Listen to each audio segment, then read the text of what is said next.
Chapter 1 Breakup? Don't regret it. My brother drove the car to go on a date with his girlfriend. Chenji, are you angry with me over such a small matter? In the living room, the woman was roaring loudly. On the sofa, Chenji's eyes gradually became clear and he looked at the woman who was speaking. Huh? Isn't this my ex-wife Fong Qingran? Why is she here? I turned my head and looked around, taking in the furnishings in the living room and understood. I am reborn. He was reborn and returned to the day when he had the most intense conflict with Fong Qingran, who was not yet his wife. I only have this one brother. We've been together for more than 3 years. What's wrong with him driving your car to date his girlfriend? Can't you feel sorry for my brother when you feel sorry for the car? He's already 22 years old and hasn't bought a car or a house yet. As his future brother-in-law, you have to help him out. Also, my brother's girlfriend said that in their hometown, the betrothal gift is 188,000 yuan. My betrothal gift, just give me 388,000. After all, my brother is getting married, and in addition to the gift, he also needs to buy a house and a car. Fong Qingran said it as if it was a matter of course, as if Chenji, since he had married into their Fong family, had to work like a slave for them. As the saying goes, a daughter who is married off is like water spilled. It's reasonable to ask for more benefits for your dear brother before you marry Chenji, right? Chenji's what just wants to marry me, so I should spend a little more money to help my future brother-in-law. Isn't this what I should do? Besides, it's not easy for my parents to raise me, so I should at least ask for some money for their retirement, right? Listening to Fong Qingran's outrageous remarks that shattered all my worldviews. Chenji, who understood the situation, put on a faint smile and asked, "The betrothal gift is fine. You are going to marry me, so I should give you 388,000 yuan. But how much dowry does your family give?" In his previous life, Chenji thought he had found true love and treated Fong Qingran, a woman with outstanding looks but only a junior high school education, as a treasure. I am really afraid of dropping it if I hold it in my hands, and afraid of it melting if I hold it in my mouth. I pamper it to the sky. Before the marriage, Fong Qingran not only did not think any of his requests were excessive, but rather they seemed natural and she readily agreed to them. Dowry of 388,000? Give. Need hardware? Give. In the previous life, in Chenji's opinion, these vulgar things were given for the sake of love. But on the wedding day, something happened. Pay when you get on the bus, 18,888 yuan. The fee for changing 1S statement is 38,888 yuan. I let my brother-in-law roll around in bed with me during my marriage, and I got 58,888 yuan as hardship fee. Chenji's parents were so angry that their faces turned black on the spot. I've given all the engagement gifts, betrothal gifts, and other things, but now your family has to do this? This is not getting married. This is treating the Chen family as an ATM. But for the sake of their son's happiness, the old couple forced themselves to smile and gave every penny. Chenji felt very uncomfortable at that time. But this is not the end. Before the guests who came to congratulate her left, Fong Qingran openly asked Chenji to give her all the money he had collected as gifts, more than 40,000 yuan. The anger in Chenji's heart suddenly flared up. In order to raise money for the engagement gift, buying a car, decorating a house, etc., the Chen family has already owed more than 200,000 yuan and can't even afford the money for the wedding. Originally, Chenji was going to use the money to pay for the wedding banquet, but Fong Qingran was so greedy that he wanted to pocket every penny of the gift money. Chenji tried to discuss it with her, but was ruthlessly rejected. "Chenji, if you dare not give me the share of money today, I will divorce you now." I was afraid that Fong Qingran would make a scene and make everyone lose face. Chenji had no choice but to grit his teeth and give her more than 40,000 yuan as a gift. In the end, it was his sister who paid for the wedding banquet. After the wedding, Chenji's parents were so angry that they were admitted to the hospital. Chenji's sister even tapped Chenji's forehead and angrily scolded him in the hospital. "I've told you a long time ago that when you're looking for a wife, don't look for one with multiple children. You might end up being a supportive brother-in-law. But you just won't listen. I'm really going to be mad at you." After that day, my sister stopped associating with Chenji.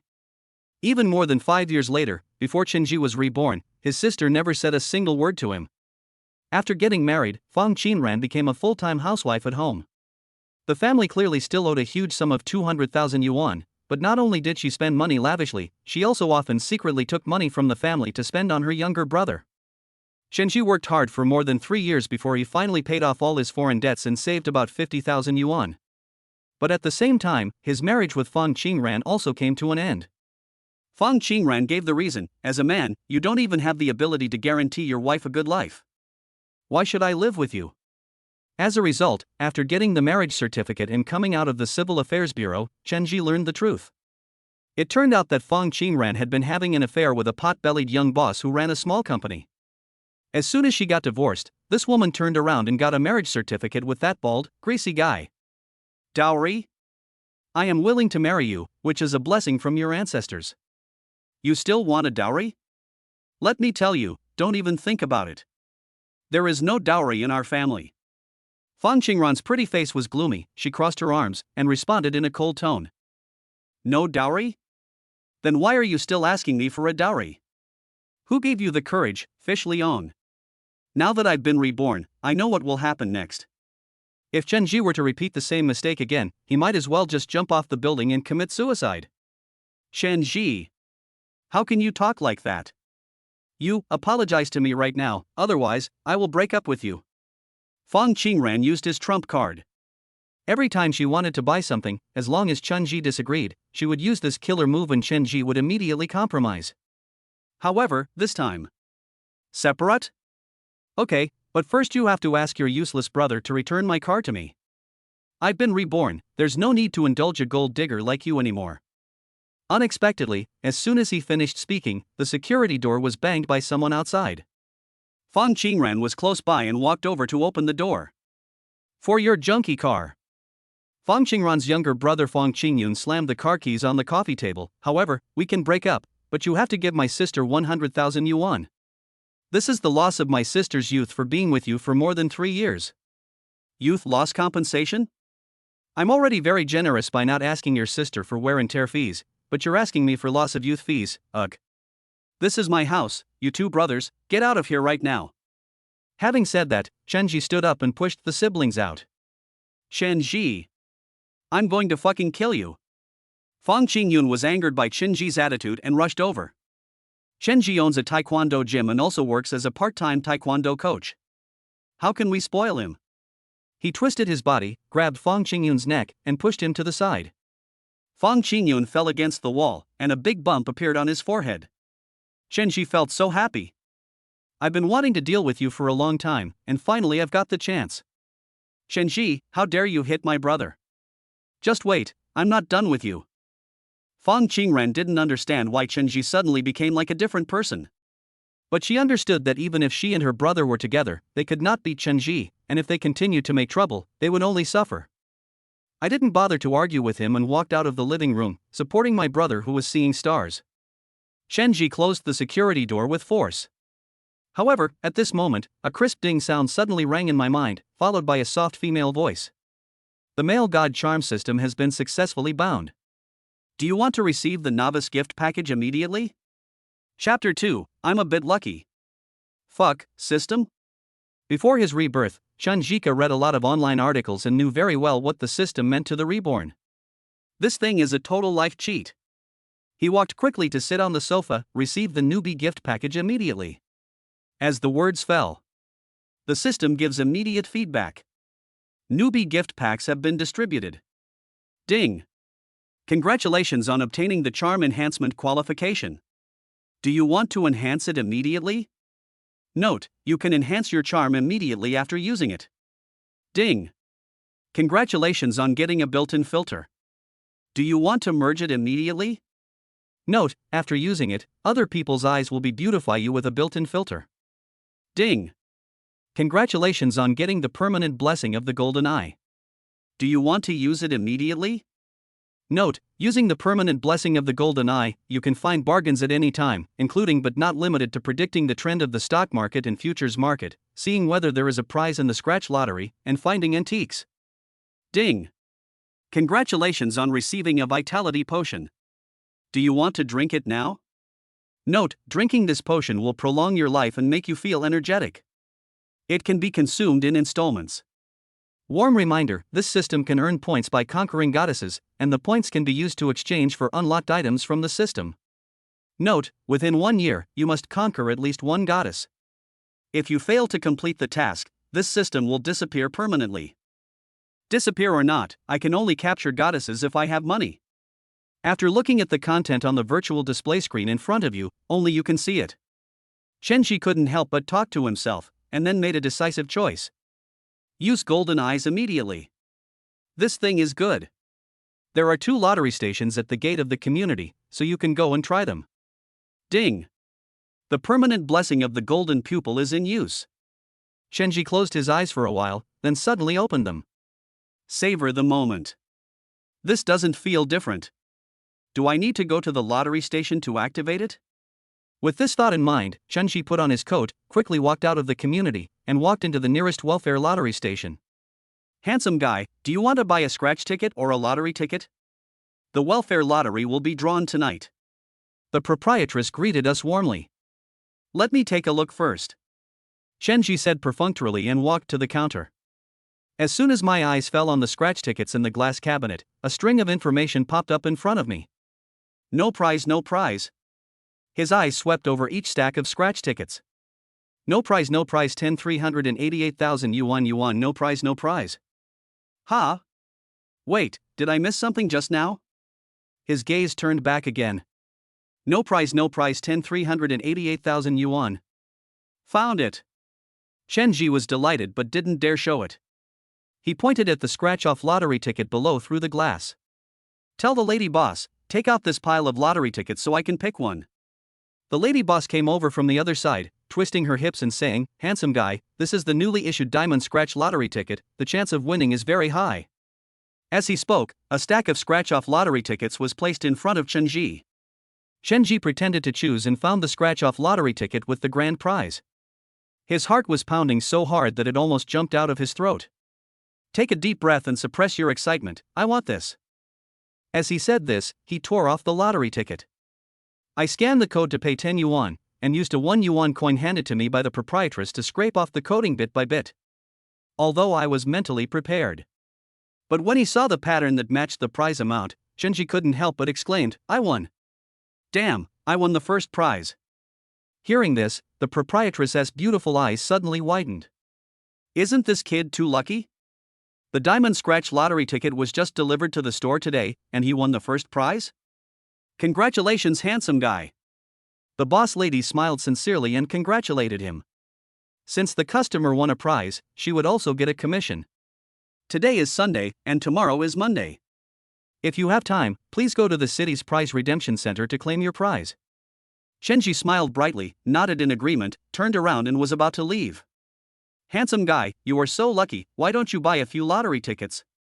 If you win the first prize, it will be a huge sum of 5 million. The proprietress beguiled. Let's just forget it. Chenji shook his head and refused. Not to mention the first prize, even the second prize has been decided, so he won't waste his money. I bought a pack of cigarettes for 30 yuan as a reward for myself. Returned home in high spirits. My mother from my hometown called me and said, son, did you have a conflict with Qingran? She called me and said that you bullied her. You're a boy, why don't you give me some leeway? Fong Qingran is quite good at turning the tables.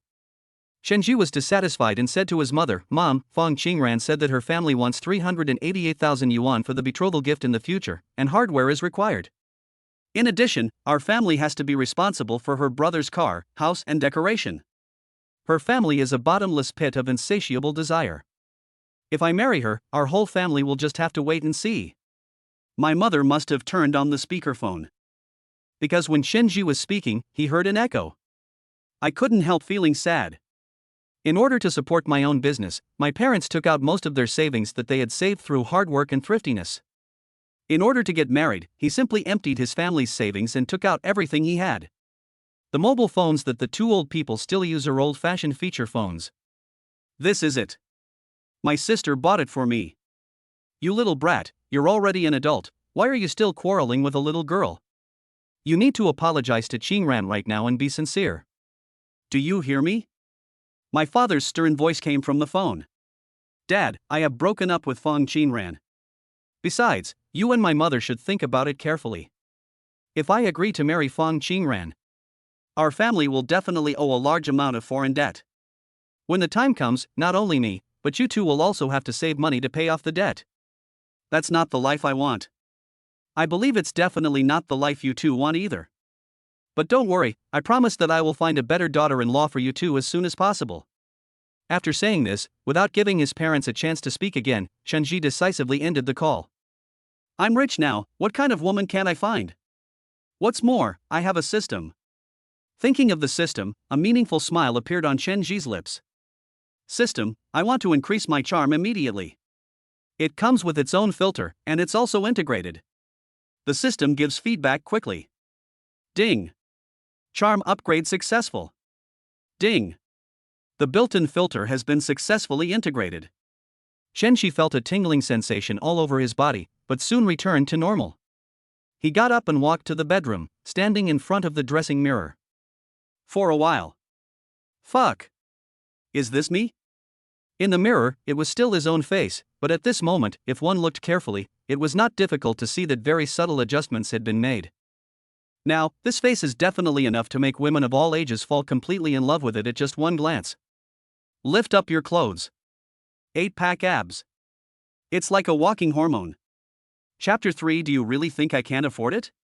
The system is fucking awesome. Looking at himself in the mirror, Chenji's mouth was almost grinning from ear to ear. Suddenly remembered something. As soon as the thought came to mind, the next second, the points explanation appeared before my eyes. Capture a goddess and you will get 10,000 points, and activate the points redemption mall. Chenji used his mind to open the mall that had not yet been unlocked, and many unlocked and gray products immediately appeared. The first few dozen items are things like vitality water, charm enhancement opportunities, golden eye upgrades, etc. The most expensive one is only 50 points. The further he looked, the faster Chenji's heart beat. Grandmaster level Tai Chi skills require 150 points. Note, after successful redemption, the host can immediately become a Tai Chi Grandmaster.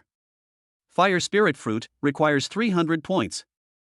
Note, can revive the dead, flesh out bones, and forcibly extend lifespan by 20 years. Just as Chenji was checking the points redemption mall for items that had not yet been unlocked. Go back half an hour. Fong Qingran and Fong Qingyun, brother and sister, returned home. Son, what's wrong with your head? Who the hell hit you? The Fong family has 4 daughters and 1 son. In the eyes of his parents, Fong Qingyun is the only child in the family. Seeing her precious son being beaten, Fong's mother was immediately furious, like a completely enraged lioness, with her eyes spewing raging fire as if she was ready to bite someone. Who else? Chen Shibei. Fong Qingyun answered in a muffled voice, sat down on the sofa, and asked his mother to peel an apple for him. This Chenji is so brave. He dares to hit you before you even get married. What will happen if you get married? Mr. Fong's face darkened instantly, and he crossed his arms and thought about how to get revenge. At this time, Fong Qingran suddenly said, Dad, Mom, you don't have to be angry. I have Chenji under my thumb. Maybe he is already worried that I will break up with him. Just wait, as soon as he calls me, I will definitely ask him for a large sum of money. Hearing this, Fong's father and mother's expressions eased a little. Fong Qingyun swallowed a bite of the apple and said expectantly, Dad, Mom, as long as my sister gets the money, can she buy me a car? Why buy a car? Buy a house first. What young girl nowadays doesn't want a house when getting married? Fong's mother glared at her son. I won't buy a house. How old am I to buy a house? I don't want to be saddled with a mortgage at such a young age. Fong Qingyun shook his head and refused. Buying a car has been his dream for many years, but a house is nothing. You have 4 sisters. Even if you need to take out a loan to buy a house, your 4 sisters will cover the mortgage for you. What are you afraid of? Your mother is right, we must buy a house first. Hearing what his father said, Fong Qinran felt as if his heart was stabbed by a needle. However, the 4 sisters were taught from childhood that as older sisters, you must take good care of your younger brothers in the future, and if there is anything delicious or valuable, you must give it to your younger brothers first. So, she felt uncomfortable for a short while, but she quickly adjusted herself. Fong Qingran was certain that this time would be the same as before. Chen Zhouhui was the first to choose to bow his head because he could not withstand the pressure. However, she waited for a whole morning, but Chenji never called her. The anger in Fong Qingran's heart grew stronger and stronger. Why don't you call me to admit your mistake? I just don't believe it. You, Chenji, are really willing to break up with such a beautiful fairy like me. While Fong Qingran was waiting. Read the unlocked product designs and descriptions in the Points Redemption Mall. I put on my clothes and walked out of the house again. Start scanning the store. 3 hours passed quickly without me noticing. He went through almost all the lottery shops in Shibiguan. There are 2 more scratch tickets with winning amounts of more than 300,000 yuan. For amounts over 200,000, only 1 card is needed. The same one for more than 100,000. There are 5 tickets worth more than 10,000 yuan. The total winning amount is nearly 3 million. For a long time, lottery enthusiasts in Shibiguan had no chance of winning the scratch-off lottery jackpot, as all the jackpots had been swept away by Qinji. The time was approaching noon. Even after deducting taxes, I can still get around 2 million. Don't be too greedy. Come here today, collect the prize tomorrow, and continue to sweep the store. Qinji set a small goal for himself. Within a week, I'll go through all the lottery shops in the city first. Today is the weekend and the prize redemption center is closed. I drove back to the community and just walked into my house. Fong Qingran called right after. Qinji, what do you mean? I command you to buy some gifts now, immediately, and immediately, buy me a big bunch of flowers, and then rush to my house to apologize. Otherwise, I'll break up with you. Qinji was so angry that he laughed. How could this gold digger not see the situation clearly? He sneered, apologize? And buy gifts for your parents and a bunch of flowers for you? Fong Qingran, I knew you were stupid, but I never thought you were this stupid. Didn't you tell me this morning that we broke up? Since we've broken up, don't contact each other anymore. After saying that, without giving Fong Qingran a chance to speak again, he hung up and added her phone number to the blacklist. Fong Qingran, who was on the other side of the phone, was stunned. How dare Qinji hang up on me? He never dared to do this before. The rage in her heart almost made her bite her teeth to pieces. Seeing her daughter's behavior, Fong's mother asked with a dark face, Qingran, is it that Qinji doesn't want to come over? I think he deserves a beating. Beside him, Fong Qingyun suddenly slammed the coffee table hard and gritted his teeth. Dad, today is the weekend, let's not go to find him first. Tomorrow, Monday, we will go together to settle accounts with that grandson. Yes. Father Fong fully agreed with his son's opinion. Tomorrow, let's hold him back from going to the taekwondo gym. Dad, let's go to the forest store to look at cars tomorrow morning, shall we? Fong Qingyun suddenly said, you don't know, Qinji scolded me today and laughed at me for not having a car. My sister was so angry that she argued with him, but do you know what the grandson said? He said our family is poor and my sister is not worthy of him, and he wanted to break up with my sister. Asshole. Father Fong was furious. Son, I'll listen to you. Let's go buy a car tomorrow morning. Let's get one worth about 200,000 yuan. After we buy the car, our family will go to settle accounts with Qinji. Let him take a good look and see if our family can afford a car, huh? Listen to what my parents and brothers say. For some reason, the awkward feeling in Fong Qingran's heart reached its peak in an instant. To be honest, she didn't actually want to break up with Qinji. After all, among all ordinary young people, Qinji opened a taekwondo gym on his own and earned 20,000 to 30,000 yuan a month, which is definitely considered excellent. After breaking up with Qinji, where can she find another boyfriend who meets her psychological requirements? Chapter 4 Handsome is the noun for brother. Qinji got up very early. I went to the prize redemption center to claim the prize first, then took a large check for $2.25 million and went to the bank to deposit it into my card. Shouldn't the car be replaced as well? The car I drive now was bought more than 4 years ago. It is a compact family car, a joint venture, a fuel-powered vehicle, and the price is just over 70,000 yuan. Thinking back to when he was with Fong Qingran, he gave most of his monthly earnings to her, leaving only 600 yuan for gas, and the cigarettes he smoked were all 10 yuan a pack. Now that you have money, of course you have to reward yourself. If you can't afford a luxury car worth several million, it's still okay to buy a BMW X7 worth a few million. With this in mind, Qinji drove to the BMW 4 Sun store in Shernan district. Hello sir, take a look at it as you like. My name is Zhao Chuanxue, and I'll explain the whole thing to you. A female salesperson who had just joined the company suddenly lit up her eyes when she saw Qinji walk into the store. Although, judging by the way Qinji is dressed, he doesn't look like he can afford a BMW. But he is handsome. He was so handsome.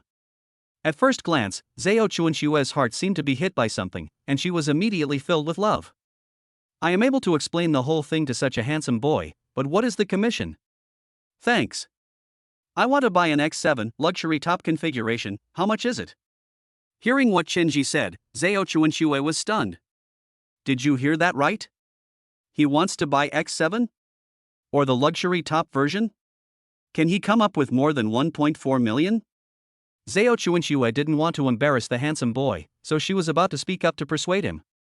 However, at this moment, a middle-aged man and woman walked into the store, talking and laughing. Hearing the noise, Chenji turned around. I just happened to meet the eyes of the middle-aged woman. The other party was stunned for a moment, then said sarcastically, "Isn't this Boss Chen? Why are you here? This is not a place for someone like you to come to. Don't humiliate yourself. Leave now." This fat woman with a bloated figure also opened a taekwondo gym, and it is right next to Chen Jikai's taekwondo gym. The two are competitors. But her husband is useless and cannot satisfy her needs in that regard. So she set her sights on Chen Ji, who was handsome and strong. But Chen Ji rejected her decisively, saying that the moment she spoke it was as if she had eaten 100 stinky socks. This made her very angry and she started to hate Chen Ji. I didn't expect to meet you here today. You can come but I can't? Is this your family's business? Wang Xiaohong, you are nosy. When a manure truck passed by you, did you also try Kuai Yishao to see how salty it was? Hearing Chen Ji's words, Zhao Chuanxue quickly turned her back, fearing that if she was a second late, Wang Xiaohong would see her laughing and get angry. How the hell are you talking? Wang Xiaohong was so angry that her face turned red in an instant and she was about to step forward and attack. Suddenly I remembered that Chen Ji is not only the owner of a taekwondo gym, but also a part-time coach in the gym. If we really want to fight, even 10 of her 1T be a match. With a cold snort, he turned around and said to Zhao Chuanxue, "Don't waste your time on people like him. How can a poor bastard who has all his clothes worth less than 1,000 yuan afford a BMW? Thank you for your reminder. However, once you enter this door, I will provide services voluntarily, so please don't bother with it." Zhao Chuanxue retorted with a professional smile. Does it matter to you whether you can afford it or not? I care about handsome guys. You. Wang Xiaohong was so angry that she glared at Zhao Chuanxue, "I'm doing this for your own good. Open your eyes and take a good look. He is not someone who can afford a BMW. Wang Xiaohong, does it have anything to do with you whether I can afford a BMW? Shinji immediately retorted without any hesitation, "Mind your own business." He said nothing, not wanting to even look at Wang Xiaohong again, and asked Zhao Chuanxue to take him to see X7. This is the one. Shinji was very satisfied and patted the car body gently. "If I pay now, can I pick up the car immediately? Can he really afford it?" Although handsome guys are pleasing to the eye, making money is also important. If Chunji could really afford a car and earn commission, Zhao Chuanxue would of course be very happy. After thinking for a while, he replied, "If you pay in full, I can, but you." Then pay in full. Shenji took out his bank card and suddenly remembered something, so he asked, "I came here with an old car, can I use it to offset some of the money?" Of course. The two men argued for a while, and finally signed the car purchase contract with a discount of 150,000 yuan, with 15,000 yuan offset by the old car. For when the store manager learned about this, he was shocked. He had rarely met such a happy customer in all his years of work. The customer came personally to receive him and helped Shenji complete the complicated matters of signing contracts, making payments, etc. "Shoshue, this is the first order you signed after you came to work in the store. You will get a commission. I see that Mr. Chen is still unmarried, and you happen to be single too. Such an outstanding young talent cannot be given to other girls. I'll give you 10 minutes to see Mr. Chen off." Nowadays, foreign invested cars are not easy to sell, but the manager was very happy when he sold an X7 unexpectedly. Zhao Chuanxue's cute little oval face, which was the size of a palm, turned red after what she had said, and she nodded slightly. Shenji took the contract and the car keys, and walked out of the reception room one after another with Zhao Chuanxue. Wang Xiaohong saw it and immediately came up to her quickly, "Little girl, let me tell you. He can't possibly afford a BMW. Do you believe it now? Shenji, if you don't have money, don't pack the big cloves of garlic. I don't know how many pounds you weigh, right?" Shenji kept smiling, but his smile was cold. "I can't afford it? Then open your dog eyes and take a good look at what this is." As he spoke, Chen Ji shook the car keys in his hand, and the BMW logo jumped into Wang Xiuhong's swollen eyes. Then, Chen Ji showed the contract he had just signed. On it, the two words Chen Ji were written in strong fonts and there was a red fingerprint. The invoice directly hurt Wang Xiuhong's heart. There is a string of zeros after 125. 1.25 million? Or the most luxurious one? Where did you get so much money? Did you rob a bank? I'll grab it, damn it. Hearing Wang Xiuhong's question, Chen Ji directly scolded, in the future, don't do things that look down on others. After saying that, Chen Ji didn't bother to pay any more attention to the other party and strode outside. And at the same time, next to the BMW 4 Sons store, the Fong family of 4 just happened to walk out of the store, talking and laughing. Come outside. Chen Ji followed Zhao Chuanxue to drive. Suddenly, Fong Qingyun's noisy laughter came from the side. Hey, isn't this Chen Ji? Why, you're here to buy a car too. Chapter 5 as a sister, I am not wrong. Is it because I didn't check the almanac before going out today? Why do I only meet annoying people? But Chen Ji remembered that Fong Qingyun had just said also, and his mind became active. They are a family of 4. Are they here to buy a car today? Why, what car did you buy? I didn't expect an answer. After all, Chen Ji was very clear about the Fong family's conditions. Mr. and Mrs. Fong are both ordinary workers in the factory. The old couple have not retired yet, and their combined monthly salary is just over 10,000 yuan. Fong Qingyun has been spoiled since childhood. It has been more than 4 years since he graduated from high school, but he has not worked hard to earn a penny and has been living off his parents at home. Fong Qingren has also been unemployed. Chen Ji suspected that the family came to buy a car today, most likely using the money he had given to Fong Qingren in the past. For more than 7 months, I was given more than 20,000 yuan every month. After half a year, I definitely saved a lot. If my family gives me some more money, I can buy a car worth tens or hundreds of thousands of yuan, which is more than enough. But my money is not that easy to spend. No matter how much you took from me, I will make you pay me back with interest. Chen Ji was thinking when he heard Fong Qingyun, who came over and stood in front of him, say, a Magotan, the top-of-the-line premium version, costs more than 250,000 yuan, and the final price is nearly 300,000 yuan. Can you afford such a nice car? The bump on this grandson's forehead hadn't gone down yet and was still swollen. He looked like an old centenarian, with a sarcastic and naughty look on his face, which made Chen Ji itchy hands again. Why does this guy deserve a beating? Chen Ji, didn't you say yesterday that our family couldn't afford a car? Today, I'm going to let you see clearly whether our Fong family can afford to buy a car, humph. Mr. Fong crossed his arms, looked condescending, and glanced at Chen Ji. You haven't even married our daughter yet, and you're beating our son. Chen Ji, I'm telling you, if you don't give us 100,000 yuan, our family will never forgive you. Fong's mother also came over, raised her hand and tapped Chen Ji's forehead repeatedly, speaking in a domineering tone. The purchase price of 250,000 for the car must be at least half of mine, right? As a result, the family never mentioned it again. Are you still mocking me here? Chen Ji laughed out of anger.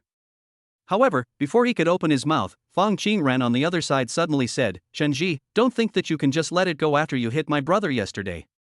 Without 100,000 yuan, don't think I will forgive you. Also, I can give you one last chance. As long as you kneel down and kowtow to me 3 times and yell I was wrong 3 times, I will reconsider moving back into your house.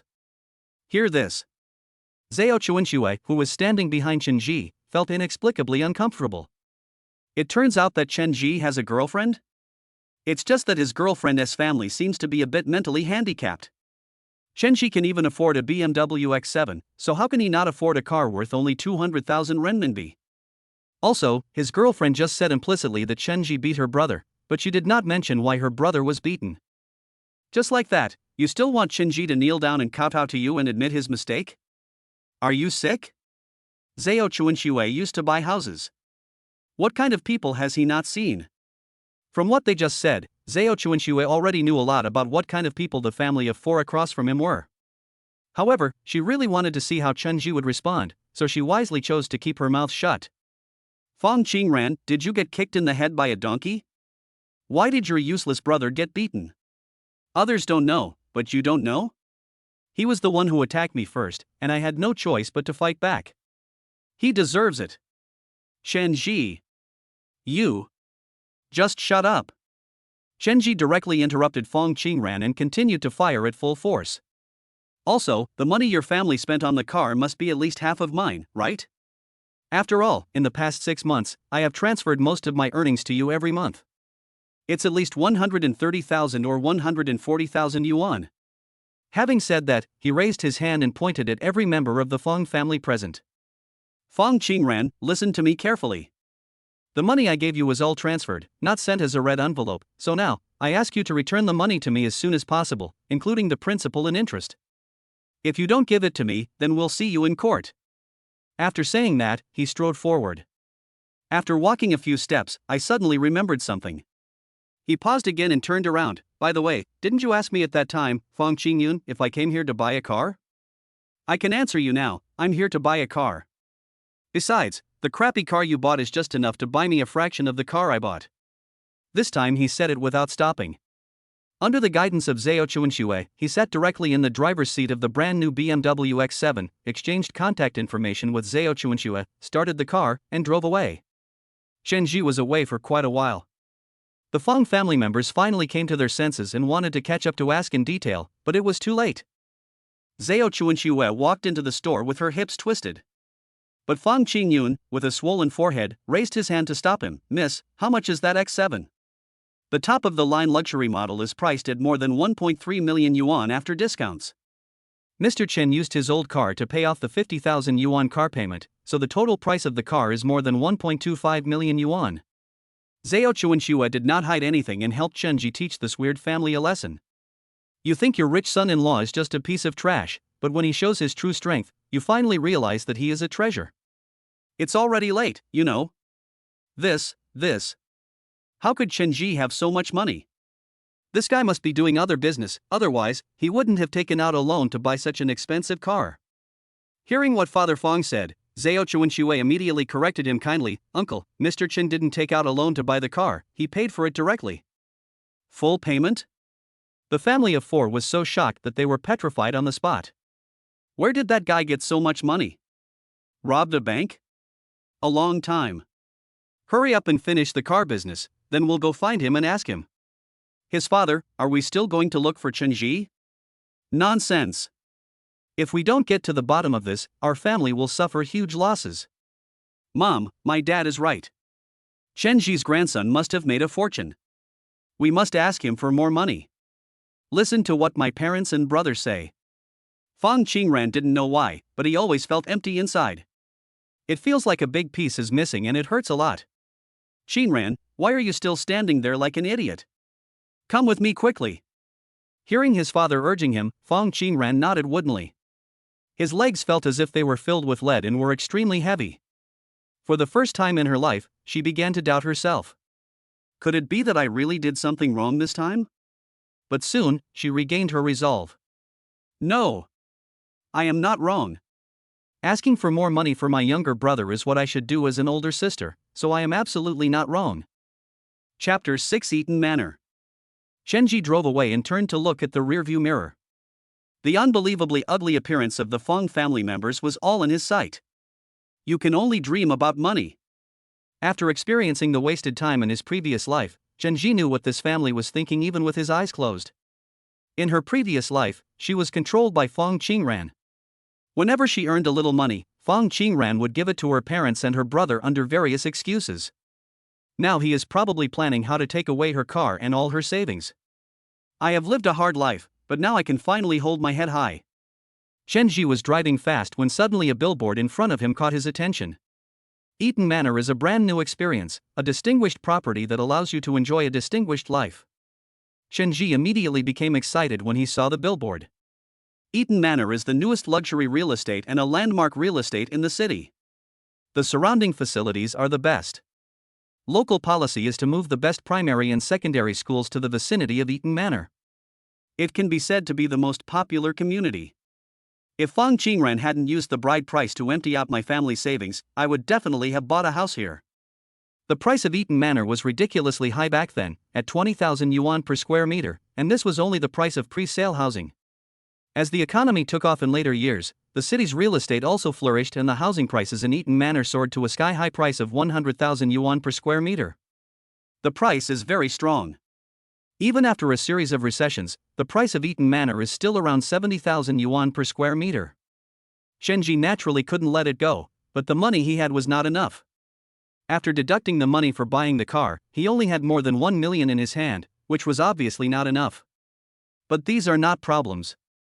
With the help of the system, making money is a piece of cake. You only need to pay a deposit first and then the full amount. Without any hesitation, Shenji drove directly towards Eaton Manor.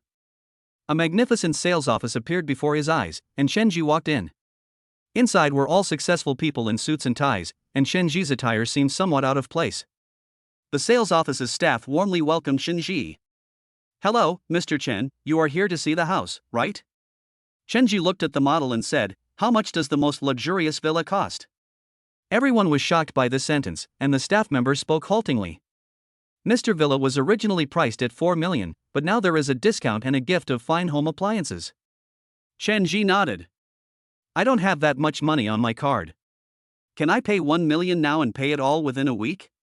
If so, I'll swipe the card." Such domineering words attracted the case manager to come over.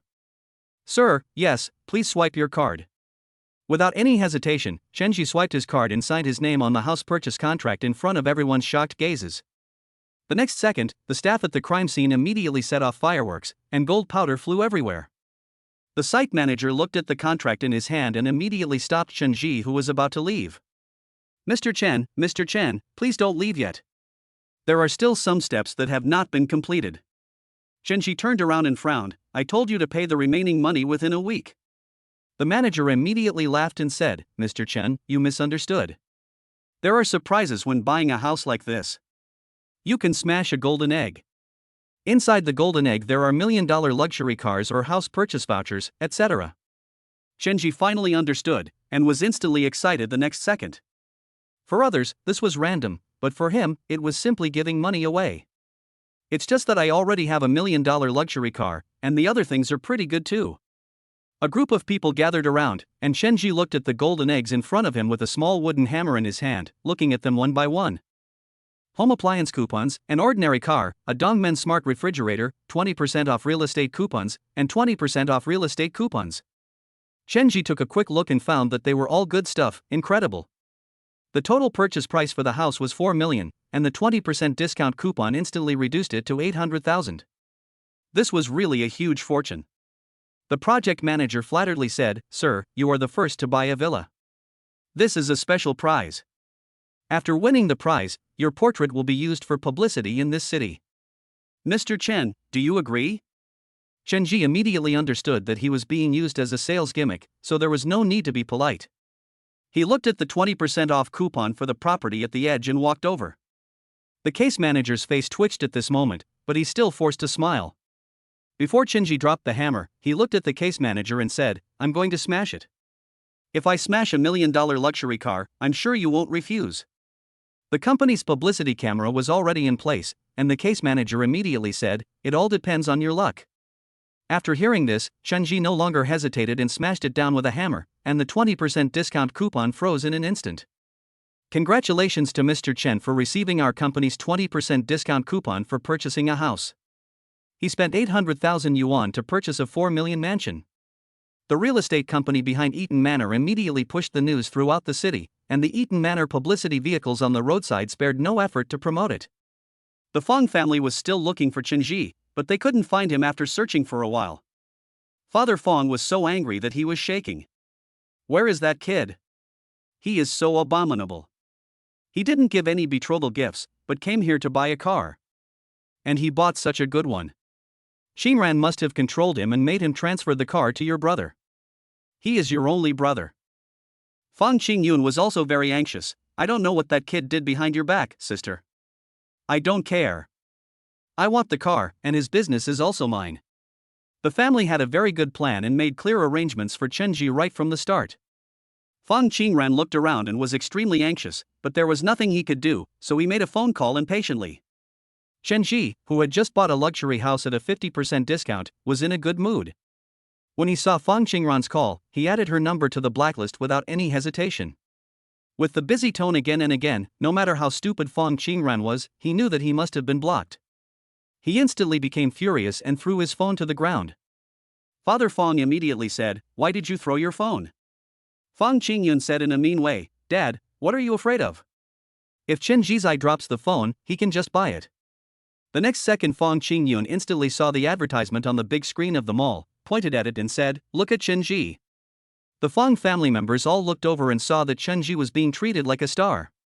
He bought a luxury house and even received a 20% discount coupon, allowing him to buy a luxury house worth 4 million yuan for 800,000 yuan.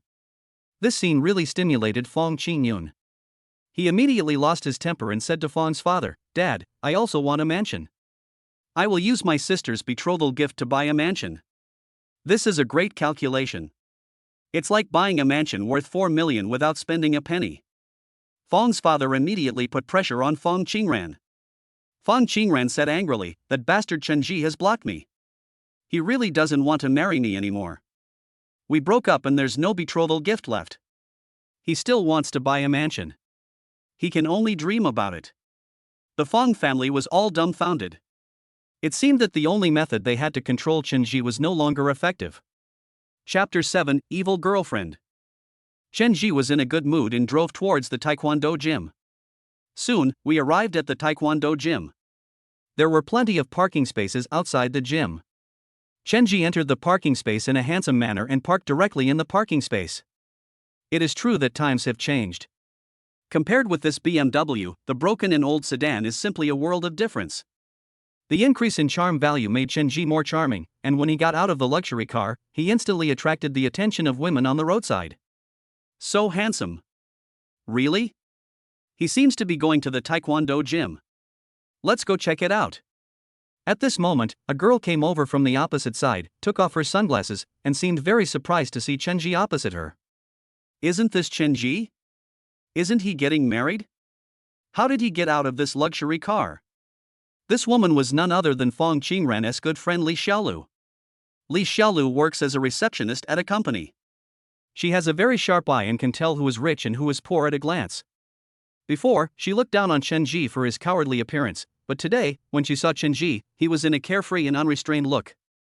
She could tell at a glance that he was driving this luxury car, which was definitely a BMW worth more than 1 million. How could he afford such an expensive car? He must have rented it. He must have rented it for the wedding. He must have rented it.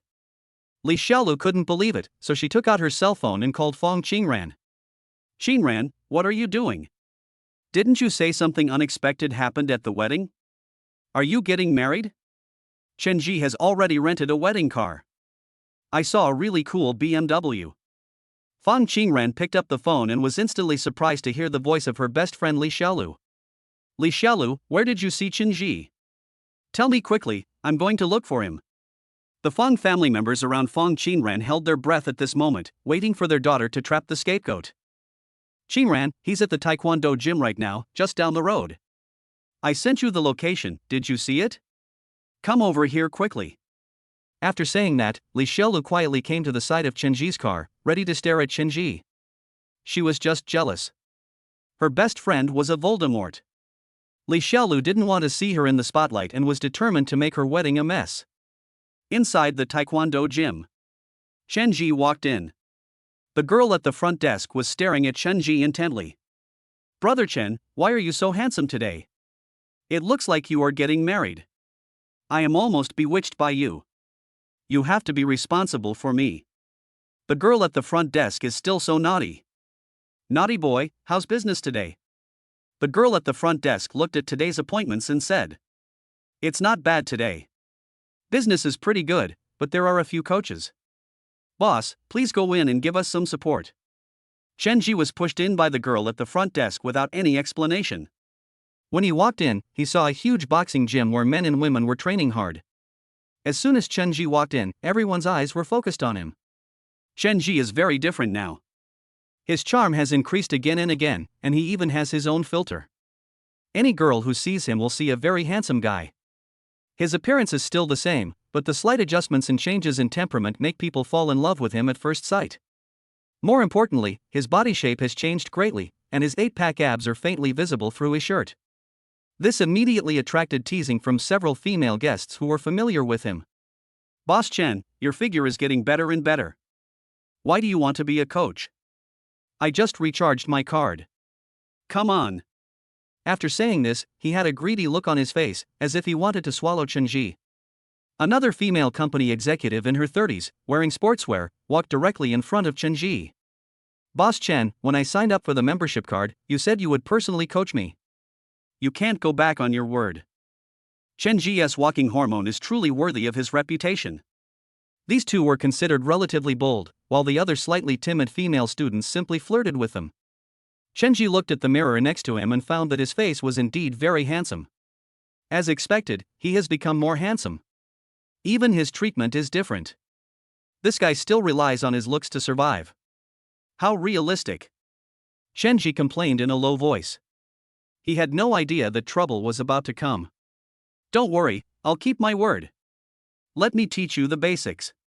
Take your time with the first step, stretching the ligaments first, and then proceed step by step." While training, Chenji accidentally saw through the window beside him a woman sneaking around in front of his car. Chenji only took one look at this face and knew who this person was. Li Xiaolu. Li Xiaolu is not a good person. She is just an ordinary-looking receptionist at a company. She is not as pretty as Fong Qingran, but she can still be a little beauty after dressing up. Otherwise, she wouldn't have been hired as a receptionist. Li Xiaolu is not someone who was willing to be lonely. She works in an ordinary real estate company.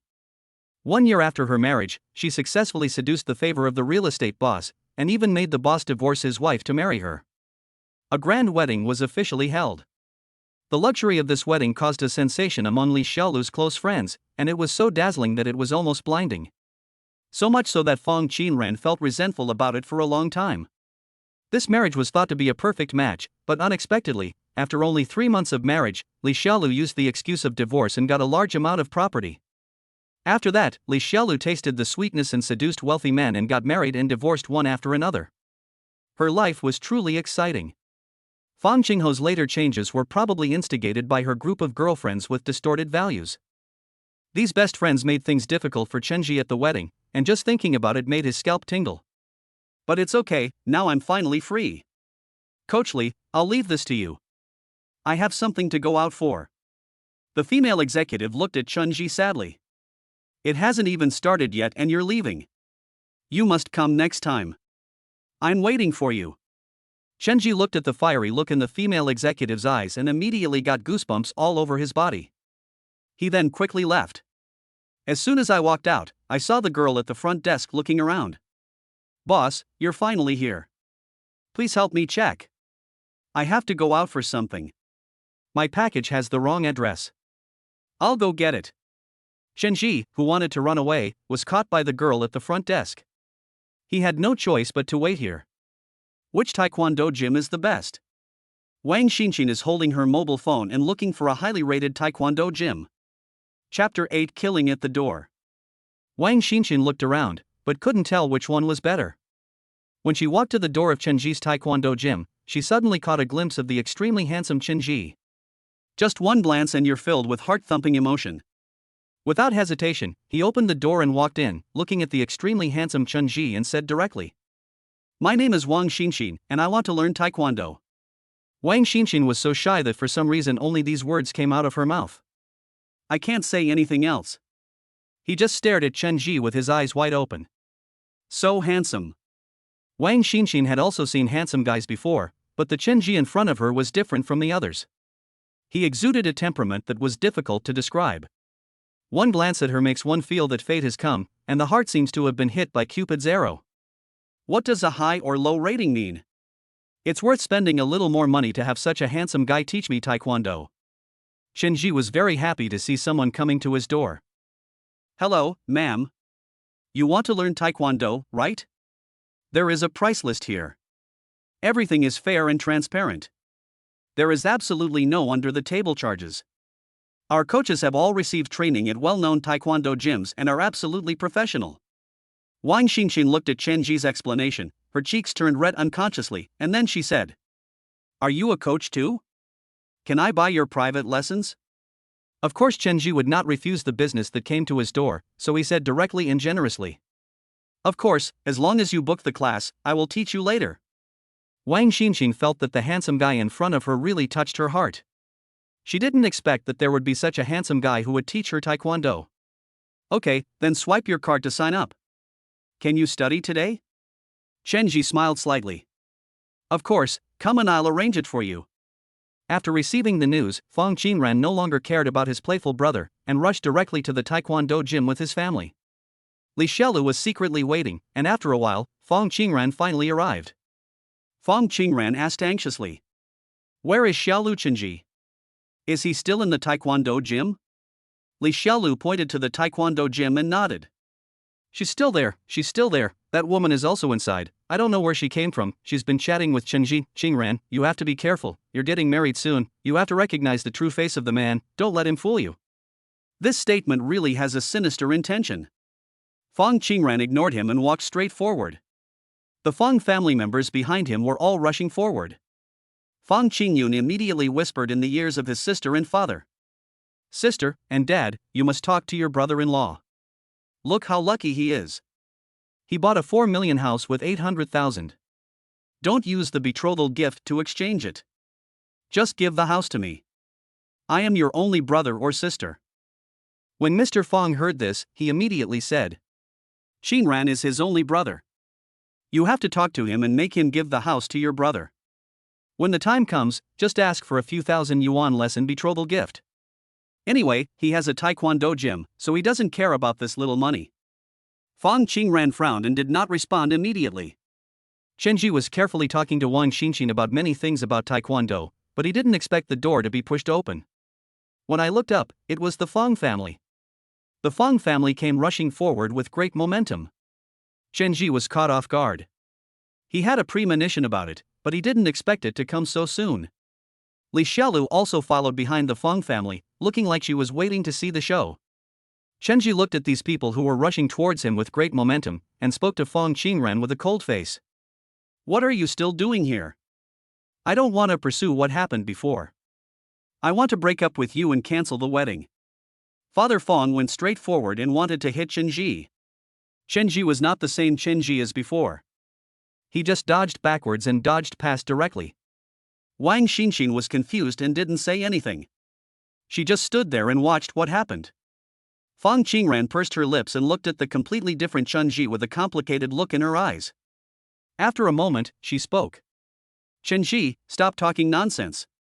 I can ask for a few thousand less in betrothal gifts, but you must give the house and car to my brother. As long as you agree, I will marry you and I will never regret it. Chenji almost laughed out loud. He really didn't know how Fong Qingran in front of him could have the audacity to say such things. Chenji stared at her coldly and said. You wish. Forget about the house. I won't give you a penny. Fong Qingyun looked at this cowardly future brother-in-law without any respect and spoke directly, imitating Fong Qingran's usual tone. You coward, my sister gave you a chance, but you didn't seize it. Are you still human? I'm telling you, you don't have many chances left. This is the only time you have to apologize to my sister. I want you to give me an extra 100,000 yuan for the betrothal gift. Oh, and you also want me to have this car in your new house, that 4 million yuan mansion, and this BMW worth more than 1 million yuan. Then kowtow 3 times respectfully to my sister and admit your mistake, otherwise you can forget about marrying my sister anymore. Fong Qingyun said this with a smile, but his eyes were always fixed on the BMW outside. Li Xiaolu was stunned at this moment. She looked at the BMW outside, and immediately walked to Fong Qingran without caring about her image and said. Qingran, is what he said true? Chenji really bought a BMW worth more than 1 million yuan and a mansion worth 4 million yuan. Li Xiaolu was really dumbfounded. I never thought that my best friend would be so blessed. She had mocked her before, but she didn't expect that the clown was actually herself. Chenji sneered and said as he looked at the group of lunatics in front of him. I've already said, stop messing around and get out of here. Seeing that he could not gain any benefit, Mr. Fong stepped forward to try to mediate. What are you doing? Chenji quickly apologized to Qingran. We are going to talk about marriage soon. Why are you so angry? Chenji stared at his former father-in-law, and now his heart was filled with resentment. His family were all vampires, and none of them were good people. No matter whether they were old or young, everyone came to him with an excuse to ask for money. He was almost drained of money in his previous life, so he didn't have a good face in this life. I've made it very clear, you guys get out of here, leave now, or I'm going to call the police. Fong Qingyun was really anxious, as he was counting on his sister to get him a luxury house and a luxury car. Seeing that everything was hopeless, he just rushed forward. How dare you bully my sister, and even break up with her? Chapter 9 Youth Loss Compensation. If you don't hand over your luxury house and luxury car to me today as compensation for mental damage, I will beat you to death today, you bastard. What a bunch of ungrateful people. Chenji stared at Fong Qingyun coldly. Whether in his previous life or before, he had always been very good to this family. This family lived in his house and sucked his blood on a daily basis, especially his brother-in-law Fong Qingyun, who often asked him for money on a daily basis. Today, there is no mercy at all. Chenji would not be polite to him at all, and looked at Fong Qingyun, who was rushing towards him without any courtesy at all. He originally practiced Taekwondo. Although the fighting power of Taekwondo was not high, it was more than enough to deal with ordinary people. He used the force of the opponent to dodge and then pushed Fong Qingyun with the help, causing his head to hit the wall next to him. This time the collision was quite heavy. He had collided once before and now he had collided again. At this moment, Fong Qingyun had a bag on the left and a bag on the right, 2 bags in total, which made him look quite funny.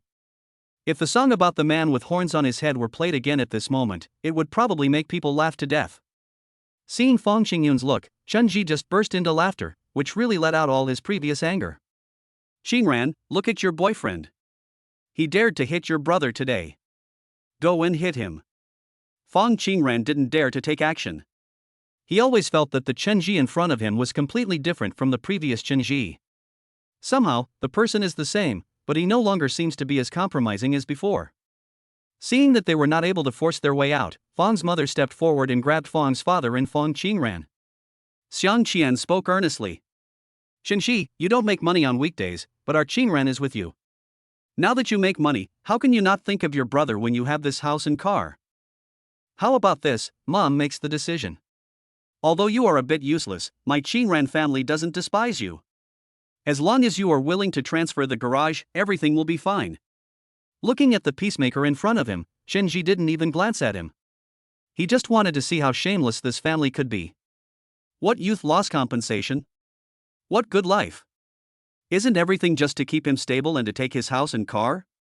He just refused to give it to them, and was going to piss these bastards off to death. Wang Xinxin was listening on the side and now finally came to her senses. How could this family be considered victims? They were clearly a bunch of vampires. How can there be such a family who just comes and asks for other people's cars and houses? Judging from the situation, I'm afraid they are going to come and cause trouble. Chenji stared at them and said coldly, I told you, Fong Qingran and I are impossible. We won't get married, and I won't be a sucker for your family. I won't pay a penny. Be smart and go. Seeing that Chenji was unmoved and refused to respond to any persuasion or threats, Fong Qingran became annoyed and started to confront the coward. Chenji, you bastard, we agreed to get married, why are you doing this? You must be having an affair, who is it? I don't care if you want to break up, and you have to pay me for mental damages. I only have one brother, and you have to transfer the garage to my brother, otherwise I will never let you go. Fong Qingran had a determined look on her face, as if she was willing to give everything for her brother. Chen Zhizhi felt sick seeing this. Finally, I stopped pretending and no longer acted like that. Chen Zhi said with a sneer. Your foxtail is exposed, right? Get lost, you gold digger. Fong Qingyun stopped pretending at this moment. He just fell to the ground, covering his head and crying loudly. Murder, murder, Chen Zhi has killed someone, someone come quickly. Mr. Fong did the same. He sat down on the ground and covered his head. He also said the same thing. All of a sudden, the entrance of the museum was surrounded by people, and countless people were watching the excitement. This trick really works. In the past, Chenji would definitely rush to appease the person, but now whoever is shameless is to be disgraced, but he is not to be disgraced. If you don't transfer the garage to Qingyun today, we won't leave today. Fong Qingran also looked hurt and resentful, staring at Chenji as if Chenji had committed some serious mistake. Wang Xinxin couldn't bear it anymore, so she took out her police officer ID from her pocket and said to the Fong family, "What do you want to do? You are blackmailing me. This is extortion. I saw all of this. There are surveillance cameras. Mr. Chen didn't move, but you came in and criticized and harassed him in every way. You still want to use this method to blackmail me. I saw it clearly just now. You took the initiative to bump into me. Mr. Chen didn't even do anything. Normally, the Fong family can only act ferociously towards Chen Ji. As soon as he saw the police today, he instantly became intimidated. Fong Qingyun stood up directly, stopped crying, and stopped shouting about transferring the ownership of the RV. This group of people made a very loud noise. The students inside and outside the group were all elites from various industries. One could tell at the first listen that this was a gold digger drama. After this incident, Fong Qingran and his family lost all face. Fong Qingran looked at the completely different Chen Ji, took a deep breath, and said, "How did you become like this? You weren't like this before." Chen Ji said with a sneer. "What was I like before? In the past, I should have obediently transferred my car and house to your brother's name, and then worked like a slave for your family." "Fong Qingran, you are dreaming." Chen Ji stared at Fong Qingran with determination. Fong Qingran was so suppressed by Chen Ji's aura that he lowered his head. Seeing the police, the Fong family members did not dare to bother anymore and walked out of the Taekwondo hall supporting each other. "This time I have lost all my face and dignity." Fong Qingran looked back at the familiar Taekwondo gym, feeling extremely bitter in his heart. "My legs felt extremely heavy." After dealing with the Fong family, Chen Ji finally felt relieved. He turned to look at Wang Xinxin and immediately said, thank you so much. Thanks to your help, we were able to drive away these scoundrels. How about this, you come to learn Taekwondo, the tuition is free, and I will teach you personally, okay?" Wang Xinxin is also a kind-hearted person and can't stand such scoundrels the most. "Boss Chun, look at what you said. It is my duty to help the people solve their problems. You are also a member of the people." Chunji smiled and asked, "When is Officer Wang free?" "You can come anytime and contact me then." Little stars appeared in Wang Xinxin's eyes. When she thought about being alone with the handsome Taekwondo coach, her heart was filled with sweetness. "I'm free this weekend, I'll have to trouble Boss Chen then." After saying that, she blinked her eyes slightly, showing her charm. Chapter 10, Provocation from a Peer. What a kind-hearted policewoman. With just a blink of an eye, she almost captivated Chen Ji. "Well, okay, I'll help you register." Chen Ji was unusually nervous, but the policewoman Wang Xinxin was not nervous at all. "Oh, that's right, Boss Chen, that's Coach Chen. Please add your contact information and I'll contact you when the time comes." Wang Xinxin asked for the contact information calmly. Chen Ji quickly provided his phone number and WeChat. Only after adding all these contact information did Wang Xinxin feel satisfied. "Okay, Coach Chen, wait for me. See you this weekend." After completing the registration, Wang Xinxin left Chen Ji and finally breathed a sigh of relief. After this incident, I believe that no matter how shameless the Fong family is, they will not make trouble again. Finally, I can do business with peace of mind. Chen Ji was still thinking too early. After a while, a woman's figure reappeared outside the Taekwondo gym. Li Xiaolu was just a receptionist in a small company. She lives a tight life on weekdays. Although she hooked up with a real estate boss later, that was at least a few months later. Now she is still an ordinary receptionist. She also wants to live in a mansion worth millions and drive a luxury car worth more than 1 million. "Fong Qingran, you don't have any blessing, so I will enjoy this blessing for you." Li Xiaolu always thought that Chen Ji was just a small-time Taekwondo boss who was not very famous, but she didn't expect that he had such a huge fortune.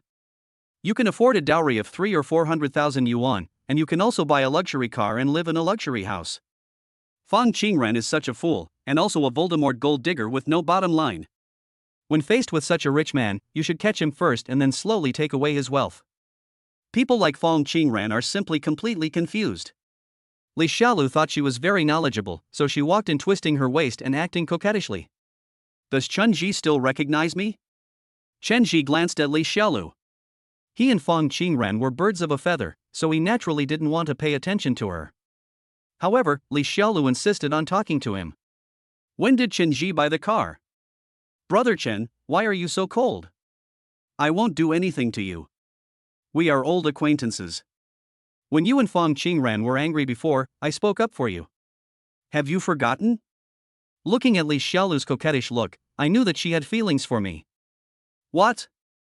I don't want Fong Qingran anymore, you want to come up and replace him? There was a hint of mockery in Chen Ji's tone.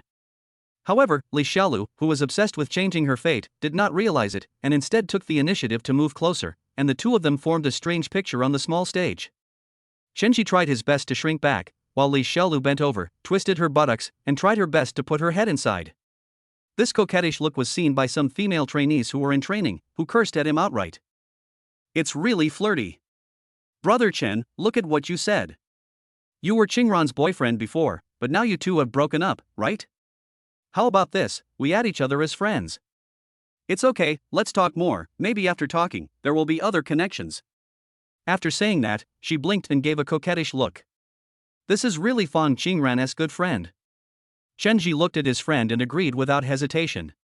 In his previous life, he suffered a lot because of the sarcasm and ridicule he received. He didn't have the ability to retaliate in his previous life. Now that he finally has the chance, he will naturally not let it go. Brother Chen, don't forget to look for me. After saying that, he walked out reluctantly, looking back every few steps. After walking for a while, he came to Chen Ji's luxury car, walked in front of the car, took out his mobile phone and started taking selfies. The next second, he posted a message on WeChat Moments. There were no words in the message, just a photo of himself in the car. Although there is no accompanying text, the meaning is obvious. As soon as he sent it out, Chen Ji received a message reminder. Without any hesitation, Chen Ji directly clicked the like button. I was secretly happy in my heart, let us fight, Li Xiaolu and Fong Qingran are just biting each other. Chen Ji, get out here. How dare you scold me? I'll make sure you pay for it. Suddenly there was a loud shout from outside the door. There is no doubt that this voice belongs to Wang Xiuhong. Wang Xiuhong was really embarrassed today. She wanted to go out to buy a car, but she didn't expect to run into Chen Ji. Although Chen Ji was handsome, he was very embarrassed to be rejected again and again, and the ridicule when buying a car this time was even more unbearable for her. After he came back, he became angrier and angrier, so he took his taekwondo coach with him and rushed over aggressively.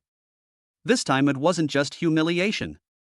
More importantly, competition among peers. The two taekwondo gyms were actually opposite each other. The woman next to her was about to go to her taekwondo gym, but in the blink of an eye she went straight into Chen Ji's taekwondo gym. After the girl working at the front desk told him the news, Wang Xiuhong could no longer bear the new and old grudges, so she rushed over with her men. Chen Ji was naturally not afraid. He walked out directly and mocked Wang Xiuhong, who was outside. What's wrong? Why are you so angry today? Are you angry? Check if there is enough water in your toilet. Drink more to cool down. The receptionist who rushed back heard Chen Ji's sharp counterattack. She lowered her head, her body twitched, and covered her mouth, fearing that her laughter would be heard by others. Wang Xiuhong's face turned red, and she said she couldn't argue with Chen Ji. But she dared to take action and wanted to move forward the next second. But then he remembered that Chen Ji was not made of clay, so he became cowardly again and took a step back. Why are you so foul-mouthed? You are so shameless, stealing my business. Just now, that woman was about to come in. It was you who dragged her away. Chen Ji touched his nose and sneered. It's their freedom to go wherever they want. I didn't force them. Do you need to come here and make irresponsible remarks? Get out of here now. Behind Wang Xiuhong are a group of taekwondo coaches, looking quite impressive. Chen Ji is not afraid of going it alone and dominating the group. This momentum and aura made all the female students admire him very much. Did you see that, Boss Chen? This is a real man, very hard. Ha ha ha ha, right? The female executive's face was full of joy at the moment, and no one knew what she was thinking. Wang Xiuhong saw that she couldn't do anything to Chen Ji, so she just stared at him and cursed. If you steal business, you will die a miserable death and go bankrupt sooner or later. Chen Ji glanced at the coach behind him calmly and said with a sigh. I don't know who will go bankrupt first, and whoever goes bankrupt first will be unlucky. Wang Xiuhong was so angry that her face turned red. She pointed at Chen Ji and said angrily. Chapter 11, Provocation. You're a piece of shit. Robbing students is nothing. If you are strong, you can compete with me. Don't think I am afraid of you. I can tell you that I am not afraid of you at all. Chen Ji frowned. The Wang Xiaohong in front of him was really hateful. It was okay for her to do small things in private on weekdays, but today she actually came to his door. You are the loser, your whole family is loser, your husband is not good enough, who here doesn't know that? You are so flashy all day long. Which of the coaches behind you is your mistress? Don't think I don't know. If I tell you, will you still have the face to do it? Wang Xiaohong is used to being domineering on weekdays, so today when she suddenly met her opponent, she was a little uncomfortable. She instantly lost face and some of the coaches behind her simply lowered their heads. Why did they lower their heads? It's all for money that he has an improper relationship with that fat pig like Wang Xiaohong. They feel ashamed and would definitely not dare to show their heads. Chen Ji was not afraid of Wang Xiaoxiu's direct exposure in front of him. He wanted to see if she still had the face to continue shouting here. Wang Xiaohong is not ashamed of it, but proud of it. I am just liked by someone, so what? I tell you, don't think this trick will work on me, I don't care. You are a useless bastard. Everyone knows that you have a girlfriend who asks you for money every day. You are really useless. You give her money every day. You are such a sucker. Aren't you getting married? Have you collected enough money for the wedding gift? Can a loser like you collect enough money for the wedding gift? Wang Xiaohong also knew everything about Chen Ji, and she used it to hurt Chen Ji. Chen Ji didn't take it to heart. After all, the Fong family was a thing of the past. There was no need for him to regard these as his own pain. He just looked at Wang Xiaohong in front of him and said with a chuckle, "Whether I get married or not has nothing to do with you. But you brought a large group of people to my place to provoke you. What are you doing here? If you don't get out of here, I'm going to call the police." Wang Xiaohong didn't buy it and just stood there and spoke. "Today I am here to have a good fight with you. Our two taekwondo gyms are next to each other and we can't tell who is better on weekdays. Today I want to compete with a new coach I recently hired. This coach is no ordinary one." After saying that, Wang Xiaohong looked back. There was some heat in her eyes at this moment. She saw a man walking out from behind. This man was full of muscles. There is a horrible scar on his face. I really don't know what this person has been doing. This guy looks like someone who is not someone you can easily mess with. Everyone stared at the man in front of them, looking left and right. Where did you find this person? What's going on? What do you want to do? In Wang Xiaohong's eyes, Chen Ji's words meant he had already admitted defeat, so Wang Xiaohong immediately challenged him. Today I want to make a bet with you. I, as a coach, will fight you. If you win, I will acknowledge that you are the local industry benchmark. Then whatever you say will be my final decision. Wang Xiaohong had a cunning smile on her face. If I, the coach, win, then don't blame me. Similarly, I am the benchmark customer student in this area. If I have to choose advertising first, I must be given priority. In short, whoever wins is the boss, and whoever loses is the second in command. If they can't make it anymore, they can just leave. Wang Xiaohong's evil plan was to use the coach she had recruited to make the Chen family's taekwondo gym completely lose face. Chen Ji would naturally not dare to gamble in the past. Such a bet is completely suicidal. What if she really loses? If Wang Xiaohong loses, she will not be in trouble. She is the most dishonest person and a complete scoundrel. Naturally, she would never do such a thing. But once Chen Ji loses, Wang Xiaohong will definitely take advantage of him in every way, and Chen Ji will have no place to seek justice. The students behind him were all watching, not fighting for the money but for their reputation. If this incident affected the business of the dojo, Chen Ji would never allow it.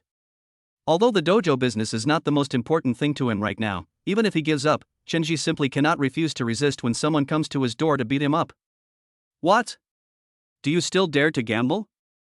Wang Xiaohong wanted to give Chen Ji a warning. She wanted to see if Chen Ji had the ability to resist.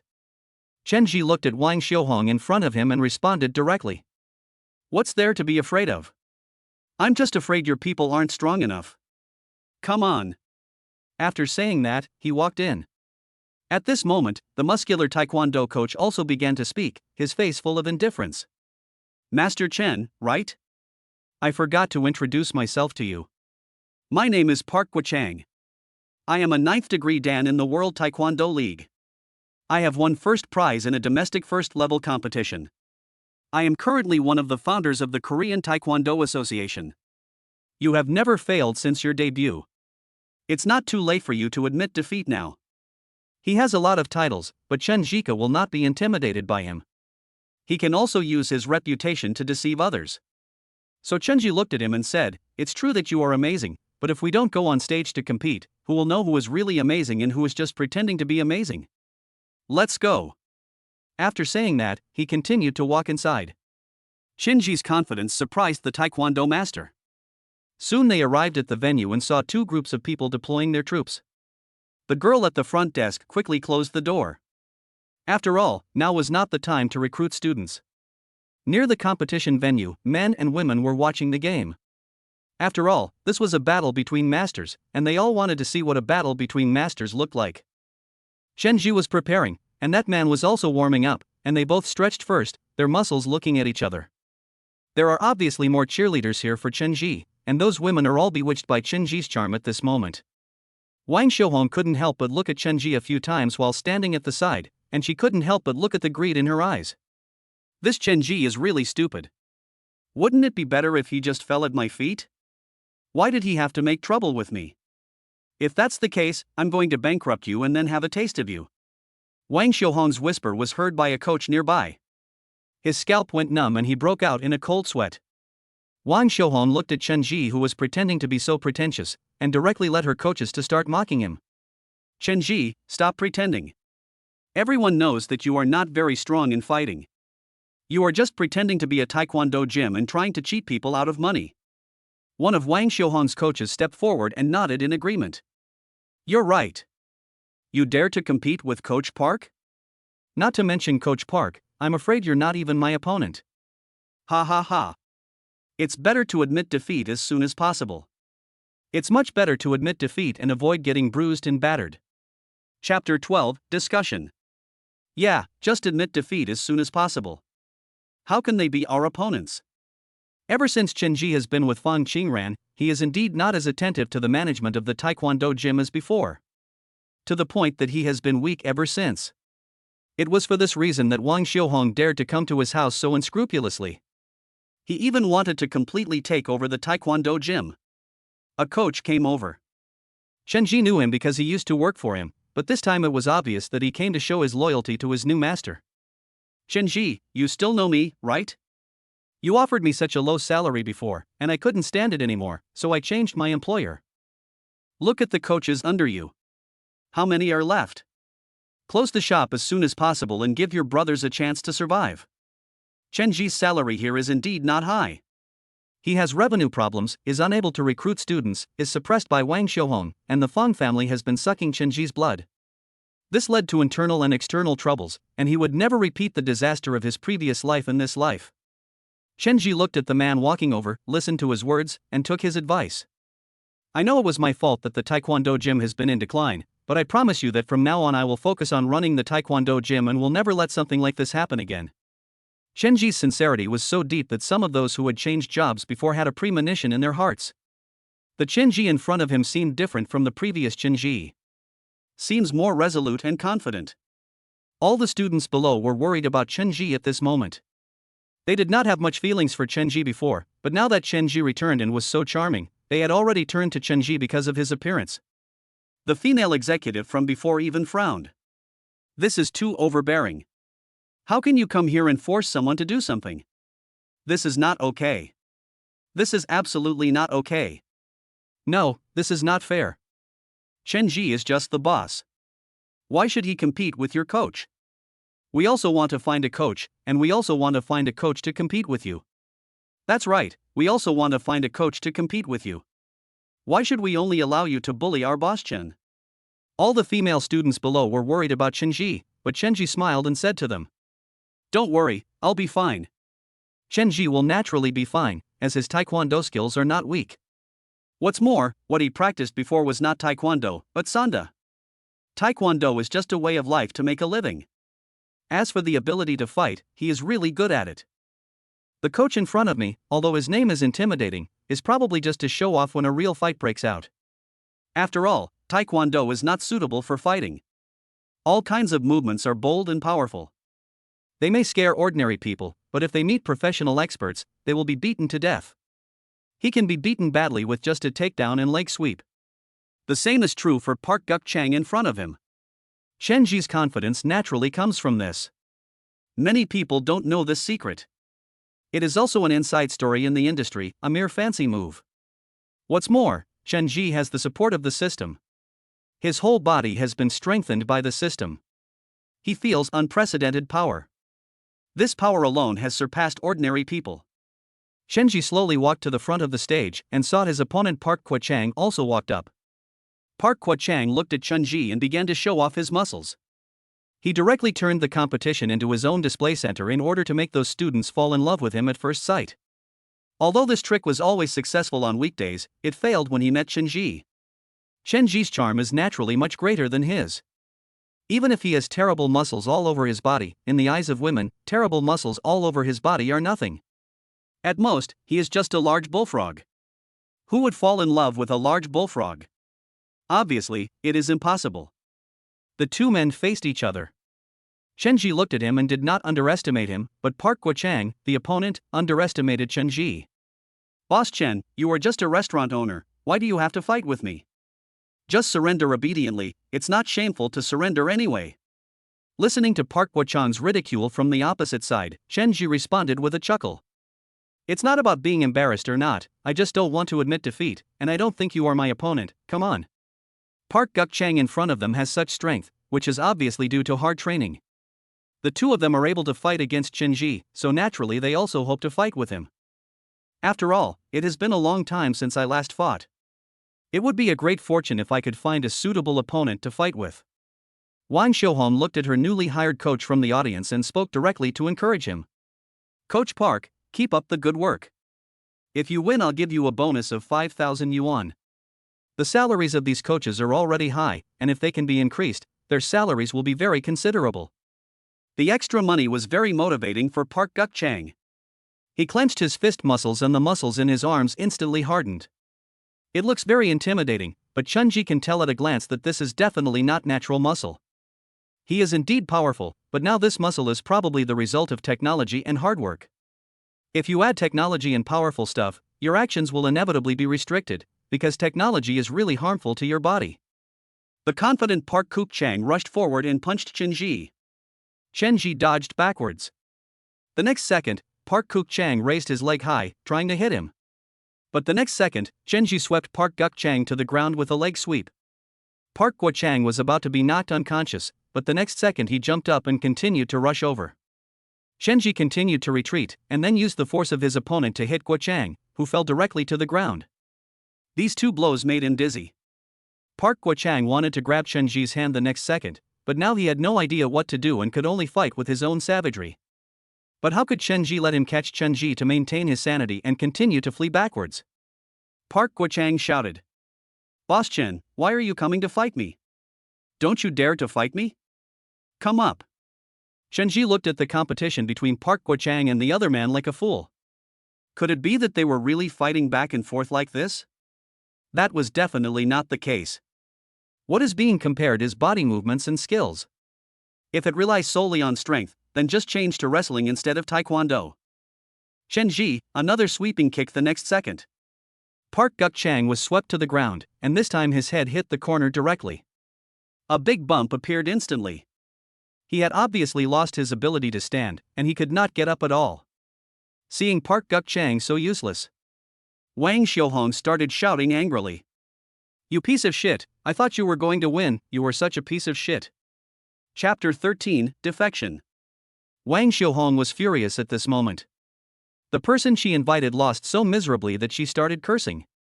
He thought that Chen Ji was a pretty boy with little fighting power, and since he had found a powerful coach, he wanted to completely destroy Chen Ji's prestige in front of everyone. However, he did not expect that his own prestige was completely destroyed instead.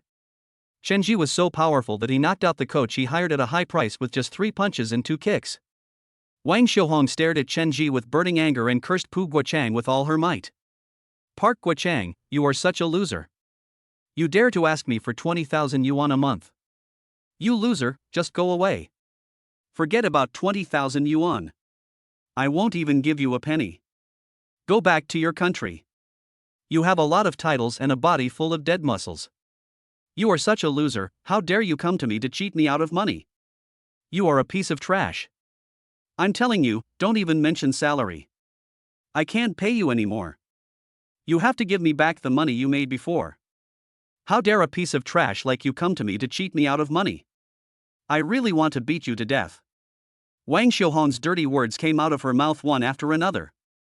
They were so ugly. Park Guk-chang is also a well-known coach in the industry. When he heard these words, he became furious and started swearing at Wang Xiuhong. You stinky bitch, if you hadn't begged me, I wouldn't have come to you.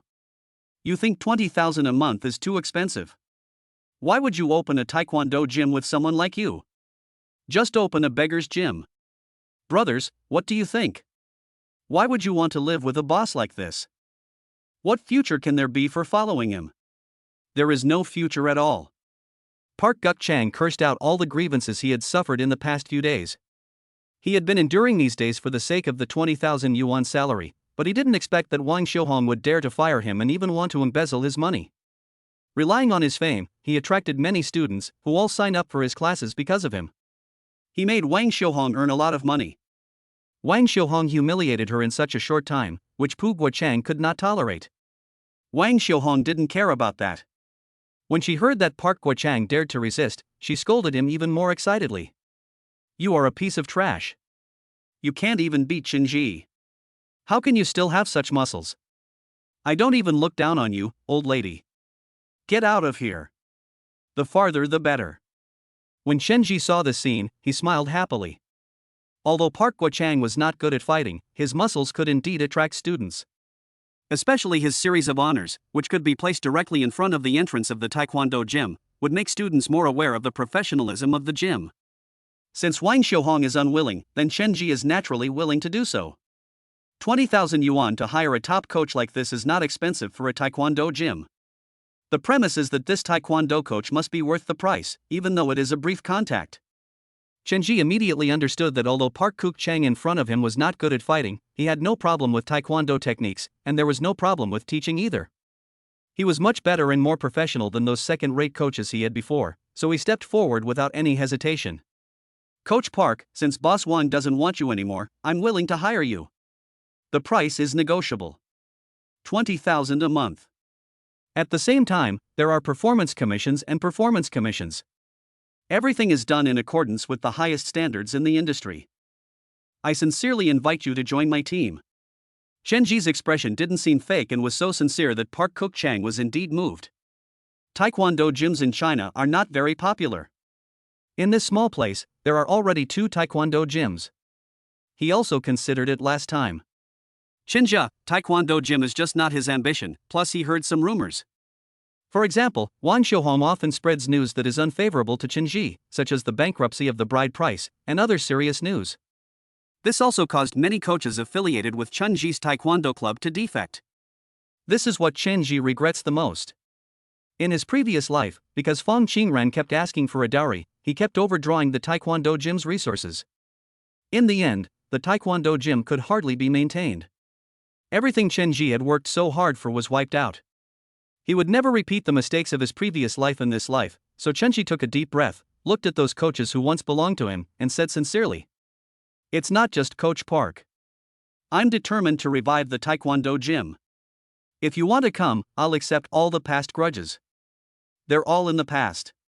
I am determined to run the taekwondo gym well. Anyone who wants to come back can come back now. From now on, the basic salary of my taekwondo gym coaches starts at 10,000 yuan. As soon as these words were spoken, there was an uproar and a thunderclap, leaving all the coaches dumbfounded. Park Guochang had already decided to change sides, so without any hesitation, he walked directly to Qinji and shook hands with him enthusiastically. Boss Chen, is everything you said true? If everything is true, then I am willing to join your taekwondo gym. Qinji smiled slightly. Very good, Coach Park. You can come to work tomorrow. I have prepared the contract and am waiting for you. Qinji's extremely courteous behavior moved Piao Guochang to tears. Okay, thank you, Boss Chen. He had suffered a lot of grievances under Wang Xiuhong. He originally made a living by teaching people and earned commissions. However, Wang Xiuhong first deceived him and offered him a monthly salary of 20,000 yuan, but he didn't expect that Wang Xiuhong would cut off his commissions afterwards. In other words, no matter how many students there are, he can only get 20,000. Such an unfair thing has long been unbearable for Park Guochang. Today was just an introduction, and with Chen Ji's invitation, everything just fell into place. In addition, Park Guochang also stared at Wang Xiuhong with a sharp gaze, and spoke angrily to other coaches. Why are you still staying with him? This fat pig usually takes advantage of you. I'm afraid you've all been taken advantage of by him? He's ugly, but he still has beautiful dreams. What are you still doing there? Park Guochang's words caused an uproar. At this moment, all the coaches under Chen Ji were pale as death, and they couldn't believe it was true. Then everyone burst into laughter, laughing wildly.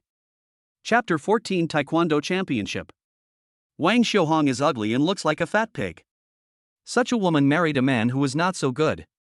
So on weekdays, she often wants to find a gigolo for herself. Such things were just rumors before. Many people said it, but no one dared to believe it. After all, Wang Xiuhong's family was happy. How could she do such a thing? Chen Ji kept silent despite being harassed several times. After all, he didn't want to talk about such a scandal. The other coaches naturally shared the same view. They all felt insulted and refused to speak out. Park Guochang was a man of true character and he said it directly. The coaches under Chen Ji all laughed and couldn't imagine how awkward it would be to be with a fat pig like Wang Xiuhong. The wild laughter of Coach Chen Ji actually corresponded to the bitterness of the coaches under Wang Xiuhong. They didn't laugh at these words. To other coaches, they just sounded like a joke, but in their eyes, they were blood and tears. Wang Xiuhong is indeed not a good person and she always wants to do something to her coaches. Some coaches even do it reluctantly for the sake of money. Such things are not very glorious. After being exposed today, those coaches felt as if they had eaten a fly. Don't even think about the disgust in your heart. It's even more painful to have such a scandal exposed. Wang Xiuhong was furious when she saw her coach like this. Does this old lady treat you goodly? What's wrong with all the expressions on your faces? What's wrong with me hitting you? If you think what I did is wrong, get out of here. I tell you, what I don't lack is money. It's hard to find a three-legged frog, but there are many two-legged taekwondo coaches. He thought these domineering words would make his coaches obey him one by one, but he didn't expect that Coach Wang would be the first to quit. He directly threw the sign around his neck to the ground. You stinky bitch, you fat pig, I'm done with this, why should I just put up with your injustice? Are you still showing off here today? Chen Ji, Boss Chen, Lao Wang, will work with you today. If what you said is true, I can start work right now. Coach Wang's early surrender made Chen Ji very happy. Chen Ji smiled. It definitely counts. Any other coaches who want to come? They all count. As long as they want to come, I want them all. Coaches, we are here to make money, not to be bullied. Can you bear to be bullied by this fat pig? There are quite a few of these coaches, and Chen Ji has already planned to expand the Taekwondo gym. Money is not a problem now. What is important is how to make a name for yourself in this city. The Korean wave is about to sweep in. Once those so-called TV dramas from South Korea become popular, many people will want to learn Taekwondo. By that time, the Taekwondo industry will completely flourish. This is an opportunity, and even though Chen Ji has a cheat in hand, he still wants to seize it. As long as we seize this opportunity, we will definitely be able to stand out in the field of Taekwondo gyms and even become a leading enterprise. It seems that the arrival of all these people now will cause pressure, but it will be of great benefit in the future. However, Wang Xiuhong refused to believe it and spoke coldly to her subordinates. Do you want to go too? How dare you listen to this loser? He's getting married soon, and he hasn't even collected enough money for the bride price. Can he afford your salary? You still want to listen to his nonsense? If you lose your job and have no money to earn, don't come crying and beg for help. Chen Ji immediately refuted. Boss Wang is wrong. I don't even plan to get married, so how can I have a high betrothal gift? My girlfriend and I are not suitable for each other and have broken up. Next, I will focus on running the Taekwondo gym. So coaches, I have sufficient cash flow in my hands. Now that you are here, I will add another bonus of 2,000. If you want to compete, you naturally have to do it to the utmost. When the coaches under Wang Xiuhong thought about how little they earned and how they were being molested by the fat pig, they all defected. Boss Chen, I'll work with you too. You just need to take me in. You don't have to offer me 10,000 yuan in salary. Just pay me at a normal level. The other coaches did the same. One after another they all defected to Chen Ji's side. For a moment, Wang Xiuhong seemed a little lonely. Coach Wang saw that there was someone behind Wang Xiuhong and started to mock her. What's the matter? Coach Lu, are you not eating enough fat pork? I think you are really shameless. This statement was almost clear, and Coach Lu could no longer bear it at this moment, so he turned around and joined Chen Ji. Perhaps because he had been oppressed too much, Coach Lu started to curse. Wang Xiuhong, don't expect me to do anything to you anymore. Get lost. I feel sick every time I'm around you. Wang Xiuhong was so furious that she almost exploded. She stared at the group of traitors under her command, stretched out her hands and spoke angrily with slightly trembling hands. A bunch of ungrateful wolves, a bunch of wolves that can never be tamed. Today I finally saw what ungrateful wolves are. Wang Xiuhong no longer mentioned the bet. Chen Jika has not forgotten what Chen Ji said. Didn't we just say that whoever wins and whoever loses will become the industry benchmark? Didn't we just obey orders? Boss Wang, how are you supposed to obey orders now? Wang Xiuhong was naturally an unreasonable person, and she spat on the ground. You want me to be civilized to you? That's wishful thinking. You piece of shit, don't think you're awesome just because you're so proud now. Life is long. Just wait. Sooner or later I will bankrupt you. Just wait. It's useless to be complacent now. Wang Xiuhong was so angry that she had no other choice but to show off her power verbally. However, it was clear who was the winner and who was the loser. Wang Xiuhong lost both face and substance. I had intended to show off my power by going there, but I didn't expect to be slapped in the face like this. Wang Xiuhong stared at Chen Ji and continued to show off her power. Let me tell you, my brother is also a 9th degree Taekwondo master, and he also practices Sanda. Let him come over when the time comes, and I'll show you what I can do. You loser won by chance, how dare you be so arrogant, and you bunch of losers will just wait. Mom, if you all had no food to eat, I would have starved you all to death, so that you dare to humiliate me like this today. She said it was powerful, but she still ran away in disgrace. Chen Ji looked at Wang Xiuhong, who was disgraceful, but did not say anything mocking. But the coaches and students under her were all talking about it. Wang Xiuhong had really made a name for herself this time. Soon she would be famous in the entire Taekwondo world. Chapter 15 Registration. The troublemaker Wang Xiuhong finally left. At this moment, the Taekwondo hall returned to silence, and everyone was looking at Chen Ji with hope in their eyes. Chen Ji is truly radiant now, and those female students are constantly flattering him. Boss Chen is so amazing, he is so generous. I want to top up my account. I want to order a private lesson from Boss Chen. I must order a private lesson from Boss Chen. I want to top up my account too. Ha ha ha ha. You guys are all trying to grab Boss Chen. I think Coach Park next door is pretty good. I want to sign up for Coach Park's class. The atmosphere suddenly became joyful. At this moment, Chen Ji finally smiled happily. After leaving Fong Qingran, many things became smoother. Soon, the busy day was over, and the new coaches were seen working hard in the evening, but the venue was not big. Most coaches were still eating free meals. Some coaches saw this predicament and quickly spoke to Chen Ji when they gathered after get-off work. Chen Ji, it seems that you don't need so many coaches here. If it doesn't work, let's go. Anyway, we have these skills and can make a living anywhere. Chen Ji looked at the person who said this and shook his head. Absolutely not. As long as I have food to eat, you will have food to eat. Brothers will follow me. Those who follow me respect me, Chen Ji. You think highly of me, but I can't do things that make people look down on me. As long as you follow me, you will have food to eat. These words directly won the hearts of these coaches, and each of them was determined to follow Chen Ji. Chen Ji couldn't let them go. What were these people now? They were all his treasures. If they left, it would be a huge loss for him to go to other coaches, so he absolutely could not allow such a thing to happen. When the coaches heard these words, they were deeply moved. They also didn't know that Chen Ji was so kind and righteous. Such benevolence and righteousness made them all feel ashamed of their previous betrayals. But now, they were all under Chen Ji's command, and they all made up their minds. They must make use of their connections to bring more clients to Chenji and make Chenji's Taekwondo gym prosperous. Only when Chenji's Taekwondo gym is prosperous can they have a better future. There is nothing wrong in following a boss like this. There is nothing wrong in following such a boss. Park Guo-chang was also inspired and moved by Chenji. He took a step forward and spoke to Chenji. Boss Chen, you are so good at Taekwondo. You can't just waste your time here.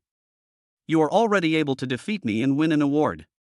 I know there is an award that will allow you to shine. With your current strength, you will definitely be able to make it into the top 3.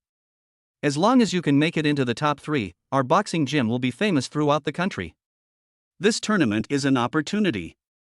Chenji instantly became interested and asked, "You mean the national championships?"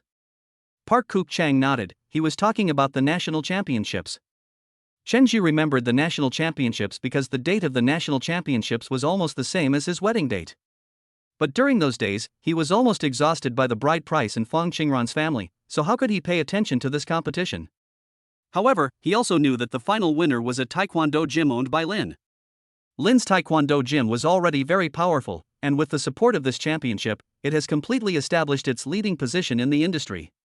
It gradually opened branches in major provinces and cities and became a huge entity. In his previous life, the Lin family Taekwondo gym was very famous to him. When he thought about this life, he definitely couldn't miss it, so he said directly, "Okay, then I'll go and sign up myself. By the way, are there any of you guys going to sign up?" Chenji looked at his coaches. Naturally, all of them were interested, but there were only a few who really met the requirements. Soon, the group of people started discussing. "Boss Chen, the national championship is still a long way off. Let's go sign up first. The registration deadline is almost here, so we have to sign up tomorrow morning." Park Guo-chang was particularly concerned about these things, so he knew it would be too late if he didn't sign up. Chenji also lowered his brows and said, "There should be a registration point in this city. Let's go and sign up now." After Chenji finished speaking, he drove with Park Guo-chang and several other coaches to the registration point. Park Guo-chang led the way and soon arrived at a large institution in the East District. This large organization is a registration point, and it is very convenient to register here. He regretted missing such an important tournament in his next life, as this life would be the beginning of his legend. Chenji walked in confidently and quickly, and soon all the registration procedures were completed. Just as he was about to leave, he saw a 1.8-meter tall man slowly walking towards him. He looked up at Chenji and said with disdain and a bit of hostility in his eyes, "You must be Chenji, right? You don't seem to be that powerful." What Chenji didn't know was that all this was set up for him. When Wang Xiuhong returned to her boxing gym, she was filled with indignation. She went straight to find her younger brother, who was an expert in Taekwondo, so she recruited him. Her younger brother was also in the city, so the two met very quickly. Wang Xiuhong's complaints made her younger brother Wang Xiuhu furious. They originally wanted to go directly to the door, but they didn't expect that someone would tip them off. Those coaches actually tipped off Wang Xiuhong about Chenji's intention to sign up for the National Taekwondo Championship. Wang Xiuhong immediately came up with an idea and asked her younger brother to sign up as well. "Brother, you have to sign up too. Your ranking will be of great help to our Taekwondo gym. By the way, you have to teach Chenji a lesson. If Chenji is in the championship, everyone will know that Chenji is a waste." Wang Xiuhu nodded, looked at his sister with contempt, and nodded. "Okay, sister, I get it. Don't worry about this little bastard. I can easily make him know what it means to be powerful. But now there is no time. I'll go sign up first." After saying that, he drove away. He knew Chenji, but he didn't know how a loser like Chenji could have such a big change so quickly and even make his strong sister lose face. This surprised Wang Xiuhu greatly, but also made him somewhat interested, and he was ready to see it for himself. Chapter 16 Conspiracy. Chenji ignored this strange man, and he didn't know that the person in front of him was Wang Xiuhong's younger brother Wang Xiuhu. Wang Xiuhu returned to Wang Xiuhong's Taekwondo gym and told his sister what he had seen. "Don't worry, sister. That boy is not that powerful. Just wait and see how I beat him up." Wang Xiuhong was eating a piece of fat meat at the moment. Then she put down her chopsticks, wiped her greasy mouth and said, "No, brother. This kid is surprisingly strong. Coach Park Guo-chang was knocked out. If he participates, it will definitely be risky. So call Chairman Li and tell him that I am willing to pay 30,000 yuan to prevent that kid from signing up. Wang Xiuhong, this plan is really vicious. She gave some money to the Taekwondo chairman. As long as Chenji fails to sign up, no matter how powerful Chenji is, he will not have the slightest chance of turning the tables. Wang Xiuhu frowned and said, "It's not like my sister can't beat him, so why bother using such a small trick? Isn't this money wasted?" Wang Xiuhong shook her head. "Don't underestimate him. That guy is surprisingly strong. I saw him defeat Park Quachang in just 2 or 3 moves. Park Quachang is so strong that even our coaches are no match for him." Wang Xiuhu did not think that Park Quachang was that strong. How strong could a person who had just gained experience be? He was just his show-off. But he was invincible in the real world. So he still said with contempt, "Then you go first. He is no match for me anyway. It doesn't matter if my sister doesn't believe me." Wang Xiuhong has always been a strong person, and Wang Xiuhu knows that. Since he can't persuade her, just let her be. Anyway, he can win. As long as he wins, it will also make his sister's taekwondo gym famous. Wang Xiuhong called without any hesitation. At this moment, the chairman was sorting out the list of participants, and he was not surprised when looking at the lists. This year is much better than previous years. More and more people are signing up, which is great. The next second, I got a call. "Hello, who is this? What's up?" The voice of the former Taekwondo chairman instantly reached Wang Xiuhong's ears, and Wang Xiuhong immediately smiled flatteringly. "Is this Chairman Qian? I'm Wang Xiuhong. I have something to discuss with you. Is there anyone on your side? If not, let's discuss it. It's a great thing to send you money." Chairman Qian was stunned, not knowing what good news was. He then looked to both sides, stood up alone, and walked towards the corridor outside. "Okay, now tell me, what's going on?" Wang Xiuhong did not delay at this moment. She also knew that people love money. As long as the money is in place, everything can be discussed, so she went straight to the point. "Chairman, I heard that there is a person named Chenji who signed up. I have some grudges against him. I am willing to pay 30,000 yuan. You just need to erase his name and pretend that he has never signed up. Tomorrow morning is the final deadline anyway. You just need to say it was a mistake, and you can get the 30,000 yuan. How about it? If it's okay, I'll transfer the money to you now. You can still use the old card number." This was not the first time that Wang Xiuhong had done such a dirty thing. All her honorary titles were obtained through bribery. In fact, she knew nothing about Taekwondo. Chairman Qian naturally understood and said with a smile, "I thought it was something else. If that's the case, then I understand. It's still the old account. Please call me." After saying that, the chairman went back and directly found Chenji's application form from a pile of names. "Shaoli, the application form you came here on is not clear, so it is invalidated." "What about you?" "Just throw it into the trash can." Shaoli looked at the application form and said, "Then I'll give him a call and let him know and ask him to fill out another application form." The chairman glared at him angrily. "You treat this matter so carelessly, and even asked him to fill in the application form. Just don't ask him to fill it in. He just failed. That's it. Fine, throw it in the trash." What a shady operation. With just a random excuse, they threw the application into the trash. Wang Xiuhong transferred the money directly to this account. Although she spent money, she was in a very good mood. Why are you in such a good mood? Or is it because it's worth the money? Being able to discipline Chenji is extremely important to her. If she can make Chenji go bankrupt, then she will be the only Taekwondo gym in this street and this area. So she laughed happily, and Wang Xiuhu next to her couldn't help but said, "Sister, you are just asking for trouble. So what if you can't let him sign up? How great can you be? You are just wasting money." Wang Xiuhong disagrees. This kid is so powerful now that he dares to teach his sister a lesson. "No, I'm telling you that it's easier to get things done if you spend money. It's always like this. If you don't spend money, no one will do anything for you. Why fight him? We can use some tricks to make them unable to lift their heads and walk away. Let's go block the door tomorrow morning and teach that guy a lesson so that he knows how powerful we are. You don't even know how that kid scolded me. When the time comes, you can help me scold him. After all, those outsiders are unreliable. Only my good brother can be trusted. After saying that, he started thinking about how to have a big fight with Chenji. Chenji was still unaware of all this at the moment. He was preparing for the championship. There is no problem with his movements or strength, and with the help of the system, there will be absolutely no problem. Now comes the issue of funding. After buying this luxury car, I didn't have much money left. After that, he bought another house. Although this house didn't cost much, the money after the 20% discount still almost drained his savings. But he didn't regret buying this house at all. Why not? Because this house is of great significance. He only spent this little money to buy it now. Soon, this house will be worth more than 10 million. He made a net profit of nearly 10 million after transferring it back and forth. This is the most violent one. Although real estate seems to only offer high prices, it is very difficult to cash out, so Chenji does not plan to buy too many houses. You should still do business and expand your business. This is the right way to go, and this is how you will make money incessantly. The money on the Taekwondo gym's account has now reached a precarious point, and he can only try his best to maintain it.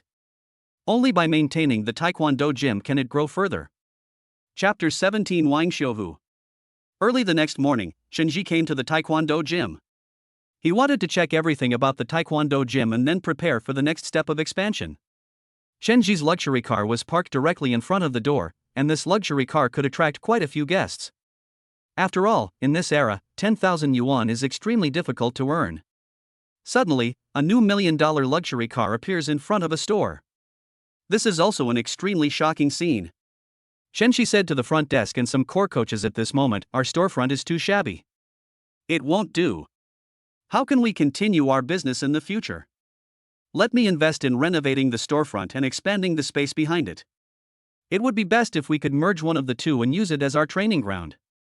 Chenji looked around and found that the only problem at the moment was that the venue was too small. There were not enough coaches, and these coaches were not professional enough, so Chenji planned to let them go for further training. First, decorate the storefront, and then the overall quality training of our coaches will be the same. I will pay for it. Coach Lee has been following Chenji for quite some time, and he spoke with some concern. Decorating the storefront and going to training all cost money. Do we have the money? It's hard to do things without money. Chenji, you have to think it through. This is not a matter of pretending to be rich. Let's maintain the status quo for now. With the blessing of the golden eyes, money is not a problem for Chenji. He just doesn't want to be too ostentatious now. After finishing the work at hand, he immediately went on to draw lottery tickets. If all else fails, he will go directly to the casino. He will earn as much money as he can in the casino anyway. His eyes are now natural cheating devices. It is extremely easy to make money with these eyes. Chenji said confidently with a smile.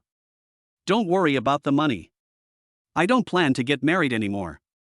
The betrothal money plus other money is enough. I have also made some money and have some opportunities. If you don't believe me, just look at the car outside. It's the one I bought. I also bought a villa in the most luxurious Eaton Manor in this city. So don't worry about the money. Money is not the problem. The problem is how can we make the Chin Clan gym flourish. Chenji spoke confidently, and the coaches under him also relaxed their brows at this moment. As long as there is money, then everything will not be a problem. Just as several people were discussing their grand plans, Wang Xiuhong's extremely unpleasant voice suddenly came from outside. Chenji, come out here, ha ha ha, you are so shameless now, you parked your luxury car directly at the door, what's the matter? Do you want to be a gigolo or to pick up customers? These words made Chenji frown. This Wang Xiuhong really came back again, so Chenji didn't hesitate at all and walked out directly. The coaches beside him were also determined to follow Chenji, so they quickly walked to the door and looked at the arrogant Wang Xiuhong. Chenji immediately turned on the sarcasm mode. What are you doing here again? Are you trying to humiliate yourself again? In fact, insulting you is a disgusting thing. Chenji's words really touched Wang Xiuhong's sore spot, and Wang Xiuhong even roared directly. You little bastard, you are so shameless. You make me so angry. Wang Xiuhong was trembling as she was pointed at, and then she fought back with a murderous and heartbreaking blow. Well, you dare to fight me now. Don't think I don't know that you also want to participate in the so-called National Taekwondo Championship. I tell you, a loser like you will not get any ranking. Even someone like you has been beaten by others in the past. Do you see the person next to me? That's my brother Wang Shouhu. With him here, you can forget about getting a rank, and it's impossible for you to get a rank at all. Just be a good piece of shit and follow your shitty coaches and be a bunch of shitty guys here. Wang Shouhong's words made Shenji stunned, and then he looked at Wang Shouhong as if he had sensed something. Wang Shouhong seemed to be touched upon, and fearing that the other party would find out, she simply lowered her head. The next second, Shenji seemed to sense something and stared at her and said, "It seems that you have done something. It seems that you don't want me to win the award. What did you do?" Wang Shouhong stopped talking immediately. The next second, she looked to the side and said, "You are slandering people. Who has done anything to you? Do you need me to do anything to a person like you? Are you a match for my brother?" Wang Shouhu stepped forward, stared at Shenji with contempt, and said, "I knew you before, and I thought you would have closed down by now, but I didn't expect that you have not closed down yet. It's not easy for you to survive until now. It's just that you met me. As long as I'm here, you won't be able to recruit students anymore. Go bankrupt as soon as possible and give everything you have to my sister. Otherwise I will find a way to make you go bankrupt." Wang Shouhu was quite famous in the industry. Shenji next to him did not realize this, but Coach Li next to him did know it. Coach Li lowered his head and said to Shenji, "Shenji, this guy is not simple. It is said that he used Taekwondo to beat someone to death. At that time, he even signed a life and death agreement. Fortunately, the man was not really beaten to death. However, this guy's strength is also very unusual." Coach Li's words did not make Shenji feel afraid. Shenji looked at Wang Shouhu in front of him and said, "I look forward to fighting you, but don't deny your defeat when the time comes." Wang Shouhong is a deadbeat, and Wang Shouhu in front of her seems to be the same. Wang Shouhu stared at him and said, "Don't brag. You've got a bad tongue. Sister, let's go. There's nothing to be afraid of with this piece of trash. I can definitely defeat it and beat him." Wang Shouhong continued to insult Shenji. "Shenji, wait and see how my brother beats your brother. I tell you, when you fight him, you don't have to hold back and cripple him. You have to let him know how powerful you are and beat him into a paraplegic." Wang Shouhong's hatred for Shenji was real. But Shenji never regarded her as an opponent. Now she can still talk to Shenji face to face. When Shenji becomes completely successful, Wang Shouhong in front of him will be just a ridiculous clown-like figure. Wang Shouhong left, and Wang Shouhu also left. They left together. Shenji looked at their backs as they left, and always felt a little uneasy. Shenji immediately said to Coach Li next to him, "Did you hear what Wang Shouhong said just now?" Coach Li was no fool, and he came to his senses immediately. Chapter 18 Successful Registration. "I see. She must have tampered with our registration, so she could say such things." Shenji nodded. Wang Shouhong is not a person with a bottom line. She can do anything. At this moment, the coach who jumped from Wang Shouhong also spoke. "That's probably the case. Wang Shouhong is a shameless person. She got all the titles in her store by paying bribes. I know who she bribed. She probably bribed the vice chairman of Taekwondo, Chairman Xian. Let's go now. As long as we find Chairman Li, he will definitely handle the matter impartially and will never show favoritism."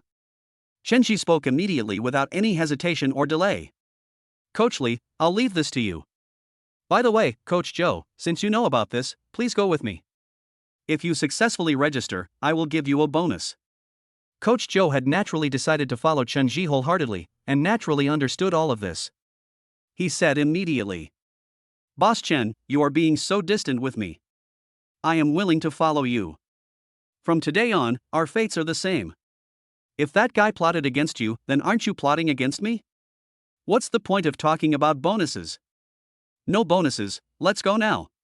Today at noon is the last time to sign up. If we delay, I'm afraid it will be too late to go later." Without any delay, Shenji drove directly to the Taekwondo institution with Coach Joe. Along the way, Coach Joe kept talking. "Boss Chen, you are a kind person. I tell you, it is absolutely right to follow you. That old woman is useless on weekdays. Sooner or later, she will go bankrupt." After hearing this, Shenji nodded, but did not agree. Wang Xiaohong's ending was actually similar to the prediction here, except that she prospered for a while, but when housing prices plummeted, she went bankrupt due to many factors. But at that time, Wang Xiaohong had already made a lot of money. She successfully took advantage of the Korean wave and made a lot of money by relying on dishonest means. Such an ending was absolutely unfair in the previous life. It is unbelievable that someone like Wang Xiaohong could earn so much money. Soon, they arrived outside the institution.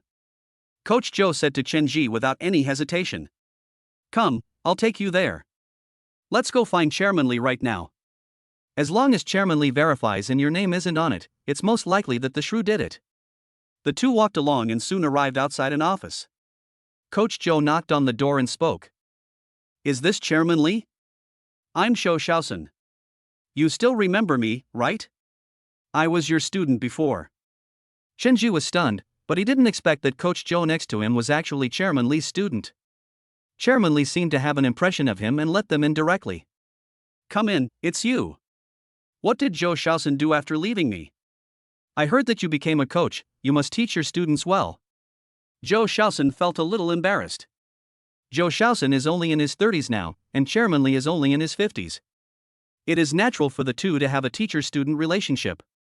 "What do you want from me? But I'm telling you that you can't do anything by backdoor.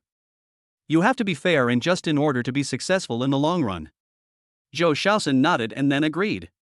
"Teacher, you are right, but someone is doing something unfair now. Our boss Chen went to register yesterday, but it seems that someone tampered with his registration." Chen Ji immediately handed in the registration form in his hand. Chairman Li put on his reading glasses, looked at the registration form, and nodded. "Yes, there should be no problem with what was signed yesterday. There are 2 copies in total. Wait for me to call someone to check it." After saying that, he called the office director. "Xiao Zhou, and hey, Boss Chen, right?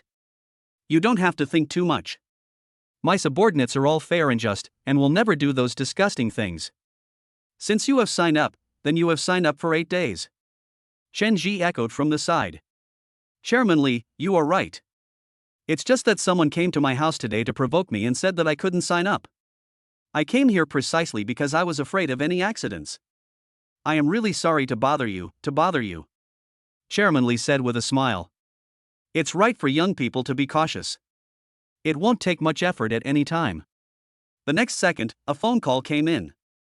Chairman Li picked up the phone. His face was originally full of smiles, but the next second it turned into a cold expression. He slammed the table angrily. "How dare these bastards do such a thing under my command? Well, they even dare to do this. No, this cannot be allowed." Chairman Li said angrily, "Your name is not on the list. It seems that some bastard took money to cross out your name. I already know who it is." Both Chen Ji and Coach Zhou broke out in cold sweats. If they had not taken this matter seriously, they would probably be regretting it now and would have lost the qualification to participate in the National Taekwondo Championships. Coach Zhou also nodded and then cursed angrily. "What an old witch. I didn't expect that she would really do such a dirty trick in prehistoric times. She is so shameless. She dares to do anything." Having lost face in front of his students, Chairman Li stopped talking and spoke directly to Chen Ji. "Don't worry, Boss Chen. I'm here to take care of this matter. No one will make things difficult for you. I'll get someone to come over and take care of this matter right away." Chairman Li called Vice Chairman Xian directly.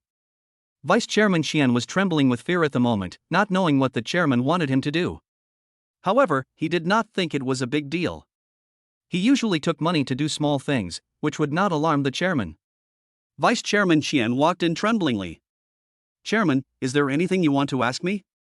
Chairman Li said without further ado, "Well, you are so audacious to take money and tamper with the quota. You don't have to come tomorrow, and you will lose your position. You can go wherever you want in the future. This is not a hotbed for morally corrupt people like you." Vice Chairman Qian was completely dumbfounded. But the next second, he was dragged out by Chairman Li's men. He was so distraught that he completely lost his spirit. Chairman Li said to Chen Ji with some guilt, "I'm so sorry. This happened because of my negligence. If it weren't for my negligence, how could this happen? Don't worry, the Taekwondo National Championship is still fair and just. I'm looking forward to seeing you here." Shenji nodded and smiled. Chairman Li's impartiality in enforcing the law is truly admirable, so I won't bother you anymore. Chapter 19 Banquet Preparation. Xiao Zhao, by the way, have you contacted them about the company's cocktail party? We must let all the car owners participate in this event. They are a living signboard, and we also need to use this event to promote it. Zhao Chuanxue was in a daze when she was suddenly reminded by the manager. A blush appeared on her face. Somehow, when she heard that she was going to contact those clients, Shenji's face suddenly appeared in her mind. Shenji's appearance had been engraved in her heart and she could never forget it. Maybe this is what love is. Liking someone does not mean long-term companionship, but love at first sight. It seems that when you think of this thing, you think of that person. Okay, I've basically contacted all the managers. I'll contact the rest later. Zhao Chuanxue naturally knew Shenji's contact information. After all, the insurance was purchased in the store. She picked up the phone and called him directly. Shenji is processing documents. There are many things in the Taekwondo gym that need his attention and cannot be delayed any longer, especially the general direction. He has already contacted the construction team on how to renovate the facade. However, during this period of time, the business will inevitably be affected, so he plans to directly renovate the back door and temporarily let the back door serve as the front door. The two-line construction allows the site to have two main entrances. In this way, the construction of the back door becomes more important. In short, both must demonstrate the strength of the Taekwondo gym. Coach Wang, these are very important. Come and take a look at them. By the way, find a well-known designer to design them, and then send the final design to me. It has to be luxurious, with Korean style, but also with our own style. We want to build a different Taekwondo gym. Do you understand? Shenji's ambition goes far beyond this. He wants to compete with those big companies. Yes, compete. It would be best if he could be on par with Lin's Taekwondo gym one day. It's not just about being on par with him, but about seizing the opportunity to surpass Lin's Taekwondo gym. Just as he was about to contact the construction team, he heard the phone ringing and he turned on the phone. Shenji found that this was an unfamiliar number. He subconsciously wanted to hang up, but he chose to answer the call the next second. After all, there are too many people contacting me in the past 2 days. If it's the construction team calling, it would be very rude to hang up directly. When Zhao Chuanxue heard the phone being answered, she was a little flustered the next second. She didn't know what to do. Her heart was pounding, and then she said embarrassedly, "Excuse me, is this Mr. Chen? I'm from the 4S store. You bought a new car from our store before. Do you remember? It was that luxury car." When Shenji heard the gentle voice, he immediately thought of the beautiful female salesperson he had contacted before. Zhao Chuanxue's appearance was naturally beautiful, but too many things had happened during this period of time, leaving him with no time for the moment. He then said, "So it's the beautiful lady from Zayota University. Haha, why are you contacting me today? I'm really sorry. I've been too busy recently, otherwise I would have contacted you a long time ago. But it's not too late now, right?" Ever since Chunji obtained the charm system, his speech skills have become very good. Just 2 random sentences can make Zhao Chuanxue feel shy. Somehow, all the initial pressure disappeared without a trace. Zhao Chuanxue overcame the psychological pressure and said to Chenji, Boss Chen, do you have time to come over? The 4S store is like this. We have an event tomorrow. We can invite new and old car owners like you to gather at the 4S store for a car club gathering. Next, there will be a private event on the first floor of the Marriott Hotel to reward car owners like you. You can draw a lottery on the spot. The biggest prize is a notebook worth 10,000 yuan and other prizes. Zhao Chuanxue made his purpose clear. Chen Ji was interested. He thought that at a big cocktail party like this he would definitely be able to meet the boss of this city. It was a good thing for expanding his network, but more importantly, he wanted to conquer early spring snow. He might want to exchange the points for something different. Ever since he was reborn and obtained the system, he has not yet conquered even one goddess. In this state, he cannot redeem anything. And early spring snow will be the first target, so Chunji agreed immediately. The beautiful lady invited me personally. How can I not go? Okay, I'll go there tomorrow. Let's contact each other tomorrow. By the way, let's add a communication software and contact each other on it. I wonder if the beautiful lady would be willing to show up. Shenji's current status is completely different from before, so Zhao Chuanxue naturally looks at him differently. After all, anyone who can spend more than 1 million to buy a car in this city must be wealthy and different from others. Zhao Chuanxue had no doubt about Shenji's character, nor did she doubt that Shenji was a bad person. She just smiled shyly. Okay, then just add me. It's my number. You must come tomorrow. Shenji nodded and then thought about his schedule. Coach Wang, the construction team will come tomorrow. You will be responsible for contacting them and confirm their construction period first. The design drawings can be delayed. These people may not be reliable, so we also need to have multiple plans. These small matters can be handed over to Coach Wang, but he will have to handle other matters himself. The first thing is to change your attire. Since his rebirth, Chunji has been busy with miscellaneous matters, and he still wears low-key clothes, although these clothes are not ugly. However, to make friends with those big bosses, it is more important to have financial strength. Economic strength is not like inner strength, which needs to be dug up. The simplest way to look at it is to see what clothes you wear, what car you drive, and what company is behind you. Those big bosses who have returned to simplicity naturally don't have to consider these things, but now Chunji only has a pitifully small taekwondo gym. If he wants to impress them, he can only have a heroic appearance. The car is enough to show off, the next thing is the clothes. Clothes make the man, and saddles make the horse.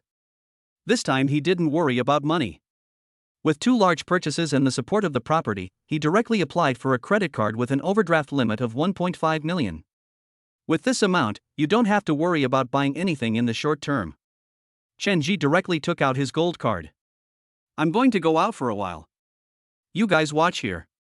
If anyone comes to cause trouble, come find me. Shenji walked out and then turned his gaze to Wang Xiuhong's taekwondo gym next to him. After that incident, Wang Xiuhong had finally been quiet for a few hours, but she was not sure whether Wang Xiuhong would continue to make trouble. Don't worry about that for now, the most important thing is to buy clothes.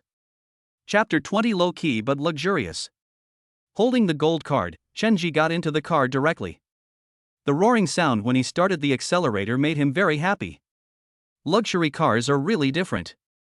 He stepped on the accelerator and headed straight towards the largest shopping mall in the city. This shopping mall is the Baida shopping mall located in the city center. For Chenji in the past, the Baida shopping mall was simply a devilish place, because Fong Qingran used to come here to shop without blinking an eye. He was the one responsible for paying, and he felt painful every time he paid. The consumption here was really beyond the affordability of a small taekwondo boss like him. But Fong Qingran always makes big purchases, and the amount he spends each time is more than 30,000 or 40,000 yuan. Not only buying things, but also a meal here costs at least 2,000 yuan. Thinking of this, Shenji felt a sharp pain in his heart. My life in the previous life was so miserable. I was almost dying from being exploited by Fong Qingran and the Fong family. But now everything is fine, and the painful days will finally become a thing of the past. This time, his mentality has changed greatly. He walked in slowly. When he came here, his mentality changed and his steps gradually became lighter. Why is he so calm? Why did he change? Is it because he has a gold card that allows him to overdraw 1.5 million yuan? With this gold card, what else is there to be afraid of? Nothing. Shenji walked directly into the first floor, to the clothing factory facing the main entrance. All the clothes in the factory were high-end custom-made clothes, including suits, dresses, and work clothes. They could be customized or purchased at will. The price of each set of clothes is over 10,000 yuan, which is a place Shenji once dared not even look at. But now he walked in leisurely. The shopping guide inside immediately saw the customer coming and walked forward respectfully and bowed to greet him. Hi, would you like to buy some clothes? The shopping guide pointed at the clothes inside and said to Shenji. These clothes are all new styles, the latest, and discounted. They are all good clothes. Which ones do you want to choose? Shenji took a look at these clothes and found them too flashy. He shook his head and said to the shopping guide. Money is not a problem. What I need is to be low-key. Please help me pick out a few sets of clothes. Oh, they have to be low-key and luxurious, and suitable for business. My budget is within 200,000 yuan, you can choose whatever you want. The two shopping guides looked at each other, knowing that big business had come, and provided service more attentively. Sir, no, hello, boss, I'll pair it for you, please wait a moment. A budget of 200,000 is already enough. Even if it is the most luxurious clothing store, it will not cost 200,000 to put together a few sets of clothes. 100,000 is more than enough. Their commission from this 100,000 is also very considerable, so the two of them are so happy. The two shopping guides looked at Chunji quickly without any hesitation, and started matching his clothes the next second. But in just a moment, two people came over with several sets of clothes. Well, sir, hello, here are the clothes for you. This is the fitting room. Please go to the fitting room and try them on. If they don't fit, we will match them for you. These shopping guides usually do this kind of work, so their matching is naturally excellent. Chunji quickly walked in and put on the clothes. It is true that people need clothes to match. When Chunji puts on clothes, his temperament immediately changes. He looks like a low-key rich man, but also shows a bit of luxury. After all, haute couture clothes are different from ordinary clothes. They look three-dimensional and upright when worn on the body. The two shopping guides were both dazzled by his appearance. Chunji was handsome to begin with, and with his charm and figure, especially with the clothes, he looked even more handsome. Not only were their eyes brightened, but they were also deeply attracted to him. A shopping guide flattered directly. Sir, you look really handsome. This suit suits your temperament very well. Look at this mirror. It fits you from all angles. The shopping guide deliberately moved forward and rubbed Chunji's shoulder. His shoulder felt something strange. The shopping guide next to him was indeed very pretty. But it's only the kind after makeup. Chunji took a step back, distanced himself from her and said, Okay, in that case, I'll take this set. Chunji was satisfied with the clothes and put them on directly. Hello, sir. This is the second dress. Please try it on. It has been matched for you. Oh, and I have also given you the choice of clothes inside. Chunji picked up the clothes for the second round of replacement. The second set of clothes is obviously not as elegant as the first one, but both are good, very low-key, and in line with his temperament. Chunji was very happy. He took out the gold card from his wallet and compared it with the two salesmen. Very good, I like both sets of clothes very much, so I will buy them both. You guys go swipe your card and pack up the clothes. The two shopping guides had big smiles on their faces, as they had received the commission. Chunji put on his second set of clothes directly.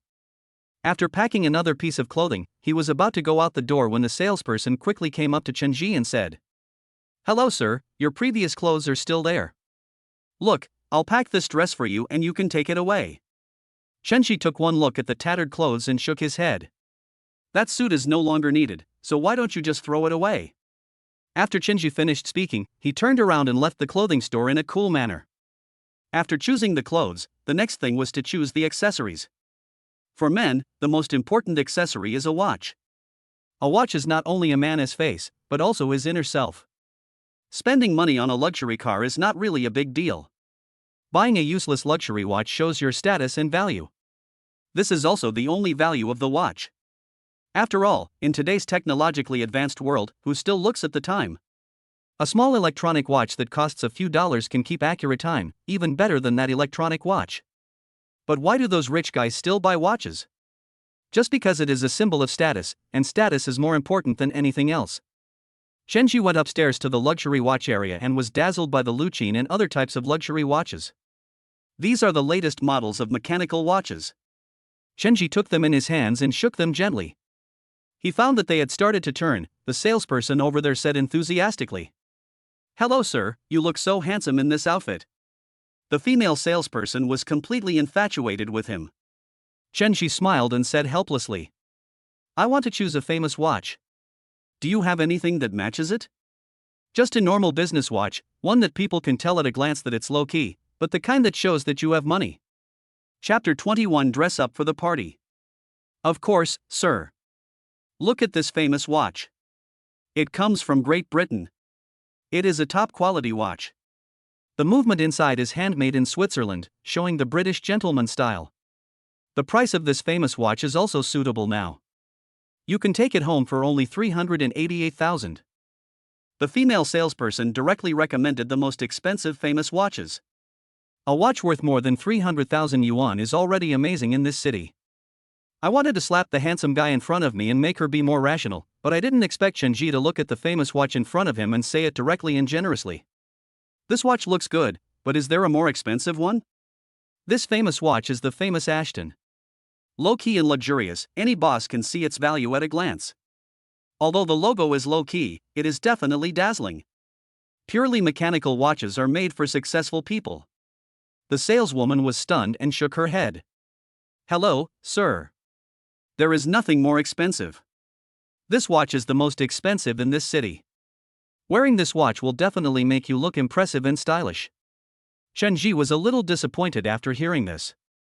His budget for the luxury watch was about 700,000, but he didn't expect to spend less than 400,000. However, this was enough. Chenji nodded, took the watch in his hand and said, "Then help me put it on.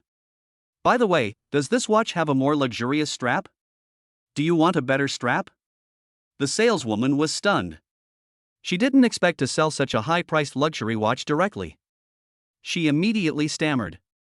"Yes, here is a luxurious platinum watch for you. The strap is inlaid with top-grade red diamonds." Chenji nodded. "Okay, then I'll pay for this Ashton watch by credit card." The saleswoman's hands trembled. Luckily the famous watch was not in her hands. "I didn't expect it to be sold so smoothly." Chenji put the watch on his hand directly. The platinum strap showed its luxury and was inlaid with rubies. The rubies were not big, but when inlaid on it, they complemented each other no matter how you looked at it. As expected, after paying the money, Chenji directly threw the box to the female salesperson. "Okay, I'll just wear it on my hand and don't want these things anymore." Chenji had just walked out when he saw the female salesperson quickly catching up with him. Looking at the big boss in front of her, she naturally released her charm and spoke with a bit of obsession in her eyes. Sir, hello, it's like this, you bought a famous watch worth more than 300,000 yuan, and you have been upgraded to the top customer of our store. This is a top customer card. With this card, you can come in at any time without an appointment to conduct any consumption activities. You can also come in without an appointment. By the way, can you add your contact information? We have famous watches here and we can contact you. We have many styles of watches here. If you need some special ones, we can also go to Europe to exchange them for you." Chenji directly accepted the customer card. "Okay, I'll come over if you need me, so don't add the contact information." He didn't want to be harassed by these salesmen every day. These salesmen in later generations were very crazy. Even the salesmen from famous stores could not be easily neglected. Chenji had put everything together and got into the car holding his clothes. The boys and girls on both sides looked at him with different eyes, as if they were a little envious and even jealous. They must be envious. Chenji is so young, but he has everything. They are naturally envious. Soon, the next day arrived. Chenji, wearing the first set of clothes he chose yesterday, walked out of his house slowly. Today, all the construction team's affairs were handed over to Coach Wang, so he was naturally relieved. He got into his luxury car and rushed to the 4S store at full speed. "Sister Xiaozhao, don't wait any longer. What time is it? Why are you so attentive?" Zhao Chuanxue didn't know why, but she always wanted to come out and see who was coming. It was already 8 or 9 o'clock, and today's cocktail party was essentially a business activity. Many customers who buy cars do not do so simply for the sake of buying a car, but also for the sake of face. These people also want to take this opportunity to get to know more bosses. Knowing one more person means having more paths to choose from. They know this truth very well, so they choose to come. Since they choose to come, they all have a purpose. The common appearance of these people is that they are old. Yes, they are old. After all, in this difficult era, it is very difficult for young people to earn their first pot of gold. If they want to become a real boss, like a millionaire, they must be at least 30 or even 40 years old. Therefore, there are actually only a handful of people like Chenji who buy luxury cars at such a young age. The saleswoman next to her didn't understand why it was snowing in early spring, but the manager did know and laughed at her. "Your sister is thinking of finding a boss so that she won't have to worry about food and drink for the rest of her life. Tell her to stop dreaming. How could she be interested in someone so young and promising?" Zhao Chuanxue naturally also heard these words, and her face was somewhat angry. "Speak directly to the manager." "Manager, you arranged all this. I came out to greet guests, which is also a normal requirement of the company. What's wrong? I just want to marry into a wealthy family. I don't understand what you mean by that. You are insulting my personality. You must apologize to me. The manager got angry instantly. How dare a mere salesperson challenge him? Zhao Chuanxue, you've only been here for a short time, and you're already challenging me. Don't think you can challenge me just because you sold $1 million luxury car. It's impossible. Just as he finished speaking, Chenji drove his X5 slowly into the 4S store. The manager immediately came up attentively and opened the gate for Chenji. After all, someone who can drive a luxury car at such a young age is definitely not simple and deserves his attentive service. Chenji glanced at the manager and asked directly, "Where is the salesperson who sold me the car?" "Yes, he went there earlier." The manager's face darkened instantly, but he immediately replied with a smile the next second. Yes, I'll call Haruyuki over right away." The next second, he came directly in front of Zhao Chuanxue and spoke humbly. "The client is here, why don't you hurry up and answer the call?" "It's all my fault, Auntie, it's all my fault." This manager is quite flexible. Zhao Chuanxue didn't care. After all she was thinking about at the moment was Chenji. She walked over immediately. For some reason, when she stood in front of Chenji, she found it difficult to say anything. Chenji looked at the beautiful Zhao Chuanxue and said, "I came here at the invitation, why are you not welcoming me?" Chenji deliberately pretended to be unhappy. Zhao Chuanxue blushed at this moment and did not dare to look at Chenji. Chenji looks so handsome. Chapter 22 Dating. Zhao Chuanxue raised her head and looked at Chenji carefully. Chenji's clothes were really different from the first time he came. Looking closely, I couldn't even recognize him. He looked even better than he did a few days ago. "Why are you shy? Are you afraid to speak? If you don't speak, I will leave." After Chenji finished speaking, he pretended to go back to the car. Zhao Chuanxue immediately grabbed Chenji's hand. No, don't go." Looking at Zhao Chuanxue's shy appearance, Chenji was very happy. He grabbed her hand and said, "How can I bear to leave? Everyone invited me, so of course I don't want to leave. Can you accompany me today?" Chenji's words were extremely bold. If it were someone else, they would naturally blush. Fortunately, Zhao Chuanxue was a salesperson who came into contact with all kinds of people on a daily basis, so she took it directly and steadily. "You are my guest, so of course I have to accompany you well." Zhao Chuanxue was a little shy at the moment. She carried Chenji in and the first thing she did when she entered was to clock in. The cocktail party was at noon, so taking advantage of this break, Chenji said to her, "By the way, are you busy? If not, why don't you come with me to choose some bedding? I've been worrying about my poor taste these days, so why don't you take me to choose some? Early spring snow is naturally what we want." But the next second, I was a little worried about my work. Chenji then looked at the manager and said, "Manager, I'm a little busy and need your employee to help me. Is that okay?" The manager was dumbfounded. He thought Zhao Chuanxue was just dreaming, but he didn't expect that their relationship would progress so rapidly in the next second. Faced with the words of such a big boss, he naturally did not dare to refuse. After all, such customers are particularly important. Who can refuse a person who can easily spend millions to buy a car in this era? Maybe he will choose his store for his next car. If such performance is achieved every month, his store will sooner or later be promoted to a top store. He would also be promoted again from manager, so he did not hesitate at all and smiled flatteringly. "Boss Chen, depending on what you said, let her go and help. It's her honor to be able to help you." "Xiao Zhao, Boss Chen, what do you want me to do?" "Do your best to handle the company's affairs. You don't have to worry. You will get all the bonuses and everything will be considered. Just think of it as you are on a field trip. Go quickly and follow the boss." He looked like two completely different people, and Zhao Chuanxue was secretly feeling happy at the moment. Looking at Chenji, there was a little more joy in his eyes. For some reason, the throbbing in her heart always made her shy. On weekdays, she looked so smart, but the moment she saw Chenji, she became a fool and a captive of love. Maybe this is love is like this, it is unreasonable. Chenji directly invited Zhao Chuanxue to get in the car, and the two of them started the car and drove away. All the salesmen were dumbfounded when they saw this scene. The manager shook his head and then smiled. "It seems like Xiao Zhao is really going to be rich. Go do what you need to do. Maybe you will be able to achieve something like this."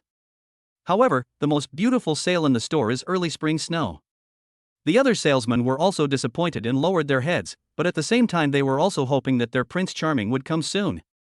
The two got in the car and headed towards the mall. Half an hour later, they finally arrived at the entrance of the mall. Zhao Chuanxue was a little shy and then said to Chen Ji, "My clothes don't seem to fit me. How about this? My home is in this mall, not far away. Can you let me go back and change clothes first?" After Zhao Chuanxue finished speaking, she returned to the car regardless of Chen Jitong's disagreement, as if she wanted to leave a better impression in front of Chen Ji. Chen Ji had no choice but to follow the strategy plan. After all, this was just the beginning. Ding, the strategy success rate is 70%. The sudden notification sound of the charm system made Chen Ji stunned. He hadn't even started the strategy yet, but it was already 70%. It was really puzzling. Chen Ji did not hesitate and took Zhao Chuanxue back to his apartment. Zhao Chuanxue did not hesitate and rushed to the class and went upstairs. Chen Ji was waiting downstairs bored. After 20 minutes, Zhao Chuanxue slowly came down from the stairs. The moment she walked out, Chen Ji's eyes were almost stunned. It was early. Haruyuki had his hair loose, and was wearing an ordinary white t-shirt. She was wearing a short skirt. Zhao Chuanxue's figure is extremely perfect, and the t-shirt shows off her figure perfectly. Looking down, her bright long legs are so attractive that one can't bear to look away. Early Chuanxue's appearance is so beautiful, and when she puts on this dress, there is a world of difference. She looks so sexy, pure, and charming.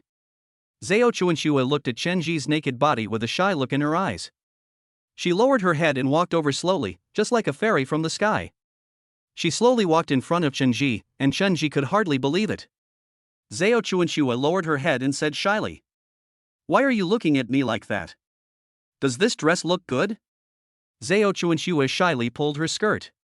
The pants were pretty but a little too short. She usually didn't dress so boldly and she was a little shy today, but she still wanted to show her best side to Chen Ji. Maybe this is what it means for women to dress up to please themselves. Chen Ji nodded blankly and said, "Beautiful, so beautiful." The two were looking into each other's eyes, and in Zhao Chuanxue's eyes, there was an extremely charming man. In Chen Ji's eyes, she was an extremely beautiful woman, and the two of them looked at each other. In Zhao Chuanxue's eyes, he is a handsome and extremely charming man. But in Chen Ji's eyes, it was like sweeping the spring snow like a big star. The early spring snow looked even more beautiful than those big stars. Zhao Chuanxue saw Chen Ji's dazed look, then became a little naughty, raised her head slightly, opened her eyes wide, pretended to be innocent, and asked Chen Ji, "Do you like me wearing this dress?" As he said that, he started playing with Chen Ji's arm. That look combined with his outfit was really irresistible. Chen Ji really couldn't go against his heart, so he spoke directly. "Beautiful, so beautiful. It is indeed beautiful, and one will be mesmerized by it at first sight." Zhao Chuanxue smiled mischievously, and Chen Ji also reacted, and they both laughed out loud. After laughing, the atmosphere suddenly became a little ambiguous. The next second, the system prompt sounded. Ding, the strategy plan is 80% complete. Chen Ji was delighted, and the next second he grabbed Zhao Chuanxue's hand. Zhao Chuanxue was startled and wanted to take it back, but the next second she felt a pair of gentle and powerful hands. Chapter 23 Lucky Draw. The progress of the strategy seems to be getting faster and faster. Chen Ji was delighted and then turned his gaze to Zhao Chuanxue. Zhao Chuanxue was too shy to look up. Somehow, Chen Ji in front of him was as dazzling as the scorching sun. Chen Ji wanted to continue, preparing to take down the first goddess in the early spring snow strategy and get points in one go, and then the rest would be much smoother. At this moment, he was thinking, what should he redeem these points for? Exchanging for martial arts secrets, exchanging for money, exchanging for luxury houses, it seems that everything is just a taste. These things are not needed now. The most important thing right now is to exchange them for some things that are really needed. The atmosphere became more and more ambiguous, and Zhao Chuanxue couldn't stand it anymore, so she quickly spoke. "Chen Ji, let's go and make our selections quickly. Let's get down to business first. It's getting late. The lunch banquet will start in a little while." Chen Ji nodded. "To catch a big fish, you must not be impatient. This is my house. It's a villa in the city center. There are many rooms inside. There are 5 rooms on each floor. This is the floor plan. Take a look. He even showed the floor plan of the house to Zhao Chuanxue. Although Zhao Chuanxue was a salesperson, her major was interior design. It's just because it's too easy to lose your job in this profession that I have no choice but to go into sales, she said as she looked at the picture. This room is great, let me help you find the right one. However, I only know a little bit about house furnishings. Zhao Chuanxue was very humble, but Chen Jike ignored him and stepped on the accelerator to drive him to the mall.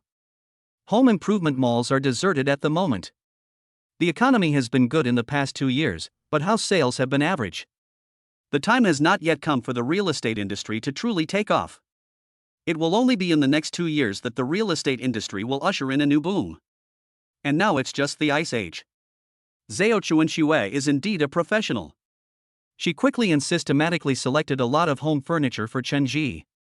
Some insights on decoration were also mentioned, but Chen Ji's villa had already been fully decorated, so major changes were unnecessary and Chen Ji didn't want to, so he just listened to the opinions. Time passed quickly and it was already noon. Brother Chen, we can't watch anymore. Let's go back first. It's already noon.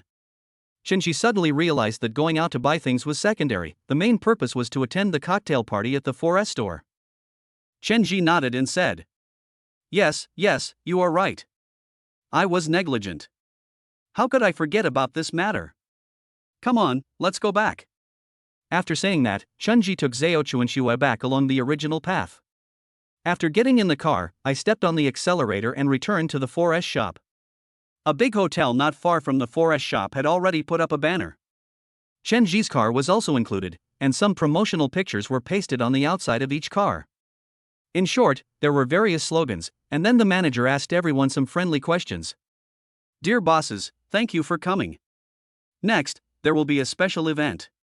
You are required to follow the lead car to go around the city. This is to show the image of our cars and it is also a time for all the bosses to show off. I hope you won't blame me. Everyone who participates can get a beautiful gift from our company, which is also a compensation for everyone's time spent. Everyone present was chatting with each other, but after looking around, Chen Ji found that these people were either cynical rich second generations or some older small bosses. There is no one I can contact. In my impression, there seem to be more powerful people. Why are the people in the car club like this? Chen Ji was wondering, and Zhao Chuanxue came over. Her heart and eyes were now full of Chen Ji. Chen Ji touched her shoulder and said, There are not enough of you here. At most, it looks like there are only about 30 to 50 people. I'm a little embarrassed to talk about early spring snow. Not everyone will come. We are inviting them by invitation. Some bosses don't want to come at all. Chen Ji understood instantly that some people simply didn't bother to join the real big bosses, nor did they bother to make friends through this event. After all, I thought it was too simple. Chen Ji nodded and said to her, Okay, I understand then. Chen Ji soon followed the lead car in the city, wandering around casually, and soon arrived at the largest shopping mall, the largest office building in the most luxurious residential area. After making a circle, he made full use of the brand effect. After that, we returned to the 4S shop and parked directly at the big restaurant next to it. Outside the restaurant, some people were handing out red scarves and asking people to wrap them around their necks. Chen Ji, who was distributing gifts, only received a seemingly exquisite sterling silver water cup, which seemed to be of no use. After Chen Ji received it, he casually threw it into the car. They walked in quickly. The hall of the restaurant was very spacious, filled with banquets below and various kinds of fruits laid out above. There weren't many people, only 5 or 6 at a table, and the atmosphere was really awkward. Chen Ji didn't want to stay any longer. If it weren't for Zhao Chuanxue, he would have wanted to leave directly. But since he was here, he should give the beauty some face. Besides, he also wanted to make another appointment with early spring snow in the afternoon. Still can't give up, have to make a concerted effort. The cocktail party started soon, and the next moment was the lucky draw. Chen Ji casually took 2 bites of food, and then Zhao Chuanxue came to him with the lottery box and said to Chen Ji, Hello, please come to the lottery. Chen Jike didn't think he would win anything, so he just picked one out at random and saw the number 68 written on it. Then he casually put number 68 aside, took a sip of coconut water, and whispered to the snow sweeper. Morning beauty, are you busy later? If not, please accompany me to go shopping in the mall. I seem to be in need of an administrative bag. If you feel free, help me pick one out. After Chenji finished speaking, he gently touched Zhao Chuanshua's arm, and Zhao Chuanshua lowered her head shyly. Okay, got it. The lottery started soon. Chenji took his number, and the next second several numbers appeared on the big screen above, but without exception, his name was not on the list. First prize, second prize. It wasn't until the third prize that names were announced one after another. The third prize is a sterling silver success figurine. This one is pretty good. The others are even more pathetic, just some ordinary water cups. It's a waste of time anyway. After dinner, Chenji put the small ornaments he received directly into his pocket, while Zhao Chuanshua had already asked for leave. She waited at the door shyly. It's a shame that you didn't win the grand prize, but it's okay, I still left some gifts for you, look. Chapter 24 Small Reward. After Zhao Chuanshua finished speaking, she took out a watch from her small bag. This watch is an internal benefit and was not drawn in the lottery. I only spent less than 1,000 yuan to buy it. This is a Tianwei watch with an original price of 3,000 yuan. Hearing this, Chenji hid his Aston watch and said with a smile. I must wear the watch you chose for me. It's not bad, really good, and it's very comfortable to wear. Zhao Chuanshua had already noticed his action of hiding the watch, and said it directly with some embarrassment. Really? I didn't even notice you had a watch, but that was a mechanical watch, and this is a smartwatch, so how can it be great? This smartwatch is really amazing, it's like a miniature mobile phone. Chenji fiddled with it for a while and became interested. Tianwei watch, it's pretty good, I like it very much. I felt relieved when I heard Chenji say that he liked early spring snow. As long as you like it. Chenji directly grabbed her hand and then spoke very casually. You helped me choose things today and gave me a watch. I can't just say nothing. How about this? I'll treat you to dinner and then we'll go to the mall.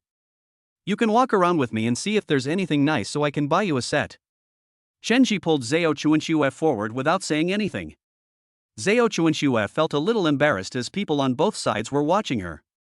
She refused again and again, but Chenji pulled her to the passenger seat without saying anything. Sitting in the passenger seat, Zhao Chuanshua's face turned red and she didn't know what to say.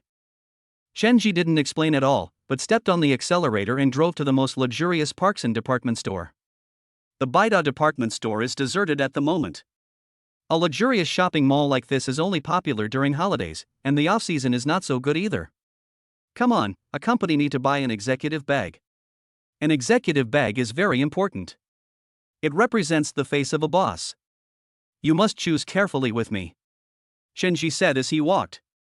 Looking at this magnificent shopping mall, I feel extremely relaxed at the moment. I am no longer depressed as before. All the depressed mood is swept away. That is to say, after suffering the grievances with Fong Qingran, today I finally felt the sweetness of love. It was unlike my previous life when I was quarreling all day long, as if there were endless quarrels. Just thinking about those days gives me a headache. Now, good days have finally come and I can finally live a peaceful life. The two walked along and came to the bag selling area. They saw that the entire mall was filled with all kinds of handbags.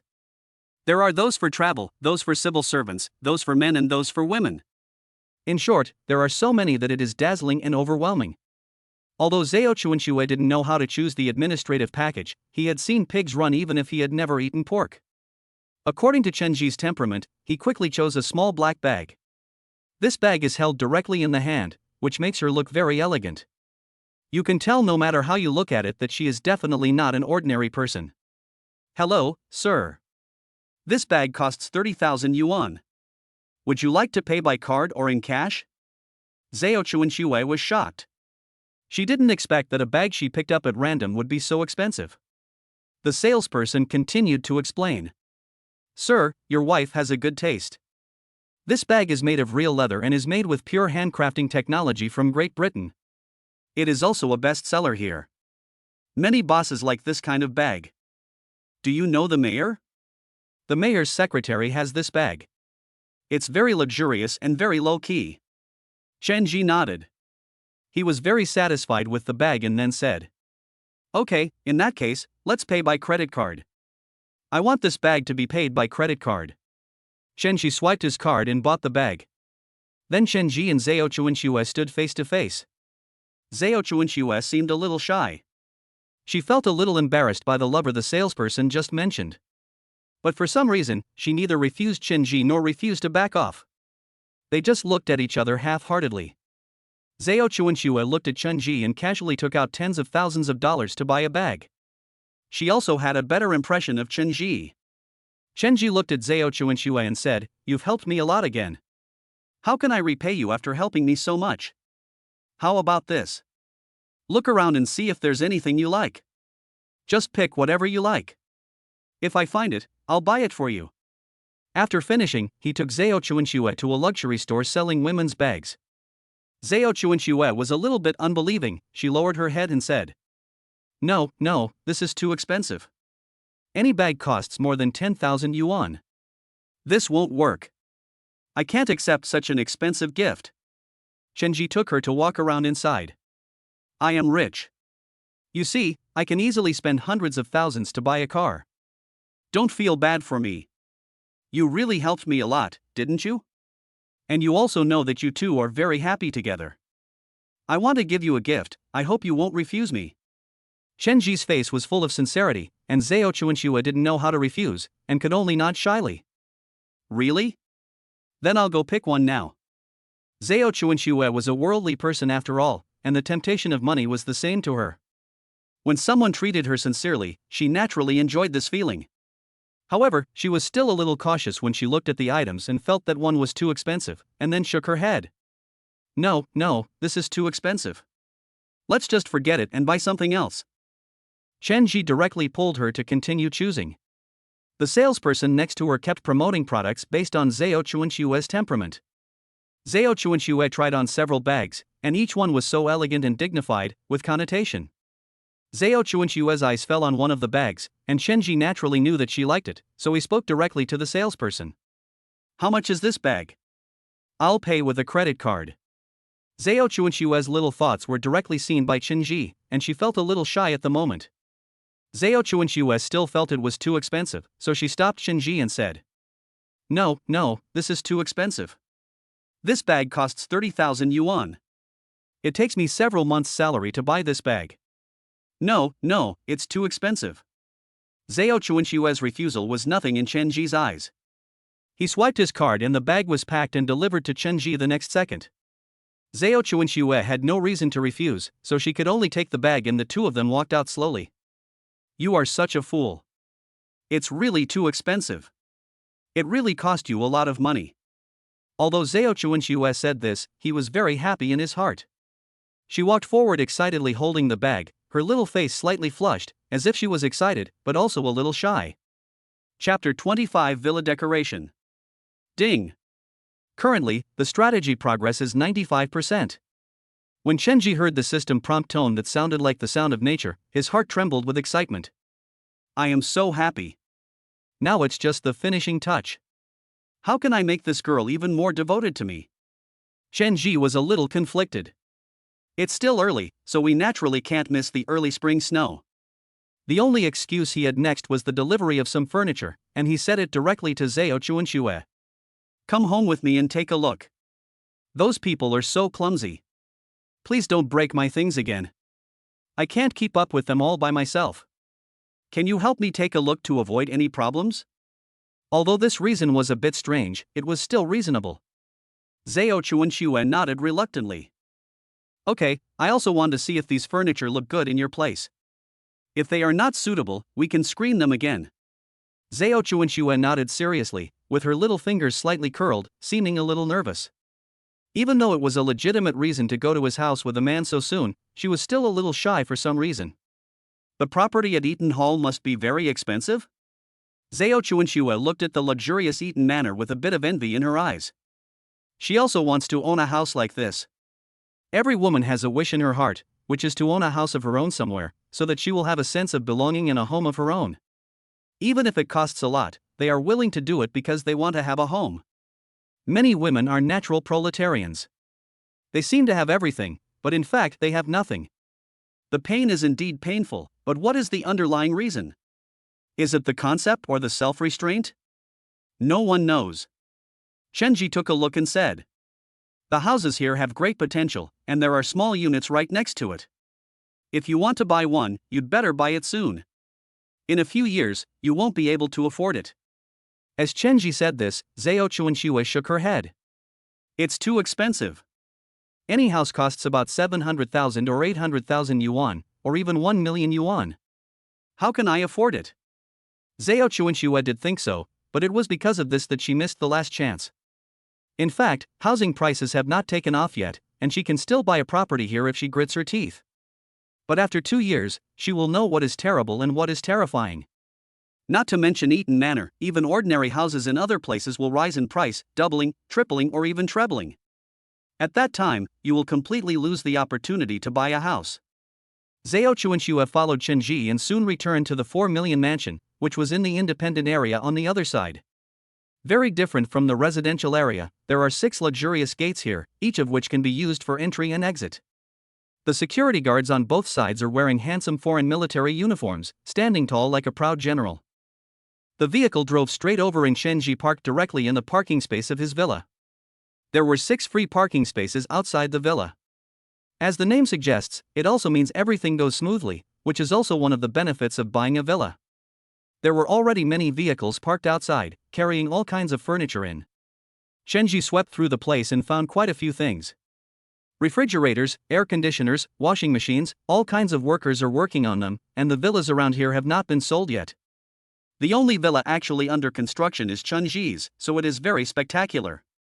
The environment here is so good, the space is so large, such a big yard, the lawn is so well maintained, and there is even a swimming pool in the back. Isn't this incredible? In fact, this villa and this small yard come with more things than what is written on the property certificate. Why is this so? The builders of the manor were actually very bold in order to sell their property. They put a lot of thought into the villa area. The reason they were able to build these things was because they hoped to sell them. However, to everyone, this is a sky-high price. Even with these things added, it is still a sky-high price and still difficult to buy. By chance, these things also created Eaton Manor, which was the reason for the subsequent surge in housing prices. This is because there are many hidden benefits that are really great. In addition, it is hard for this location not to skyrocket. The residential area is already very popular, not to mention the villa area. Chenji quickly walked around the place from top to bottom. It was indeed beautiful, with a good layout and good feng shui. It was worthy of being a luxury house worth more than 4 million yuan. It is currently worth 4 million, and in a few years it will be worth tens of millions or even more. It's not that there is no demand for the property. In the hottest years, even if the price was increased by 1 million, it could still be sold easily, because all walks of life were making money explosively in those years, and many people made so much money that they had so much to spend that they had no choice but to buy houses. Buy more and more houses and stockpile them. These people are also miserable. They made money by relying on their own strength, but lost all the money by relying on their own strength, especially those who took over at high prices. However, they do not deserve sympathy and they deserve it. Zhao Chuanxue was a decisive woman. She quickly directed others to continue installing the equipment, and also argued about the various hole positions and design patterns. In the eyes of these construction workers, the early spring snow in front of them is like the hostess of this mansion. Chenji was smiling when a worker quickly spoke to him. "Boss, your wife is so amazing. You can't fool her at all. You are so lucky to have a good wife who can manage the household."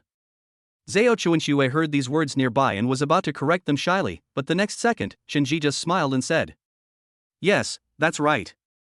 I just found out about it today." Zhao Chuanxue's pretty face blushed.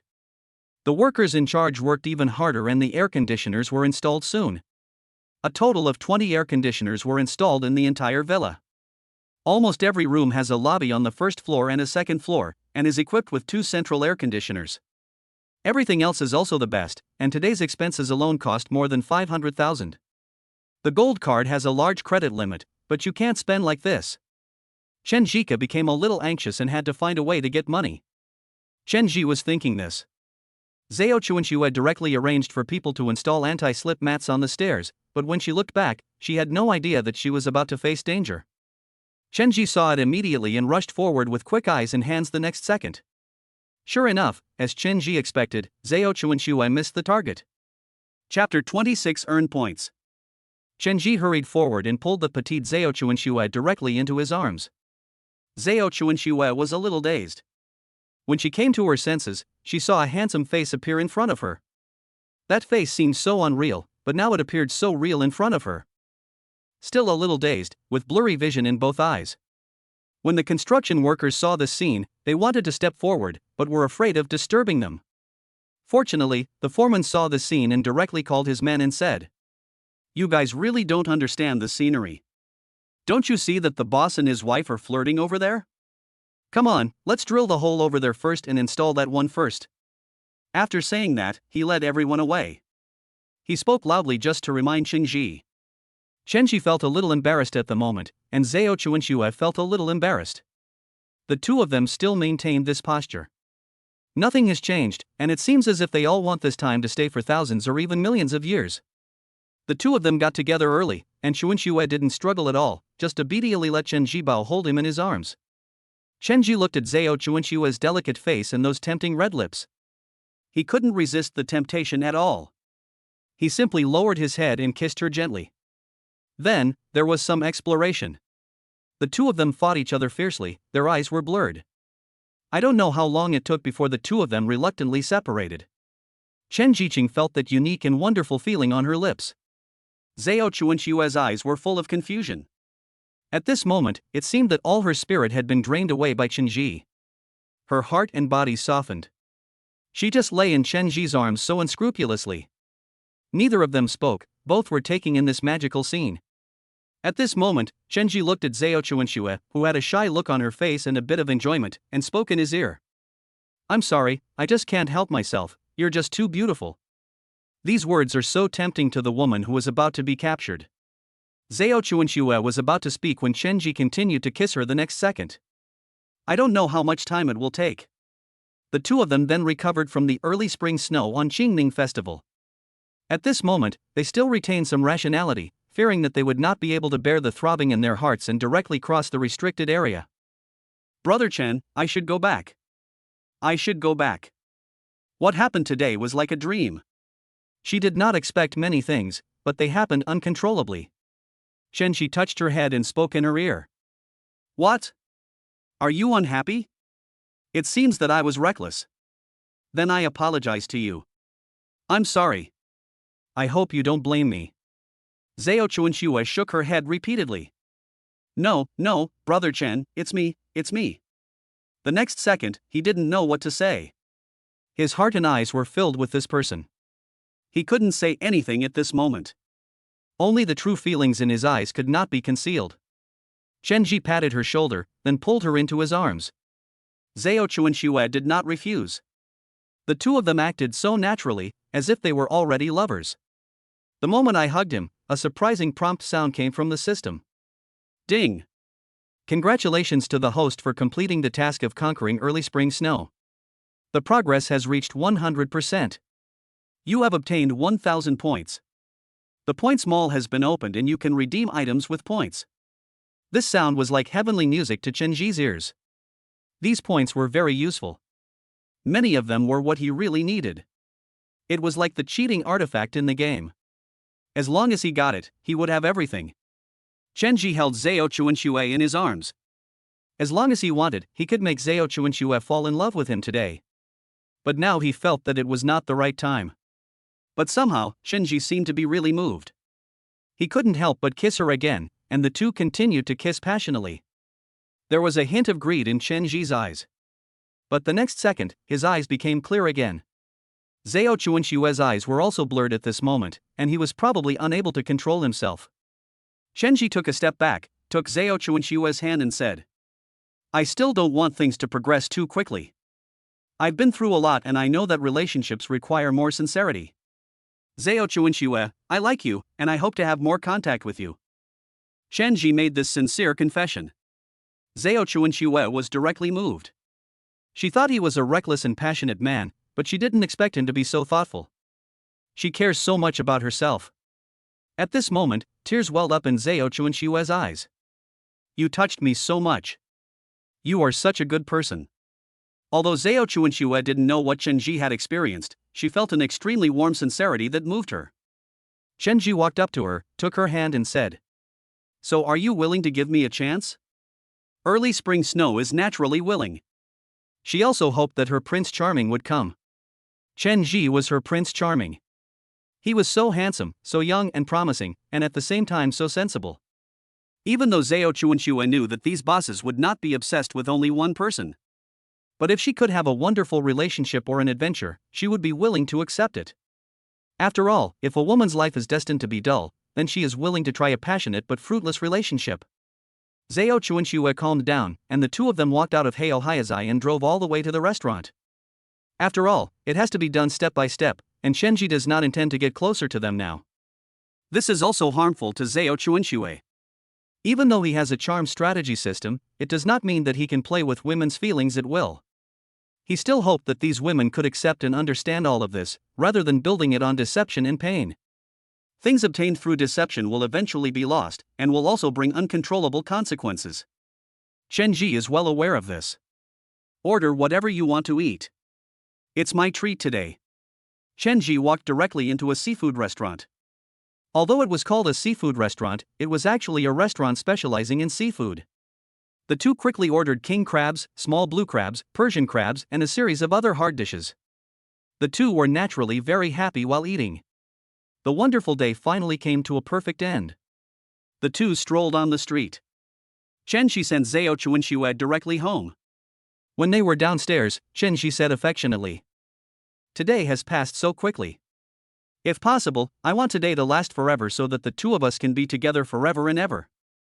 Zhao Chuanxue lowered her head shyly, not daring to look at Chen Ji's fiery gaze. "If that's the case, I'm willing to give everything." "Okay, don't be silly, we still have a lot of time. As long as I have time, I will go to accompany you, okay?" The two smiled at each other and parted reluctantly. Chapter 27 Publicity Storm. The two of them parted soon, but Chen Ji was still excited. After all, he successfully obtained 1,000 points, and these 1,000 points could be used to do many things. Just now, Zhao Chuanxue was present and many things could not be done. Now that I am finally alone, I can do many things. Chen Ji got into the car without any hesitation and opened the system directly in the car. The space soon began to exchange goods. There are many things that can be exchanged for 1,000 points. After looking carefully, he found that there was nothing he really needed at the moment. However, his eyes fell on the fire spirit fruit on it. The fire spirit fruit is indeed a good thing.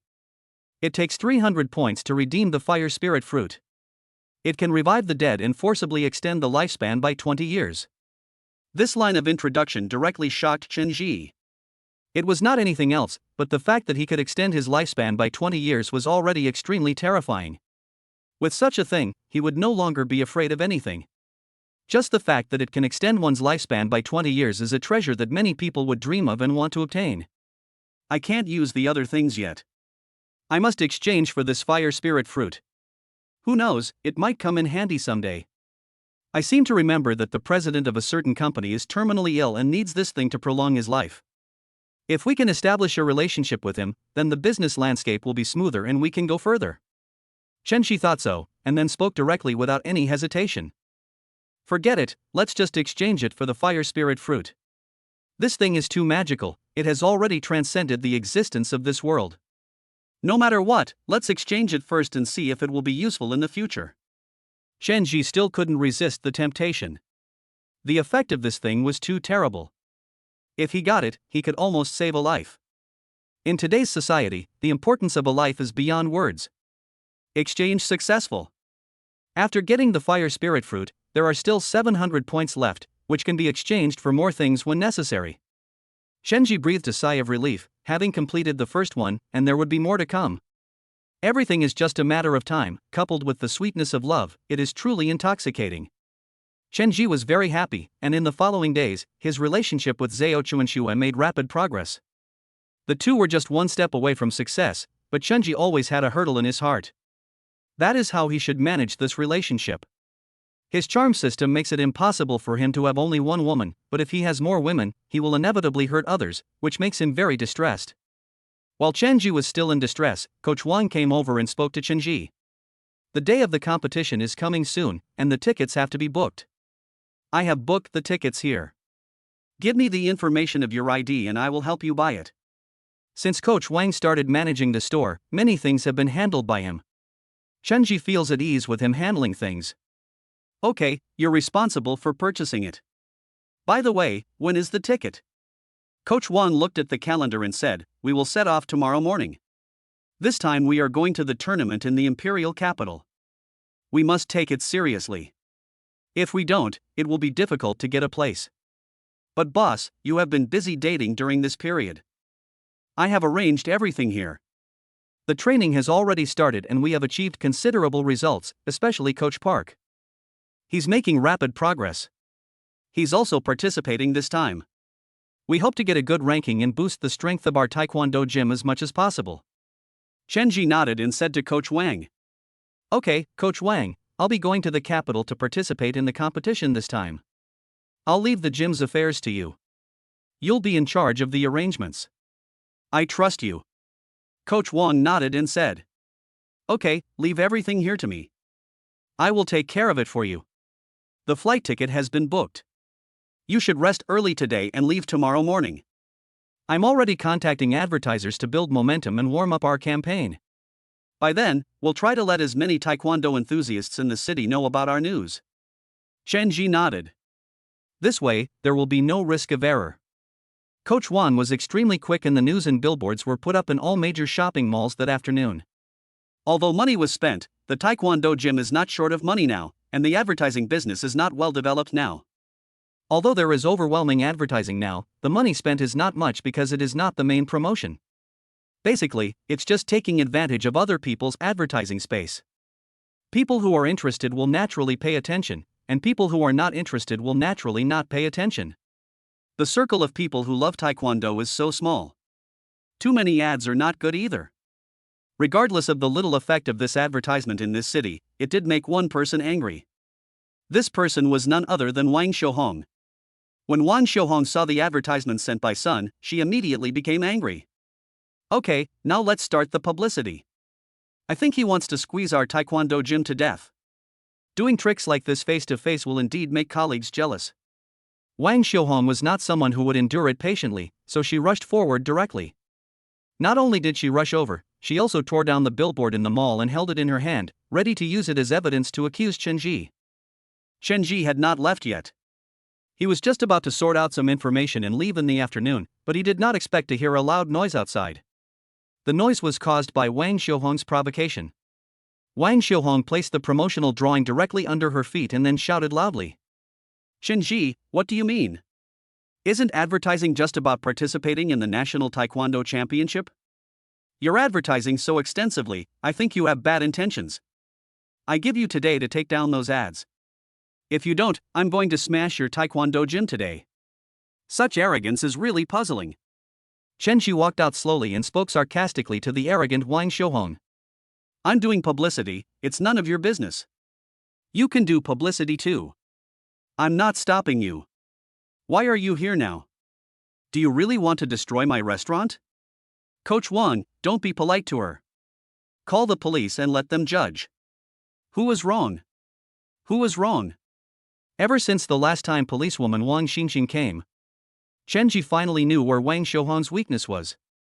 After all, she was just an old woman who loved to throw tantrums and didn't have any real hard power. Whenever the police came to her house, Wang Xiaohong would be scared to death and run away immediately. Wang Xiaohong was really discouraged when she heard this.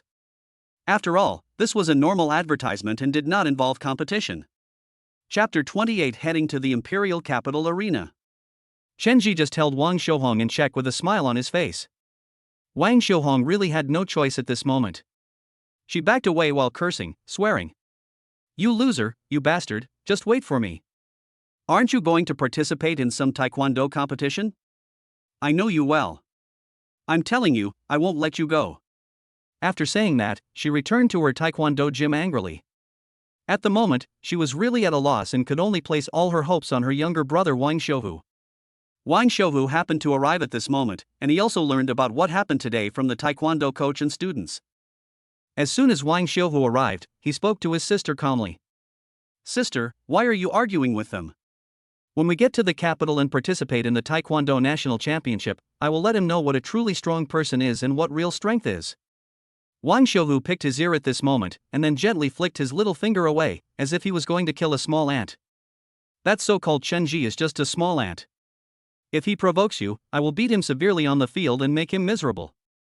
I will make him lose his reputation and let everyone in the country know that he is a waste. Don't be angry. Don't worry. It's okay. Wang Xiuhong was still filled with anger and she said this angrily. Yes, we should beat him so hard that he becomes disabled and can never stand up again. Brother, you have to work hard. If you can win, Chenji, I will personally reward you 300,000 yuan. Wang Xiuhu laughed, and then said sarcastically. Sister, don't even mention 300,000.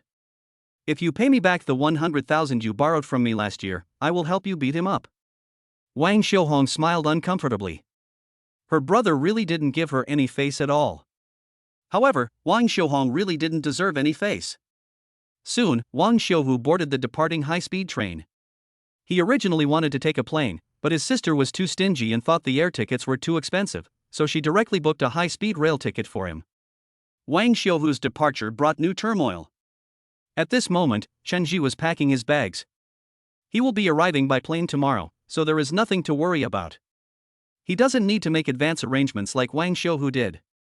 Chenji had made all the preparations, and the other coaches also went back to pack their bags. Chenji looked at them and said, Gather at 7 o'clock tomorrow and we'll take a taxi to the airport together. Brother E, have a good rest tonight. We're going to the capital tomorrow, so be alert. Your clothes won't be the same. You guys should wear your own clothes. If anyone wins a prize, they must wear the uniform of our taekwondo gym. Coach Park nodded. Don't worry, Boss Chen, I'll do everything as you say. The others also nodded. Chenji was extremely good to them, and there was no way they would stand him up at this time. Orange nodded, asked everyone to leave, and returned home. Without Fong Qingran's home, it would feel so comfortable no matter how you sleep. However, the mansion is still under renovation. In addition to the renovation, there are still many small problems. The most fatal problem is infrastructure. Eaton Manor has just been handed over and many of the nearby facilities are not that complete. The primary school will not be moved in until a year after the handover. Therefore, the area was very deserted during this period. This was one of the main reasons why Chenji did not choose to move there. As soon as Chenji returned home, he couldn't help but contact Zhao Chuanxue. Zhao Chuanxue talks on the phone with Chenji every day, and their relationship is now truly inseparable. Zhao Chuanxue also knew that Chenji was going to participate in such a dangerous competition. She was a little worried, but for Chenji's future, she still agreed. You must be careful when you go. Winning or not is secondary. You must take care of yourself. I can't live without you, and I don't want you to get hurt. The sound of early spring snow is particularly gentle. She is now so attached to Chenji that it is difficult for her to leave him. Any separation would make her feel painful and sad. She doesn't know why, it's as if Chenji has magic. Chenji said with a smile. Don't worry, I'm fine. Wait for me to come back. Wait for me to come back then. The feelings between the two were beyond words. Zhao Chuanxue did not linger too much. After all, Chenji still needed to rest early, so they said good night to each other and waited silently in their sleepless nights. Love needs to be guarded, and some love even requires solitude. Chenji slept very well the night before and went directly to the taekwondo gym the next morning. The car had already been booked and several coaches had arrived one after another. There were a total of 6 coaches under Chenji participating in the competition. The other 4 players are not very strong, and it is already very good to get a ranking. The real main force still depends on Chenji and Park Guochang. Park Guochang's strength is naturally beyond doubt. Even if he cannot make it into the top 10 in the country, he is still famous among the top 20. Chenji wants to challenge himself and strive to be the number 1 in the country. He has the ability. It's not that he doesn't have the ability. He has always had it. He just lacks an opportunity. He must seize this opportunity in this life. Never be foolish like before and give up everything for a woman, only to end up becoming a laughingstock. In this life, he wants to create his own glory. Are you ready? Once you are ready, we will set off. Everyone was ready, and they didn't bring much luggage. After all, the competition was not long, so they only brought some simple clothes and some toiletries.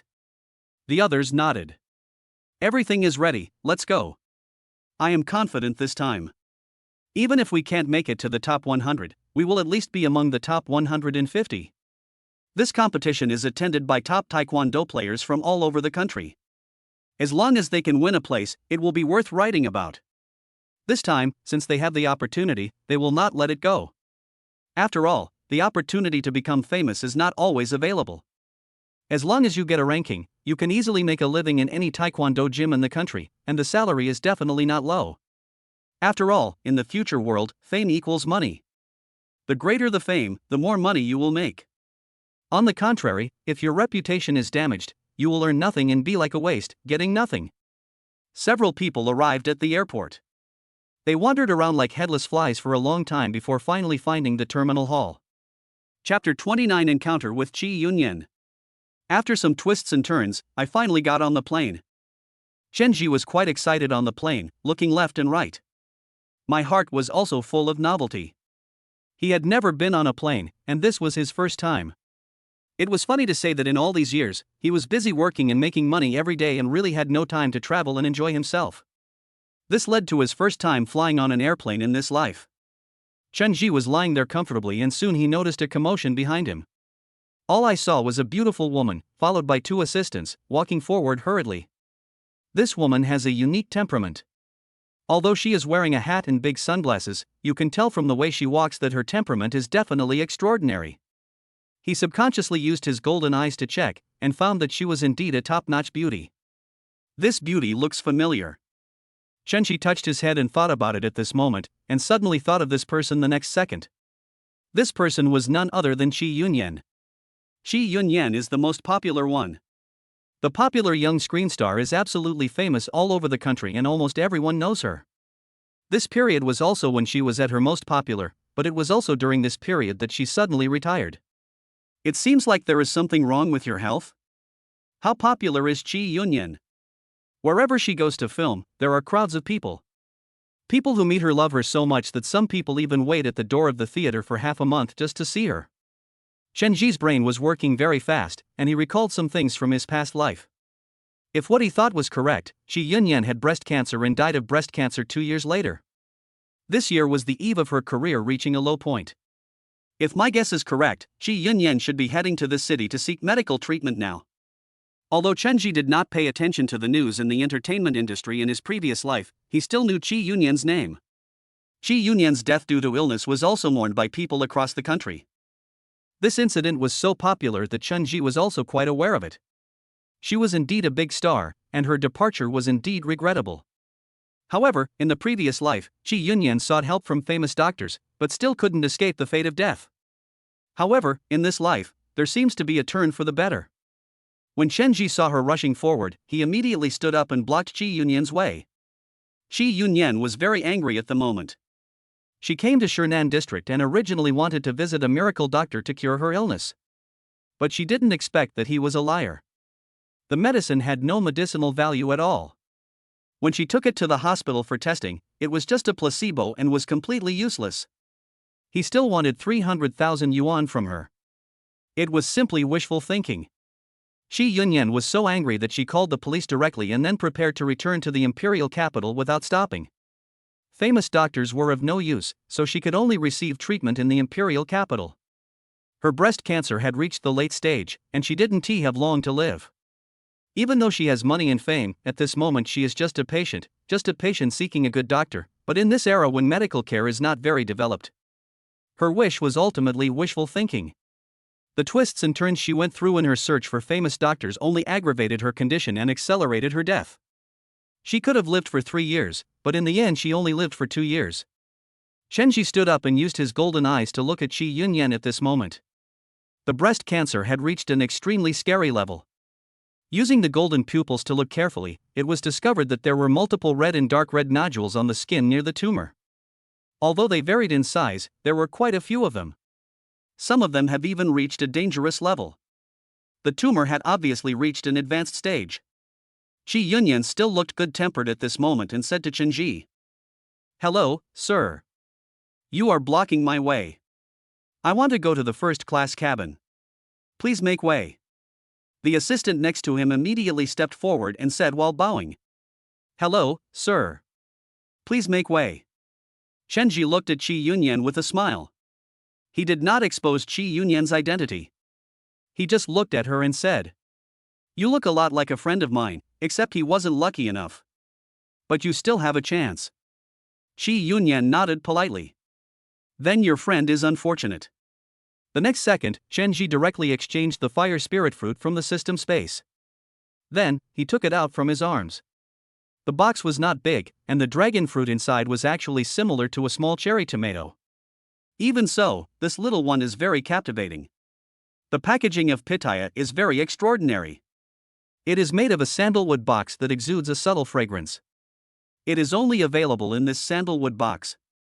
Only in this way can the medicinal properties of the fire spirit fruit be prevented from evaporating outwards.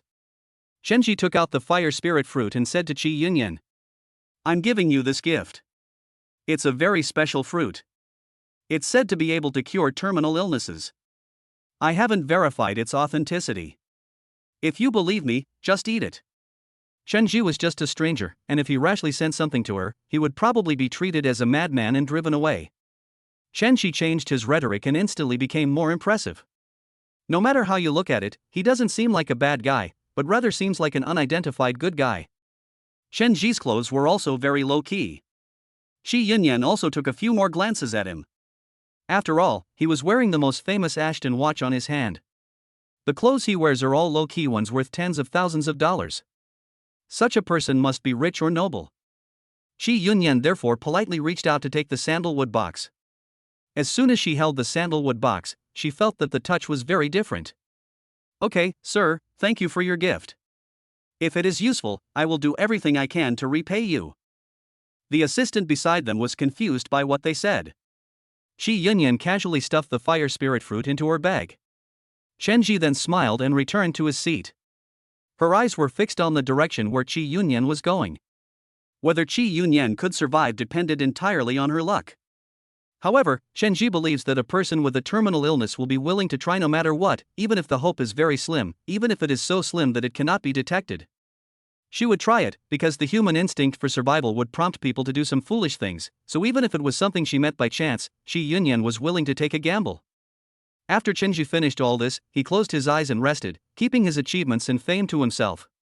Park Guk-chang next to him looked meaningfully at the first-class cabin over there. It seemed that he had discovered something important, but he did not say it out loud. Instead, he kept it to himself. Chapter 30 Fainting Incident. The plane took off and quickly arrived in the imperial capital. At the imperial capital airport, the three of them came out together. However, there was a lot of commotion ahead. Many people were cheering here, as if they were going to welcome the big star Qi Yunyan. The other coaches were all confused and didn't know what was going on, but Chenji already knew it, and Park Guo-chang also knew that he was bragging. "You all don't know, right? The boss just ran into that woman. Do you know who she is?" The other coaches all shook their heads, not knowing why Chenji's eyes didn't say anything and had an unfathomable smile on his face. Park Guk-chang said immediately. That person was none other than the celebrity Qi Yunyan who was picked up at the airport. As soon as she passed by me, I knew her identity. I've seen her concerts and press conferences before, and she always had the same demeanor and appearance. Park Guk-chang has seen countless women in his daily life, so his sensitivity to women is naturally much greater than that of other coaches. All right, let's go to the hotel. We have to go to the stadium today." Chenji didn't want to dwell on this topic too much, and now was far from the time to dwell on it. The few of them went all the way to the hotel, put their things away, and then headed straight to the Imperial Capital Gymnasium. The competition was held in the Imperial Capital Gymnasium. Chenjika must be fully prepared. He didn't want this brief incident to affect the overall situation. After getting off the plane, Qi Yunyan was very touched when she saw the group of people coming to pick her up, but she still changed into casual clothes and escaped carefully from another place. "Didn't Xiaolu say not to arrange for someone to pick you up at the airport? Why did you still send someone to pick you up?" Assistant Xiaolu said with some grievance at this moment. "This was not arranged by me, but by your agent. You are a celebrity, so when you travel, you must have a grand ceremony. This will also affect your status." After hearing this, Qi Yunyan stopped talking. Qi Yunyan could only obey her agent's arrangements. After all her current achievements were arranged by her agent. Without her agent's careful arrangements, she wouldn't have become famous so quickly. The interests of the agency are above all else, so even though she is so sick at this time, she still has to go to film. Shi Yunyan threw her bag to assistant Xiao Lu. You come and take it. Has the car arrived? Let's go to the set now. We have another shoot today. If we're late, it will be difficult to arrange it. Shi Yunyan's schedule is very full. She has to go for treatment, participate in programs and do filming on weekdays. So many things really make her have no time to think about other things. She regarded the adventure just now as a trivial matter and easily put it behind her mind. Soon, Shi Yunyan arrived at the set. Today we are filming a big-budget Qing Dynasty Palace drama, which is also the most popular drama nowadays. Although the values of these pigtail dramas are disgusting, they still have a lot of fans thanks to the bloody stories. Shi Yunyan also hated these films very much, but these few people were very powerful and kept spending money to invest in such films. However, many people just liked this bloody tone, which forced her to star in them. Shi Yunyan, you're finally here. It's getting late. Do you know how much time it takes to start the machine? Okay, let's get started. The director immediately urged all levels of photography to begin preparations. Zhou Yunyan also spent a full 20 minutes on emergency makeup. Finally, she finished, changed her clothes, and immediately started shooting. Shi Yunyan played a guest role, which didn't have many lines, but it was very eye-catching. Although Shi Yunyan was only a guest star, her performance fee was as high as 4 million. Half a month's play, 4 million. This price is really high. At this moment, in the imperial palace, Shi Yunyan was walking forward with Fu Shi affectionately, and the princes and sons of the nobles were also shrinking and segmenting. In front of the camera, Shi Yunyan looks glorious, but she knows that she is now terminally ill. The dull pain in his chest was a little unbearable for him, and one of the actions in the next scene required him to be suspended by wires. This play is also a thriller. For safety reasons, they originally planned to use a stand-in, but after using the stand-in several times, the state of the stand-in was very bad. Shi Yunyan is an extremely dedicated actor, and her dedicated attitude has also made her famous. So Shi Yunyan chose to perform on her own. Director, I'll do it myself this time. Since the action in this scene is too big, it's not easy for a stand-in to do it, so I'll do it myself. Seeing the poor quality of the film, the director could only nod helplessly. Okay, but be careful and be prepared in all aspects. This time my master will be performing in person, so try to get it right in one take, This shot is relatively dangerous, okay, everyone, get ready. At the director's command, the camera started shooting instantly. Shi Yunyan was hanging on the wire, and the other leading actors fell down instantly. There was a burst of exclamations, and there was also a burst of inexplicable emotion and editing. The scene was completed quickly. Before Shi Yunyan could take off her things, the next second the assistant next to her immediately pointed at her nose and exclaimed, "Why is the blood coming out? It's bad. It's bleeding quickly." The assistant immediately rushed over and wiped the blood from Shi Yunyan's nose with a tissue. Shi Yunyan was still trying hard to speak to the person next to her. It's okay, I'm fine, don't be nervous." Her words were heartwarming, but reality doesn't lie. Her face was getting paler and paler, and her nosebleed couldn't be stopped. The ambulance was rushing in. But Shi Yunyan couldn't hold on any longer, and she fainted on the set. The next second, the set was in chaos. The paparazzi also slipped in, and soon, the big news was exposed. Within 10 minutes, the media immediately went wild, with the largest subtitles appearing on the media headlines. Popular star Shi Yunyan fainted and her pay was suspected to be abuse on the set. There are many different opinions on other titles, but not many people know that Shi Yunyan is actually terminally ill. Shi Yunyan has been sent to the ambulance at this moment. Everyone on the set was frightened for her. No one knew what had happened. The assistant knew it vaguely, but due to the contract with the agency, she couldn't say anything and could only talk to the director. The director's next filming schedule is changing. Is it okay for me to adjust this side? The director was terrified, thinking that it was his negligence that caused the injury to the popular actress, so he nodded and said, Of course. By the way, I want to go and see the teacher in person. This is all my fault. How could I have thought of letting the teacher perform such a dangerous play in person? Chapter 31, Terminal Illness. Everything in the hospital was cold. Shi Yunyan was lying on the bed, feeling the coldness in her heart. The TV beside the bed was currently playing the TV series in which she starred, but compared to the glamorous female stars in those TV series, she now looked much more haggard. How could she not be haggard?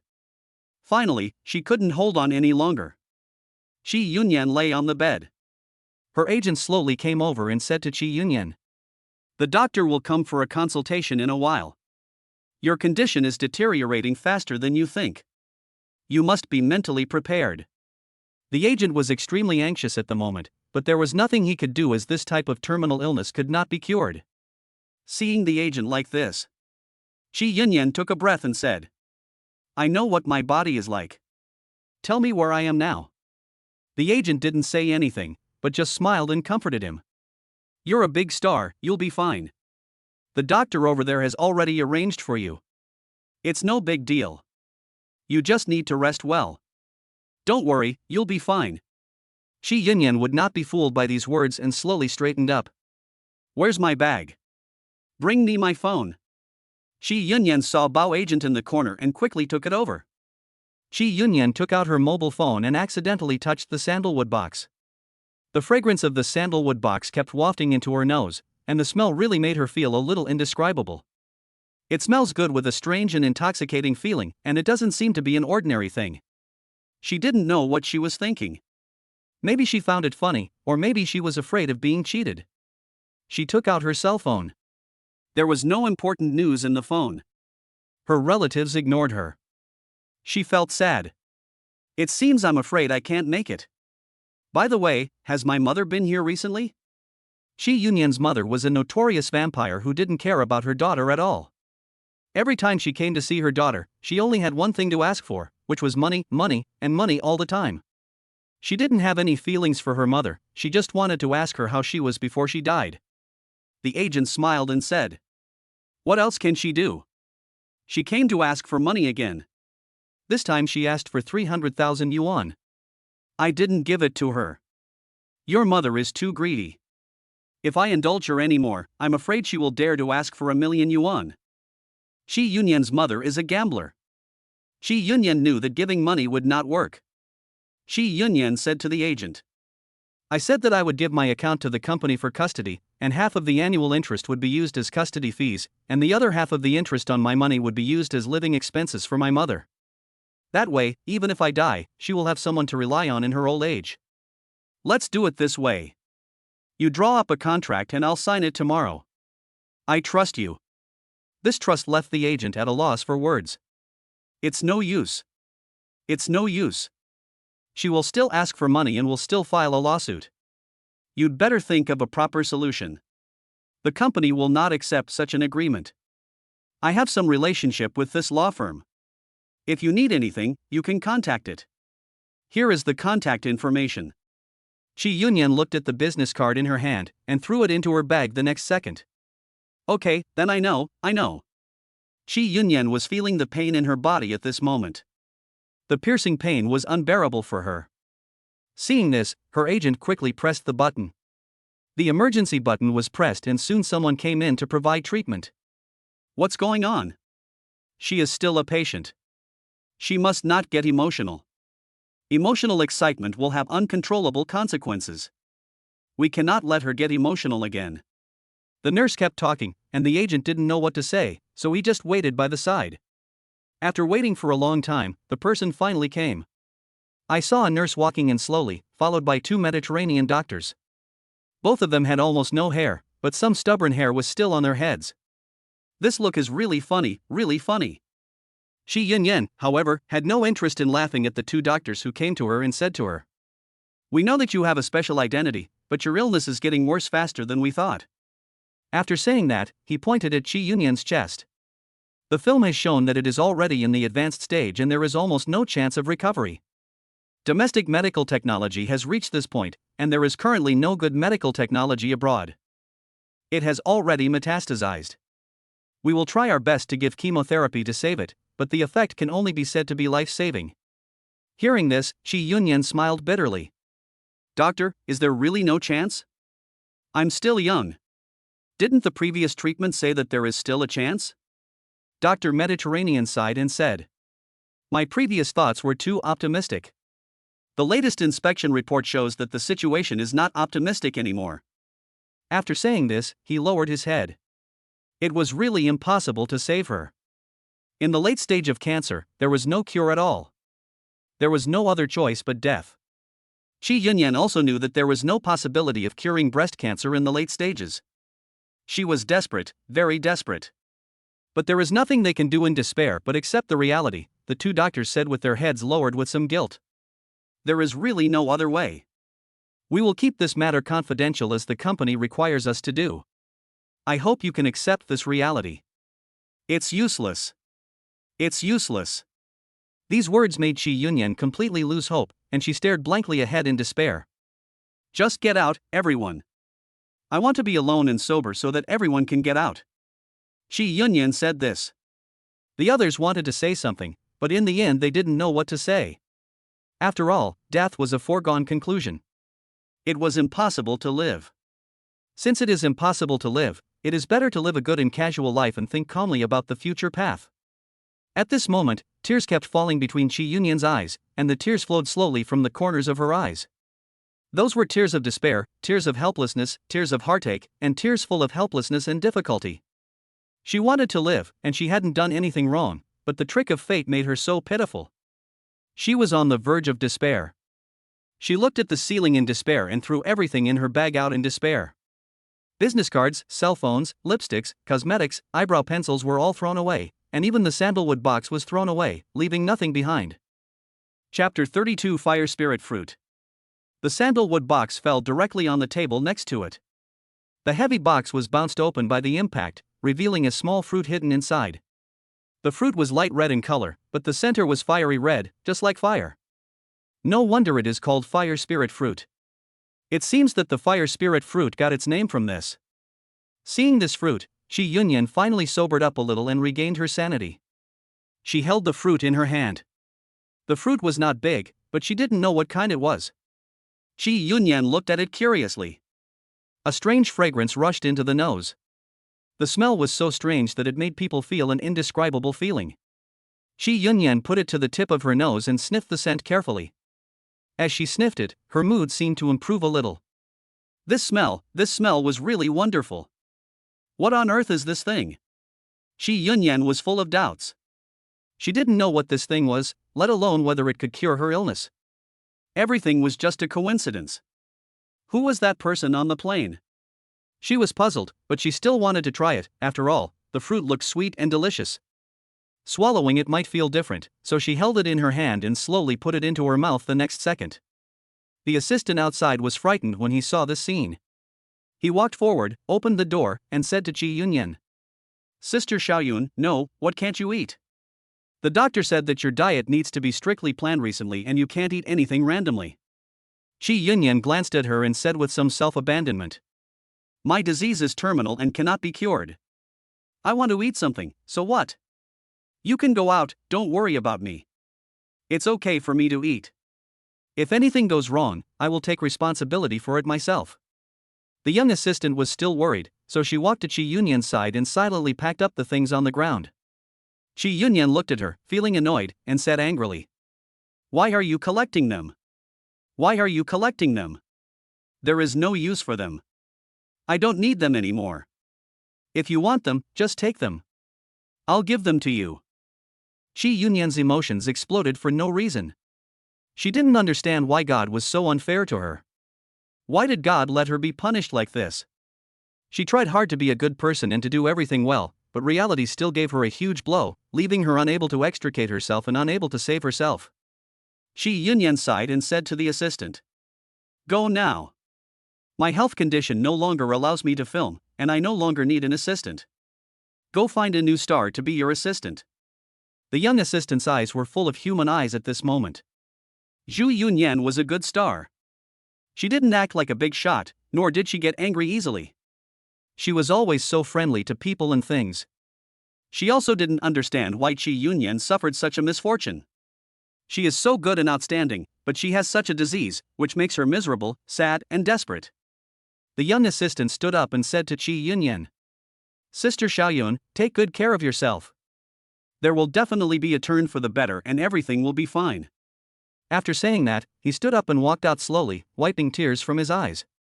He felt extremely aggrieved, but he forced himself to hold back his tears for fear that his emotions would affect Shi Yunyan. Shi Yunyan looked at the fruit and said secretly in her heart, "It's just a fruit.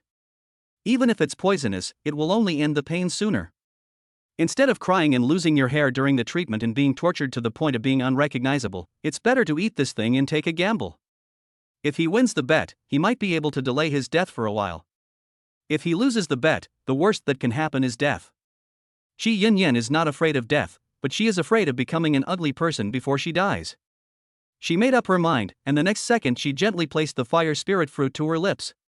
She hesitated again, then put it in her mouth and chewed it slowly. The taste of the fire spirit fruit is very peculiar, an indescribable sweetness that instantly bursts in the mouth, making Shi Yunyan the happiest person in the world. This thing is strange, really strange. Shi Yunyan swallowed it in the blink of an eye, but the shock made her unable to recover for a long time. She just felt an indescribable energy, an indescribable warmth, flowing continuously in her limbs. Shi Yunyan passed out the next second. The assistant outside was stunned and immediately said to the nurse, someone come quickly, he fainted again." Dr. Mediterranean came in a hurry, and he was also very worried at this moment. The patient fainted twice in one day. It seems that his condition has worsened. He must be taken care of now. By the way, we need to increase the dosage of the medicine and prepare targeted drugs. Oh, by the way, let the patient's family come over to sign. Surgery is likely to be required. If not, the patient may be in danger. The agent shook his head. Shi Yunyan only has one mother left. If her mother comes to sign, she might extort a lot of money. How about this? Her account is currently managed by the company. We can sign for her. Although we cannot bear all the responsibilities, we do have some solutions. The doctor nodded. Don't worry, let's discuss it first. I'll go and rescue him first. The doctor has just arrived at the scene and all the equipment is being readied. Shi Yunyan suddenly woke up slowly. Seeing so many people in such a big scene, she felt confused for a moment. The next second, she spat out a mouthful of black blood on the bed. The quilt on the bed was soaked with the black blood. The black blood was so black, just like ink. It was such a strange thing that the attending doctor was also a little confused. He looked at the scene and said in a daze, "What's going on? Why is there blood spurting out? This is not normal. It seems that the condition has worsened." The agent shook his head inside, and the assistant burst into tears, unable to bear to see what was going to happen next. But Shi Yunyan miraculously regained her spirits at this moment. That's right, she perked up and looked at the doctor. "Doctor, I feel better and it doesn't seem to hurt as much." When Shi Yunyan said this, the doctor was stunned. Dr. Mediterranean shook his head and said decisively, "It's impossible, absolutely impossible. There is no possibility of treatment for advanced breast cancer. The only possibility is to wait for death. You are afraid that this is a relapse of vitality, and that the condition has worsened. Hurry up and use the equipment. Don't delay. If you delay, something terrible will definitely happen." After Dr. Mediterranean finished speaking, he was about to use the equipment to treat Shi Yunyan. Chapter 33 I'm okay. The equipment was ready. Shi Yunyan picked up the tissue on the table and wiped the black blood from her mouth. She looked really good now, with a rosy face. She didn't look like a patient at all, but like a normal person. The young assistant also noticed this at this moment, and she quickly spoke to the doctor. "Doctor, this is not right. She looked so weak just now, but now look at her like a normal person. How could there be a problem? Take another look, take another look. The contrast is too great. He was pale and lifeless just now, but now he is different. His face is rosy and there is a light in his eyes. He doesn't look like he has a terminal illness at all." The doctor was somewhat skeptical at this moment, and the next second Shi Yunyan incredibly lifted the quilt and stood up. That's right, she stood up, and the warm current made her whole body warm. She felt extremely comfortable. She paced repeatedly, walking step by step, feeling a sense of strength that she had not felt for a long time. She looked at the doctors and turned her head away, but felt shy the next second and ran out. Seeing that there was no one in the office next door, she rushed in and locked the door. The doctors were all stunned. They didn't expect that a patient with advanced breast cancer could be so dexterous. They realized something was wrong the next second and said directly, The patient is trying to escape. Catch her quickly, don't let her escape, don't let anything happen to her, catch her quickly. Dr. Mediterranean was very worried, fearing that something might happen to Chi Yunyan. In the past, many people with terminal illnesses did not believe in themselves and would jump off buildings and die after getting a terminal illness or simply being devastated. Such cases are not uncommon. Even if they don't jump off the building, they commit suicide in other ways. This hospital is unbearable. Dr. Zhong Hai was sweating profusely at this moment. It would be fine if it was someone else, but this time it was very different, because the woman in front of him was not someone else, but a famous female star who was popular all over the country. If something really happens, I'm afraid their hospital will not be able to escape the blame, and he will definitely not be able to escape all the troubles. The doctor was extremely confused at the moment, and he led people to chase after the man. However, the door was locked, and Dr. Mediterranean could only keep talking outside. Ma'am, don't be anxious or panic. Although this disease is difficult to treat, it is not completely hopeless. Stay calm and keep a good mood. Maybe there will be a miracle. Medical miracles do happen. You still have to keep a calm mind and never seek death or you will regret it. You really will regret it. Open the door quickly. The door still didn't open, and at this moment Dr. Mediterranean was shouting anxiously. Security, security, security, come quickly and get a hammer, open this door, you must open this door and rescue the people inside. If anything happens to the people inside, we're all finished. Dr. Mediterranean doesn't want to take any gamble with his future. The agent was also very anxious and called out from outside. Don't be stupid, Chi Yunyan, don't be stupid, you are still young, there is still a chance, don't be stupid, open the door quickly, let us in, let's do another check, maybe there will be a chance. The young assistant's face was full of tears at this moment. He kept banging on the door and crying. Sister Xiaoyun, don't scare me, come out quickly, everything will be fine, come out quickly, Sister Xiaoyun, come out quickly. These words formed a symphony that kept playing in Chi Yunyan's mind, but Chi Yunyan was in no mood for it. She is now staring at the mirror. Looking at herself in the mirror, she doesn't recognize herself at all. She no longer looks weak. She is a completely healthy person. Yes, a healthy person. She slowly touched her chest, and the lump from that deadly, hateful nightmare had actually disappeared, replaced by a familiar feeling. It's gone, it's really gone. How could it be really gone? Those lumps were her nightmares, and it was those things that made her a captive of the disease, but now they are gone. Chi Yunyan laughed excitedly, she laughed loudly, she laughed triumphantly, she laughed wildly, and the next second, she opened the door directly. The security guards outside were about to break down the door when Chi Yunyan slowly walked out. Her face was flushed and she didn't look like a patient at all. Chi Yunyan's appearance shocked the doctor directly, and he murmured. Crazy, crazy, this guy is crazy. Chi Yunyan looked at him and said angrily. I'm not crazy, take me to get checked again, I feel like I'm completely fine, that person really didn't lie to me, taking this medicine can really cure me. Chi Yunyan was talking confidently at this moment, and the assistant next to her frowned, as if he was aware of the strange box given to me by the man on the plane. Chi Yunyan insisted again and again, and the agent nodded and said as he looked at her expression. Since you still want to try again, it's okay, then give it a try. Don't worry, this is a work-related injury and the company will take care of it. We will provide you with medical treatment no matter how much it costs.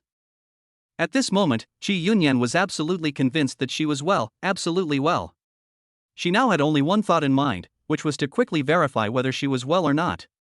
If it's good, that's great. All the efforts seem like a dream. But the sudden news of recovery made her extremely excited and encouraged.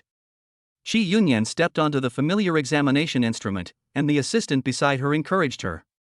Sister Xiaoyun, you are a good person. You will definitely be rewarded. A miracle will definitely happen. You will definitely be fine. Chi Yunyan nodded. I'll be fine. I'll be fine. Dr. Mediterranean curled his lips at this moment, watched Chi Yunyan enter the testing equipment, then walked out and said to the agent. There is absolutely no need for testing. She is already in the late stage of the disease. She is basically waiting to die. Conservative treatment is the only option. If you want to extend her life, you can only take targeted drug therapy. I'll give you a plan first. The following examinations are just to deal with the patient. Don't hold your hopes too high. I will comfort the patient as much as possible and at the same time put the best critically ill ward in the hospital. The agent nodded. Okay, thank you for your help. You must try to prolong the patient's life. I believe you know her identity. You must also keep it confidential. The agent frowned and the young assistant was still praying to God. Chapter 34 Medical Miracles. Shi Yunyan was full of confidence. She walked out from each instrument and soon returned to her ward to wait for the report. Dr. Mediterranean was also a little excited at this moment, and he said to Chi Yunyan, "The best treatment at the moment is conservative treatment. Your symptoms are the same no matter where you are treated. It's already in the late stage, and there's basically no chance of saving you. I've already applied for a ward for you, and I'll be dispatching you soon." Shi Yunyan didn't care that she was using cosmetics to put on makeup for herself. She put on a beautiful lip gloss and said to the doctor, "No more hospitalization. I feel better now. I have never felt better." The young assistant was standing next to him, and the agent also had a frown on his face. Although he believed in miracles, miracles were not so easy to happen, so he immediately said to Chi Yunyan, "It's useless. Don't be too confident. Don't worry. The company will take care of everything. You don't have to be too optimistic." Chi Yunyan looked at these people who didn't believe in her, her brows instantly drooped, and she spoke to everyone. "Why don't you want to believe me? I said I'm fine now. I'm really fine now. If you don't believe me, just look at me. I can run and jump now. I'm really fine now." The Mediterranean doctor laughed mercilessly. "How can you be cured? You are not cured at all. Do you know what your condition is called? In medicine, it is called terminal lucidity. You are no longer curable. The only option left is conservative treatment to prolong your life. Don't harbor any more illusions." Chi Yunyan looked at them, and somehow the figure of Chenji emerged in her mind. Chenji was not tall, but the words he said made her feel extremely warm. She now believed in Chenji 100%. "Someone told me that if I ate that fruit, I would definitely get better. I ate it now and I feel like I am really getting better. I am willing to believe him." Hearing what Chi Yunyan said, Dr. Mediterranean just laughed and said to Chi Yunyan, "There is no such thing as luck in medicine. Whatever happens is what it is. Don't harbor any illusions. Just accept the treatment honestly. If you really ate a fruit that I don't know where it came from, you will be cured. What do we doctors need to do? We doctors can all quit and do nothing. Why do we still need to open hospitals and make medicines?" The agent also said immediately, Yes, you are right. You are too gullible. Weren't you deceived every time you went out before? This is a terminal illness. It is impossible to cure it." Chi Yunyan looked at them and said angrily at how they didn't believe in her. "Then let's make a bet. If the test report shows that I'm fine, then I'll agree to your treatment, and I'll take out 2 million from my personal account to compensate you and your hospital, okay?" Chi Yunyan had great faith in Chenji at this moment. Every word Chenji said sounded like an imperial decree in her ears. She would not allow anyone to slander Chenji. The same is true even for the doctor who treats you. The agent shook his head and said, "Stop messing around. I've already told you there's no chance. Why are you messing around like this? Apologize to the doctor now." When the doctor saw her like this, he became angry and said angrily, "Okay, then don't regret it. I can tell you that these instruments will not make mistakes, and miracles will not happen. If you are really cured, then even if our hospital misdiagnosed you and there was a medical malpractice, we will compensate you accordingly." The Mediterranean doctor's confidence is absolutely incomparable. The so-called feelings are all false. Countless terminally ill patients feel that they are well, but in fact they are already terminally ill and beyond recovery. Dr. Mediterranean was standing here, and it happened that the report was expedited and was ready very quickly. Several people were waiting for the report to arrive. The Mediterranean doctor was ready to wait for the report to come, so he transferred the patient directly to the intensive care unit. After waiting for a while, he still didn't come, so he directly pulled the agent to discuss it. "You are her agent, right? The patient's mood is very unstable. You'd better let her family and friends accompany her more and keep her in a good mood. This will help alleviate her condition." The agent nodded. Shi Yunyan happily started playing with the little assistant. I don't have to die. You can still be my agent in the future. Don't worry, I will give you a promotion and a raise. When the assistant saw Sister Xiaoyun was so energetic, his eyes lit up and he said with a smile, Sister Xiaoyun is the best. I will always be with Sister Xiaoyun and help her do all kinds of things. Shi Yunyan smiled, and the little assistant also smiled. As the little assistant smiled, crystal tears appeared in his eyes. She was also unwilling to believe Shi Yunyan's reason. It was simply because what Shi Yunyan said was too mysterious. How could it possibly get better? This was a terminal illness and it would never get better. The reason why she was willing to say this was just to deceive her sister Xiaoyun. After all, her sister Xiaoyun was so good to her, she really couldn't bear to hurt her with the truth. Dr. Mediterranean came in slowly. The next second, the nurse from the laboratory had delivered the report. Director, the report has been delivered. Please take a look.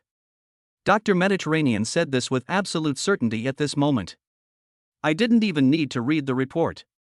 I already knew that breast cancer was in the late stage and there was no chance of any change. It had already spread, and it was impossible to get better. Dr. Mediterranean was full of confidence.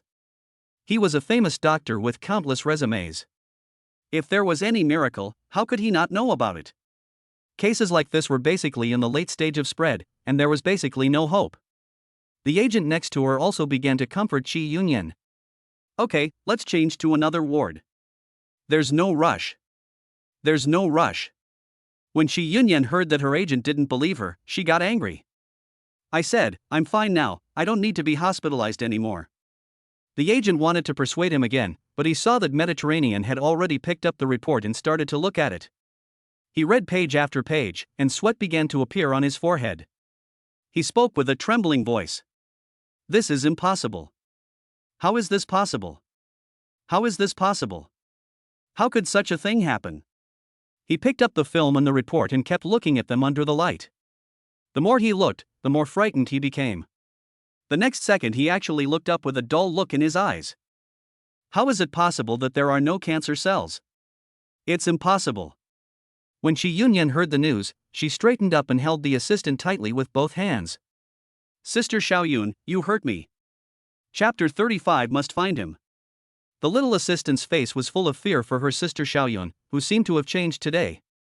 Sister Xiaoyun seems particularly different today. When Shi Yunyan heard this, tears welled up in her eyes. Maybe this was her acting skills. She cried as soon as she said she would. But this time she was not crying for the sake of acting. She really wanted to cry. Yes, she really wanted to cry. She had waited countless times and received countless treatments. She wanted to hear this news. Now she was finally well. Tears flowed down her cheeks. The assistant wiped her tears and comforted her. Sister Xiaoyun, it's okay. Don't cry, Sister Xiaoyun. Shi Yunyan smiled, wiped the tears from her face, and said to the assistant. Sister, I'm not crying. I'm happy. These are tears of joy. I'm fine. I can film properly and work with you in the future. She cried with joy. She was so happy. It was really great, really great. The doctor was completely shocked at this moment, and the agent was also shocked at this moment. What they didn't expect was that he was really healed. This was too magical. How could he get better suddenly? When Dr. Mediterranean thought of the bet just now, his face turned completely pale. If he really misdiagnosed a famous female star, it would be a big deal. This is definitely a medical accident. I'm afraid his future prospects will be ruined. Thinking of this, his face turned pale. He was afraid that the female star in front of him would really cause trouble for her. At this moment, his agent was also very happy and said to him, that's great, you've recovered and can film again. Don't think about the will. As long as you're here, I guarantee that within a year, you'll be a top star, a household name, a top star. As a veteran star, Shi Yunyan's acting skills are very qualified. As long as she is alive, those younger generations will definitely be overwhelmed by her. But her being alive is also a good thing. With her, there won't be so many shady things in the entertainment industry. After all, she is a very responsible senior. Dr. Mediterranean's face turned pale as he looked at Shi Yunyan. At this moment, he spoke to Shi Yunyan cautiously. I'm so sorry, it might be a misdiagnosis. I don't know the reason, but the previous films all proved that it had spread. I don't know what's going on here. Dr. Mediterranean was terrified. If an adult was misdiagnosed, his medical career would almost be over. He couldn't even imagine what would happen because of the impact in public opinion behind it. Shi Yunyan listened to what Dr. Mediterranean said and nodded. I know you definitely didn't mean it, and I was just angry just now. Don't worry, I won't blame you, it's okay. When Dr. Mediterranean heard these words, he finally felt relieved. Shi Yunyan said to her agent. Please arrange it. I need to be discharged from the hospital. The smell of disinfectant in the hospital is too bad. It's too bad. The agent also nodded and said. Okay, you're fine now. You can fly to the filming tonight. The filming is currently taking place in the mountains. When you go there later, we can arrange a role for you tonight. Shi Yunyan nodded. She comforted her agent, but she had more thoughts in her mind. At this moment, the young assistant was very happy for her. Shi Yunyan looked at the assistant and said, Do you still remember the man I met on the plane that day? Go and help me check. If you can find the man's information, you must find him at all costs. The young assistant was a little confused. She didn't know why her sister asked the man why. The man was just an ordinary man and there was nothing strange about him. Why did she ask him? Seeing the assistant's puzzled look, she explained. That man is not ordinary, he is very powerful. He gave me that thing, and after I took it, my illness was cured, and the spread of cancer cells disappeared. Why do you think this is the case?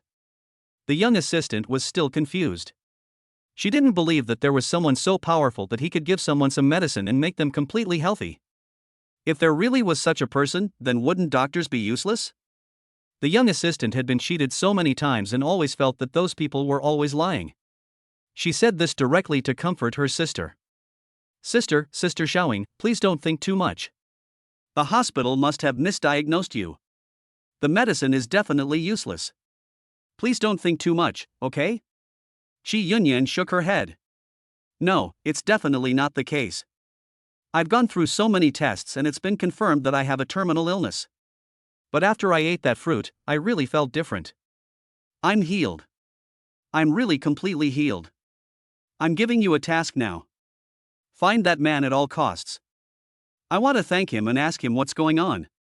The assistant was startled, but nodded. Okay, sister, I understand. I'll keep an eye out for you. If there's any news about that man, I'll tell you right away, okay? It's not easy to find someone you just met on a plane. The assistant was a little helpless at the moment, but she still tried her best to find him. However, she couldn't find much flight information for that day, so she can only check with the airline phone number. This is obviously a big project. Without knowing the names, it would be too difficult to find them one by one. Shi Yunyan did not delay and went to film in the evening. She didn't care about all this. The only thing that mattered to her was finding the man who saved her. Have you found it? Have you not found it yet? It's just the information of a man. Please help me find him. He must have appeared at the airport. Please help me offer a reward. If anyone can find that person, I am willing to pay 200,000 for his information. Shi Yunyan was simply crazy, and the assistant also thought she was crazy, and then said, Sister Xiaoyun, are you crazy? You can't spend 200,000 yuan to buy a piece of information. You will push that man to the forefront. You don't want that, do you? Shi Yunyan thought about it carefully and realized that it was true. If a reward was really offered, it would definitely be a disaster for an outsider. So try to find the fans who mobilized me. If anyone has seen him, be sure to find him. By the way, I drew a portrait of him here. I drew it based on my memory. If you can find it, please try to help me find it. The young assistant took over the conversation and suddenly a light bulb went off in his mind. It seemed as if he had seen this person before somewhere. Chapter 36 Tournament. The competition in the Taekwondo Championship was very intense. Shenji drank a sip of water at this moment and ended a fight. It seems that the masters in this city are not as strong as imagined. Shenji wiped the sweat from his face at this moment. Although he was very powerful, there were also many masters all over the country, but he still had a way. Okay, you guys stay here and watch while I go to the bathroom. Shenji came to the bathroom, rubbed his nose, opened his eyes and said, It seems that I am too confident after all. There are so many talented people. I really can't win without some tricks. Chenji turned on the system the next second, and the system beeped. Ding, welcome host to log into the system. The panel instantly appeared in front of him, and all kinds of things appeared in front of him. Chenji instantly opened his own panel, and all levels of information were revealed in front of him. My own physical strength is pretty good, but my current taekwondo skills are only at level 3. The top level is level 10. It is obviously a problem to upgrade from level 3 to level 10. Chenji said, looking at the value in front of him. System, how many numerical points do I need to upgrade my taekwondo level to the highest level? The system responded immediately. 100 points can increase the points of the first level host, which is just enough to increase the level. Do you want to choose to redeem? If all points are about to be cleared after redemption, please make a quick choice. Chenji had no other way to win the championship at this moment, so he had to resort to extraordinary means, so he said immediately. Choose to exchange. I want to become the strongest and win the championship of this tournament. As the points were reset to 0, Chenji felt an infinite power coming from his body, and all the knowledge and movements about taekwondo in his mind were poured into his mind like a crown of enlightenment. The next second, he walked out of the bathroom with full confidence. Park Kook-chang was fighting on the stage at the moment. His opponent was a master from South Korea. The master from South Korea saw Park Kook-chang's skills and did not choose to fight with him, but kept dodging him outside. This little guy is really nimble. He didn't fight Coach Park directly, but dodged like this. Really, he's so nimble that he's like a fish. I can't even catch him. The movements of the small stick in front of him turned into slow motion in Chenji's eyes. At this moment, Chenji was looking at everything on the stage with his mind extremely clear. Boss Chen, you fought really well just now. That opponent was really strong. I heard that he was a taekwondo master from Japan. You defeated him in just 10 moves. You are really amazing. Chenji nodded and said with a smile. I will definitely give my all to a master of the daily life. If I lose, won't I be embarrassed in front of the audience? The inexplicable patriotic sentiment that erupted at this moment was also the main reason why Chenji won. In fact, the main reason was that the little stick was really exhausted after fighting consecutively before, otherwise it would be quite difficult to beat him. This tournament is full of experts, and without absolute strength, there is no way to win. Park Kook-chang was dodged several times, but he seized the opportunity, threw him to the ground, and then slammed his swona to win. The coaches cheered when they saw this. Coach Park is really awesome. I knew he would win. Those people are definitely no match for Coach Park. Ha ha ha ha, he finally won. That's awesome. Coach Park won, and everyone else was very happy too. Chenji also showed a smile on his face. According to Park Kwa-chang's performance, he could at least enter the top 20. If he entered the championship, there would be 2 masters in the same taekwondo gym. In this way, his taekwondo gym would definitely become famous. As long as it becomes famous, it will at least make Wang Shouhan's taekwondo gym very anxious, and the next branch can also be named after it. Chenji has already thought of the glorious blueprint for the future, and his eyes are full of excitement at this moment. Park Kook-chang defeated his opponent successfully. Then it was Chenji's turn. Chenji was very different from before. Okay, now it's my turn. This time I'll show you what a real master is. Chenji walked forward and slowly stood on the stage. His eyes were extremely sharp at this moment. He could completely analyze the enemy's movements and easily disassemble all of the opponent's movements. This talent and this technique are almost invincible in the field of taekwondo. Chenji is now invincible. It is almost impossible for him to rely on his own skills to improve his taekwondo skills to the top level. Even if some people are lucky enough to reach this level, they are already very old. It is even more impossible for them to be as young as Chenji, who is at the peak of his physical strength, but has so much knowledge and skills and keen observation and reaction abilities. This time the enemy is a taekwondo master from the north. He has defeated 3 opponents in a row, and each opponent was defeated within 2 moves. He is one of the players with great potential to win the championship. This opponent is called Yang Woody. Yang Woody walked forward, looked at Chenji in front of him, a hint of coldness in his eyes, and said to Chenji, "Boy, you are strong, but you don't seem that strong.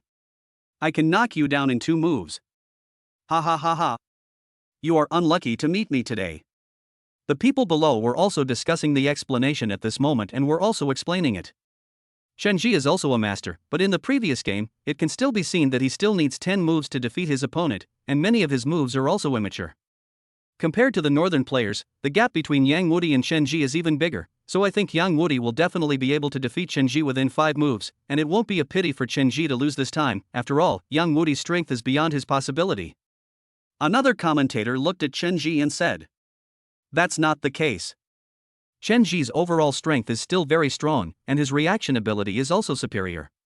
Yang Wudi's reaction ability is indeed a little weaker, but his ability to withstand blows is very strong. Yang Wudi should have practiced Sanda. Judging from his appearance, Shenji's ability to withstand blows is also very strong. This will definitely be a tough battle, and it is yet to be determined who will win." The two commentators each favored one person at the moment. Yang Wudi sneered when he heard the commentary above.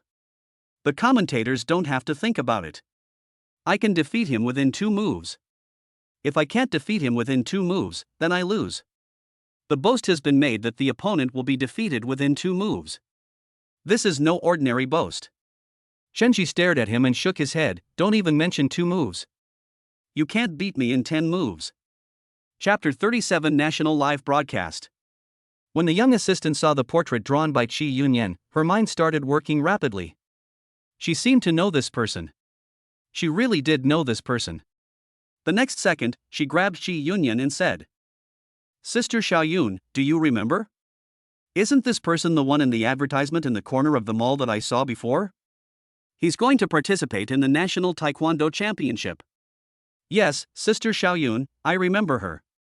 Let's check the live broadcast now. I found out that the competition is today." The young assistant was excited at this moment. She took out her mobile phone and quickly started looking for information. Sure enough, she found the live broadcast link, clicked on it, and saw the live broadcast instantly. It was such a coincidence that the person who watched the live broadcast was not someone else, but the match between Shenji and Yang Wudi. The two of them were standing on the stage, testing each other, and were not in a hurry to attack. Qi Yunyan saw the man on the live broadcast, and she covered her mouth tightly. She was so shocked that she took a deep breath and said to the assistant, "Book a plane ticket for me quickly. I want to go back now. I want to go back now." The young assistant was dumbfounded.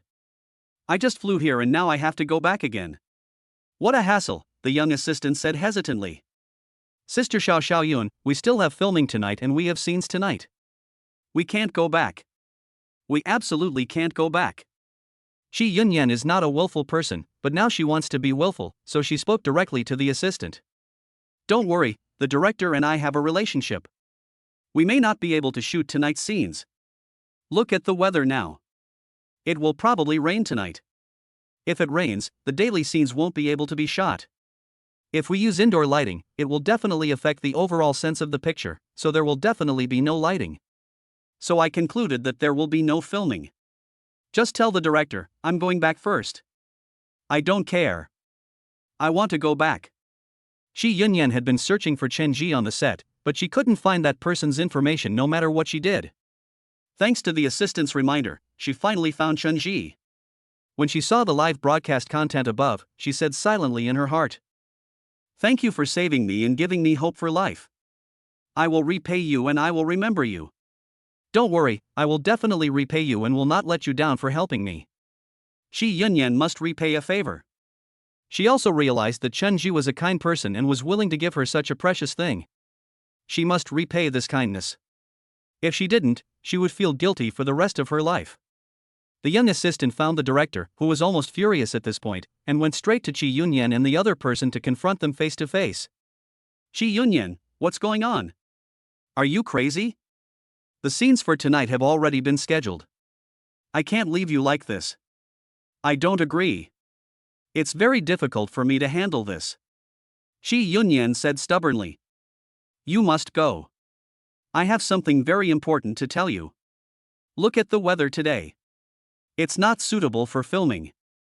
If you force yourself to film, there will definitely be mistakes. You will only waste my day.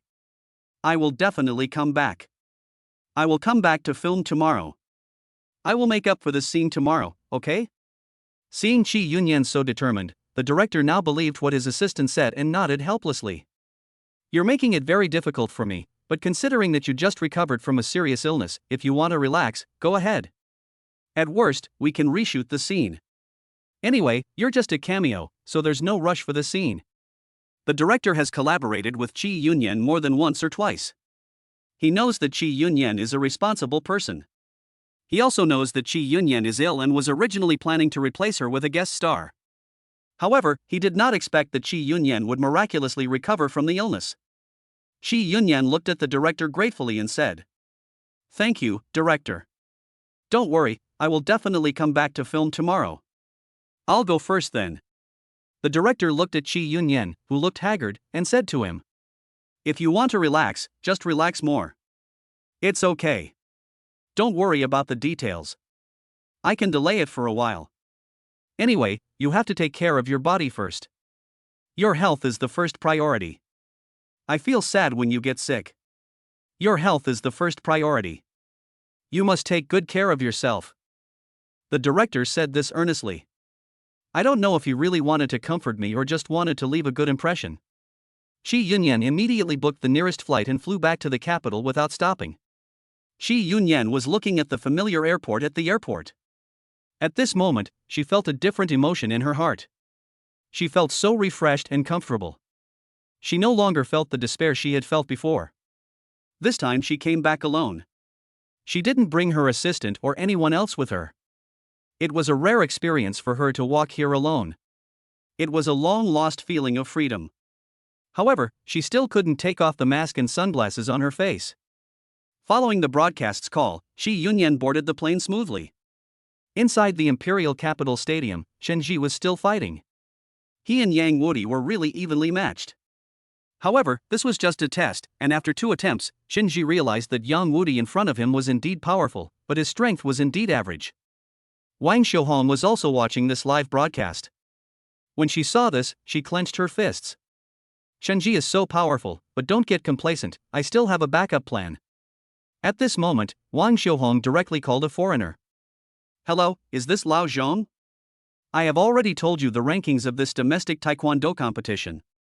I have already arranged it. You will be the last to appear soon. I have spent a lot of money this time. I only have one request, which is to defeat that loser Chenji and win the championship. If you can win the championship, I will also increase your salary and bonus." After watching the excitement of the first taekwondo championship, Wang Xiuhong quickly realized that this was a big business opportunity and that she had to win the championship, but her brother might not be able to win it either. Wang Xiuhong made use of her connections and personal connections in South Korea to directly invite the taekwondo champion who had held the title for 6 consecutive years. Taekwondo champion Park.Reward is a well-known figure in South Korea and also a legend in China. However, no one expected that this Korean master would go to China to compete. This is unfair, but it is also in line with the regulations. Wang Xiuhong's words were quickly responded to. "Don't worry, everything has been arranged. The 1.5 million for this match cannot be less. You have to transfer the money to the account quickly, otherwise we can't help you." Chapter 38 Defeat Wang Xiuhu. Wang Xiuhong nodded. "The money will come. My house has been sold. This match has great potential. The money will come tonight." Wang Xiuhong is a person with courage and determination. Don't be fooled by her usual appearance. In fact, she is an extremely ambitious and courageous person. Since she has discovered the business opportunity, she must win it at all costs. So in order to win, she sold her house and raised funds to invite a Korean champion to help her reach the top of Taekwondo. As long as the Korean champion Park Polo wins, he can use the title of the National Taekwondo Championship to earn unimaginable money. Wang Xiuhong watched the live broadcast, looked at the table carefully, and said confidently, "Chenji's next opponent is my brother, and the one after that is Park Pulu. As long as Park Pulu plays, he will definitely lose miserably. But my brother has to win as soon as possible. If he beats Chenji now, he can at least enter the top 20. If he can't win, then forget it." Wang Xiuhong had a good plan. If her brother made it into the top 20, that would be great. With 1 Taekwondo gym and 2 Taekwondo championships, a player who made it into the top 20 would also be a remarkable achievement. But all her wishful thinking will be shattered by Chenji. Chenji will shatter all her dreams, and that so-called Taekwondo champion. The so-called Korean Taekwondo champion, who has won 6 consecutive championships, will not even be able to make it into the top 20 in the entire Korean country, and Taekwondo will become a laughingstock. Of course, this is all later. Yang Wudi is very strong, but Chen Ji is even stronger.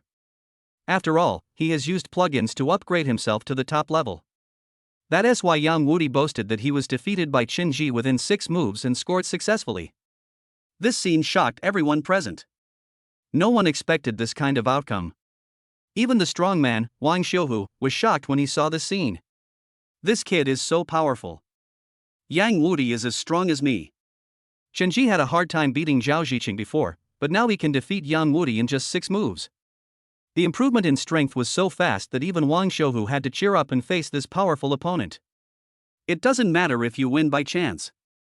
The next game will be mine. You are bound to lose. The competition is now very intense. We are already hovering in the top 40. As long as we defeat one more opponent, we will be able to advance to the top 20.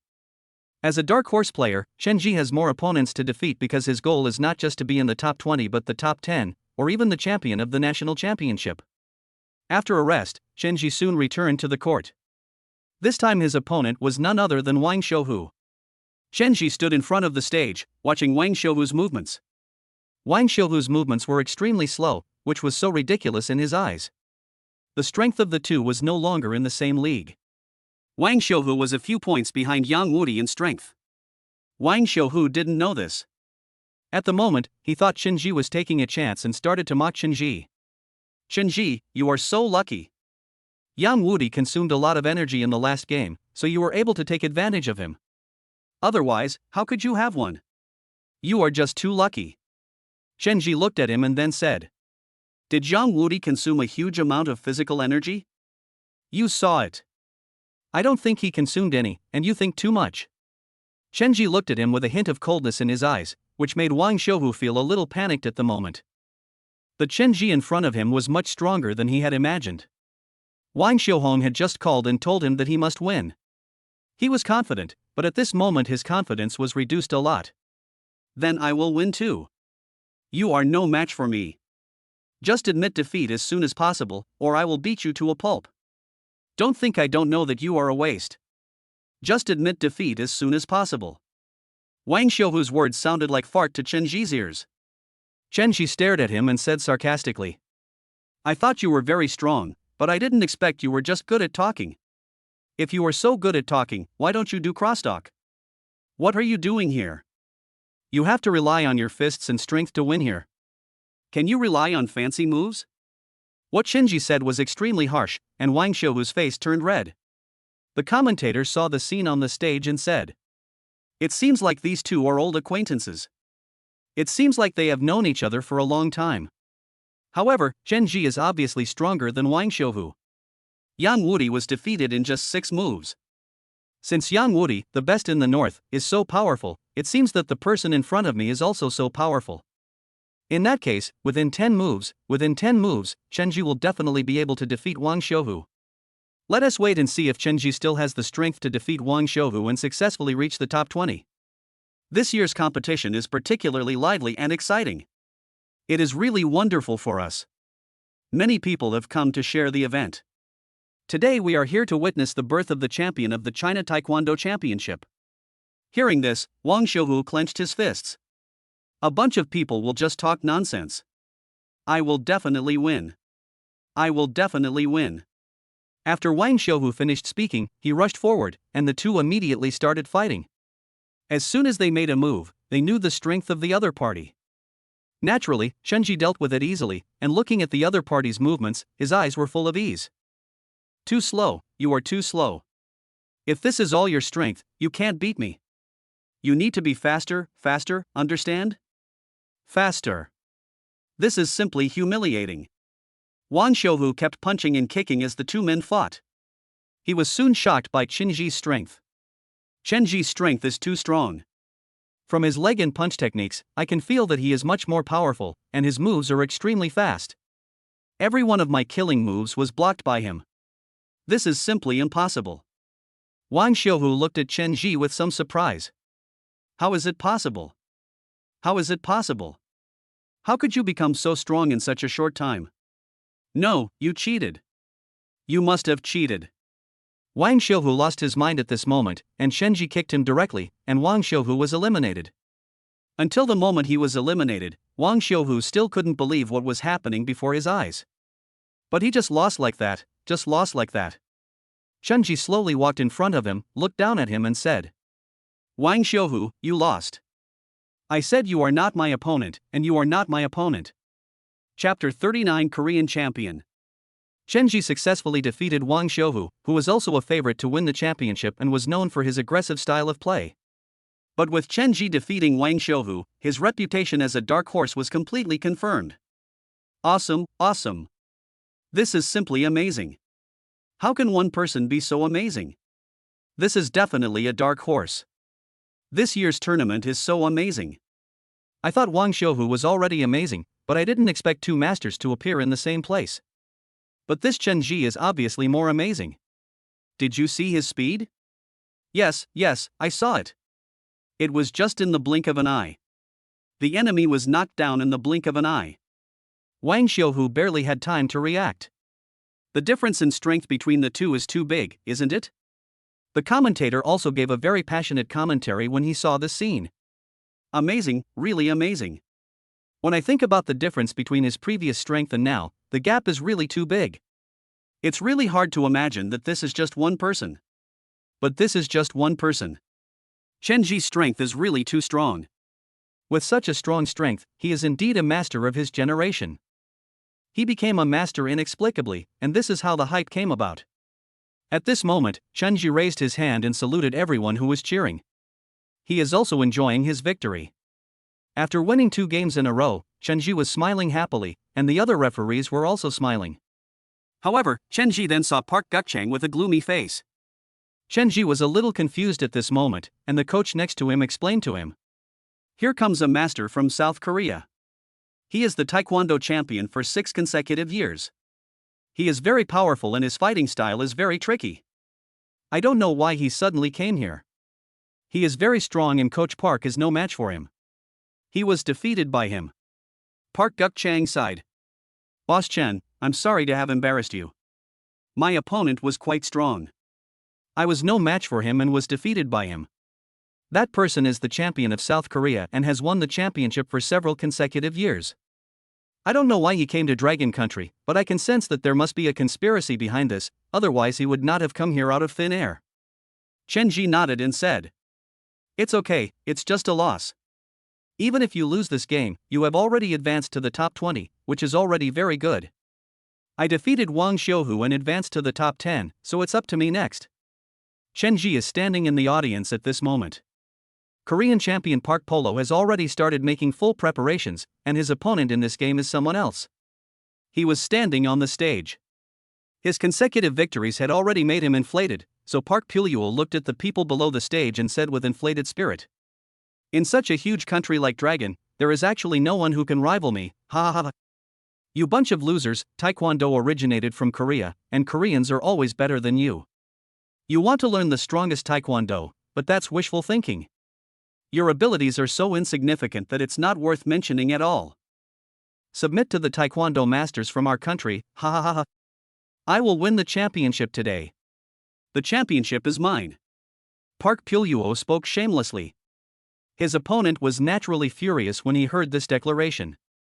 After all, these words were insulting and no one could accept them. He rushed forward and shouted angrily at Park Puluo in front of him. Asshole, I will beat you to death today. You are so arrogant. I am also the best fighter in the north. I have defeated so many people. You are lucky not to have met me. If you meet me today, I will beat you to death. After saying that, the northern master rushed forward. At this moment, all the dragon people present were outraged. Why were they so outraged? It was because the pupil in front of them was too arrogant. It would be fine if one person took advantage of him, but who could stand such a provocation? Everyone present was furious. One of them stood up and threw a water bottle at Park Puluo's playing field. That bastard is so arrogant, so presumptuous, someone come and beat him up for me, who can beat him, who else can win? Others also threw things onto the stage. The referee immediately ordered people to protect the field. Many things had already been thrown onto the field, but Park Pulu was still arrogant. You dragon people can't beat me, so you play tricks like this, ha ha ha, but I will still defeat your masters. Your masters are all defeated by me. Admit defeat, you asses. He keeps calling me ACI, which gives me a headache. Coach Park was so angry that he slammed the table. Asshole, how could I lose to such a guy? He is such a bastard. I lost. I really regret losing. I should have taken a step back at that time. If I had taken a step back, how could I have lost? This guy in front of me is too arrogant. He is only slightly stronger than me. Shenji was looking at Park Puluo on the stage at this moment. The light in his eyes became much brighter. Don't be afraid, Coach Park. You lost, but I can win. I'll win as much as you lose. This guy is no match for me, don't worry. The other coaches were not so optimistic. Although these coaches were also very capable, they did not gain any advantage in this national competition. The only ones who really gained an advantage were Chen Ji and Park Kook Chang.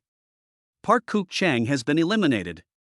Currently, Chen Ji is the only one left in the entire Chen Taekwondo gym, and Chen Ji has already made it into the top 10. However, whether these top 10 can be determined remains to be discussed. If he loses the next game, he will only be in the top 10. If he wins, he will be able to win the championship. Chunji looked at the arrogant Pu Pule and clenched his fists. According to my current score, I can get a bye in one level, and then I can directly fight against Pu Pulu in the next level. If I lose, I will be second, and if I win, I will be first. Basically, the third place has been decided. This competition was not smooth sailing. Although they had reached the top 10, there were not many who were really capable of fighting. Some chose to give up and maintain their record, while others could not stand it anymore and chose to withdraw directly, leaving the noun. In the real top-level competition, only Chenji and Pu Pulu were left. It's just a matter of who wins, and the final battle will be between the two. Coach Lee is analyzing the game comprehensively. We still have a chance. As long as we win, we still have a chance. Don't worry. I hope this guy doesn't lose too badly. If he loses, he will be third and you will be under a lot of pressure. Chapter 40, Shame. Park Pu Lee's opponent was very strong, but Park Pu Lu was even stronger. The two fought for 3 rounds, and Park Pu Lu was directly eliminated by Park Pu Lu. At this moment, Park Pu Lu became even more arrogant. He gave up the halftime break and started to pretend on the stage. I told you, Dragon Country has no masters. All Dragon Country masters must surrender to me. Dragon Country has no masters, let alone strong men. In the field of Taekwondo, our country of Korea absolutely occupies the first place. He laughed arrogantly. Everyone else had been defeated. The people in the audience were also very angry. Those contestants were defeated one by one, but now Pu Pu was indeed the strongest. He is the strongest, so even if he is arrogant now, others can do nothing and can only watch him being so arrogant. When Chenji saw his look like this, he immediately became angry and stood up. I must defeat this bastard. He is indeed from a small country. He is so arrogant after winning a few games. The reason why this Taekwondo master Park Puluo is so arrogant is that the Taekwondo industry in China has not been fully developed. Although there are some related ones, most of them are amateurs. There are very few professional masters, and there are very few such restaurants in China. Basically, their purpose is to make money, and they do not consider improving their strength as the first step. Even if there are masters, these masters are unlikely to be opponents of these professionals. This is the most despairing point. Pu Pu Lu is indeed strong. If it weren't for Chen Ji, he would be the undisputed number 1. But now with the appearance of Chen Ji, the ending will be different. Chen Ji looked at the arrogant and domineering Pu Pu Lu on the stage, and at this moment he recalled this game in the future. Although the game in later generations was very exciting, it was far less exciting than it is now. More importantly, the number of players changed a lot. The one who won the Taekwondo championship was not the Park Pu Lu in front of him, but a coach named Lin who belonged to the Lin group. And this Korean Taekwondo champion simply appeared out of nowhere. It seems that his awakening will have a huge impact on future generations, but this is also equivalent to the butterfly effect. Although the impact is great, it is impossible to affect everyone, so he took a deep breath and said to Park Guk Chang, I never thought that the Lin family would be eliminated so quickly. Lin's taekwondo master was unknown this time and was inexplicably eliminated by Park Guk-chang. From this we can also see that the influence of Chen-ji's rebirth is really great. Because of him, Park Guk-chang was brought in again, which basically changed the outcome of this game. No one knows what the final outcome will be. This is also a drawback of those who are reborn. They want to change the environment less and have to work hard. Once they work hard, they will change the overall environment, and the change in the overall environment will bring uncontrollability. Soon, it was time to go on stage, and Chen-ji slowly came on stage. This game was the ultimate battle. Although there are many people participating in the competition, in many competitions, the elimination rate is actually very fast. In addition, Taekwondo is not suitable for fighting, so when two people fight, the winner can be decided in just a few moves. It is an extremely challenging task, with one's strength, eyesight, and adaptability. If one fails to adapt, it will be the end. Pupulu looked at Chen-ji, who was coming up on the stage, and spoke with arrogance in his eyes. Where did you get this expert from? Don't even bother getting on stage. Just admit defeat. You are no match for me. Just admit defeat. Chen-ji looked at his arrogant appearance, shook his head and said, You are too arrogant. I just don't know you. I want to see how strong you are. Can you really beat me? Park Puluo laughed. Don't you see? Those people all lost, none of them were my match. How dare you go on stage and humiliate yourself? If you go on stage like this, you will only cause trouble for yourself. Get off quickly. I am already number one. Chen-ji stared at him and said, What do you mean you are number one? You didn't even beat me, how dare you say you are number one? You are such a boaster. Are you the all-rounder in Korea, a boaster like you are? Park Guk-chang kept cursing in the audience. Arrogant little Korean, don't be so proud.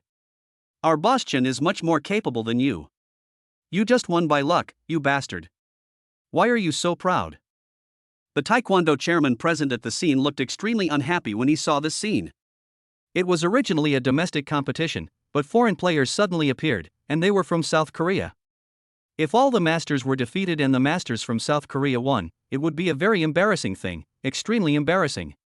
How can we play this? If we play this way, won't there be players from other countries in the future? This is not an international event.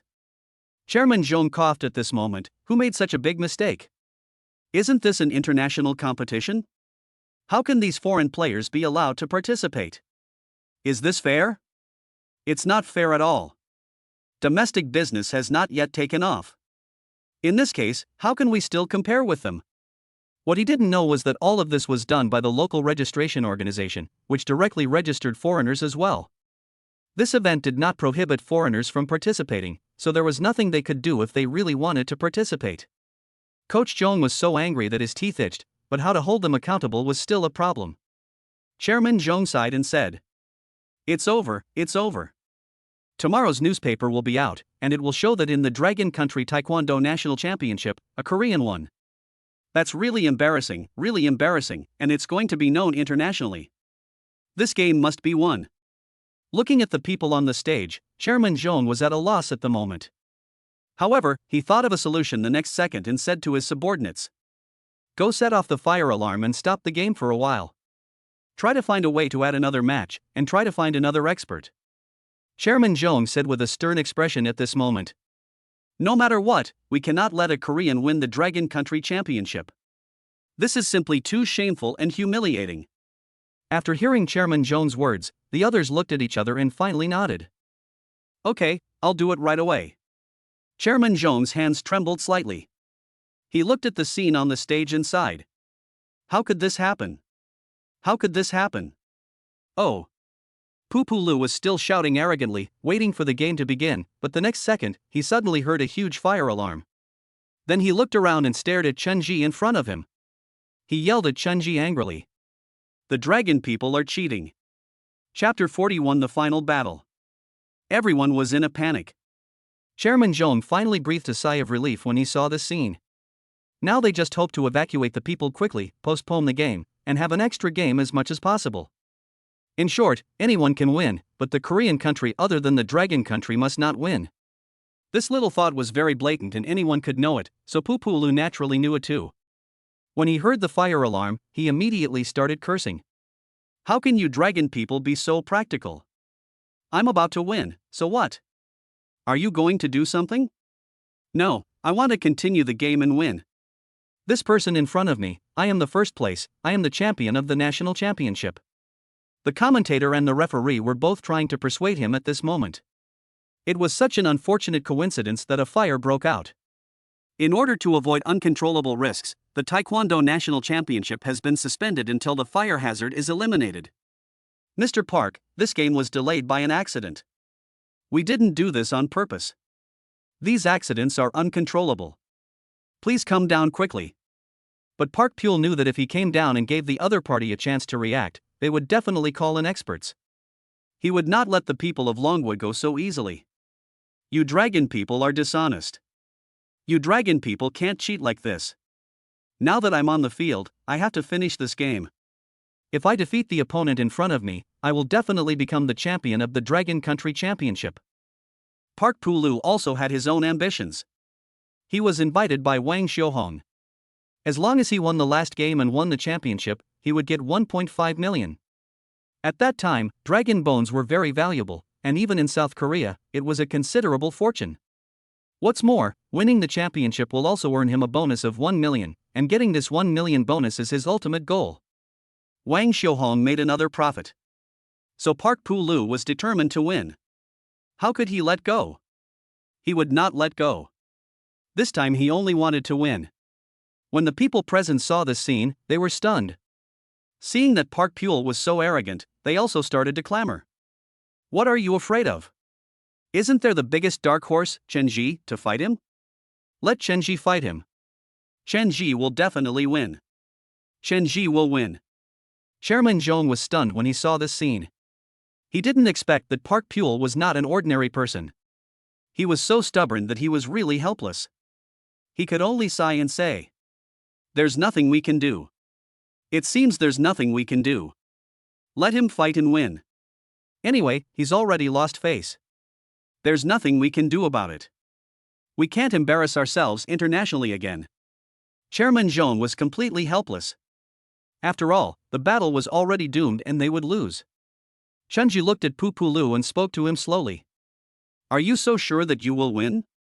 I will beat you, I will make you lose, do you believe it? Pupulu looked at Shinji with contempt and said to Shinji, you are not my opponent. Dragon Country has no masters. Dragon Country's masters have not yet been born. I, Park Polo, will be the strongest master. The audience present here, please worship me, go worship our Korean country. Korean country is the strongest, Korean country is the most powerful, and you lowly guys are only fit to make shoes and clothes for Korean country. After hearing these words, the people in the stadium became angry. One of them took off his shirt and prepared to go on stage to fight with Park Puluo. You little bastard, what are you talking about? If you have the guts, fight me. I'll beat you to death. Seeing the people below being stopped by security guards, Park Puluo became even more arrogant. I told you that you are no match for me, ha ha ha, you are no match for me, you lowly fellows. Everyone present was furious. Chen Ji was the only hope. One person was shouting Chen Ji's name. In an instant, everyone was shouting Chen Ji's name. The entire Imperial Capital Stadium was filled with the sound of Chen Ji's name. Chen Ji, Chen Ji, Chen Ji, you must win Chen Ji and defeat this little stick boy. Let him know how powerful our dragon country is. Seeing the crowd's outrage, Chen Ji smiled and said, I will definitely win. I will show you how vulnerable this little stick is. After saying that, they stood up, and the two of them stood up to fight, ready to start. At this moment, the referee stood in the middle, watching the fight between the two, and came to Chen Ji first, saying, Chen Ji, this match is very different. You must win. If you win, it will be a great thing for Longwa and it will also save its reputation. After saying that, the referee looked at Chairman Zhong on the stage and conveyed Chairman Zhong's meaning to Chen Ji. Now you are the only one in Dragon Country. I hope that the prize money for this competition will be increased by another 200,000 yuan sponsored by Chairman Zhong personally. That means if you can win the competition, an additional 200,000 yuan will be added to the original 1 million yuan, which means the prize money will be 1.2 million yuan. I have no other intention in telling you this, except to ask you to win. You must beat this little stick and let him know how powerful our dragon nation is. Chen Ji looked at the referee and said, "Don't worry, I will definitely win. Let's start the game. I can't help but beat up this little stick in front of me." Chen Ji was really eager to try. The little stick in front of him was only level 7 in Taekwondo. Compared with him, who was level 10, he was no match at all. Chen Ji could end the fight quickly, but he didn't want to. He wanted to beat up the little stick in front of him. The little Korean was still shouting with full of attack power, as if he was the most powerful person in the world. It must be said that he was really arrogant, and it was rare to see him being so arrogant. As the game started, the little Korean rushed forward and tried to use a sweeping kick on Chen Ji. Chen Ji stepped back, dodging left and right. I just want to feel the strength of this little Korean guy in front of me, and at the same time I want to make him look bad, so that the Chinese people can take a good look at this little Korean guy, and he is nothing special. As expected, the little stick man tried and attacked repeatedly, but he couldn't even touch the corner of Chen Ji's clothes. At this moment, he was a little overwhelmed. He first wiped the sweat off his head with a white cloth, and then began to mock Chen Ji. "You are a cowardly fellow. Why don't you fight me and retreat? Where else can you retreat to? Haha, if you can't beat me, just admit defeat quickly. Admit defeat quickly." When Chen Ji heard this, he just smiled sarcastically. "You can't even touch a corner of me, and you still want me to admit defeat? You are bragging too much. Ha, you are so ridiculous. If you can't beat others, do you want to admit defeat?" Chapter 42, Beat Up the Little Stick. This match attracted a lot of attention and everyone was watching this scene. Everyone was cheering for Chen Ji. If Chen Ji won, it would be for the dignity of the entire dragon country and for the dignity of the entire Taekwondo. This is not the battle of one person, it is the battle of many people, and this scene touched everyone's heart. Everyone was staring nervously at the final outcome of the battle. Pupulu was blocked by Chen Ji and lost his temper, so he rushed forward again. Chen Ji grabbed him in the next second and kicked him, kicking the little stick boy in the face with a big move. The little stick man was quite powerful. He jumped up and rushed over again, roaring. Chen Ji swung his fist and hit him directly on the hand. The two men faced each other. The little stick man couldn't resist at all and was knocked out. He looked at Chen Ji and rushed over again. The two fought again, but he was no match for Chen Ji. Chen Ji seized the opportunity and started punching hard. Soon the little stick couldn't bear it anymore. Its eyes turned into panda eyes, its body became blue and purple, and it was in severe pain all over. Chen Ji controlled the tempo of the game. He wanted to win, and he wanted to win beautifully. At the same time, he also wanted to let this arrogant Pupul know that Longwa was extremely powerful. It kept hitting Pupuli's unimportant parts. Each one was not so heavy, but when added together it caused an indescribable pain. Park-Puluo was punched directly in the back of the chest. The severe pain made him howl involuntarily. "Ah, you did this on purpose, you are humiliating me, you bastard." Chen Ji was staring at him at this moment, his eyes full of mockery and ridicule. "We are in a competition. We are evenly matched. Isn't it normal for us to fight for so long? What? Are you going to admit defeat? If you want to admit defeat, of course I won't refuse." Of course the little Korean would not admit defeat. After shouting ACI, he continued to attack. Compared with Chen Ji's speed, the little stickman's strength was far inferior. He was no match at all and was always fooled by Chen Ji.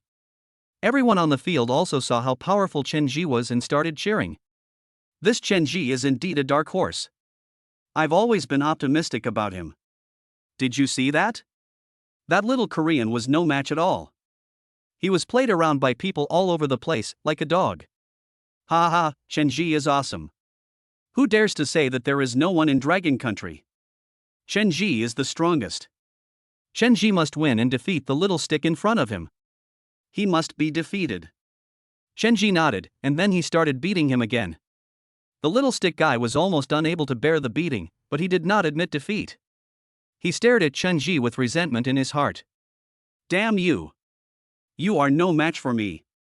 I've seen your matches and you are not that strong. You must be doing something fishy. You cheated. You cheated. Everyone on the field had sharp eyes. The referee was right next to them and he spoke immediately. Cheating requires evidence. Do you have any evidence? If you don't have evidence, you are framing someone. Are you sure you want to frame someone? If you are, end the game. The little stick man naturally refused to stop the game, and he stared at Chun-Ji. You are definitely not that strong enough to play tricks. I don't believe I can't win. Come on, Axie. After that, he started another attack. Chun-Ji was as steady as a rock. No matter how he attacked, Chun-Ji could catch it steadily. Instead, he was the one who was beaten to a pulp. After another round of attack, the little stick was knocked to the ground. The next second, he touched his nose and found it was covered in blood. He wiped the blood and looked at Chun-Ji in front of him and clenched his fists. Right now, everyone is filming this scene. This scene is rare in the history of the little country of South Korea, which is usually very arrogant. A so-called champion thought he could sweep the Dragon Country Taekwondo. But I didn't expect that the Korean country, which had won the championship for 6 consecutive worlds, would be beaten so badly in the Dragon Country. This is big news. Once it spreads, Dragon Country's Taekwondo will immediately rise to a higher level. The little Korean obviously knew all this. He had to win. He was in a dilemma at the moment. He thought he could win easily, but he didn't expect it to be so difficult. The little stick man flashed forward.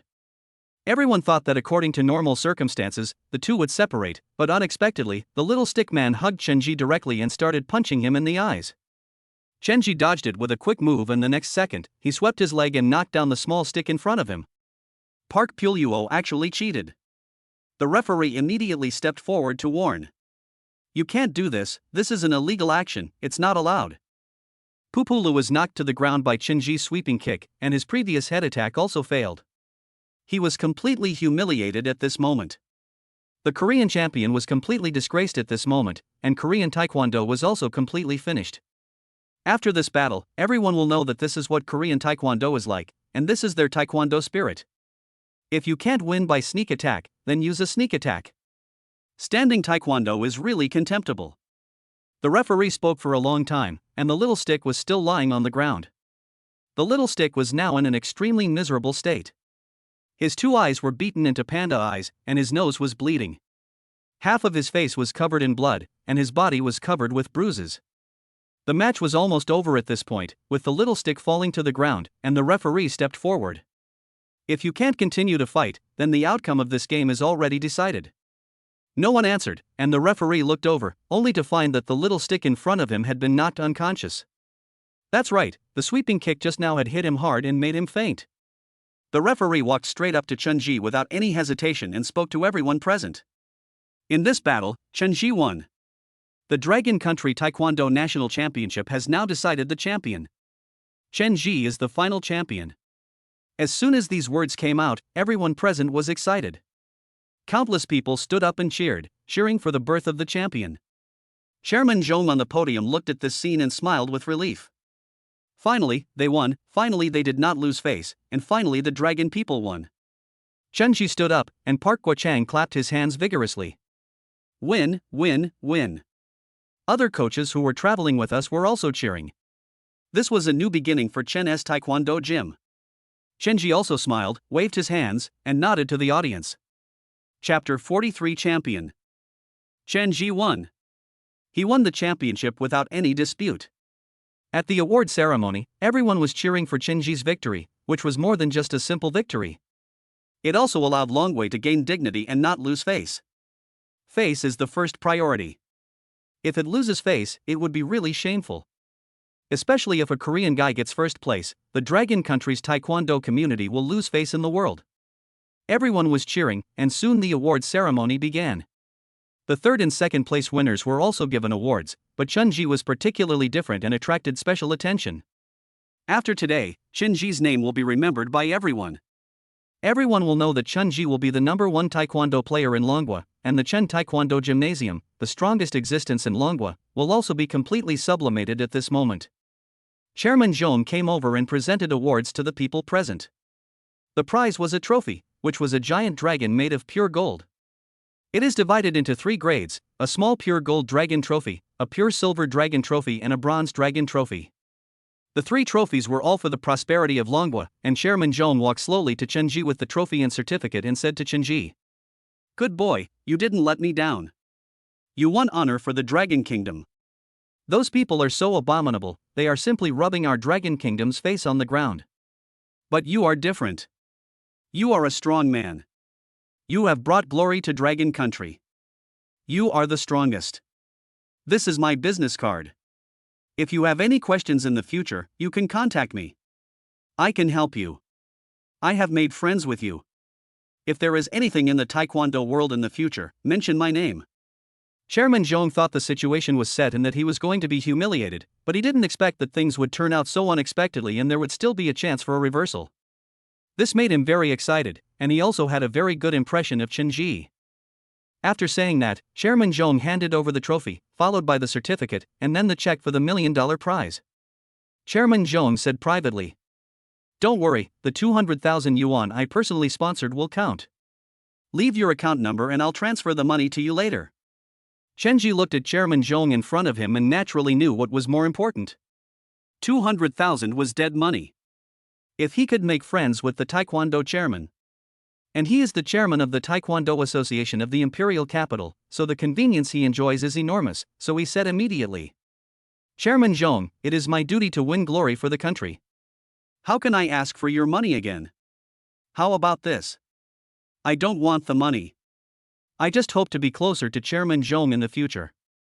I am willing to win fame for the country, and I hope Chairman Zhong can give me this opportunity in the future." Chairman Zhong looked at Chen Ji with admiration. Chen Ji was really very sensible and knew when to behave and do things. He patted Chen Ji on the shoulder and said, "You are a very good boy, you are very tactful. Don't worry, I will introduce you to the right person. You have won the championship of this Taekwondo championship. You are already a popular figure. Don't worry, I will let you join the association. When there is a chance, I will definitely let you participate more. Don't worry, nothing will happen. This 200,000 is still for you.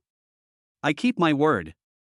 Chairman Zhong wants to see Dragon Country Taekwondo flourish, so he doesn't have any dirty thoughts. Everything he said was sincere, he didn't want to be flattered, he was an upright man. This surprised Chen Ji, and he smiled. "Thank you, Chairman Zhong." Chairman Zhong patted his shoulder vigorously. "It's me who should thank you." After that, the award ceremony continued, and the scene was very lively. The voices about Chen Ji became more and more enthusiastic, and everyone wanted to see Chen Ji's style. Chen Ji also slowly walked down the stage and waved to everyone. When these people saw Chen Ji, they shouted to him loudly, "Chen Ji, you are a hero. You won glory for us and defeated that shameful little stick. Ha ha ha, you are the best. We all admire you. Yes, you are awesome. That boy is too arrogant. You should teach him a lesson like this. Chen Ji's punching speed is really fast, you are awesome. Hero, is this a hero? It feels really good to be the center of attention." Chen Ji smiled and said to them, "This game is not only about individuals, but also about the dignity of Dragon Country. He actually insulted our great country so much, so I must spare no effort. I believe that if you are in this position like me, you will definitely have such thoughts. For Dragon Country, the prosperity of Dragon Country is more important than anything else." These words set the scene on fire. The award ceremony continued, and Chen Zhuai was interviewed by various people, and began to interview them gradually. Chen Zhuai seized the opportunity to speak to the reporters. "Thank you for the questions from the reporters. In fact, besides loving Taekwondo, I am also the owner of Chen's Taekwondo Gym. This is the Taekwondo I opened. I hope you will have the opportunity to practice in the future. Although I can't say that I am the best in the world, it can also help to strengthen my body." After that, he took out a poster from his pocket and spread it in the media.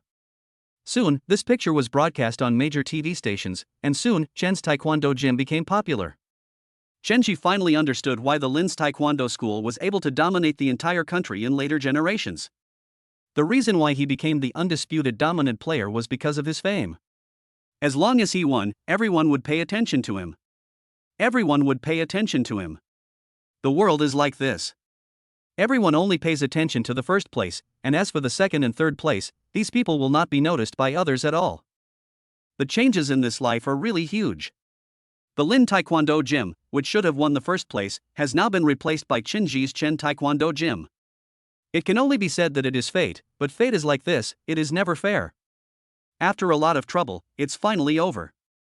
At this moment, Park Guo-chang spoke to Chen-ji with admiration in his eyes. You are so amazing.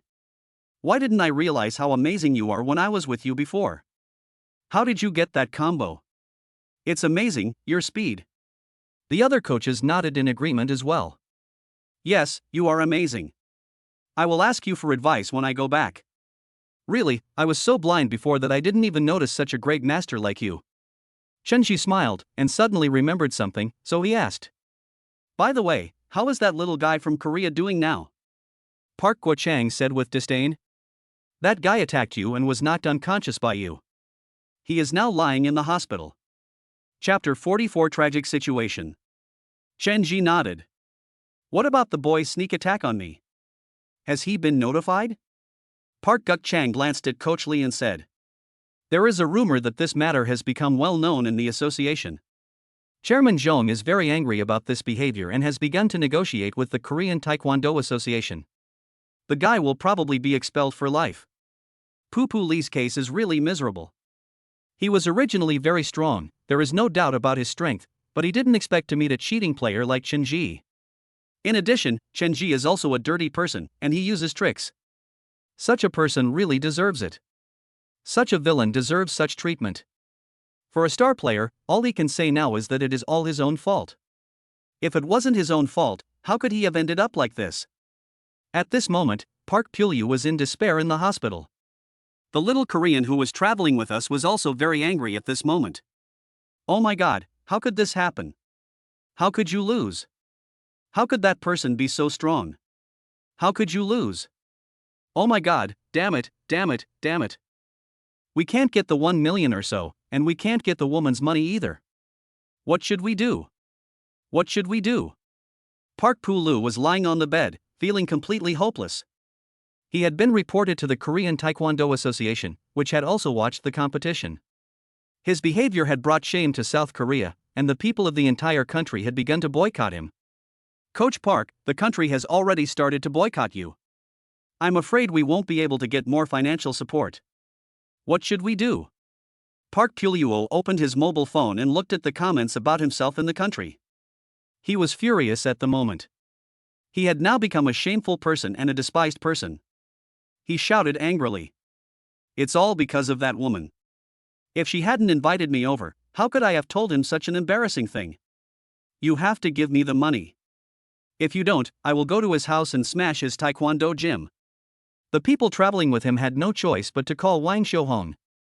Wang Xiuhong was also furious at this moment. Waste is really waste, how come they all lost?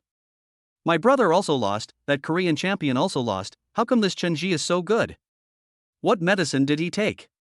How come he is so good? How come he lost? Wang Xiuhong was extremely depressed and angry at the moment. She had a good idea, which was to win through her brother or the Korean champion, use their fame to gradually open a gym, and then continue to reap the benefits and make more money. With this model, if possible, she would definitely be able to achieve a small goal. But he didn't expect that his younger brother lost to Chen-ji. What he didn't expect was that the Korean champion he invited also lost. The losses of both of them made him extremely angry. She was full of anger, and she first called Wang Xiuhu. Brother, what happened? Why did you lose? How did you lose? You disappointed me so much, did you just lose like that? After hearing these words, Wang Xiuhu felt guilty and said to his sister. There is no other way. Chen-ji is too strong. He is stronger than I thought. Just admit defeat and stop being his enemy. He has already won the championship. In the future in the Taekwondo world, we will not be his opponents. What Wang Xiuhu said is very true. The era of Taekwondo will be dominated by Chen-ji. As long as Chen-ji is alive, he is the undisputed number one. As long as he is still the number one, no one can open a gym within his territory. This is a very normal thing. Everyone will only recognize the first place. If he is the first place, then everyone will remember his name. Others will not be able to surpass him. They are all unknown people. The second and third place are all unknown people. The first place will be the undisputed overlord, the only overlord that exists. These words sounded so ironic to Wang Xiuhong, and she said to her younger brother with great sarcasm. I think you are not a man, you have no courage, you talk big but can't fulfill your promise, you loser, don't come back, I am not your sister, I am not a loser like you, brother, get out of here. Wang Xiuhu was furious, but he didn't expect to be humiliated by his sister just for losing a game. He lost his good face and said angrily, "Okay, then we'll be done with each other. I don't want to follow you anymore. Who do you think you are? Do you think your gym is that good? You're always so stingy. When will someone like you ever accomplish anything great?" The two broke up directly. Wang Xiuhong was still furious after the breakup, but she didn't expect that another call had come. Wang Xiuhong said directly and angrily, "Who is it? Who on earth is it? Why are you calling me if you are so blind? What's the matter? If you have something to say it now. If you have something to say, fart now." The little Korean didn't understand all the words. He was completely confused by the questions. However, Pu Lu was rational. He directly picked up the phone and shouted angrily at Wang Xiuhong. "Ms. Wang, I came here to participate in this competition at your invitation, but I didn't expect my opponent to be so fierce. Now I have been seriously injured and my reputation has been ruined. I have no place to stand in the future. You must give me all the money, otherwise, I will definitely take revenge on you." Listening to the poor Chinese of this little Korean guy, Wang Xiuhong started to argue directly. "You are just a piece of trash, you are just a piece of trash, what use are you? I didn't call you here to let you get beaten up, you got beaten up like this, you didn't fight back, and in the end you still lost, what use are you, a piece of trash? I let you win the game. Now that you've lost, you still dare to ask me for money. Go to hell. I tell you, there's no money. There's nothing at all, you bastard. Just come on. If you come once, I'll beat you up." After Wang Xiuhong finished speaking, she hung up the phone. He was really furious. He didn't expect that the little Korean guy dared to ask him for money after losing the game. He was simply shameless. Yes, he was shameless. The little Koreans were also dumbfounded at this moment and could only go back to their country. After all, they had no roots in Long Country. Although they spoke arrogantly, they did not dare to go to the country at all. "I can only go back to Korea in disgrace and change my career." Pupula shouted angrily at this moment, "Damn dragon country, damn dragon people, damn that woman, don't let me find a chance, let me find a chance, I will definitely not let you go, damn, they are all some hateful people." Chapter 45 Return. Inside the office of the commercial building, Shi Xinyu was looking at the bidding documents. Looking at these documents, he nodded and said with determination, "I have great confidence in this bid, but our opponent, the Li Group, doesn't seem to give up the bid so easily, but they don't have that much capital. So we must be extremely careful and must not give the Li Group any chance. If the Li Group finds an opportunity, it will be a nightmare for us." The supervisor next to him nodded, and the vice president also said, "Don't worry, President, everything is ready. The funds are in place. We have already got the active money in the account.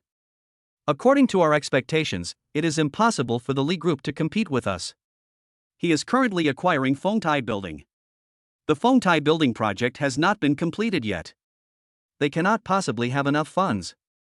Besides, a lot of their money is also frozen in deposits. They cannot possibly compete with us." Shi Xinyu nodded, finally feeling relieved. Everything was foolproof. As long as he went to Zhongqing City to complete the bidding contract, everything would be over. But Shi Xinyu would never have thought that business competition is not only about capital, but more importantly, it involves various tricks. Although you are powerful, the other party can also use tricks to disgust you. At this moment, outside the commercial building, a car was parked horizontally, and at this moment, it was staring intently. Suddenly, a phone call came. "Hey, is that a venomous snake? How's it looking for you?" Viper nodded. "Don't worry, I came to see that woman in person. She hasn't come out yet. As long as she comes out, we will send someone to capture her and kidnap her. As long as we kidnap her, then the deal between you and me will be done. So when will the 500,000 be deposited?" The person on the other side said coldly. "Do your job well. If you do it well, the 500,000 yuan will come to you naturally. But what have you not done yet? Don't ask for money so quickly." Viper said disdainfully, then put the phone in his hand on the dashboard, took out a cigarette and started smoking. The person on the other side seemed to sense the sound and immediately reminded him. Be careful, don't alert the enemy. It's better to be safe than sorry. This is a big deal. The Viper laughed and said, Is there anything in this world that I, the Viper, cannot do? It's just a woman. She can easily take down my brother in a few minutes. She is already in place. As long as he dares to go out, he will definitely not be able to escape. The next second, a car came out of the basement of the commercial building. Looking at the license plate number, Viper smiled. Okay, ha ha ha ha, the prey has appeared. Okay, I'm hanging up the phone. Don't worry, I will tie him up for you. I will ask for a huge ransom then. I will just imprison him. As long as you pay the money, we will release him immediately and then we will escape. Everything will be done cleanly, and there won't be any negative impact on your Lee group. The person from the Lee group said coldly. Okay, that's it. Viper, don't forget your promise. If you can't do it, you won't get a penny. Remember, you won't get a penny. Viper said nothing, just hung up the phone. Then he appeared on the periphery, took out a pager and spoke to his men. Brothers, do you see the car in front? Yes, the tail number is 066, surround it, surround it. At this moment, Shirsinyu was sitting in this luxury car with the license plate number 006, heading all the way to the elevated road, preparing to go to the airport and go to Zhongqing City to conduct a bidding contract. Driver, please go as fast as possible and arrive at the airport early. I don't want any accidents to happen. The driver heard the order and drove at full speed. The speed made the Viper behind him a little stunned. Asshole, why are you driving so fast? This crappy car can hardly catch up. The brothers under Viper were all driving some small displacement broken cars. They wanted to escape and make another fortune, so they didn't think about getting a good car. They just wanted to intercept them on the road. However, they didn't expect Sinyu's car to drive so fast at this time. What should they do?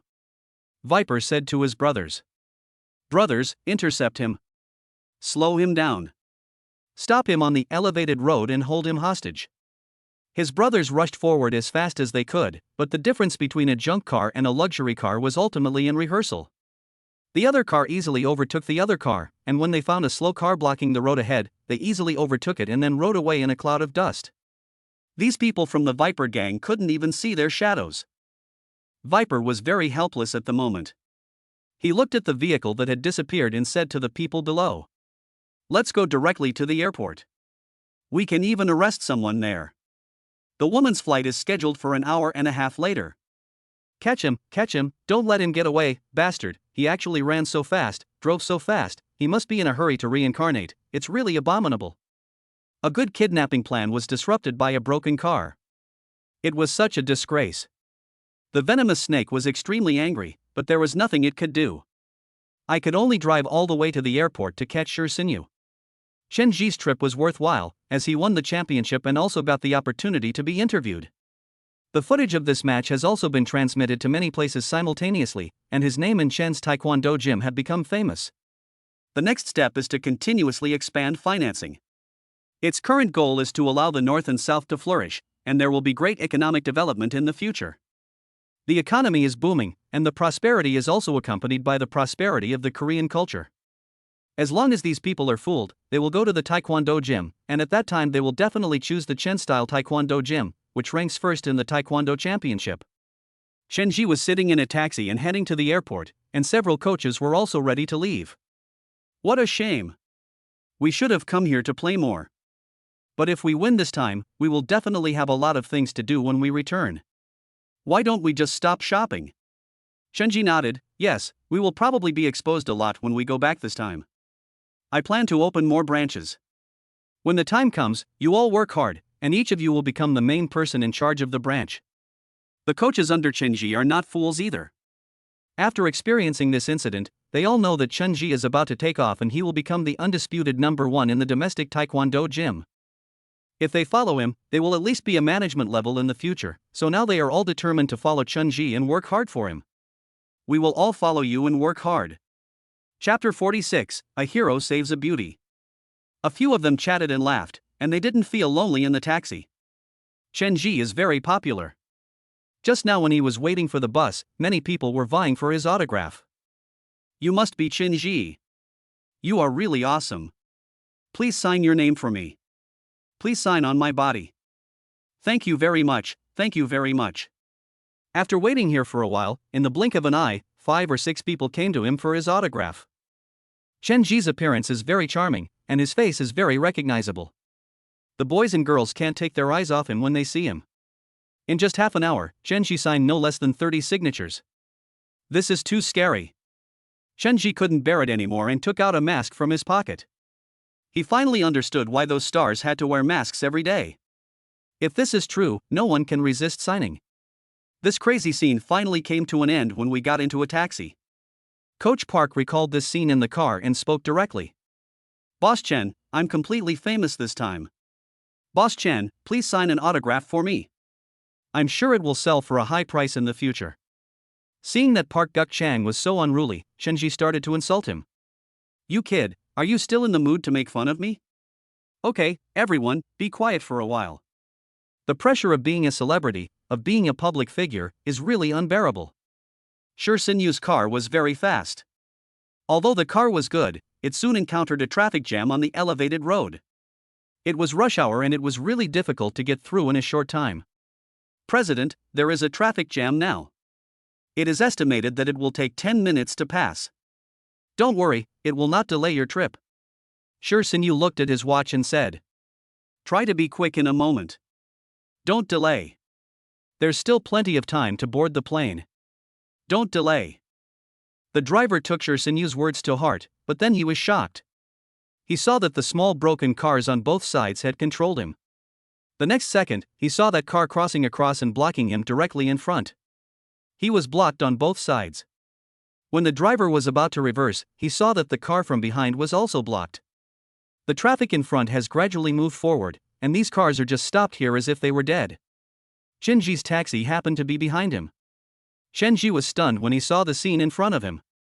The taxi driver was watching the excitement. What's going on up ahead? Why is this car blocked? Are they catching a criminal? The driver said this and became terrified the next second.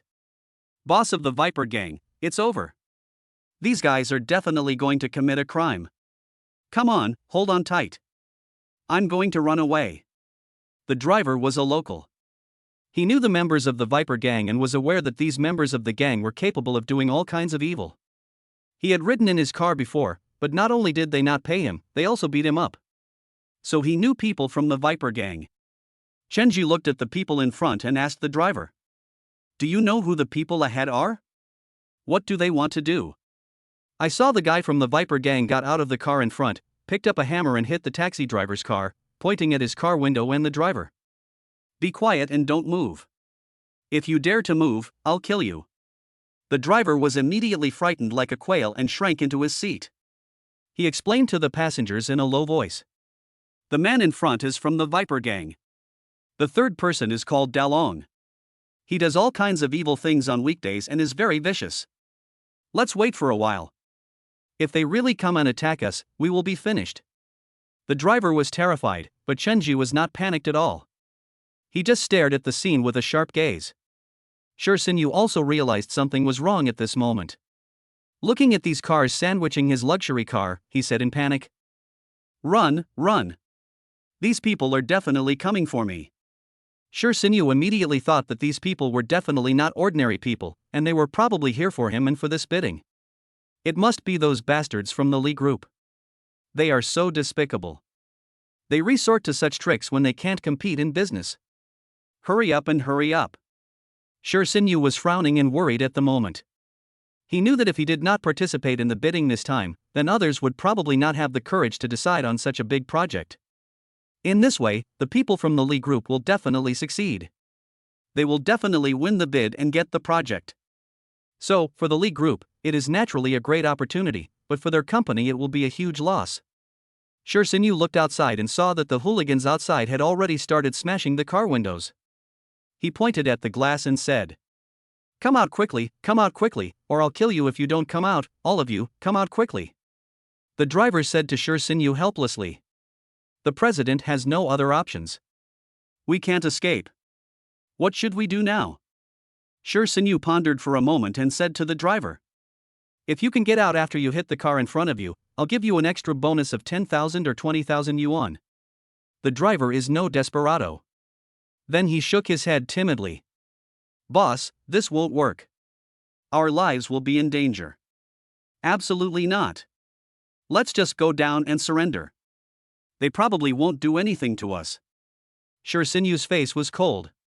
She was not someone who gave up easily. She then said to him, "You are such an incompetent person. Move to the passenger seat and I will drive myself." After saying that, Shirsinyu was about to change his position, but he didn't expect that when Viper saw this scene, he violently smashed the side window, pushed open the door, and smiled cruelly at Shirsinyu. "You are such a resourceful woman, ha ha ha. But you are wishful thinking. Will I let you escape? You are wishful thinking. You have 500,000 yuan. How can I let you get away? Brothers, catch this woman and put her in the car. Let's go." When Shinji saw the scene, he finally understood and said angrily, "What a bunch of bastards, actually attacking a woman. Driver, open the door." After saying that, he pushed open the side door and walked out. The thugs behind him were surprised to see that someone dared to stand up. Only 2 people were left to watch the car, and the rest walked towards Shinji. "Good boy, what's the matter? Do you want to be a hero and save the beauty?" Shinji stared at them coldly, took a step forward, and said to them, "You are so bold that you dare to stop the car in broad daylight. It's really abominable. If you want to catch him, you have to get past me first." He even took a step forward. The other coaches did not step forward when they saw the scene. After all, the driver said that these people were all desperate criminals. Chen Jika was not afraid. At this moment, Shirsinyu in the car also widened his eyes and looked at the man outside. Viper also stared at the man in front of him with interest, and then ordered his subordinates. Chapter 47, Arrogant Fong Qingran. Faced with these useless guys, Shenji naturally solved them all in no time. The female president sitting in the car watched the scene. "What's your name?"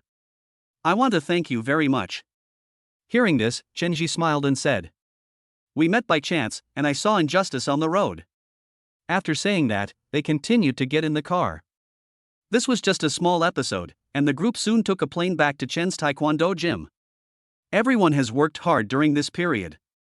Everyone will get a bonus, especially Coach Park, who will get a bonus of 20,000 yuan. Everyone was smiling happily, and the distribution was very fair.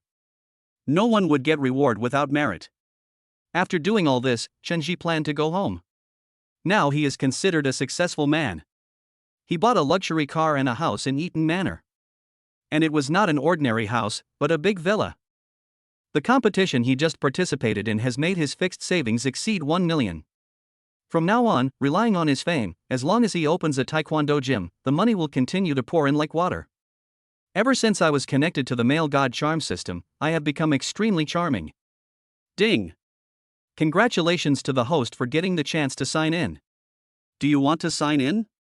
Chenji immediately spoke out in surprise. Sign in. The next second, the system responded. Congratulations to the host for having the dream of getting rich. This will provide you with an opportunity to become rich. Please buy Bitcoin in the near future. The price of Bitcoin will drop in the near future and then soar by 100%. Please sell according to the information provided. Chenji was stunned for a moment, and then he showed a look of ecstasy. This was the greatest good news. Shenji had never been involved in this before, but he knew about it when it went crazy later. He knew that this thing would continue to grow wildly in the later period, and when it grew to a terrifying level, it would definitely explode. However, from being worthless to going bankrupt, it has reaped the benefits of many people and made many people realize their dreams of getting rich. Now that they have enough insider information, they must definitely take it. He already has millions of assets now. With this 1 million assets, it can double in the blink of an eye. Moreover, he now has real estate and cars. If he uses these as collateral, he can mortgage at least 5 million. 5 million is transferred, that's 10 million. You become a multi-millionaire in the blink of an eye. That's terrible, it's really terrible. The continuous good news made Shinji step on the accelerator and the car kept moving forward. From now on, he didn't need to study these things anymore. He just needed to buy them according to the schedule. In 10 days, the schedule was quite accurate. Sell within 3 months of holding. All the detailed information about making money was recorded in his mind as if he had memorized it for a long time. He could predict when the stock would rise or fall. Chenji returned home quickly and parked his car in the garage. He had already planned to go to the bank in the next few days to start applying for a loan.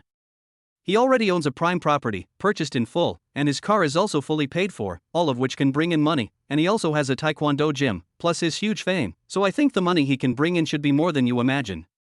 If he invests all the money in buying bitcoins, holds it for 3 months, and sells it after another 3 months, he can easily make all the money in these 3 months. And you can't just sell after these 3 months. To be precise, 10 days later, less than half a month after buying it, there will be a surge in price. You can sell it at any time during this time because Bitcoin will continue to rise. However, the greater the profits will be as time goes by, and the longer you can hold on, but the final increase will be very small, so there is no need to worry about that money. The point is to go up 100%, and just looking at these is enough. At this moment, Chenji was really excited and extremely happy. Chenji drove back to his home. The decoration of the villa had not been completed yet. Although it was basically ready, many things had not been moved in, so he chose to go back home first. I took my luggage from traveling and returned home. When I opened the door, I found Fong Qingran lying on her bed, playing with her cell phone. Seeing this scene, Chenji was stunned. He didn't understand why Fong Qingran came here, so he immediately put on a cold face. Fong Qingran couldn't contact Chenji for several days, even though they had already fallen out with each other. But after all, they were getting married, and Fong Qingran just thought that at worst she wouldn't have to pay so much for the bride price, but she never thought about giving up this marriage. After all, Chenji had become very rich recently. Having bought a luxury car and a luxury house, the Fong family's vampires would never let go of such a wealthy son-in-law. In his previous life, Chenji was not so prosperous, and this family held on to him tightly and did not give up. In this life, if Chenji becomes rich, he will never do that again. Fong Qingran had the key to his house because she was going to get married. Seeing that he couldn't contact Chenji, he went straight into the house and waited, but he didn't expect that he didn't see Chenji after waiting for several days. She gradually began to blame Chenji, and forgot about her previous attitude. She thought she still had the right to be angry with Chenji, but she didn't know that Chenji and she had already severed all ties and it was impossible for them to be together. She just foolishly thought there was still a chance. She thought she was angry, but when she saw Chenji coming back so easily, she became furious. Where have you been? What have you been doing? Do you really not want to marry me? But considering that you bought a mansion and a luxury car, and can let me live in a big house, and can let our whole family live in a big house, then I won't be angry with you. But the next second, Fong Qingran felt that she couldn't forgive Chenji so easily, so she became angrier again. Why did you come back just now? What are you talking about? Just because you bought a mansion, do you not want to get married anymore? Or do you just want to piss me off? I'm telling you, if you succeed, don't be angry. I'm telling you, the wedding gift will remain the same, you just need to give 300,000 yuan. Fong Qingran looked at Chenji and suppressed his anger. After all, Chenji was a millionaire now. How could he not want to get married? If Chenji didn't want to get married, how could he buy a big villa? And buy it at Eaton Manor.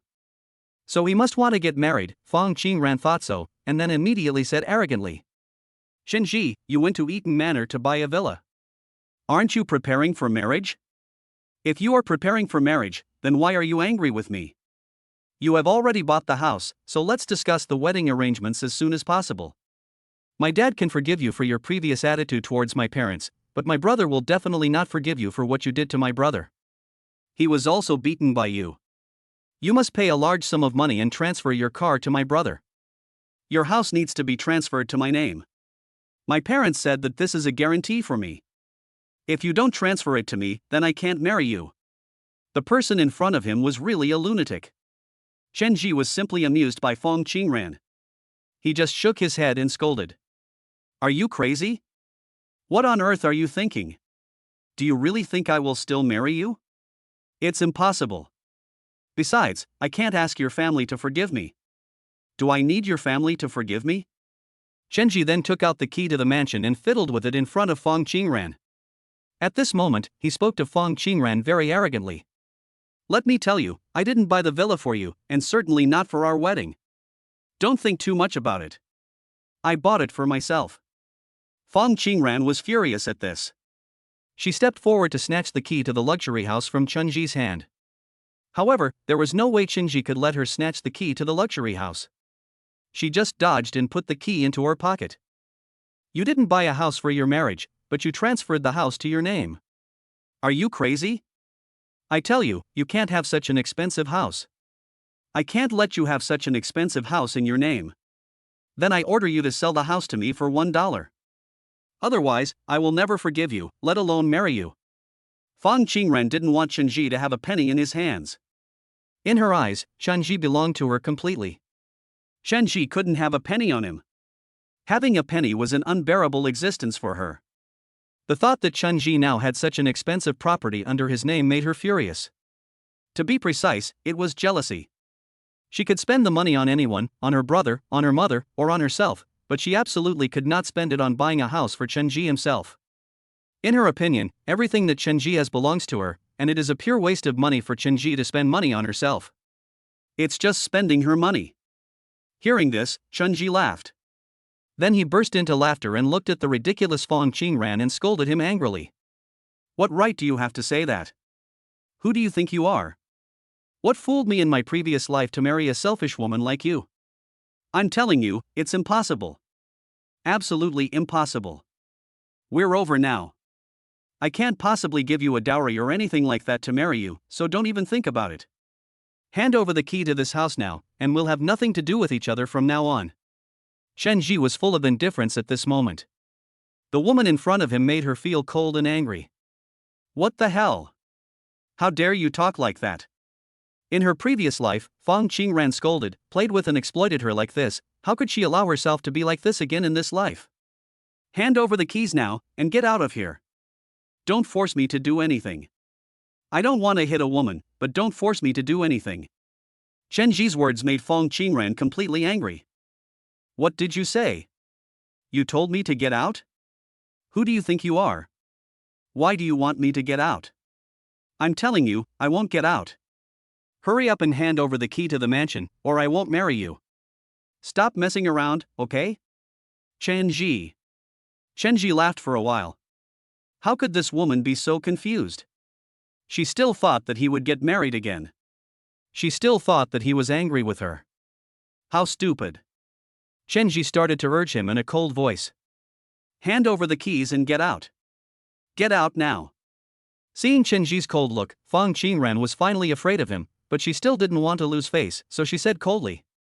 Okay. Now that you have money, you don't want to get married? Well, I tell you, it's impossible, don't dream about it. Don't I know this person? It won't be long before you beg me like a dog, begging me to forgive you. When that time comes, no matter how much you beg me, I will never forgive you, you bastard. Chunji said coldly. If I beg you again, I'm a dog. I will never beg you again in my life. Go to hell. I will never beg you again. I won't beg you for even a penny. Having already experienced the suffering of the previous life, Chunji could not endure it again for the next life.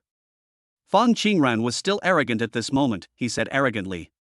If you ever beg me to get back together, even if you kneel down and beg me in a sedan chair, I will never be with you again. After saying that, he was about to leave, but he didn't expect that when he left, he directly snatched the key to the mansion from Chunji's hand, which made Chunji speechless. Fong Qingren left quickly, and Chunji immediately spoke in a stern voice. Stop right there, stop right there. Fong Qingren thought his plan worked, so he changed his expression and said. Now you come to beg me, but I tell you it's useless. Even if you beg me on your knees, I will never marry you again, and I will never forgive you easily. The woman in front of him was so shameless. She snatched the key and thought that others asked her for it. It was really ridiculous, so Chunji did not indulge her at all and spoke directly. Do you think I'm asking you to do this? You're so shameless. I'm telling you, it's impossible. I called you over just to give me back the keys to our house and my new villa. If you don't give them to me, I'm going to call the police. When she heard the word call the police, she finally got scared and threw the keys down angrily. Chapter 49 Hidden Thunder. Fong Qingren went home angrily. At this moment, everyone in the Fong family was anxious. Why were they so anxious about not being able to live in a big villa? They all want to take over Chunji. No matter how bad Chenji is, he is still the owner of a small taekwondo gym, which is much better than others. The Fong family had already planned to take advantage of Chenji, but they did not expect such a sudden change, which made them extremely anxious. Fong's mother was so anxious that she was getting angry. She spoke while enduring the pain in her mouth. Shinran, what do you think we should do now? If Chenji insists on divorcing you, what about the betrothal gift? Without the betrothal gift, how can your brother buy a car? We don't have the money to buy a car. Your brother's life is over. If he can't find a wife, there will be no way for us to continue the family line. What should we do? Fong Qingran was also full of worry. She didn't expect that Chenji would be so tough. Mom, I didn't want this to happen, but that kid went too far. He's not like this usually, and I don't know how he became like this. When Fong Qingyun heard the news, he became furious. He picked up a wine bottle on the table and smashed it to the ground, saying frantically, "It's possible, but it can't be possible. He must give the betrothal gift. Why shouldn't he? My sister has been with him for so long, and he doesn't give her the betrothal gift. You bastard, absolutely not. If he doesn't want to be with my sister anymore, then he has to give us a breakup fee. Let me tell you, sister, you've been with him for so long, and you need to pay him 300,000 or 400,000 yuan for the breakup fee and the loss of your youth. But the mansion he bought is worth 4 million yuan, so you need to ask him for 1 million yuan. We have to find him and then we'll give you the 1 million as compensation. How about we split it in half?" Fong Qingyun's thoughts were too beautiful, but her sister was not so optimistic and said angrily, "You're dreaming. You said you wanted compensation for the loss of youth. Are they going to give you compensation for the loss of youth? If they don't, what will you do?" "That's right, what should I do if I don't give it to you? It's not legally recognized." Fang Qingxue was also very helpless about this at the moment.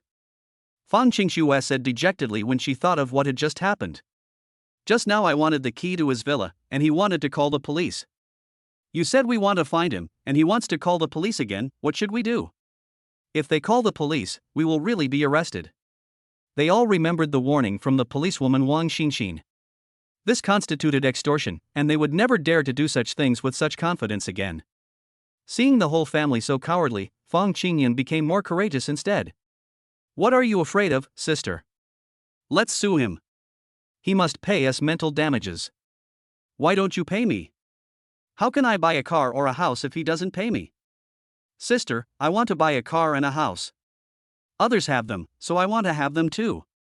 It was useless for Fong Qingyun to throw a tantrum and roll around. The Fong family was in a gloomy mood. Fong Daming sighed and said, "Why is this boy different from before? Daughter, do you also think Qinji is different? He has changed so much."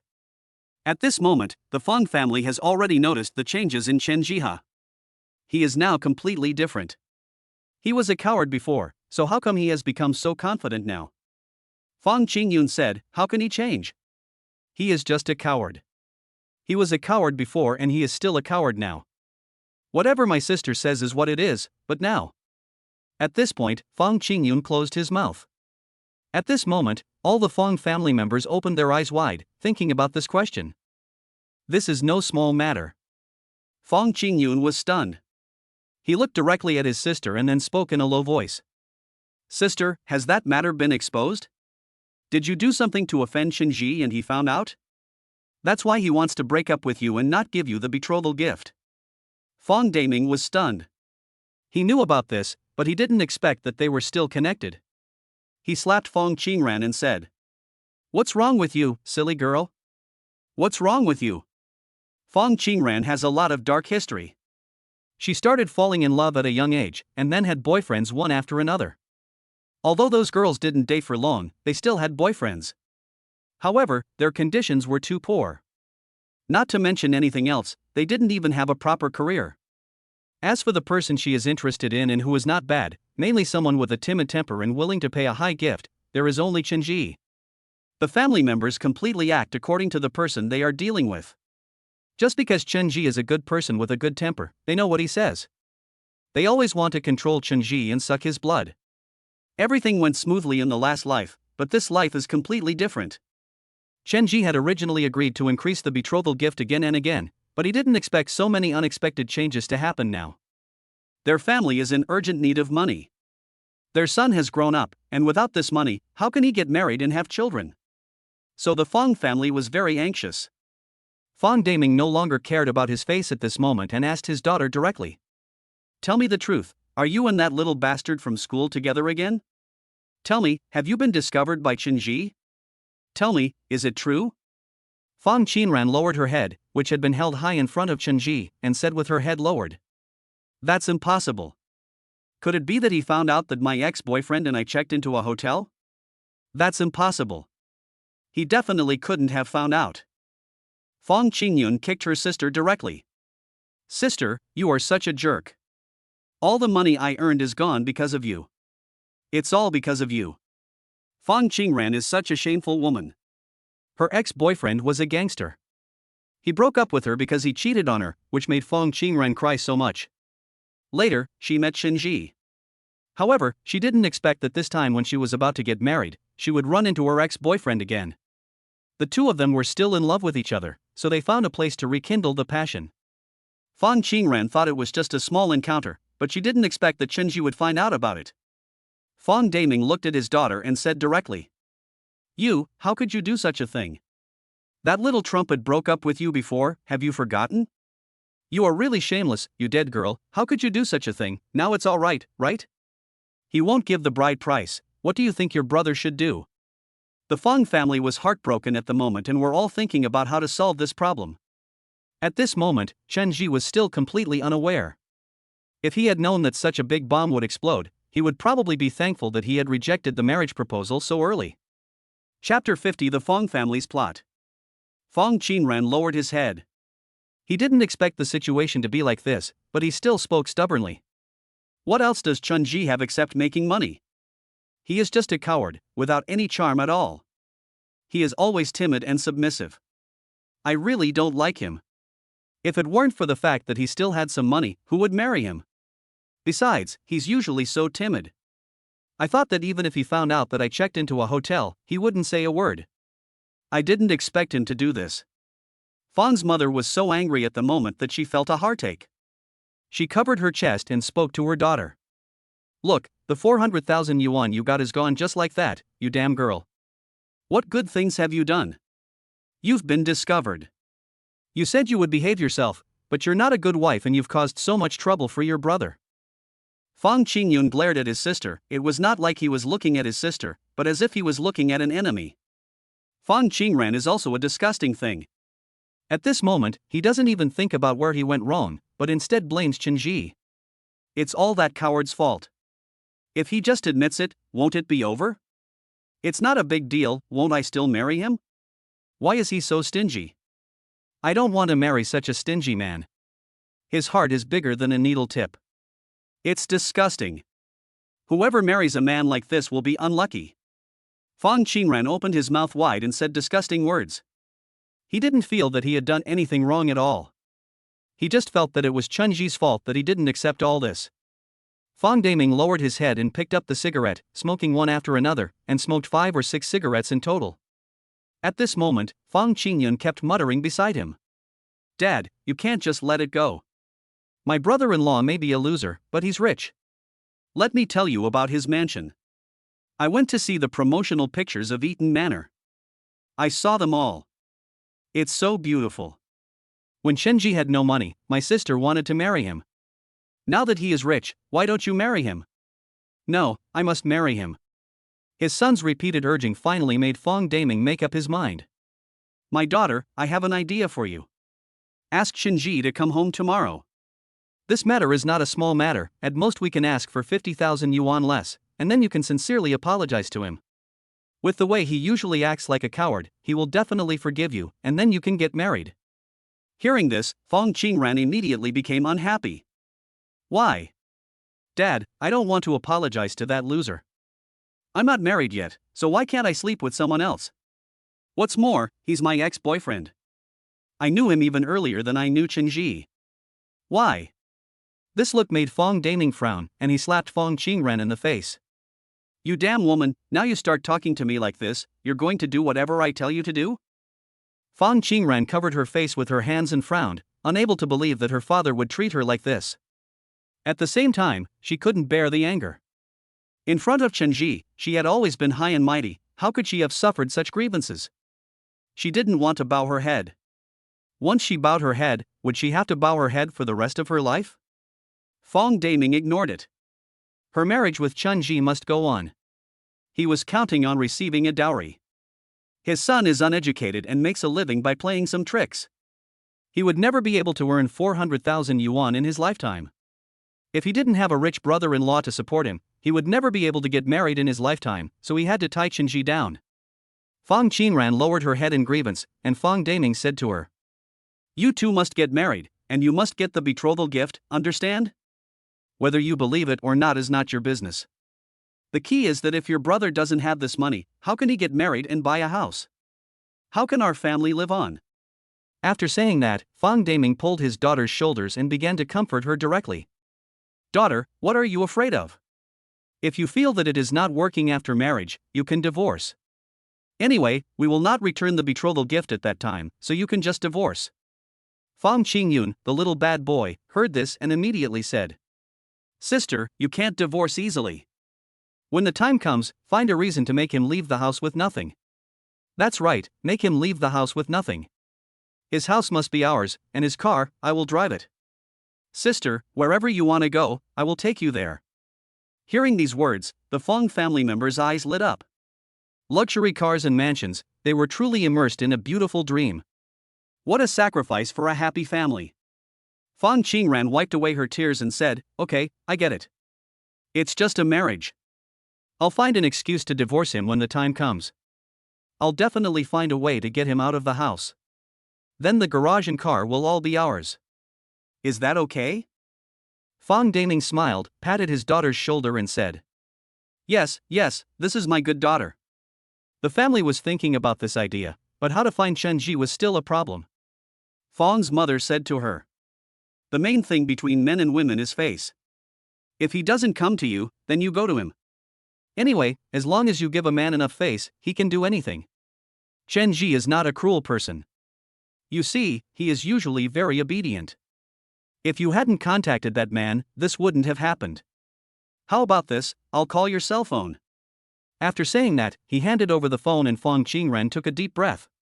She didn't want to admit her mistake to Chenji, but now she was in a difficult situation. She could only take a deep breath and dial the phone with a smile on her face. The Fong family members were all staring at her at this moment, staring at her excitedly, waiting for the 400,000 yuan to be deposited into their accounts, but they didn't expect that Fong Qingran's face would become as ugly as a purple eggplant in the next second. Fong Daming quickly asked his daughter and said, "What happened to Qingran? Didn't he answer the phone? Or did he hang up on you?" Fong Qingran said while gritting his teeth, "Dad, you don't know that he has blocked this number as well. He has blocked everyone in our family. He's such a jerk." The Fong family sighed in relief. How could Chenji do this? "I tell you, after we get married and get the money, you must not treat her well. You must teach her a lesson. This is simply outrageous." Fong Daming was furious. Since they had no choice but to beg others for help, the family had to find another way to contact Chenji. Chapter 51 New Account. Chenji got up very early the next day and felt refreshed. Buying Bitcoin is very troublesome. Chenji prepared to solve this problem according to the procedure. But everything still needs to be told slowly. Chenji simply went to a hotel next to the community to have breakfast, and then went to a bank in the city. The downtown bank had just opened, so Chenji walked over directly. The staff inside were all packing up their things. Chenji then found someone and said, "I'm opening a new account and I'm also taking out a loan." The man who saw Chenji looked at his clothes, which were very low-key and luxurious, and said without hesitation, "Sir, how much do you want to borrow? Our bank's business is very broad. How much do you want to borrow?" Chenji didn't hesitate and spoke immediately. "It's not much, so let's just borrow 10 million. This sentence instantly shocked the bank clerk. 10 million. 10 million is not a small sum. In this society, 10 million is already a very big sum. A top-notch luxury home only costs a few $1,000,000, while an ordinary house can be purchased for only a few $100,000. All matter is extremely low. Someone wants to borrow 10 million, which is simply a fantasy. The clerk swallowed and said to Chenji, "Hello, sir. Please come over here for an interview." Chenji was quickly pulled over. Chenji made a count of all his assets and then took out his bag, which contained his taekwondo gym's business license and other assets, such as real estate and cars. Chenji mortgaged his house and car to raise money from them. The house has great potential in the future, but the current potential is not that great. Fortunately, the taekwondo gym can bring in a lot of money. He was invited to the VIP room. After waiting for an hour, I finally heard the words I wanted to hear most. Chenji looked at the clerk opposite him and said, "Hello, Mr. Chen. I am the manager of the bank. Please bring your assets here. I have evaluated them for you. At present, 10 million is not enough. We can lend you 8 million. Chenji frowned. 8 million was not a lot, but it was enough. He also had more than 1 million on hand, which added up to more than 9 million. If he scratched some more tickets, he would probably be able to get 10 million. Chenji did not hesitate and started going to various places to draw lots. Chenji came to the lottery sales point and scanned the piles of scratch tickets. Whether these things have prizes or not can be clearly seen under his golden eyes. In just half a day, he collected more than 1 million but less than 2 million yuan from major lottery shops. He cashed in all the prizes and deposited them into his own account. When Chenji went to the bank again and saw the 10 million yuan in his account, he smiled with satisfaction. "Finally, I have collected 10 million. With a 100% profit, that would be 20 million. Chenji doesn't really want to increase leverage, and the money earned by increasing leverage is also risky. More importantly, it will be noticed by others, and he doesn't want to be noticed by others. After all, the first bird to stick its head out gets shot. He has been in the spotlight enough, now it's time for him to keep a low profile." In order to open a new account, Chenji went directly to a local institution and spent a full hour to open a US dollar account for himself. A US dollar account has been opened, and all the remaining money has been converted into US dollars. Everything is ready, we just need to wait for the big drop to buy in. Now is not the opportunity yet. The money was very safe in the account, so Chenji was not worried. It's time to consider moving. It's not a good idea for Fong Qingran to keep harassing him. Besides, the decoration of the mansion is almost complete, so Chenji plans to move first. "Let's move today, but those neighbors will be gone for the time being." Chenji drove back to his residence. He had already informed the agency and went through the termination procedures right after moving. But moving is a big deal, and canceling the lease is also a big deal, the agent asked. "What's wrong? What happened to Lao Chen? I heard that something went wrong at your wedding. What happened?" The agent was usually very enthusiastic and had solved many problems for Chenji. At this moment, he was worried that something might have happened to Chenji, so he asked him about it. Chenji smiled and replied, "It's nothing big. It's just that their family wanted a dowry of more than 300,000 yuan, almost 400,000 yuan. I don't have that much money, so I cancelled the wedding." "It's not a big deal." Chenji said this lightly. At this moment, the real estate agent was simply shocked. He said in a daze, "Is this true? Isn't this a sky-high price? How can you ask for so much? You are so unlucky. How could you meet such a woman? It's not a big deal if such a woman gets lost. Well, just move to a new house. He won't come to harass you. If he asks for your address, I won't tell him." The agent said this and then looked at Chenji with sympathy. Chenji didn't care. At this moment, neighbor Atli also heard these words, and then came over and spoke loudly. "Why is this happening? Why do you want such a large amount of money as a betrothal gift?" Chenji looked at the gray-haired Atli coming over and added, "Not only does he want a 400,000 yuan betrothal gift, he also wants my house and my new car. What can I do?" Atli then curled her lips and said with a look of disgust, "Is this a marriage or a confiscation of the family's property? How can this be possible? Where is she from? I think she told me about it. I know the bride price there is always high." Atli said, "This is really selling a daughter. I guess her daughter is a rich girl. She wants so much money. I tell you, if you can't afford it, don't accept it. She doesn't really want to support you with so much money, understand?" What Atli said makes sense. Chenji nodded. "Aunt, you're right. She doesn't really want to live with me, so I don't want to marry her anymore. So the wedding is cancelled. Aunt Li looked at Chenji with sympathy and then said, Chenji, you are a good young man. We have seen you working around here every day, and you are so diligent every day. Aren't there plenty of good girls? Don't worry, where is your aunt? I have a niece now, who is about your age. I have a photo of her here, do you want to take a look? After saying that, he became anxious to find a wife for Chenji, and then he added something else. It's not high here. The bride price over there is not high either. Come and have a look. Chapter 52 Fong Qingyun's Revenge. The Fong family found themselves so embarrassed that they couldn't even contact Chenji, nor could they contact the other party, let alone admit their mistakes and find ways to get a dowry. Fong Qingyun was extremely anxious. His wedding money and car money were all with Chenji. If Chenji didn't give him a gift, what would he do with everything? Thinking of how Chenji treated him later, he touched the scars on his face, and he immediately got angry and ran out. Fong Qingyun looked up at the sky. It seemed particularly gloomy at the moment. When he thought that his great dream had been shattered, he shouted to the heavens. Chenji, you bastard, alright, you didn't even give me the betrothal gift I promised you, you bastard, you don't keep your word, since you're like this, I'm going to find a way to kill you. After saying that, he angrily called a mysterious number. Hello, is this Brother Xiaoma? I'm Fong Qingyun. You know me. I've had drinks with you before. I have a business deal. Do you want to do it? The two met soon, and they met directly in a club. Xiaoma Go was wearing a suit, and next to him was a beautiful woman with cheap makeup on her face. Fong Qingyun swallowed his saliva at this moment, and when he saw the woman next to him, he immediately looked at Xiaoma Go. Xiaoma pointed at the woman next to him and showed off. How is it? This is my new girlfriend. Tell me what big deal it is.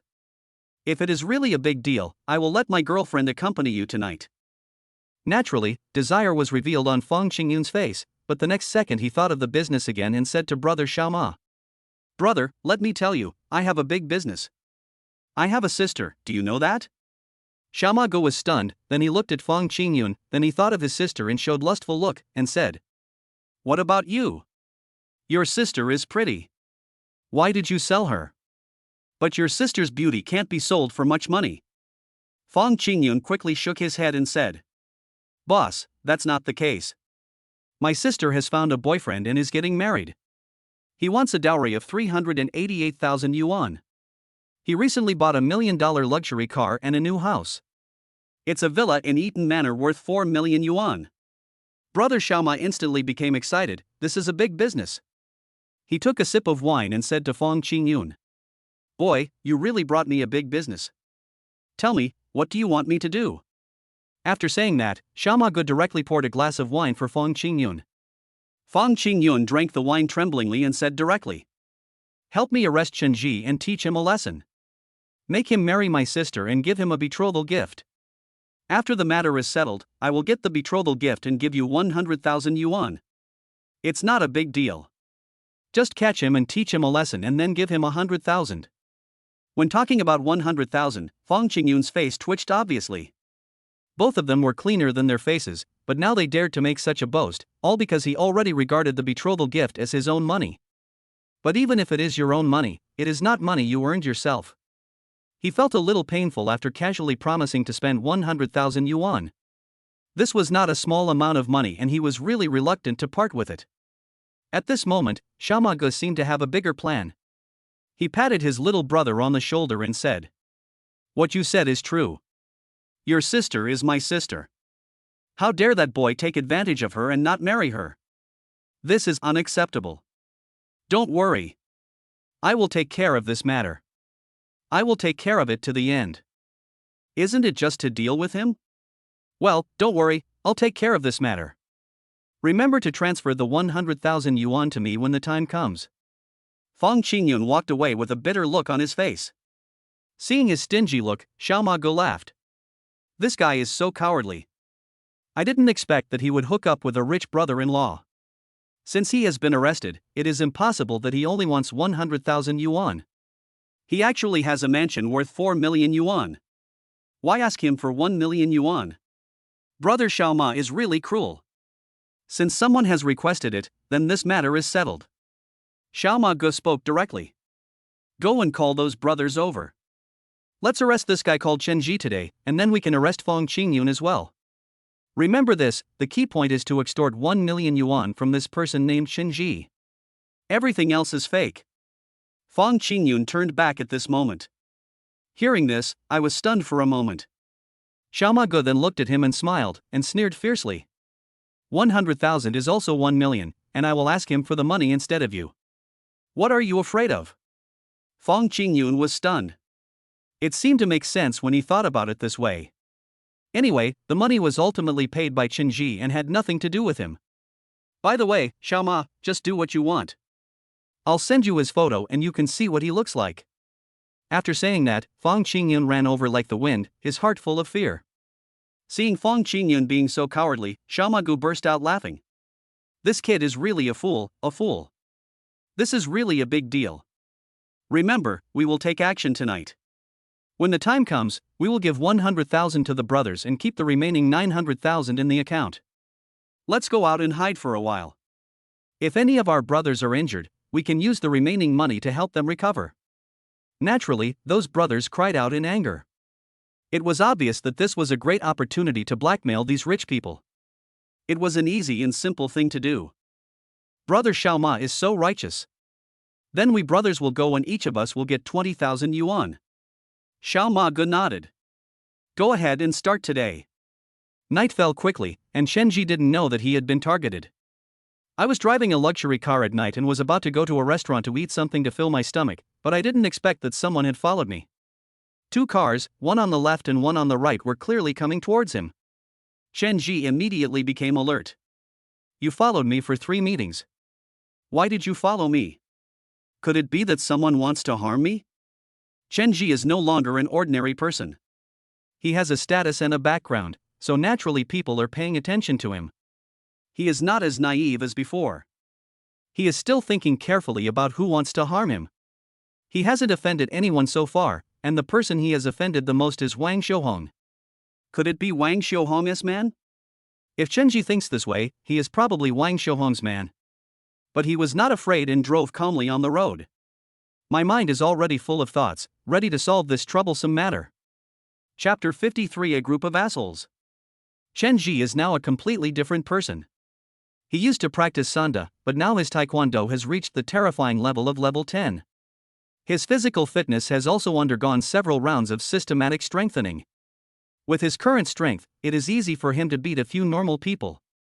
Moreover, he didn't want to be followed all the time. If he didn't deal with these enemies this time, Zhao Chuanxue might suffer next time. So Chen Ji planned to defeat his opponent this time, and he parked his car directly in a hotel parking lot. This hotel is located in a remote area, there are not many people on both sides, and more importantly, there is no surveillance. He was also familiar with this place. The hostages had the confidence to fight against this group of unknown people because these people definitely had no weapons. Guns are banned in Long Country. No one dares to carry a gun in Long Country. And once you carry a gun, the nature of the act changes. At most, you have a weapon. There happened to be some weapons in Chen Ji's car. The weapon is a taekwondo weapon, a small steel pipe.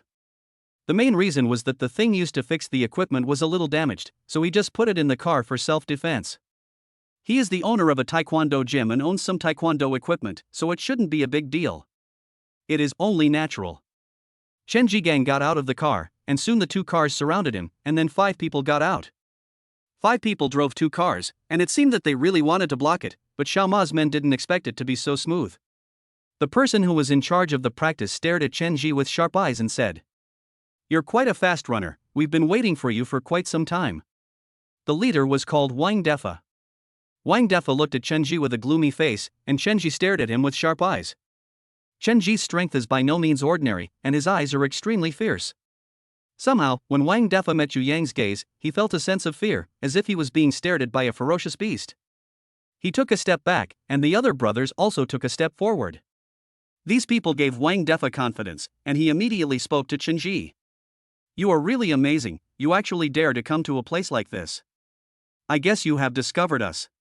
We are still so confident. It seems that you really don't take us seriously." Wang Defa said softly. The younger brother under his command had already looked around and said, "Brother Wang, we have checked all around. There are no cameras or surveillance cameras. We have plenty of opportunities and time."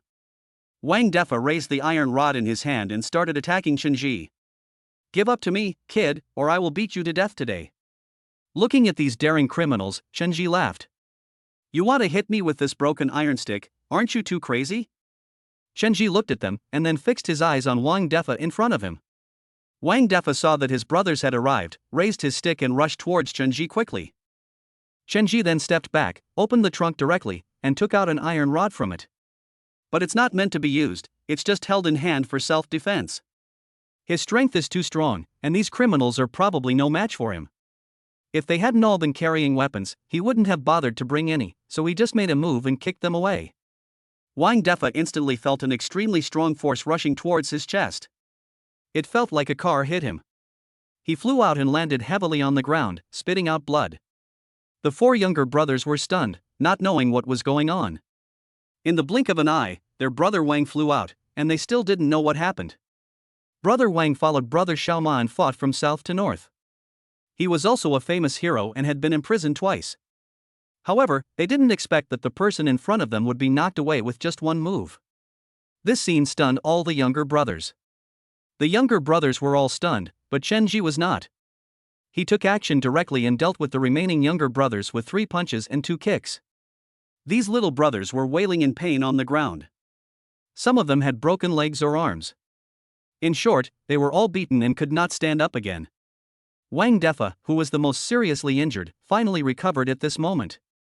He covered his chest and said to Shenji, "How come you're so awesome? You bastard, who the hell are you?" Hearing the curse, Shenji walked over, stepped on his chest, and spoke to him. "Some ribs are broken." Shenji's golden eyes could tell at a glance that several of his ribs were broken, but fortunately, these ribs were located relatively remotely and would not hurt his internal organs, so it was not a big problem. It's great to have golden eyes. You can see through everything at a glance. These people had lost the ability to resist, so Shenji didn't waste any more words and directly pressed Wang Defa hard with his feet. Wang Defa only felt severe pain in his chest, which made him feel like dying. However, as a small gangster, he would not give in easily, and then he spoke angrily to Shenji. "Well, I never thought that I, Wang Defa, would fall into your hands today. I never thought that you are such a homebody. I am done for today. If you have the guts, kill me. If you can't kill me, I will beat you to death." Hearing this, Wang Defa's tough voice, he smiled and said, "That's really funny. Are you my opponent? Tell me, who sent you here? If you don't tell me, today will be your death." Wang Defa said nothing, and his younger brother said nothing either. Shenji then shouted loudly, "I know who you are. Were you sent by Wang Xiuhong?" When Shenji said this, the 5 people who were knocked down all looked confused. Wang Defa's eyes were filled with confusion, he didn't know who this Wang Xiuhong was. Zhang Zhang was confused. He didn't know who sent this group of people. But no matter who sent them, they were his opponents. The next second, he couldn't figure out that Wang Defa in front of him was so tough. Shenji didn't want to waste time talking to him anymore, so he just said something harsh. "You losers are no match for me. Get out of here, or I'll kill you all." After saying that, he strode away, leaving behind only a few people who were beaten and crippled. These people climbed into the van with difficulty. The younger brothers said hatefully at this moment, "Damn it, this guy is so abominable. Let's tell brother Xiaoma to come and deal with him."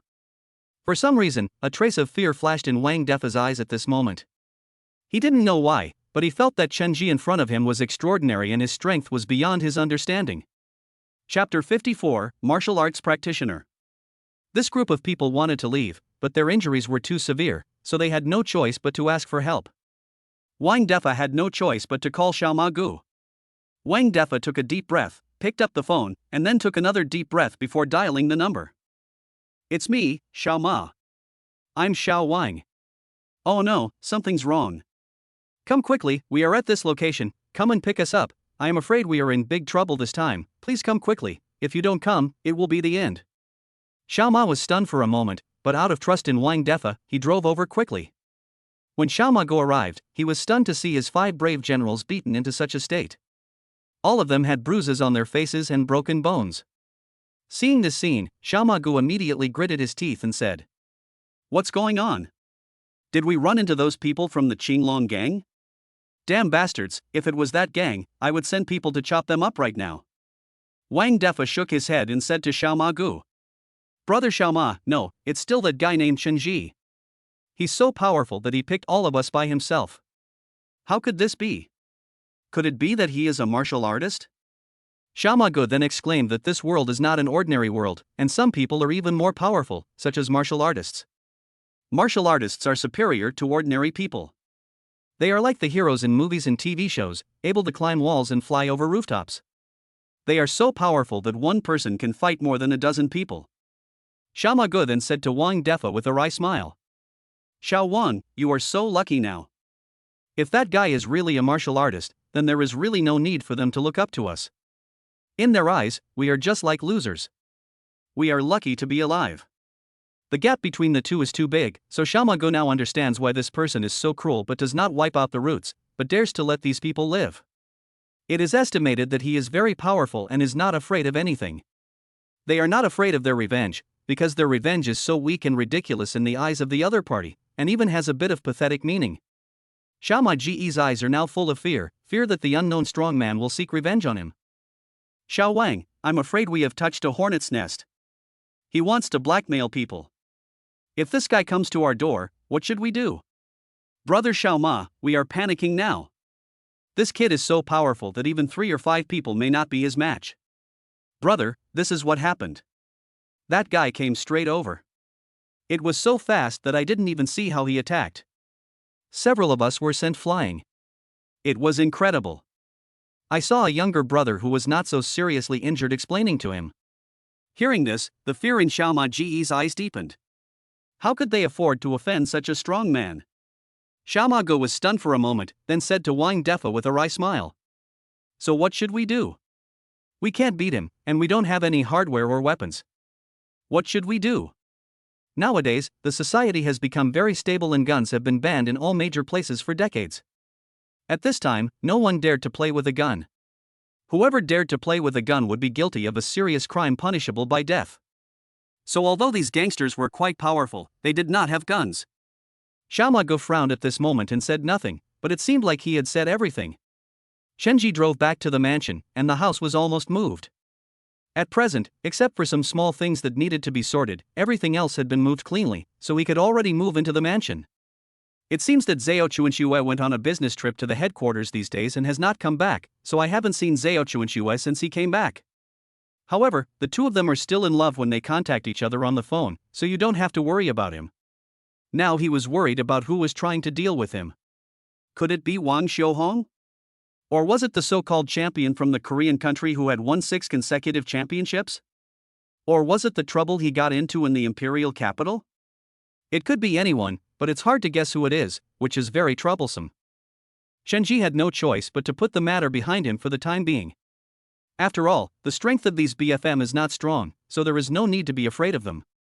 At worst, we can just fight them with our own strength. The villa was really comfortable, but it was too big to clean up. Shenji simply cleaned it up and was almost exhausted. Fortunately, this villa is fully equipped with everything. Shenji plans to buy some sweeping robots and some other things online. There aren't a lot of things in the current room, and only one kitchen is used, so the others just need to be sealed. As for if there are more people living here in the future, I can consider opening this function to save myself the trouble. The next day came quickly, and Shenji looked at some guides about Bitcoin. Today was the time. The US dollars in the account have all been deposited, and the only thing left is the time. However, it is not the right time yet, and he is still waiting for the opportunity. The strategy in front of him seems to be changing, and the date seems to be postponed for another day. Sure enough, this thing is uncontrollable. The risk of investing in cryptocurrency is also quite high. If Shenji didn't have a system plugin, he probably wouldn't dare to touch these things because they are too dangerous. In later generations, many people lost their fortunes because of Bitcoin. It's ridiculous to think about it. Without inside information, who would dare to do this? Isn't that playing with fire? It was a new day again. Shenji planned to go and see the Taekwondo gym to see how it was doing. While he was driving there, he suddenly received a strange call on his cell phone. Looking at the strange phone number on the luxury car's computer, Chun-ji was confused for a moment. He didn't know who it was. Thinking of what happened yesterday, he became cautious again. However, after being cautious for a moment, he decided to answer the call. After all, being an ostrich won't solve any problems. Instead of failing to solve the problem, it's better to face it head-on. But the next second, a car suddenly changed lanes. Chun-ji was annoyed and kept honking the horn to urge the next car. In the next second, he directly answered the phone on the car computer. Who is in trouble? Chun-ji's impatient voice came over, and the person on the other side was none other than Fong Qingran.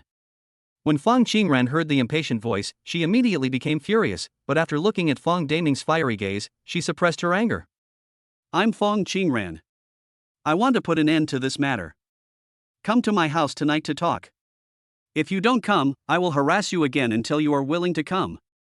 What on earth was this family trying to do? Chun-ji was so confused that he had no idea what they were up to. At this moment, his brows were frowned.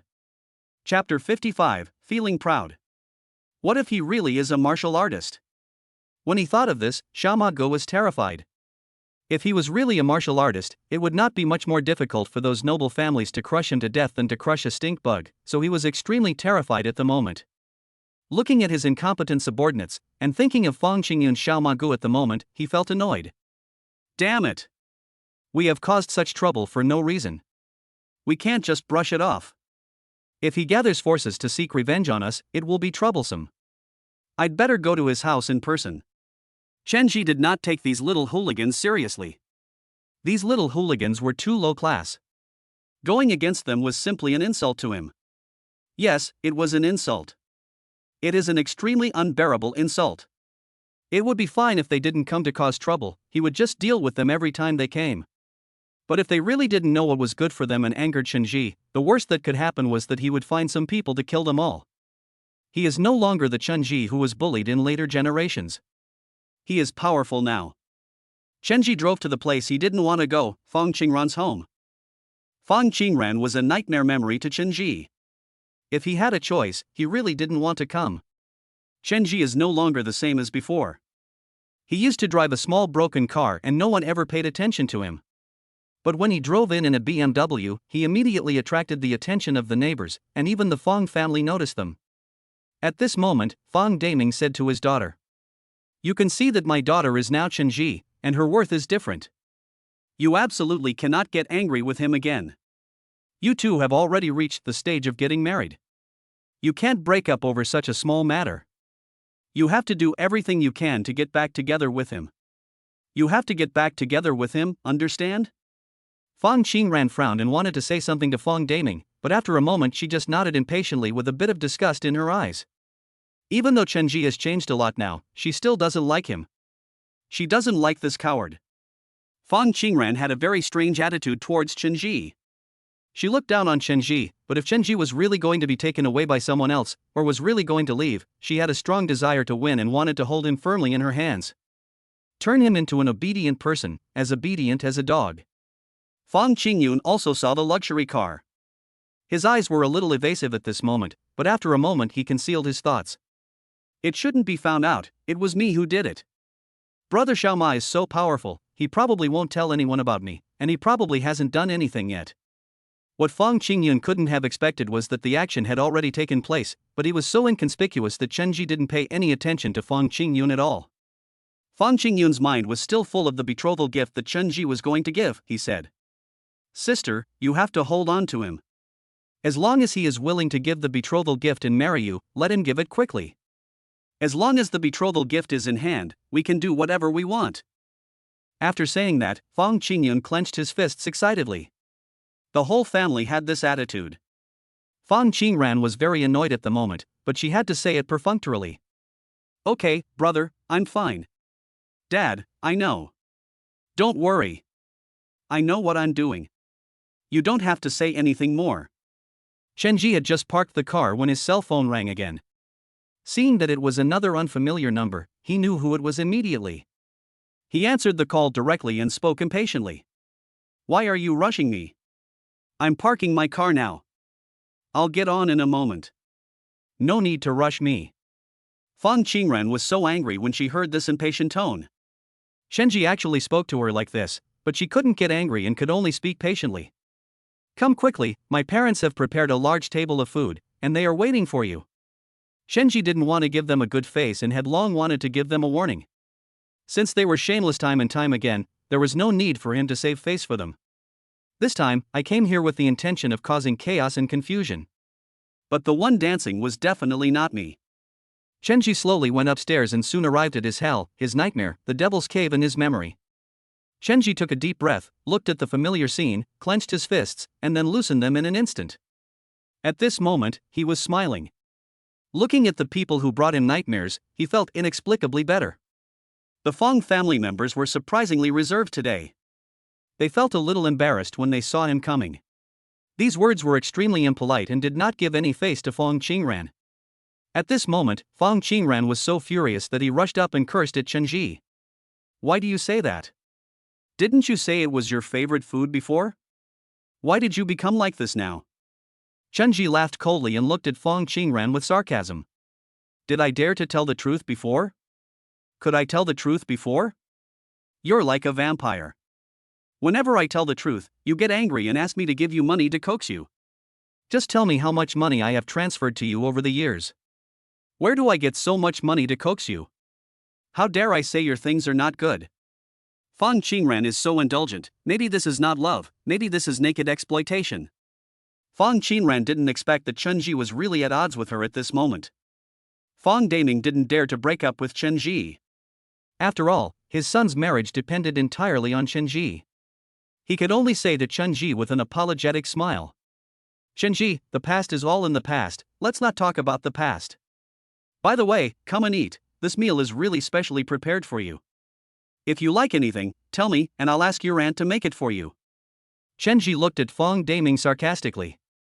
It was rare to see Fong Daming like this. Then he spoke with interest. I want to eat Michelin food, can you make it? Fong's mother looked embarrassed, and Fong Qingyun was unusually calm at this moment and did not say anything out loud. Shenji has seen through the true face of this family, that is, they bully the weak and fear the strong, they only bully good people and are willing to compromise with the bad guys. Chapter 56, Coming for the Money. Shenji, you are such a joker. I can't cook that. It's just a home-cooked dish. Please try it. Shenji glanced at them, then took out a receipt and said, I'm at the Yun Duo restaurant and have already eaten. Here's the bill, take a look. Fong's mother smiled and said, Why would you look at the bill? Okay, I've eaten it. Fong Qingran, who was closest to the bill, looked at it carefully and saw that the bill was full of expensive dishes. The final bill was actually 12,000 yuan. Fong Qingran immediately exploded and started cursing at Shenji. You live on silver or gold? You spent 12,000 yuan on a meal.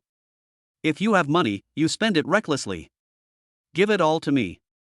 You are not a person who can manage money. After Fong Qingran said this, he immediately realized that he had said the wrong thing, so he covered his mouth and looked at Shenji. The identities of the two are no longer the same as before. She still wants to use this heirs to control Shenji, but that is completely impossible.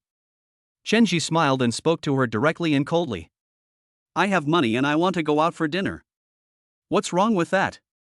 Is it your business? Does it have anything to do with you? Fong Qingran angrily scolded, How come it has nothing to do with me? How come? He shut his mouth the next second. Strictly speaking, the relationship between the two was not solid. Shenji insisted on canceling the engagement, and she, who was originally in a strong position, was now in a weak position. Indeed, Fong Qingran and Shenji have no relationship now. If Shenji wants to cancel the engagement, then there is really no relationship at all. But the engagement hasn't been cancelled yet, and she feels extremely uncomfortable. It was not her own money that was spent, but the 12,000 yuan meal expense that Shenji spent seemed like he was spending her money. Although Fong Qingran didn't like Shenji, she had already regarded everything of Shenji as hers in her heart. She felt uncomfortable when this loser spent a penny on her. It was so rare to see Fong Qingran being humiliated. Shenji really wanted to laugh when he saw her like this. He really wanted to laugh. It was the same in the past. I punished myself for being jealous countless times, and even spending a penny in Fong Qingran's eyes was wrong. However, she was able to unscrupulously suck blood to subsidize her mother's family, and constantly turn everything she had into her mother's family's property. He used to be too scared to even fart, but now he wants to stand up. He wants to release all the grievances he has suffered in the past. I can buy whatever I want and do whatever I want now. It has nothing to do with you anymore. Don't mention that I spent 12,000 yuan on a meal. What does it have to do with you if I spend 1 million yuan to buy a car? Fong Qingran's face turned red, and he wanted to say something for a while before words came out of his mouth. How is it not related? We are engaged, we are going to get married, and I am going to be your wife. Shenji stared at her, smiled playfully, and then said, No, I can't afford it. I can't come up with the 388,000, so our engagement is off. I just want to end it today. I hope you won't bother me anymore and let this matter drop. After saying that, he stood up directly, and all the Fong family members were stunned. I didn't know what to say. Shenji's aura was particularly strong today, and every word he said carried an irrefutable momentum. These words made the Fong family members hold their breath. They wanted to say something, but they didn't know what to say. A wedding gift is a must, and a gift of nearly 400,000 yuan cannot be less than a penny. But the bride price is not small, so how should we discuss this further? Fong Daming saw that the atmosphere had become tense, so he quickly came out to smooth things over. Oh, don't be angry, come and have some tea. You bought this tea for me last year. It cost you a lot of money. Looking at the tea, Shenji said coldly. No need for that. It's better not to do this kind of thing. Shenji's continuous cold words made Fong Qingran angry. He rushed forward, raised his head, stared at Shenji and said, What do you want to do? Don't you want to get married? Are you crazy? Shenji took a step back and looked at her with disgust.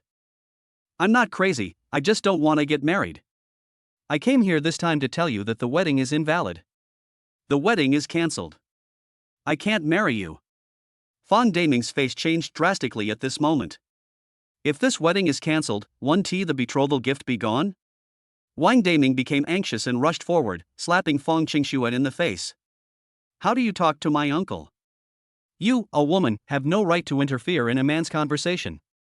If you talk to my uncle like this in the future, I will stop pampering her and slap her in the face. Hearing this, Chunji smiled and looked at Fong Daming. Fong Daming is even less of a good guy. He is doing this now because he is afraid that the bride price will be blown. Given his nature, he will be even worse to Shenji. Shenji. And my girl, there is no fundamental problem between you two. It's just a minor quarrel. As the saying goes, husband and wife quarrel, fight at the head of the bed, and make up at the foot of the bed. How about this, you two talk, and your mother, your brother, and I will leave first.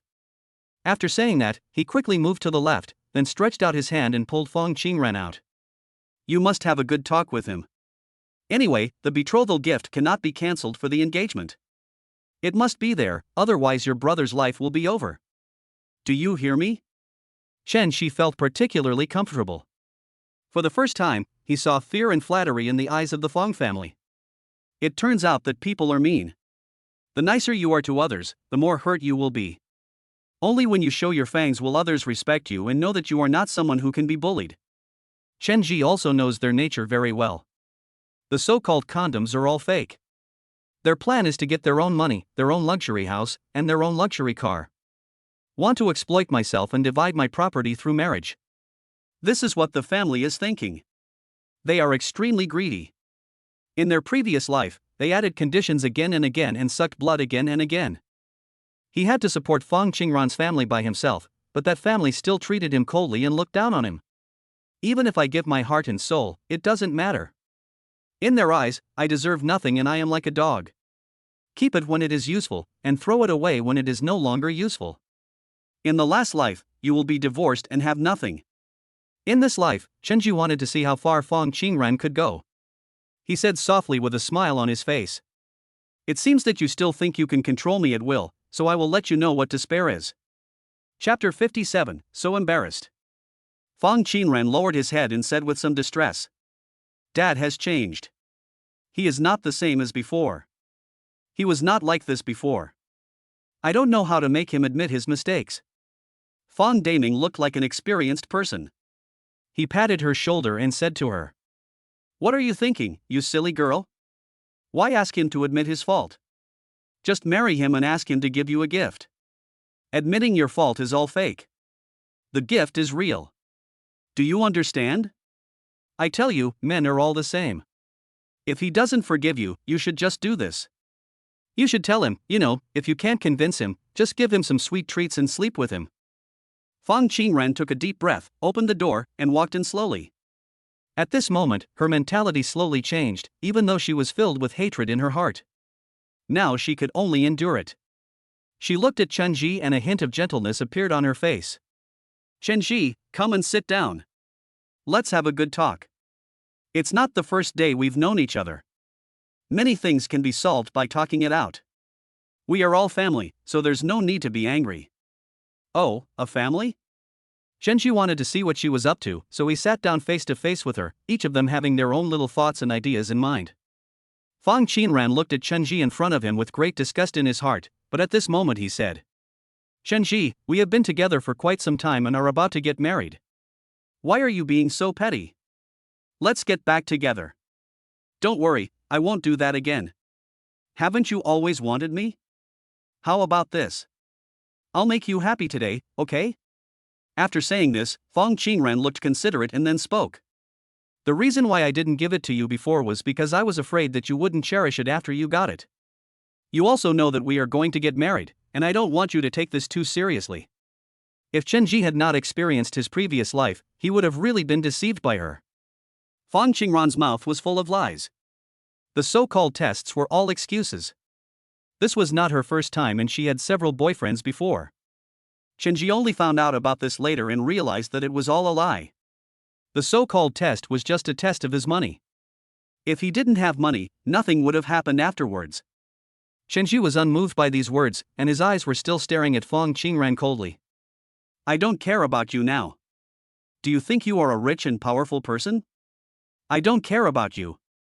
I came here for only one purpose, and that is to cancel the engagement.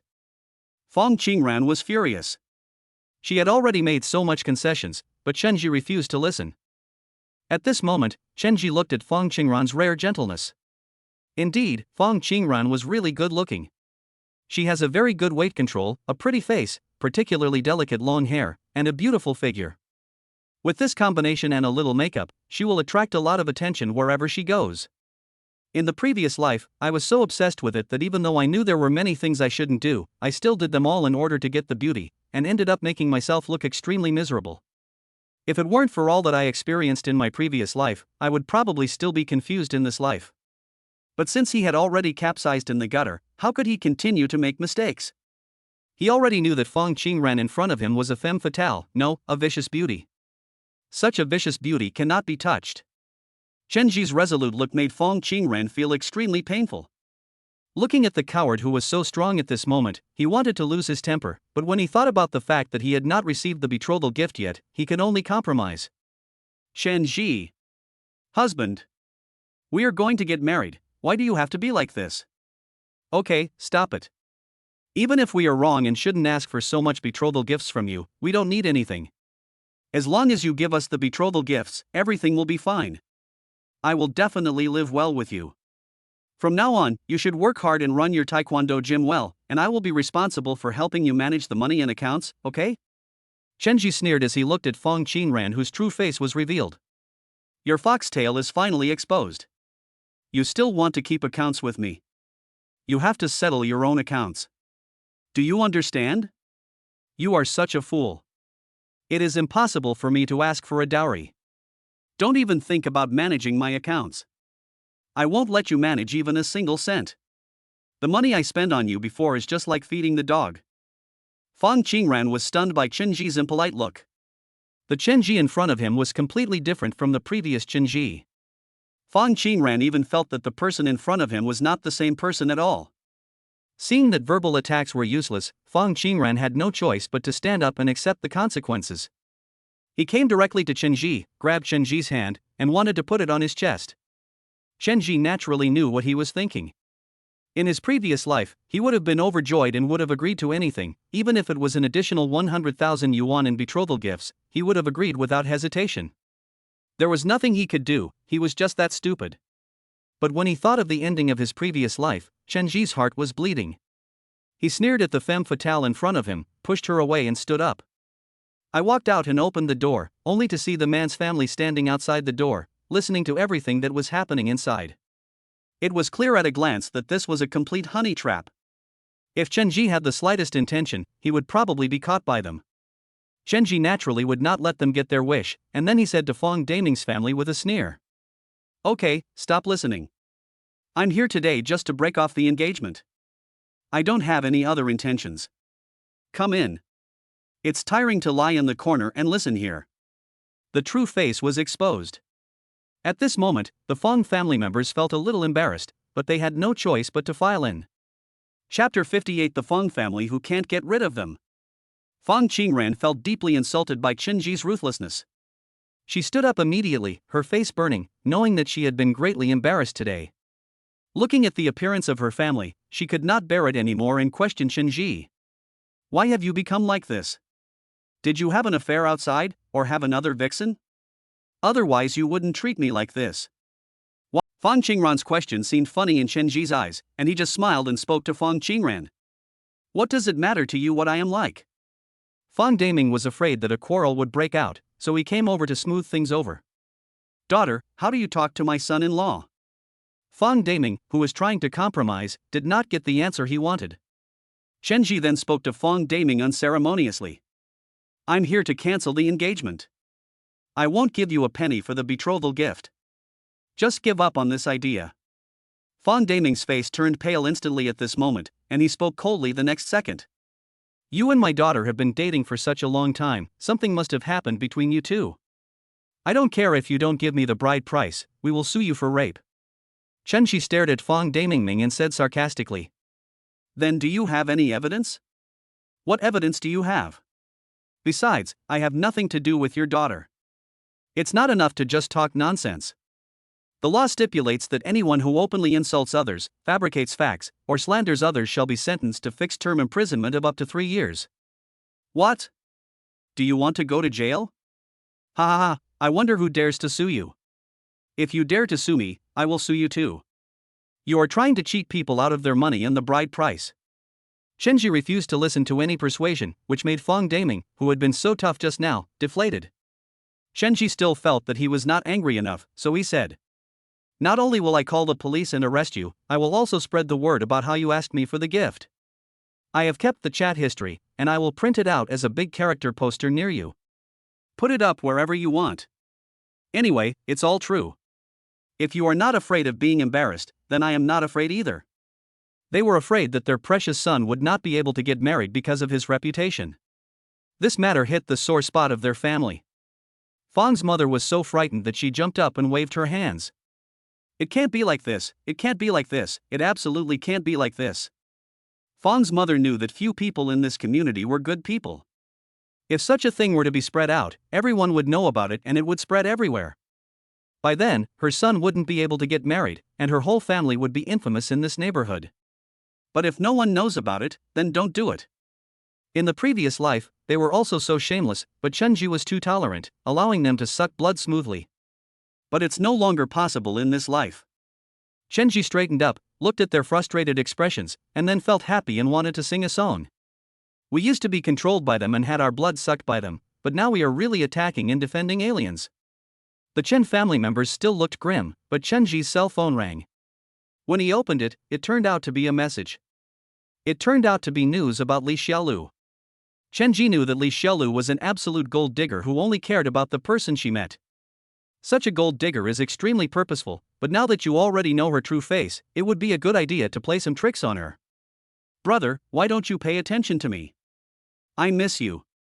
When can we meet? I'll treat you to a meal, okay? Chenji replied casually. Okay, I'll treat you when I'm free. After replying, he turned off his phone. At this moment, the Fong family still looked as if they had eaten a fly. Chenji didn't want to waste time with them anymore, so he said. Okay, I've said everything I need to say. Remember, I've called off this marriage. I won't give you a penny, let alone everything under my name. Just give up on this idea. Fong Qingyun was really angry at this moment. He wanted to get some money from Chenji, but he didn't expect Shinji not to give him a penny. Okay, Shinji, I thought we were a family, and I kept giving you face, but I didn't expect you to be so shameless. Let me tell you, I have connections in the underworld, too. Believe it or not, I will find someone to kill you and make you a fool. At this moment, Shinji had a hint of amusement on his face and said to Fong Qingyun, Are you threatening me? It seems to be quite relevant.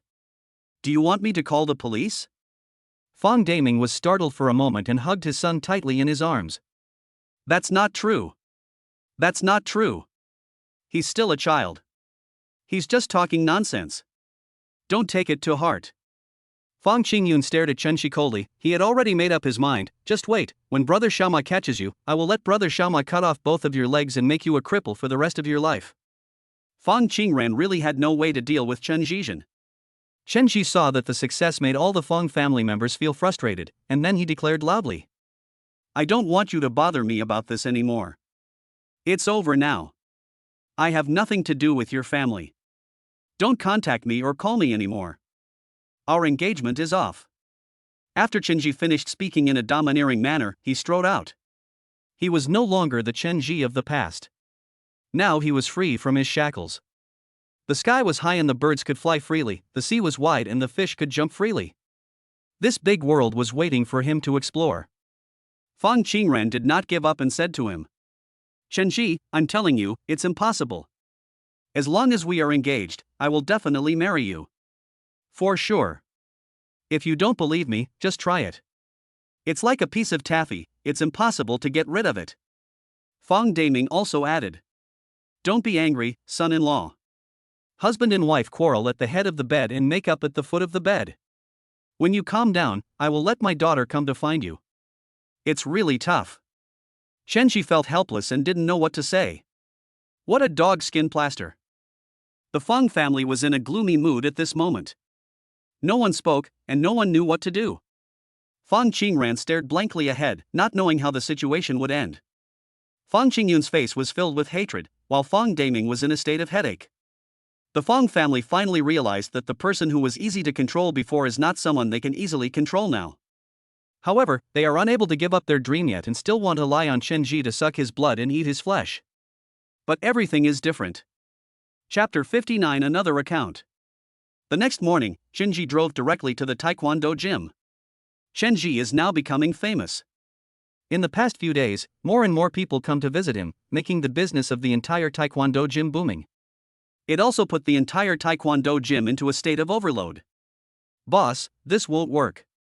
Our storefront is too small and we have too many members. The renovations have been delayed. We can't go on like this. Chenji nodded. Then he looked at the Taekwondo gym next to him. The big fish eats the small fish, and the small fish eats the shrimp. Now, the small fish has finally become a big fish, and the arrogant Wang Xiaohong is now half dead. Chenji was not in a hurry to force her. After all, if things continued like this, Wang Xiaohong's business would not last long. Wang Xiaohong, business has been really bad these days. Everyone comes here because of our reputation. Some people even come here to ask if this is Chunji Taekwondo Gym. If I get a no, I will leave without hesitation. After all, the gap between the first place and the unknown Taekwondo Gym is too big. These people came here because of its reputation. Wang Xiaohong was also scheming and manipulative. She deliberately lied that she was also a member of Chen's dojo to deceive others. After signing the contract, she was directly complained by others. This happened several times in just a few days, to the point that Wang Xiaohong's Taekwondo gym was almost turned into a scene of street cursing. Chenji had heard about these things, so he was not in a hurry. As long as things continued like this, he would not be the only one who would be anxious. Wang Xiaohong would know how anxious she was then. Chenji had just finished processing his recent accounts when suddenly the girl at the front desk came over and said with some fear, Boss, someone is here to see you. That person is a bit fierce and doesn't seem to be a good person. Hearing this, Chenji was stunned. I can't remember who I offended, but it doesn't matter. When the enemy comes, we will fight him with our soldiers. When the water comes, we will block it with earth.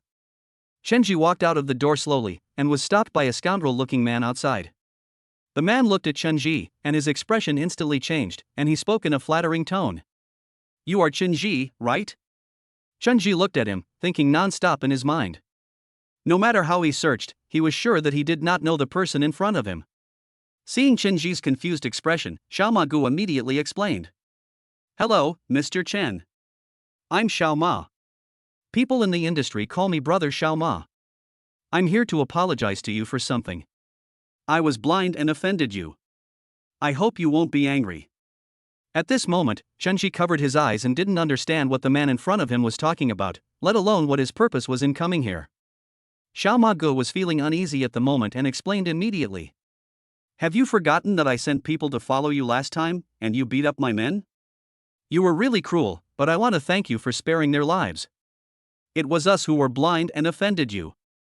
Chen Ji suddenly remembered what happened that day in those gangsters, and immediately changed his tone and said coldly. So those people were sent by you. What exactly did you want to do by sending people to follow me? Who asked you to attack me? Was it Wan Xiuhong from the Taekwondo gym next door? Chen Ji didn't offend anyone. After thinking about it, it was only competition among his peers. After all, his peers were his real enemies. Others were far from sharing this hatred, and he had no idea who had such a deep hatred towards him that they would send someone to harm him. Brother Xiao Ma was stunned. He didn't understand who Wang Xiuhong was, and didn't understand why this name popped up. He then shook his head and said, Mr. Chen, no, I don't know who this Wang Xiuhong is. I was asked by Fong Qingyun to help me. He said his sister is getting married, and her brother-in-law is a rich man. He said that as long as I catch you, I can get the betrothal gift from you. He gave me 100,000 yuan. You know that you are a jerk if you don't make money. So I took on this task without knowing your background. Now I think it's all my fault. I didn't recognize the great man. Xiao Ma Gu was worried. He was afraid that Chen Ji would hold on to this matter and continue to severely punish them. He knew the strength of each of these dancers, and if they really insisted on attacking them, he would be completely helpless. After all, these martial artists are extremely powerful and have powerful backgrounds. In the eyes of martial artists, these people are just like shrimps. They are no match at all. Chen Ji was stunned. He didn't expect that Fong Qingyun was so brave that he dared to do such a thing. It was really unbelievable and very strange. When Chen Ji thought of this, he suddenly laughed. He sneered and understood everything in his heart. I was wondering who it was, it turned out to be that kid, hee. I didn't expect that he would become more capable in this life, but he is destined to be no match for me. This is a bad thing, but it can also turn into a good thing. Chen Ji thought in his heart, this kid actually dared to hire someone to kill him. This is a serious crime to harm me. If it gets out, that kid will definitely be in big trouble. The Fong family values that kid very much, as long as they can control that kid. The Fong family will no longer bother me, and I can save myself a lot of trouble. Chen Ji made up his mind to take this opportunity to completely stop the Fong family from harassing him. Brother Xiao Ma was frightened when he saw Chen Ji's gloomy face, and then he said with a trembling voice, I know this is all our fault. We didn't recognize the real talent, but we were also entrusted by others. However, we now know our mistakes. I will compensate you. I am well prepared for this trip. I have several entertainment halls under my control that give me some money, so I have a small savings. Here is 1 million. I hope you can accept it and let this matter go. Chen Ji looked at Xiao Ma Gu and smiled. You are quite sensible, kid. You have some insight. Since you already know my identity, I won't hide it anymore. I am the martial artist you mentioned. Chen Ji didn't know what martial artist meant, but since Xiao Ma Gu was so fearful, he must be a powerful being, and he needed to use his power to gain advantage. I must make Brother Xiao Ma afraid of me, and it would be best if I could use him for my own benefit. It will have miraculous effects at critical moments. Xiao Ma Gu became even more frightened. The other party actually admitted it. He then opened his mouth and said again, Take this money first. I'll go back and raise more money for you. I'll transfer 2 million to you today. Can you just let us go? Chen Ji walked up to him and patted his shoulder gently. Chapter 60 The Terrifying Martial Artist. Xiao Ma Gu was extremely panicked. Thoughts flashed through his mind quickly, how can I impress this man in front of me? But no matter how I thought about it, I didn't know how to solve this troublesome problem. The existence of a martial artist is unimaginable. Unexpectedly, Chen Ji said immediately, I already know that you are here to deal with me. This matter can be big or small. Brother Xiaoma is not a mediocre person. He immediately understood the meaning of these words and said, "What do you want to do?" "I will do my best to do whatever I can." Seeing that he was a smart man, Shenji smiled. "Very good, you are a smart person. In that case, I won't hide it. I need someone to help me do something at a critical moment. You can take this money back." Shenji then handed the money back to Xiaoma Gu. Xiaoma Ji's hand was unsteady as he tried to hold it, so he directly handed the bank card to him. Shenji was speechless when he saw Xiaoma Ji's appearance. "Why are you so timid?" "Well, forget about it, I'll tell you first. From now on, if there is anything that I am not convenient to deal with, I will let you handle it. Of course, it does not mean that it will be beneficial to let you handle it for free. This is my phone number. Wait for my call at any time." Brother Xiaoma reached out and took Shenji's business card and held it in his hand. Then he handed over his own business card as well, and Xiaoma Gu's business card actually had a gold border. "It's so vulgar." Shenji took it in his hand and threw it into his pocket. "How did you know I was a martial artist, Xiaoma? I didn't tell your men." Xiaoma Ji's face was full of surprise at this moment, and he was surprised that he had established a relationship with a martial artist. Martial artists are extremely powerful beings in this world. As long as they can establish connections, they can get conveniences in many cases. Even those high-ranking officials will give martial artists some face. This is because martial artists have transcended the understanding of ordinary people and can even move freely between various places as if they were in an empty space. It's a superhuman. Brother Xiaoma, after hearing Shenji's words, immediately responded. "Brother Chen, isn't that easy? All of my men are veterans of hundreds of battles, and their skills are very impressive. Not to mention beating up 10 ordinary people, one of them can easily beat up 3 or 4. But you beat them so badly. From this, we can see that you are definitely not an ordinary person." Shenji nodded, and then he became particularly curious about the martial artists. The reason why he has the strength he has today is not because of real practice, but because of the system. He is very curious whether others who don't have the system also have some real skills. Martial arts practitioners are indeed rare, but you know that their existence is not ordinary. "How many martial arts practitioners have you seen?" Shenji was eager to know how many martial artists there were here, and how many secrets this world had. Maybe Brother Xiaoma in front of him knew something? Xiaoma shook his head and said, "I have only seen one, but I don't know who he is. I just saw a master from the north when I went to Causeway Bay in my early years. He single-handedly fought more than 40 people. Brother Hanan, the leader, took 2 guns and was knocked to the ground by him. After that, I learned about the group of martial artists. Martial artists are very rare, but very powerful. It is said that the imperial capital has the most martial artists, and there are even related sections. But in other places, martial artists are extremely rare, and I just happen to have seen this one. Although I don't know much about him, I know that ordinary people can't beat so many people. Your skills prove that you must be a martial artist." The next second, Xiaoma Gu seemed to be hesitant to speak. Shenji said immediately, "Just say whatever you want to say, try not to hide it, and don't play any tricks on me." Xiaoma Gu said with some fear in his eyes. "There is a rumor in the martial arts world that there is a martial artist in the imperial capital who wiped out an entire family by himself. In addition, it is said that martial artists are particularly terrifying in certain special organizations. I remember one night in the same bay, a martial artist killer from a mysterious organization slaughtered an entire gang by himself. That person seems to be from Kunlun Baidu." Shenji frowned. It seemed that martial artists were indeed very powerful.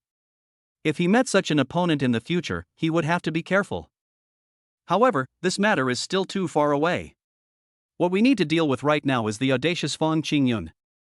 If it was in the previous life, he would have endured it, but in this life, no matter what, he could not live in such a cowardly way. Since he dared to do something to him, he must obey. The code of Hammurabi said an eye for an eye, a tooth for a tooth.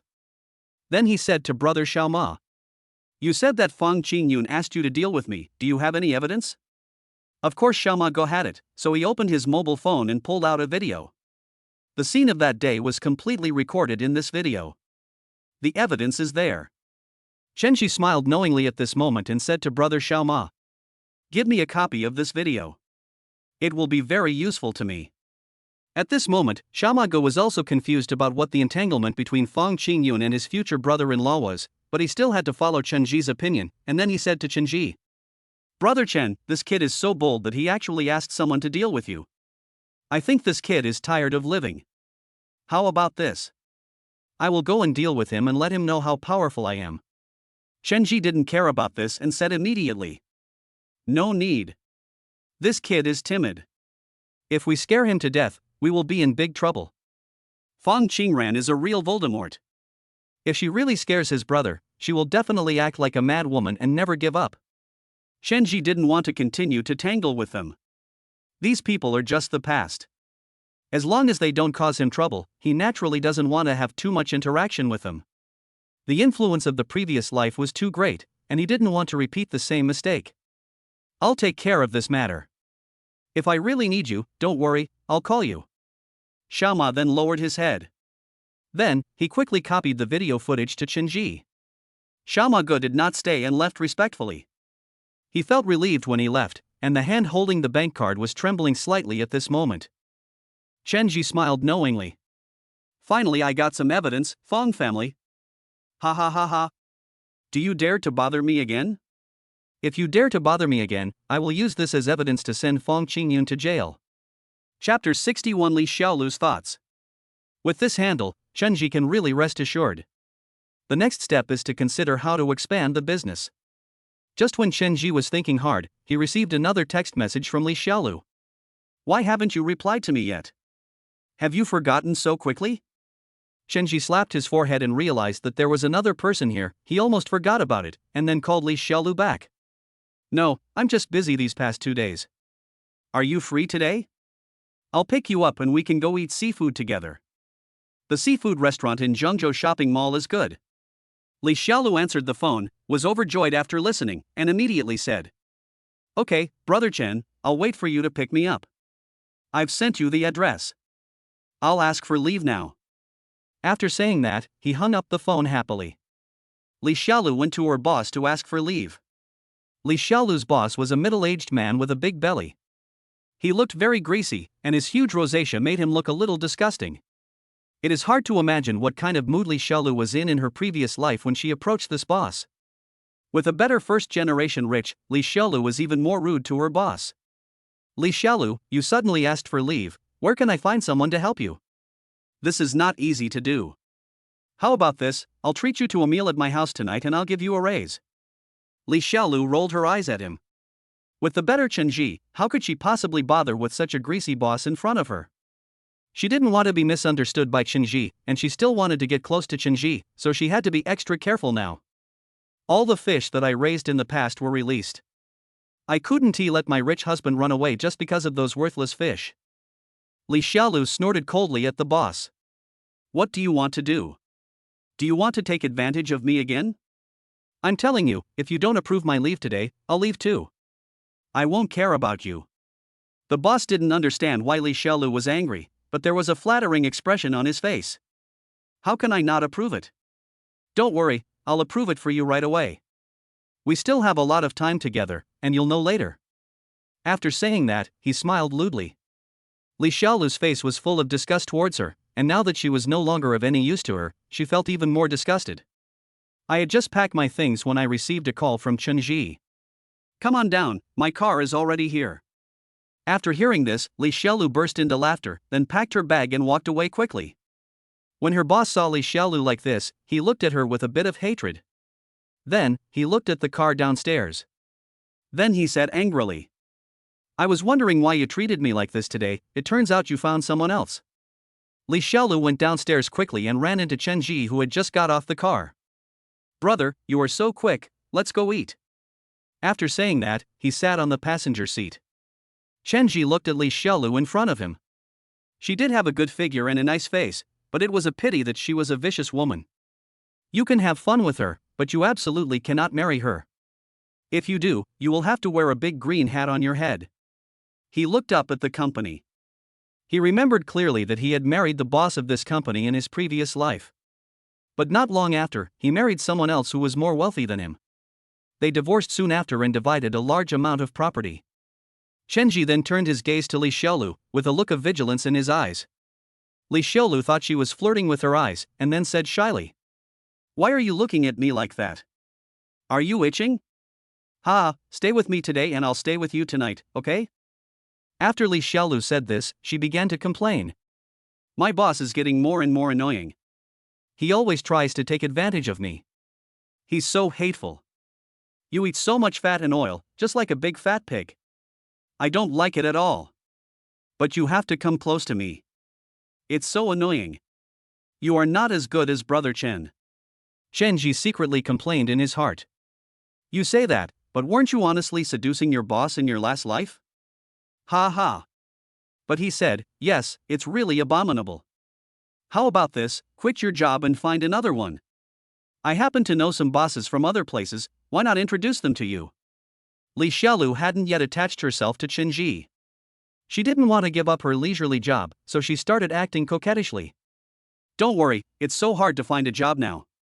The two sped all the way and soon arrived at Zhengzhou Shopping Mall.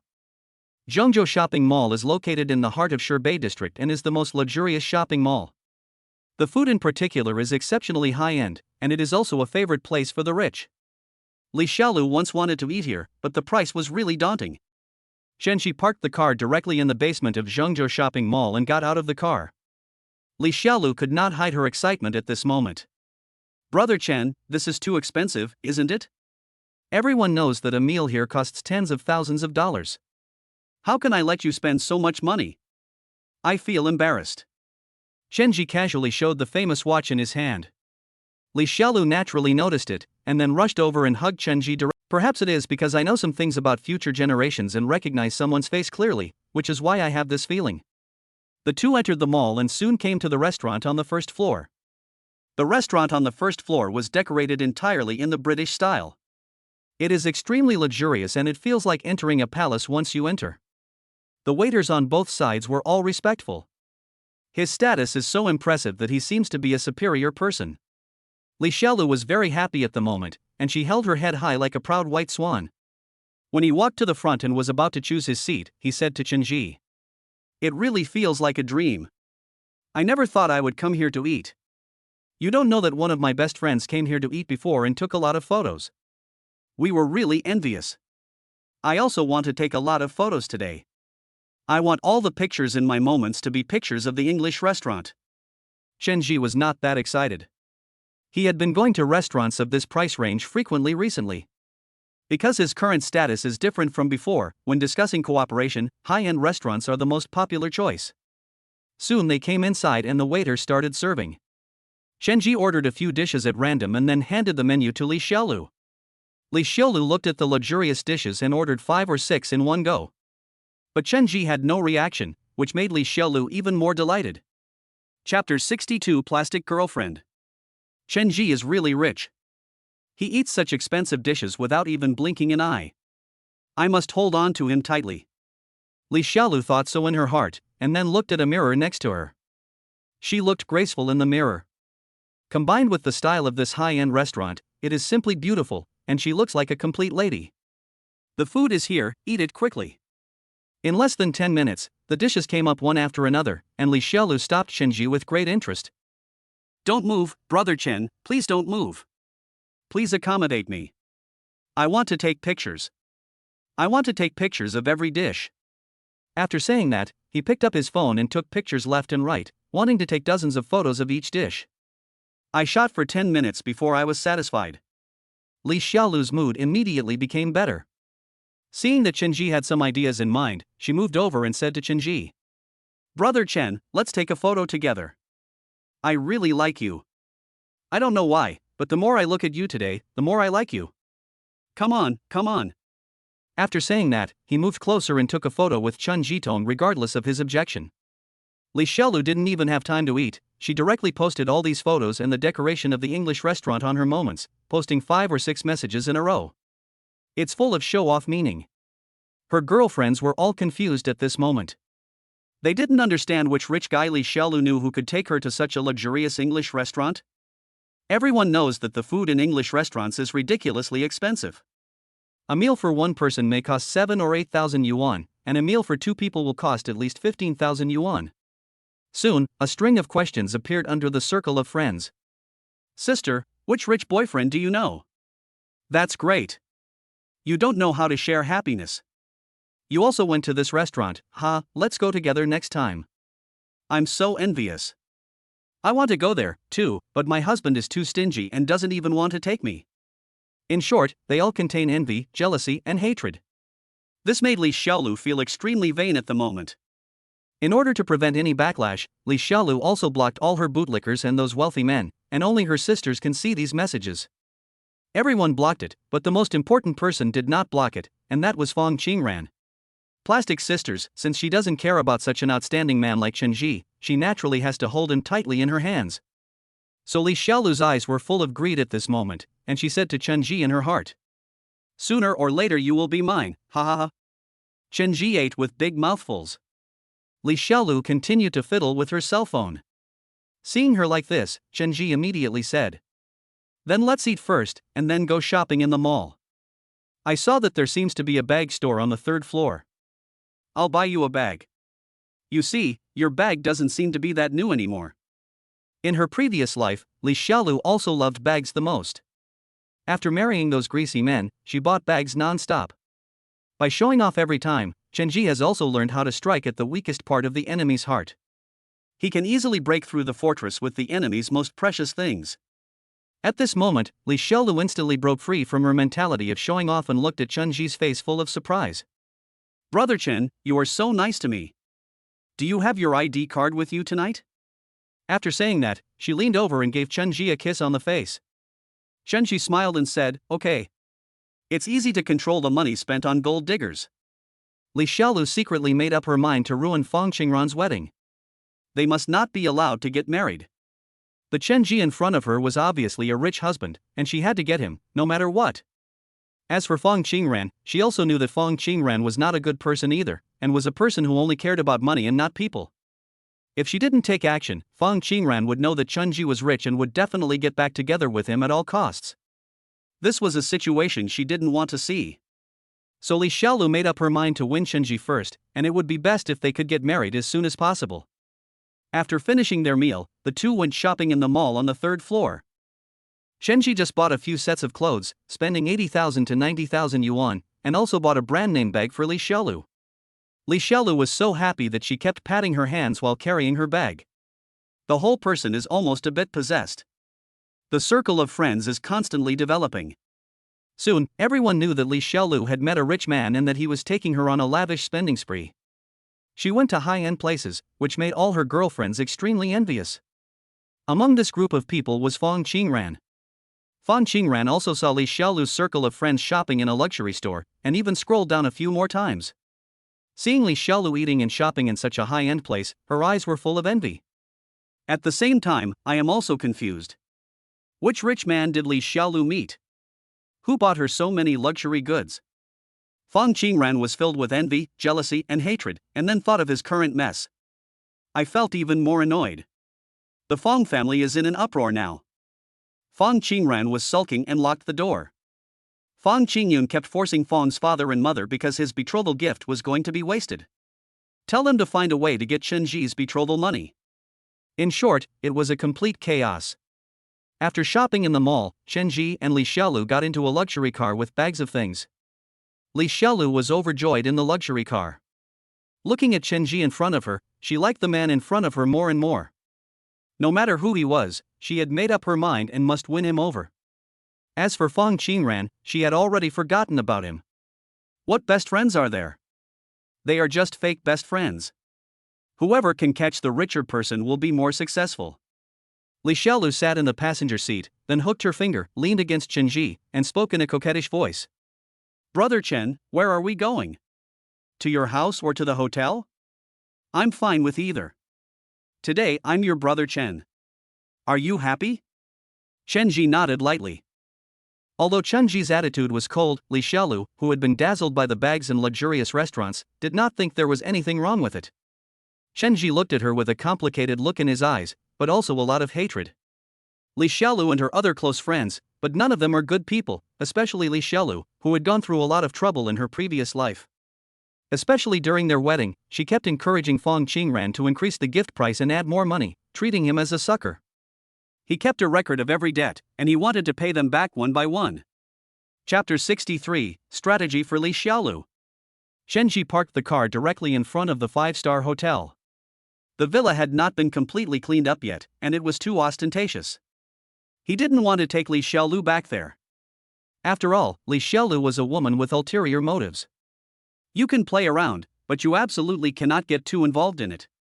If you really get too involved in it, this woman will definitely kill herself. The car quickly stopped in the garage. The two looked at each other and their emotions burst out. Li Xiaolu was very happy at the moment. She held the bag in her hand while holding the man in front of her tightly. They couldn't help but look at each other. Their love was deeply rooted at this moment. Shenji didn't hesitate and walked up to her and kissed her gently. Li Xiaolu was indeed very proactive in this regard and quickly responded. The two of them kissed openly in the car. At this moment, Li Xiaolu's eyes became blurred and passionate, and she threw herself directly into Shenji's arms. The two of them were really attracted to each other at this moment. Shenji felt a strange feeling. This Li Xiaolu was obviously very inexperienced and didn't look like a woman who had experienced many battles. He asked curiously.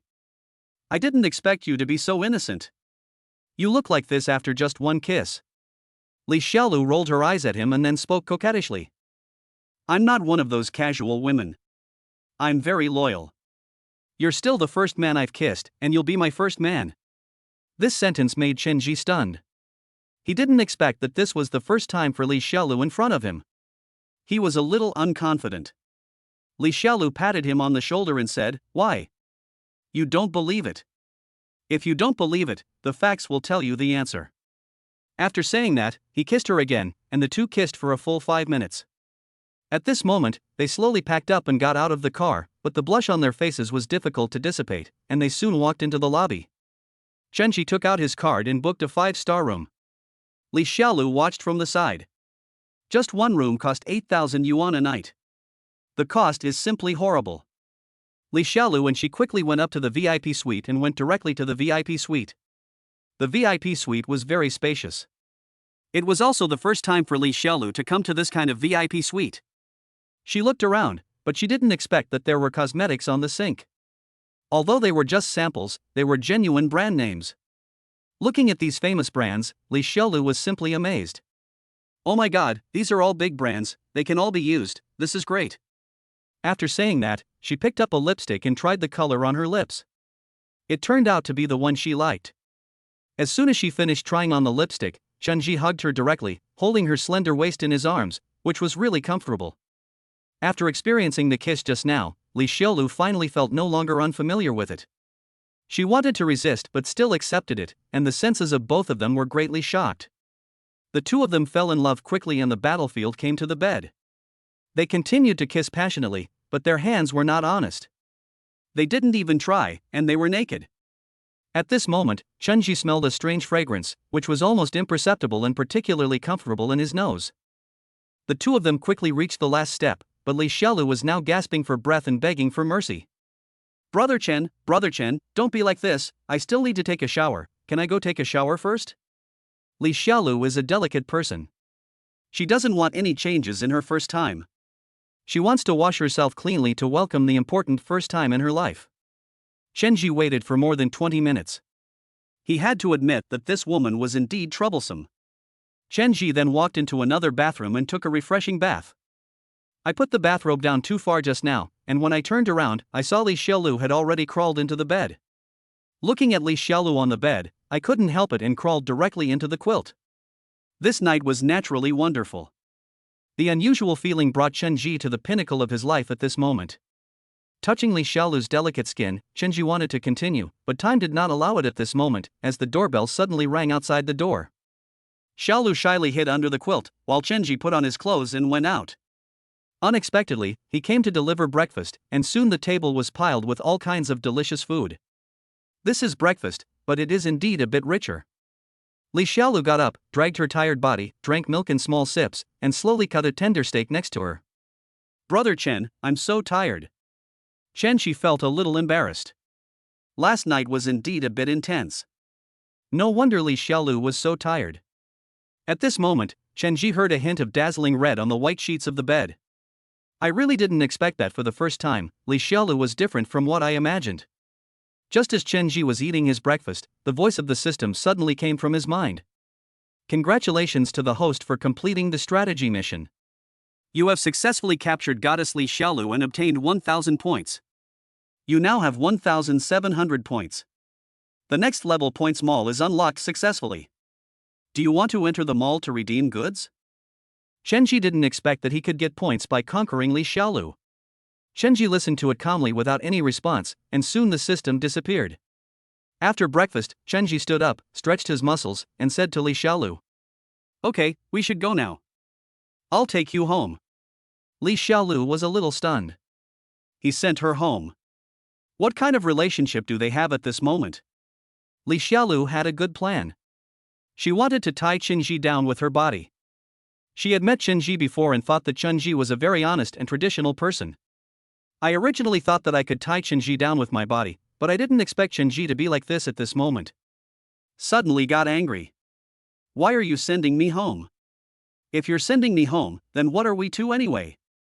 Li Xiaolu stood up at this moment, staring at Chen Ji and questioning him. Facing her eyes, Chen Ji did not feel the slightest bit of guilt and was very calm. Although the two had slept together, Chen Ji was not a person who would be easily carried away, and he was still very sober at this moment. Of course we are buddies, and my fiancé is Fong Qingran. Aren't you and Fong Qingran best friends? What kind of relationship do you want us to have? Li Xiaolu's mind was confused at this moment. He wanted to say something, but he didn't know what to say. He didn't know if he was shooting himself in the foot. He wanted to say something, but he didn't know how to say it. I gave my body to you, and you actually said that we are buddies. Then what are we doing tonight? What are we doing? Chapter 64, One Car to Get It Done. Chen Ji looked at Li Xiaolu, who was shouting at the top of her lungs, and indeed felt a sense of guilt in his heart. He had originally wanted to play with Li Xiaolu, thinking that Li Xiaolu was a fickle person. But I didn't expect it to go too far. This is very difficult. Chen Ji immediately came up with a solution. Li Xiaolu just wanted money. Since you want money and have a purpose, it is easy to solve. Chen Ji stared at Li Xiaolu and said with a cold expression, "What do you think we are? I'm not a good person, so how can you be considered a good person? Stealing your best friend's husband doesn't seem like something a good person would do. And what do you think you are to me, but what is your purpose with me? If I don't take you out to eat, don't take you shopping, and don't buy you a bag, will you still like me? Besides, I'm not ugly. I can satisfy everything you want and give you the material life you want. You are willing to follow me not because you love me, but only because you want benefits. In this case, neither of us is a good person, and neither of us is upright. Don't you just want money? If you want money, just say so. I really don't think you are chaste enough." Li Xiaolu originally wanted to take the affectionate route to impress Chen Ji, but she didn't expect Chen Ji to speak so bluntly, which made her speechless for a moment. However, she was unwilling to give up her dream of a great life, so she said coldly, "Why do you say that? How do you know I am such a person?" Why did she say that? Of course, it was based on her past memories. If she hadn't known what Li Xiaolu had done in her previous life, how could she have dared to believe that a woman like Li Xiaolu would be willing to commit herself to a greasy boss for money? It's really unbelievable. Li Xiaolu's heart was beating like a drum at this moment. She didn't expect that Chen Ji would be so ruthless to tear off her face. This made her very embarrassed and very angry. She really wanted to say something, but Li Xiaolu had to admit that everything Chen Ji said was right. She really thought so, and everything was right. But he was right about everything, which made her even more embarrassed. Li Xiaolu would not let Chen Ji get away with it for nothing. However, seeing his cold look, Li Xiaolu was stunned and immediately began to question him. "You don't just want to play with me and then abandon me, do you? I tell you, if you dare to do this, just wait, I will tell Fong Qingran about your matter, tell him everything." Chen Ji's eyes remained unchanged and were still very cold, as if he had already known that this was Li Xiaolu's true face. Li Xiaolu changed her look again, then hugged Chen Ji and started crying. "How could you do this to me? I even gave my body to you, you can't do this to me, I really like you, I really didn't lie to you, I didn't lie to you." After saying this, she burst into tears again. She looked so pitiful with tears in her eyes. Chen Ji patted her shoulder and then said, "Why are you crying? Come on, I'll buy you a car." Li Xiaolu was stunned for a moment, not understanding what this sentence meant. Chen Ji did not explain. Li Xiaolu was full of suspense at the moment. She put on her clothes and got into the luxury car. Chen Ji did not hesitate at all and took her into a luxury 4S shop. The vehicles inside are all worth around 1 million. Li Xiaolu was stunned at this moment. Chen Ji looked at Li Xiaolu and said to her, "Which car do you like? Go and try it." In her previous life, Li Xiaolu owned her own car about a year later. That car was just a BMW, and it was said to be second-hand. Even so, Li Xiaolu was extremely happy. In this life, he also wants to impress Li Xiaolu with a car. Now that you have earned the points, you need to find a way to use them to do something more meaningful. At the same time, we should not treat Li Xiaolu, the winner of these points, unfairly. Although she is not a good person, those 1,000 points are real. Li Xiaolu instantly forgot everything that had just happened and started picking up the car. She quickly picked a BMW. It turns out that whatever I liked in my previous life, I like in this life as well. If you like it, take a test drive. If you think it's okay, then swipe the card. After saying that, he got into the car directly. This car was available for test drives, and soon under the guidance of the salesperson, he tried it several laps on the road outside. Li Xiaolu could not hide her excitement at this moment. "Brother Chen, I like this car so much. I really like it." "Since you like it, that's fine," Chen Ji said without any hesitation, picking up his card. "How much is the car worth?" The salesman immediately quoted a number, and I didn't expect that the car would cost 1.1 million. Li Xiaolu was a little shocked for a moment. 1.1 million was not a small amount of money at that time. Chen Ji nodded and said, "Okay, let's go back, swipe the card for this car, and we'll drive away today." Li Xiaolu was completely shocked at this moment. She didn't know what to say. Looking at Chen Ji in the back seat, she didn't care that she was the driver. She stepped on the accelerator and stopped on the road. She stepped on the brakes and came to the back in front of the salesperson and kissed Chen Ji passionately. It was so passionate that the salesman couldn't help looking at the rearview mirror, again and again, for a full 10 minutes. At this moment, Li Xiaolu was lying coquettishly in Chen Ji's arms. "Brother Chen, you are so mean. You just wanted to scare me, but you gave me such a surprise. I am so happy." "Oh," the salesperson smiled and quickly drove back to the 4S store. Chen Ji swiped his card and the car arrived quickly. Under Li Xiaolu's name, Li Xiaolu excitedly took photos of the car left and right and posted them all on her moments, posting more than 100 photos of the car she had taken out. Today, Li Xiaolu has monopolized the moments of all her friends, and her circle of close friends is in an uproar. "Li Xiaolu, you actually bought a car. This car of mine costs a lot of money. Get rich, is there any good way? Come and tell me, I want to get rich too, take me with you, let's get rich together. Sister, you've bought a car, where are we going to go? I really want to go for a self-driving trip. How about this, I'll pay for the postage, and we can go for a self-driving trip. Sisters, can you drive so I can take some pictures?" The circle of friends exploded all of a sudden. Looking at the series of red dots and comments from everyone, Li Xiaolu's vanity was maxed out at this moment. She smiled sweetly at this moment, hugged Chen Ji, held her arms, and couldn't help smiling on her face. She was so happy, so happy. Chapter 65, Keeping. The car was brought out quickly. Although it was Li Xiaolu's first time driving, she drove slowly but steadily. Li Xiaolu's circle of close friends was in an uproar at this moment. Fong Qingren didn't expect that not long after that, she would see the scene of Li Xiaolu picking up a car again. At this moment, several close friends were making phone calls in a group chat where Li Xiaolu was not included. The topic is not about anyone else, but naturally Li Xiaolu. Li Xiaolu was simply enjoying the most glorious moment. First, she ate at a luxurious restaurant, then bought brand name bags and luxury cars. These scenes made her girlfriends very anxious. They are all curious about which rich man Li Xiaolu was hanging out with to be so successful and so generous. Everyone was guessing, but no one could have imagined that the person Li Xiaolu was with was not someone else, but Fong Qingren's boyfriend. An ex-boyfriend, of course. Fong Qingren complained at this moment, Li Xiaolu was so lucky that she got married with a rich man. Look how great she is. It seems that I have found a partner, but it is so troublesome to ask for a betrothal gift. It is so annoying. Others also echoed and cursed Shenji. Yeah, how can you be so stingy? You should give the car and the house to your brother, ha ha ha. Then you and Shenji will be left starving. These girlfriends didn't object to Fong Qingran making money, but they couldn't stand the fact that Fong Qingran was Voldemort. That brother is really a hopeless case and his girlfriends looked down on him. Fong Qingran also knew that this was a mockery, and then said, "Don't I only have one brother? I'm nothing like you guys." But he is indeed stingy. The wedding is coming soon. What's wrong with being patient? He is just a small boss. It seems that he is just a useless show-off. Sisters are getting married with their eyes wide open. We can't let ourselves be deceived by such a person. This group of people are still complaining about Shenji, but they don't know that the mysterious boss behind Li Xiaolu is Shenji, whom they all look down upon.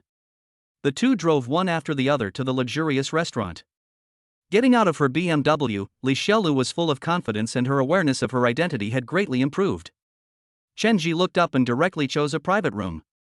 After ordering a few signature dishes, the two began to talk face to face in the private room. At this moment, Li Xiaolu was still struggling with her identity, and spoke to Shenji in a coquettish tone. "Brother Chen, tell me, what is the relationship between us? I've been in bed with you, you can't abandon me." Li Xiaolu just thought that Shenji was a scumbag who wanted to take advantage of her, but she didn't expect that he bought her a car worth more than 1 million yuan in the blink of an eye. Such a contrast made Li Xiaolu unsure what Shenji was thinking at the moment. However, she knew very well that men were attracted by weak women, so she pretended to be very pitiful in an attempt to impress Shenji. She wanted much more than just a car, she wanted it all, she wanted to be Mrs. Chen. "I just don't know if I can use this opportunity to completely turn things around and reverse my life." Shenji stared at her and then spoke. "If I'm with you, what will Fong Qingran do? She's your good sister. If she makes a scene, what will you do?" Chen Shiqing asked this question because he wanted to see how Li Xiaolu would solve this difficult problem, and he also wanted to see how shameless Li Xiaolu was. Li Xiaolu felt no guilt at the moment. She held her chin with her hand, her eyes a little empty, but with a bit more cuteness. "Brother Chen, you don't know this, right? Men, of course, are first come first served. You and I are together, so what else can she do? No matter what, she will definitely bless us, right?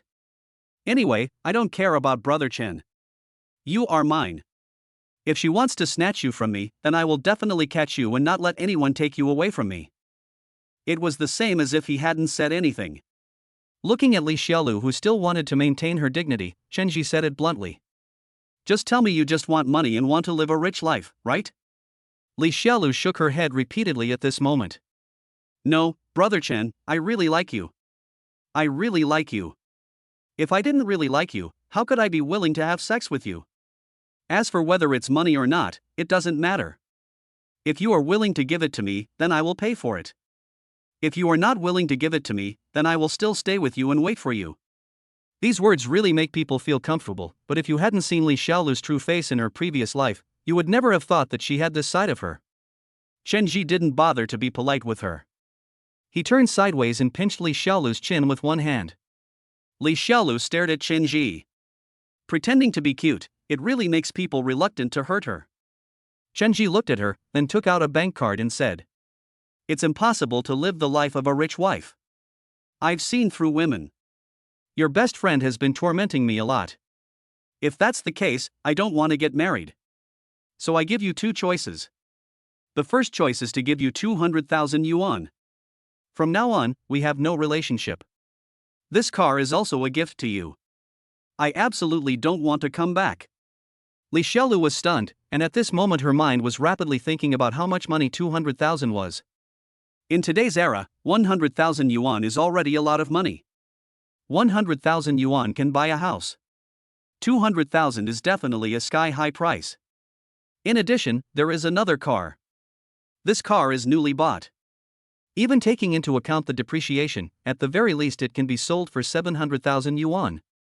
This account directly stunned Li Xiaolu.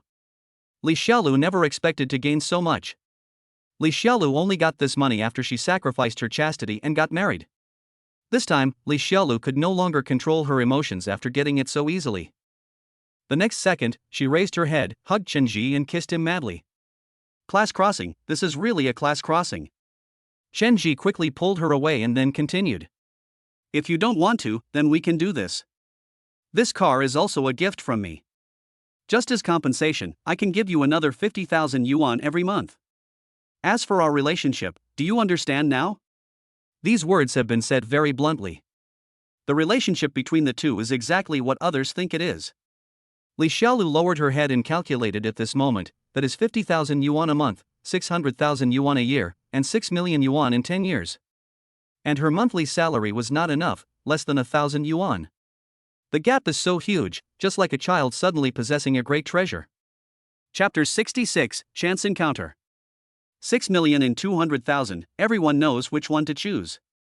Li Xiaolu loves money like her life, so she naturally knows which one to choose, and then she hugged Chenji tightly. Brother Chen, I love you so much. Then he carefully defended himself. Brother Chen's family is not after money. I really like you. I am willing to be with you because I like you. Chenji was not surprised by this and said immediately. Very good, you made the right choice. Let's go to the mall and pick whatever we want. Chenji waved his hand, and this generosity made Li Xiaolu love him even more. Li Xiaolu hugged Chenji, secretly calculating in her heart. If I could really get so much money, my current status and position would not be unacceptable. After all, it's all about money. Chenji had already seen through her, and all he did was to get her to join the game willingly. I shared the humiliation, but I didn't expect to receive an unexpected gain. In this case, there is no need to be so harsh. Anyway, Li Xiaolu is not only a scheming woman, money-loving and calculating, but she is also a good-looking woman with a perfect figure. Perhaps it is because she wants to find a rich husband and live a better life that she does everything so well. After finishing their meal, people went to another large shopping mall to shop. Li Xiaolu naturally went on a shopping spree, which made people envious. The bag seller was even more envious at this moment. While introducing the items, she couldn't help but look at Chenji frequently. Although Chenji was dressed luxuriously and low-key, he looked like a wealthy man no matter how he looked at him, and he had no scruples when it came to swiping his credit card. So much so that she, a salesperson, would frequently flirt with Chenji. Li Xiaolu is an extremely sensitive person. She noticed it immediately and then calmly stood in front of the salesperson and spoke coquettishly to Chenji. Brother Chen, you went out with me to buy a bag today. Does your wife know? If she knew, would she be angry? Hearing this, Chenji's eyes went dark and he almost fainted. It must be said that Li Xiaolu was indeed an interesting and lively person. Chenji was no longer a conservative person. He gently touched her head, gave her a light kiss, and said, So what if she finds out about my company? I only want you anyway. The salesman's 3 views were completely destroyed by these sweet words. He blinked his eyes and stared at Chenji, then looked at Li Xiaolu. The desire to seduce her just now became even stronger, so she came directly in front of Chenji and spoke in a coquettish voice. Boss, this bag is really good and really suitable. I'll give it to you. Did you buy it for your girlfriend? Seeing the bag recommended by the salesperson, Li Xiaolu sneered. The color of this bag is too tacky. I don't like it. Brother, please pick one for me. At that time, she was walking and twisting her waist, looking very charming. When she saw Li Xiaolu picking things, she threw a coquettish glance at Chenji and then handed him her business card. Hello, sir. You are here to shop in our store. This is my business card. If you have any questions, you can contact me at any time. I can help you with anything. After saying that, he followed Li Xiaolu and recommended the bag to prevent her from finding out about it. Li Xiaolu glanced sideways and naturally saw the business card in Chenji's hand, and immediately spoke like a proud peacock. Pack those 2 bags for me. I don't want any of the others. Brother, this store is not a good choice. Let's go to the next one. After saying that, she twisted her waist and walked forward step by step. Seeing Li Xiaolu being so coquettish, the woman cursed her. There was still a hint of emptiness in his eyes, and I wonder what he was thinking. Li Xiaolu came out and immediately asked in a stern voice. Brother, where is the business card that little bitch gave you? Give it to me. After saying that, he reached out for it, and when he saw the business card, he immediately tore it into pieces. Brother, there are too many little vixens, and they want to snatch me away. I am yours alone, and no one can take me away. After saying this, Li Xiaolu suddenly looked to the side nervously. That direction was exactly the direction of Fong Qingran's home. This shopping mall is no more than 3 kilometers away from Fong Qingran's home. So she was still a little worried. Song Song bought another bag. For some reason, Fong Qingran felt uneasy and started to act coquettishly towards Chenji. Brother, let's go quickly. This place is too close to Fong Qingran's house. It would be bad if Qingran found us. She's a tigress who only bullies her brother, unlike me who only feels sorry for him. Li Xiaolu kept talking about tea. Why didn't Ti realize that Li Xiaolu was such a person before? She really has to brag about it all her life. Money is really a good thing. If you have money, you can enjoy many things that you cannot see in front of you, and those who once hated you will also throw themselves into your arms.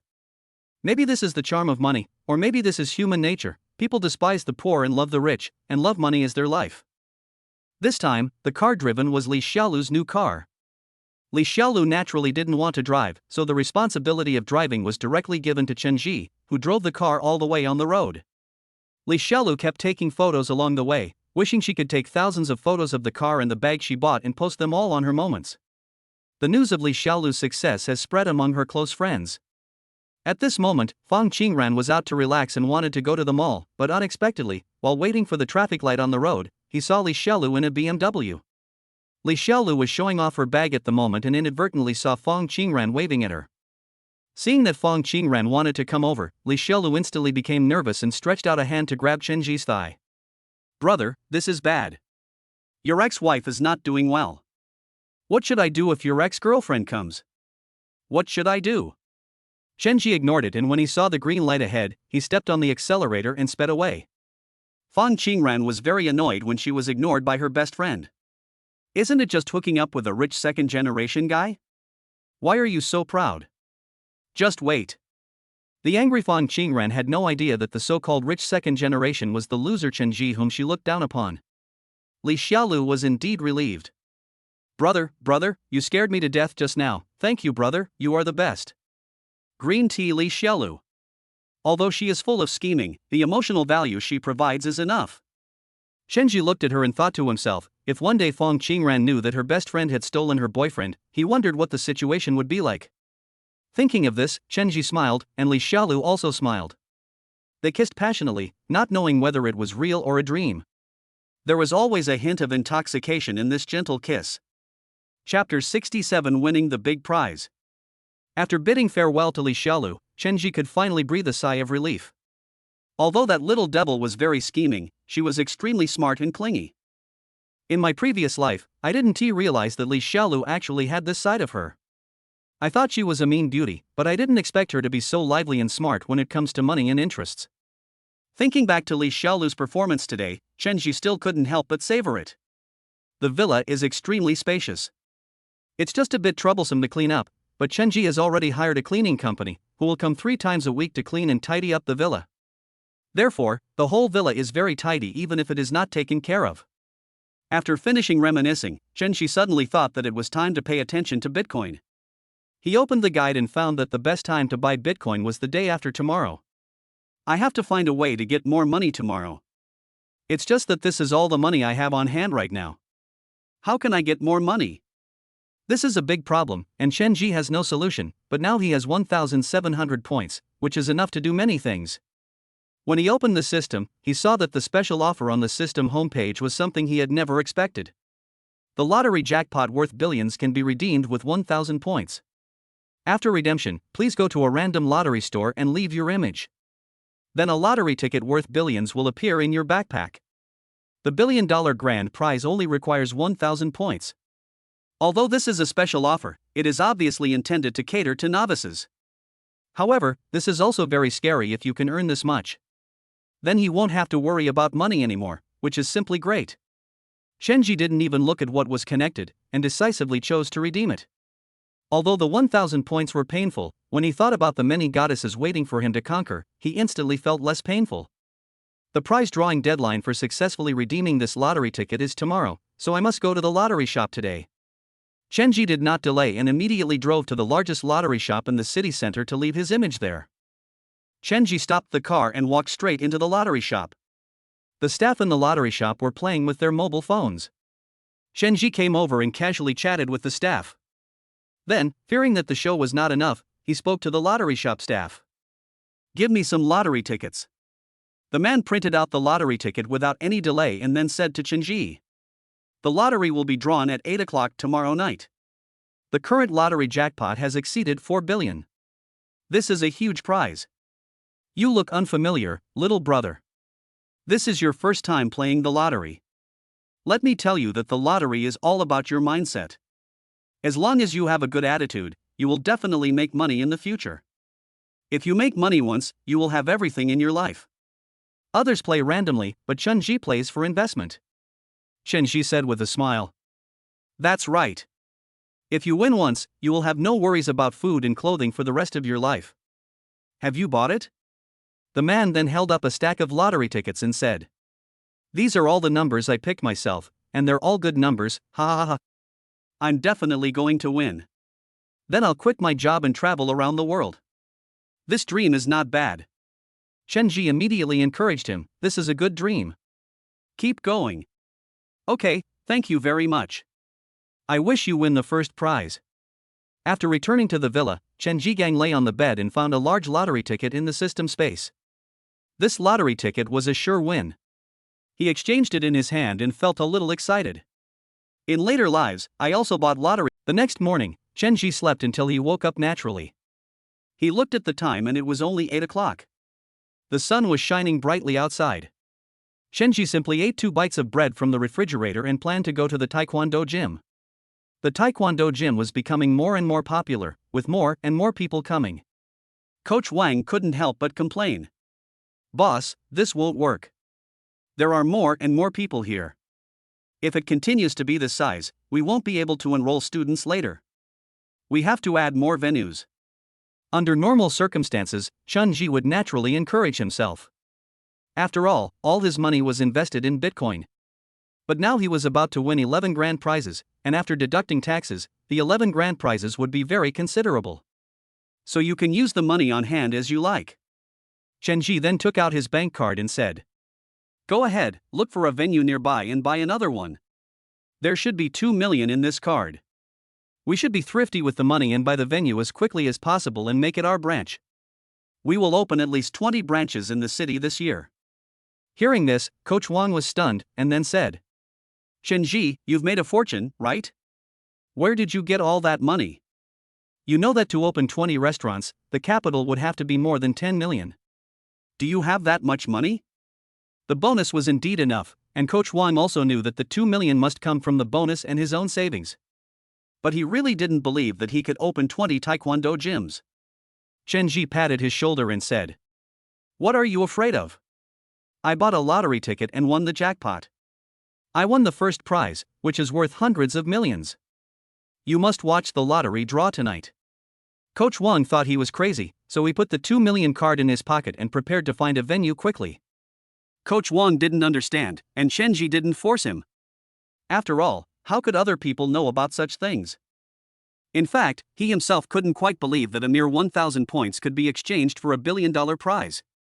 It was simply too dreamy. Time passed quickly and it was already 8 o'clock in the evening. The prize draw was held at 8 o'clock in the evening. Chenji went straight to a lottery shop and read out the numbers along with everyone else, packaging his own numbers one by one until finally all the numbers were won. But none of the numbers I bought matched, they were all complete rubbish. Chenji casually threw the lottery tickets into the trash can. I suppressed my excitement and slept well all night. The next morning I drove directly to the city sports lottery center.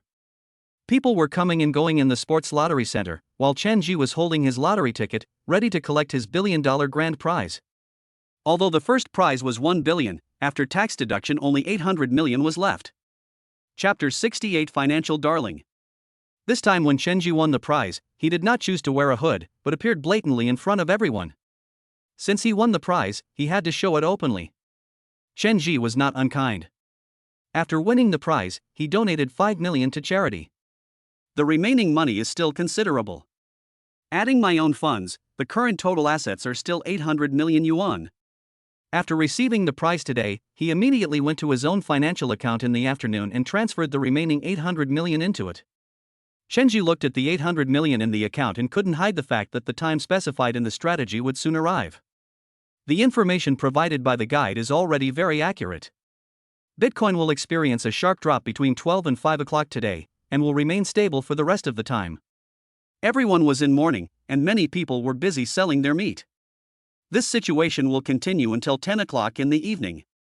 After 11 o'clock in the evening, Bitcoin will rise rapidly and then maintain a stable state. After that, you can sell all the Bitcoins in your hand at any time, and you can get huge profits even if you sell them. 12 o'clock arrived quickly, and as expected, Bitcoin was in mourning. In just 5 minutes, it was reduced to nothing. Everyone was busy selling their shares, but the time they spent selling their shares was not as long as the time it took to plummet. This is how the cryptocurrency world is. If you say it's heaven, it's heaven. If you say it's hell, it's hell. As the saying goes, one thought is heaven, one thought is hell. Soon, it had fallen to the bottom. Chen bought all the money he had without any hesitation. A large amount of Bitcoin was acquired by Chen. The acquisition of so much Bitcoin stabilized the market to a certain extent. This is a deviation from the previous life. Chen was not very rigorous this time. He should have been patient for a while and waited until it completely fell to the bottom. However, Chen was busy buying at a point before the bottom. The influx of 1 billion funds seemed not much, but it stabilized the downward trend of the currency circle. But there are still many people who are rushing to sell, some are buying, some are selling, some are crazy, and some are angry. The various ecosystems under the sharp drop in the currency circle can be said to be fully demonstrated. Chen was also extremely excited at this moment. He blocked all the news here and only focused on looking at the information of Bitcoin on the computer in the villa. Time passes by every second. At present, the 800 million funds are still very stable. Although there is a small loss, it is already late at night and the stretch is just around the corner. The time was about to reach 11 o'clock, at 10:59. Chen couldn't help but take a deep breath. This was money. If he failed, he would cry to death. He had worked so hard to redeem the huge lottery jackpot. If I lose everything in this all-in bet, I will really cry. The time came to 11 o'clock, and just when everyone was taking a break, a rare moment suddenly appeared. The falling Bitcoin price suddenly began to rise rapidly. 2 dots, 3 dots, 2 dots, 3 dots. It rose helplessly, and in just 30 seconds it rose by 10 points. That's right, it's 10 points. It's terrible. It's really terrible. Chen continued to hold steady, and it would rise sharply. Just 10 minutes later, it doubled. Looking at the value of the Bitcoin in his hand, Chen was not panicked. The speed at which Bitcoin makes money is even more terrifying than he imagined. In just a short while, his 800 million yuan in funds turned into 2.4 billion yuan. Looking at the string of zeros in the account, Chen could hardly hide his excitement. I'm rich, this is what it means to be rich. At this moment, many people in the currency circle began to rush in again. These people are really stupid. When the price plummets, they sell at a loss. When the price rises, they want to buy again. Such people are doomed to die. Whether it is the cryptocurrency circle, the stock market, or even the fund, what is actually tested is sensitivity and insider information. The more you know about insider information, the more you can earn. The money earned by luck will also be lost by luck. Chen is a cautious person. If he doesn't have a system, he won't buy these things with great fluctuations. Once rich, then heaven. Once in hell, once in despair, who knows what will happen to you? The rapid rise in Bitcoin prices has caused some people to suffer liquidation and others to short sell. This was a sleepless night for many people. The increase in the price of Bitcoin is extremely terrifying. Only half an hour has passed, but Chen wealth has increased rapidly in this half hour. In just half an hour, 800 million yuan of funds increased several times. The time came to 12 o'clock, 12 o'clock is the end, and the funds will stabilize next. After calculating the funds in Chen account, he found that it was stable at 4 billion. A full 4 billion yuan, you can actually cut your losses and exit now. After experiencing a sharp drop at noon and a surge in the evening, the price of Bitcoin has now returned to stability. There are no longer large fluctuations, and buying and selling are now stable. I thought this would be a troublesome thing, but I didn't expect that this cryptocurrency circle is easier than I imagined. It turns out that internal strategies are much more useful. Chen did not hesitate at all. Seeing that the values at the back of the guide remained stable and even showed a slight downward trend, he transferred all the funds to his own account without any hesitation. Chenji turned on his computer and checked his account. There were 4 billion yuan firmly deposited in the account. What does 4 billion yuan mean? In this era, owning 50,000 yuan or 100,000 yuan is considered a well-off family. Having 1 million is already a very wealthy person. Having 10 million people means you are at the top of a city. In this era, Chenji has a total of 4.4 billion in cash, which is simply terrifying. Chenji is simply the hidden richest man.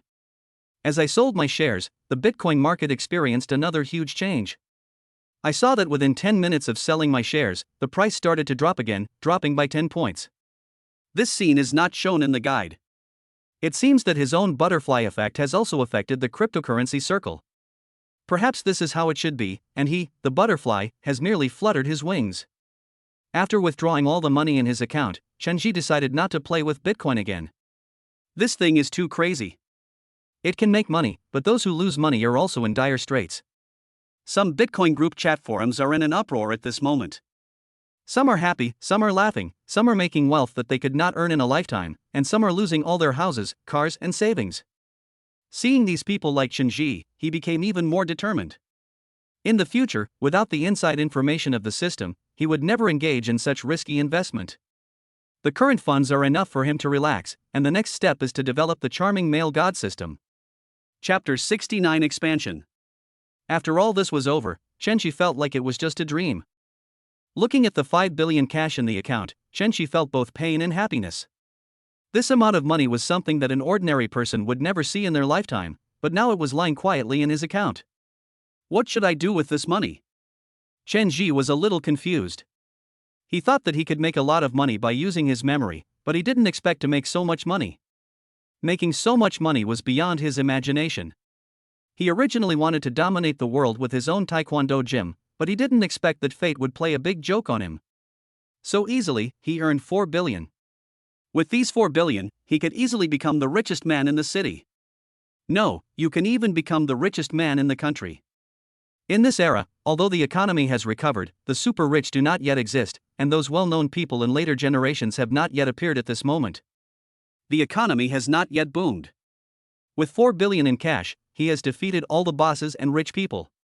Chenji did nothing, but just having so much money in his hands had already defeated many people. He did not need to open a factory or make any products. He could easily earn an annual interest rate of 4% just by depositing the money in banks in various countries. In other words, Chenji only needs to deposit the money in the bank and he can get a net profit of 160 million yuan every year. Even in later times, this profit is still very impressive. It is impossible for 80% or even more than 98% of companies to obtain a stable profit of 160 million yuan every year. With money, it is natural to spend it. Chenji took a day off and soon thought of the purpose of the money. I have to spend all the money I earn in this life well, so that my parents can live a good life and never have to suffer the same fate as before because of me. Without any hesitation, he called the bank directly. Chenji is now a top customer of the bank. All the funds flowing into the account were normal and legal income, so the bank had no suspicions. It was very easy and he transferred 10 million to his father. His father helped him a lot. Even when his taekwondo gym was in crisis, it was his father who borrowed money to keep it running. So he thought of his parents first. The influx of such large amounts of funds has also attracted constant monitoring by banks. Chen Kangmei immediately found out about such a large amount of money transferred into her bank account. She then learned from the bank that it was transferred by her son. Chen Kangmei was terrified, fearing that her son might do something illegal, so she called her son without delay. What's wrong with you? Why did you suddenly lose your mind? Give me 10 million. Where did you get 10 million? Where did you get this 10 million? Tell me quickly, are you doing anything illegal? His father was just like that, straight to the point. Hearing what he said, Chenji couldn't help but cry and said to him with a smile, Dad, what are you talking about? How could I possibly do something illegal? Don't worry, the money is all clean. I, your son, have learned how to invest and have made a lot of money. Didn't you transfer a sum of money to me last year? I know you borrowed the money from your uncles and aunts, and you must pay it back. So when my son made money, he immediately transferred all the profits to me, and we paid the money back. Chenji knew that in order to raise the money, his father not only borrowed money, but also mortgaged the family's old house. Although the old house was not valuable, it was mortgaged for tens of thousands of dollars.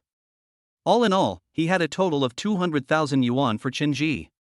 The 200,000 yuan did solve the urgent problem. Originally, the money was used to pay off debts, but because Fong Qingran pressed her too hard, she had to use the money for the bride price.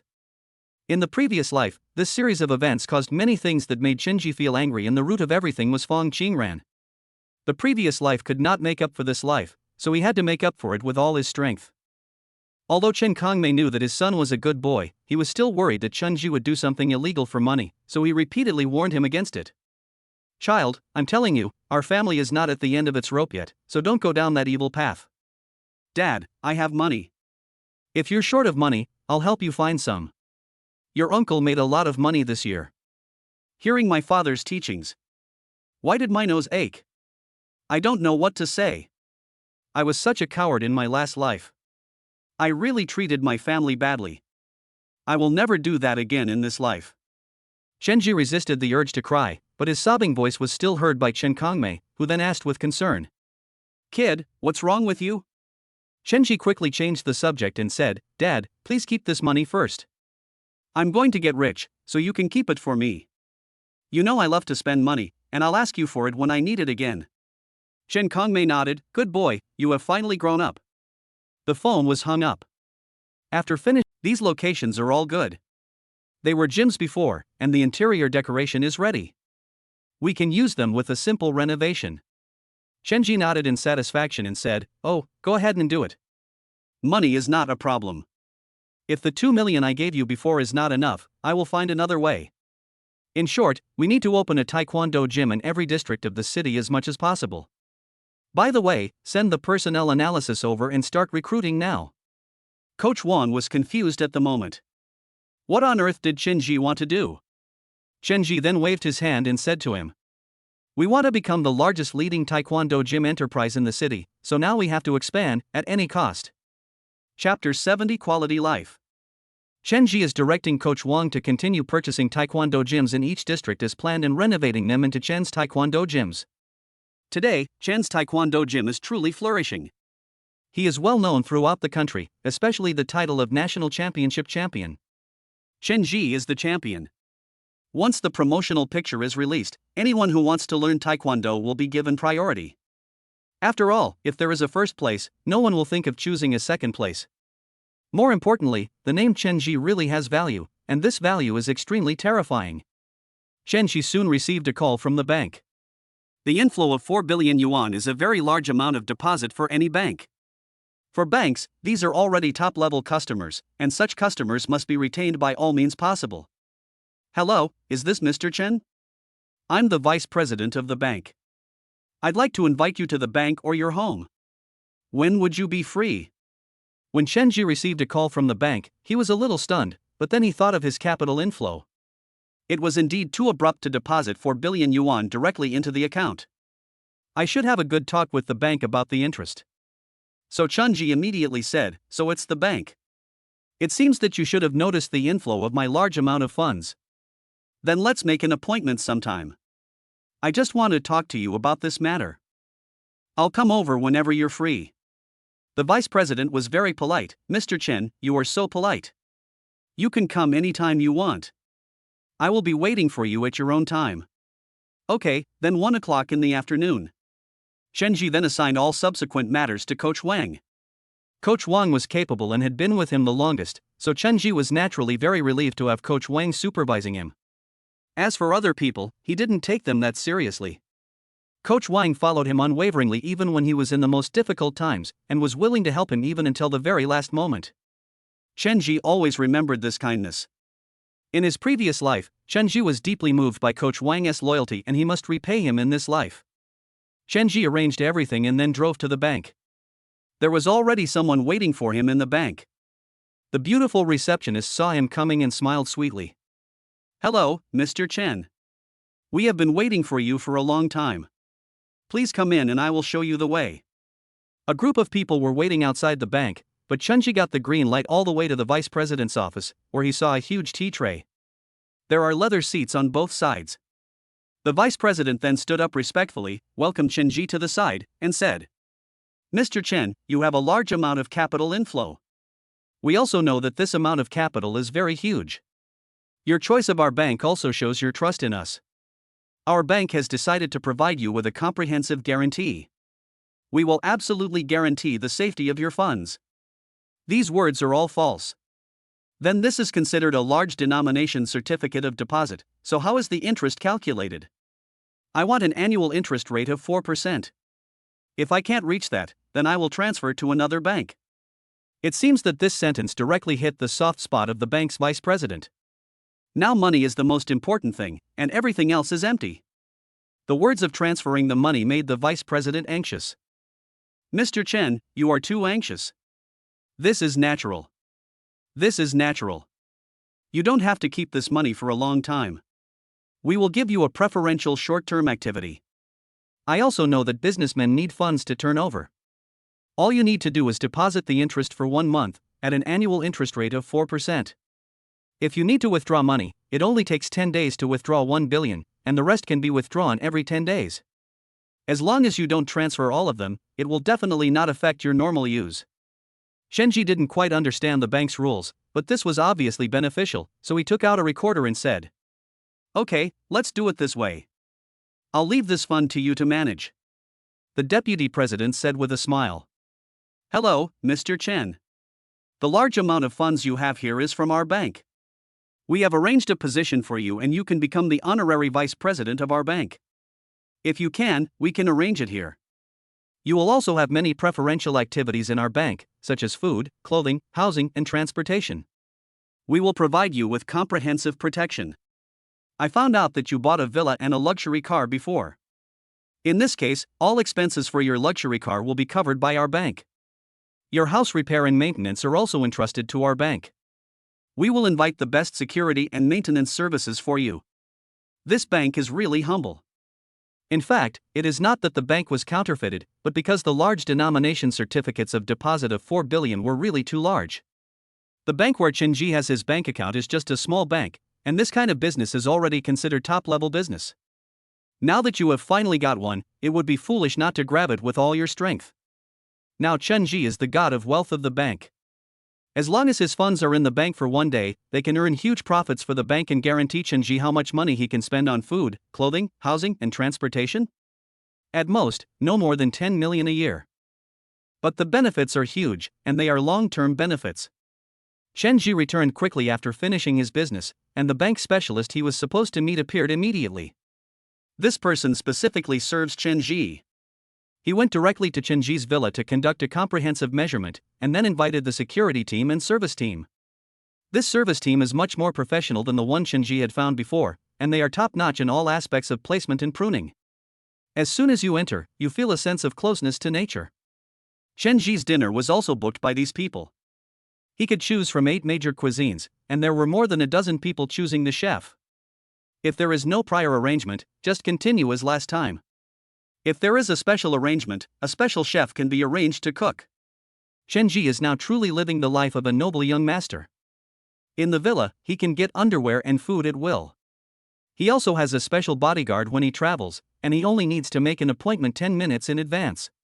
It will be arranged nearby. Today's banks are simply Chen Ji's personal butlers. With just one word, the bank will help him solve his problems.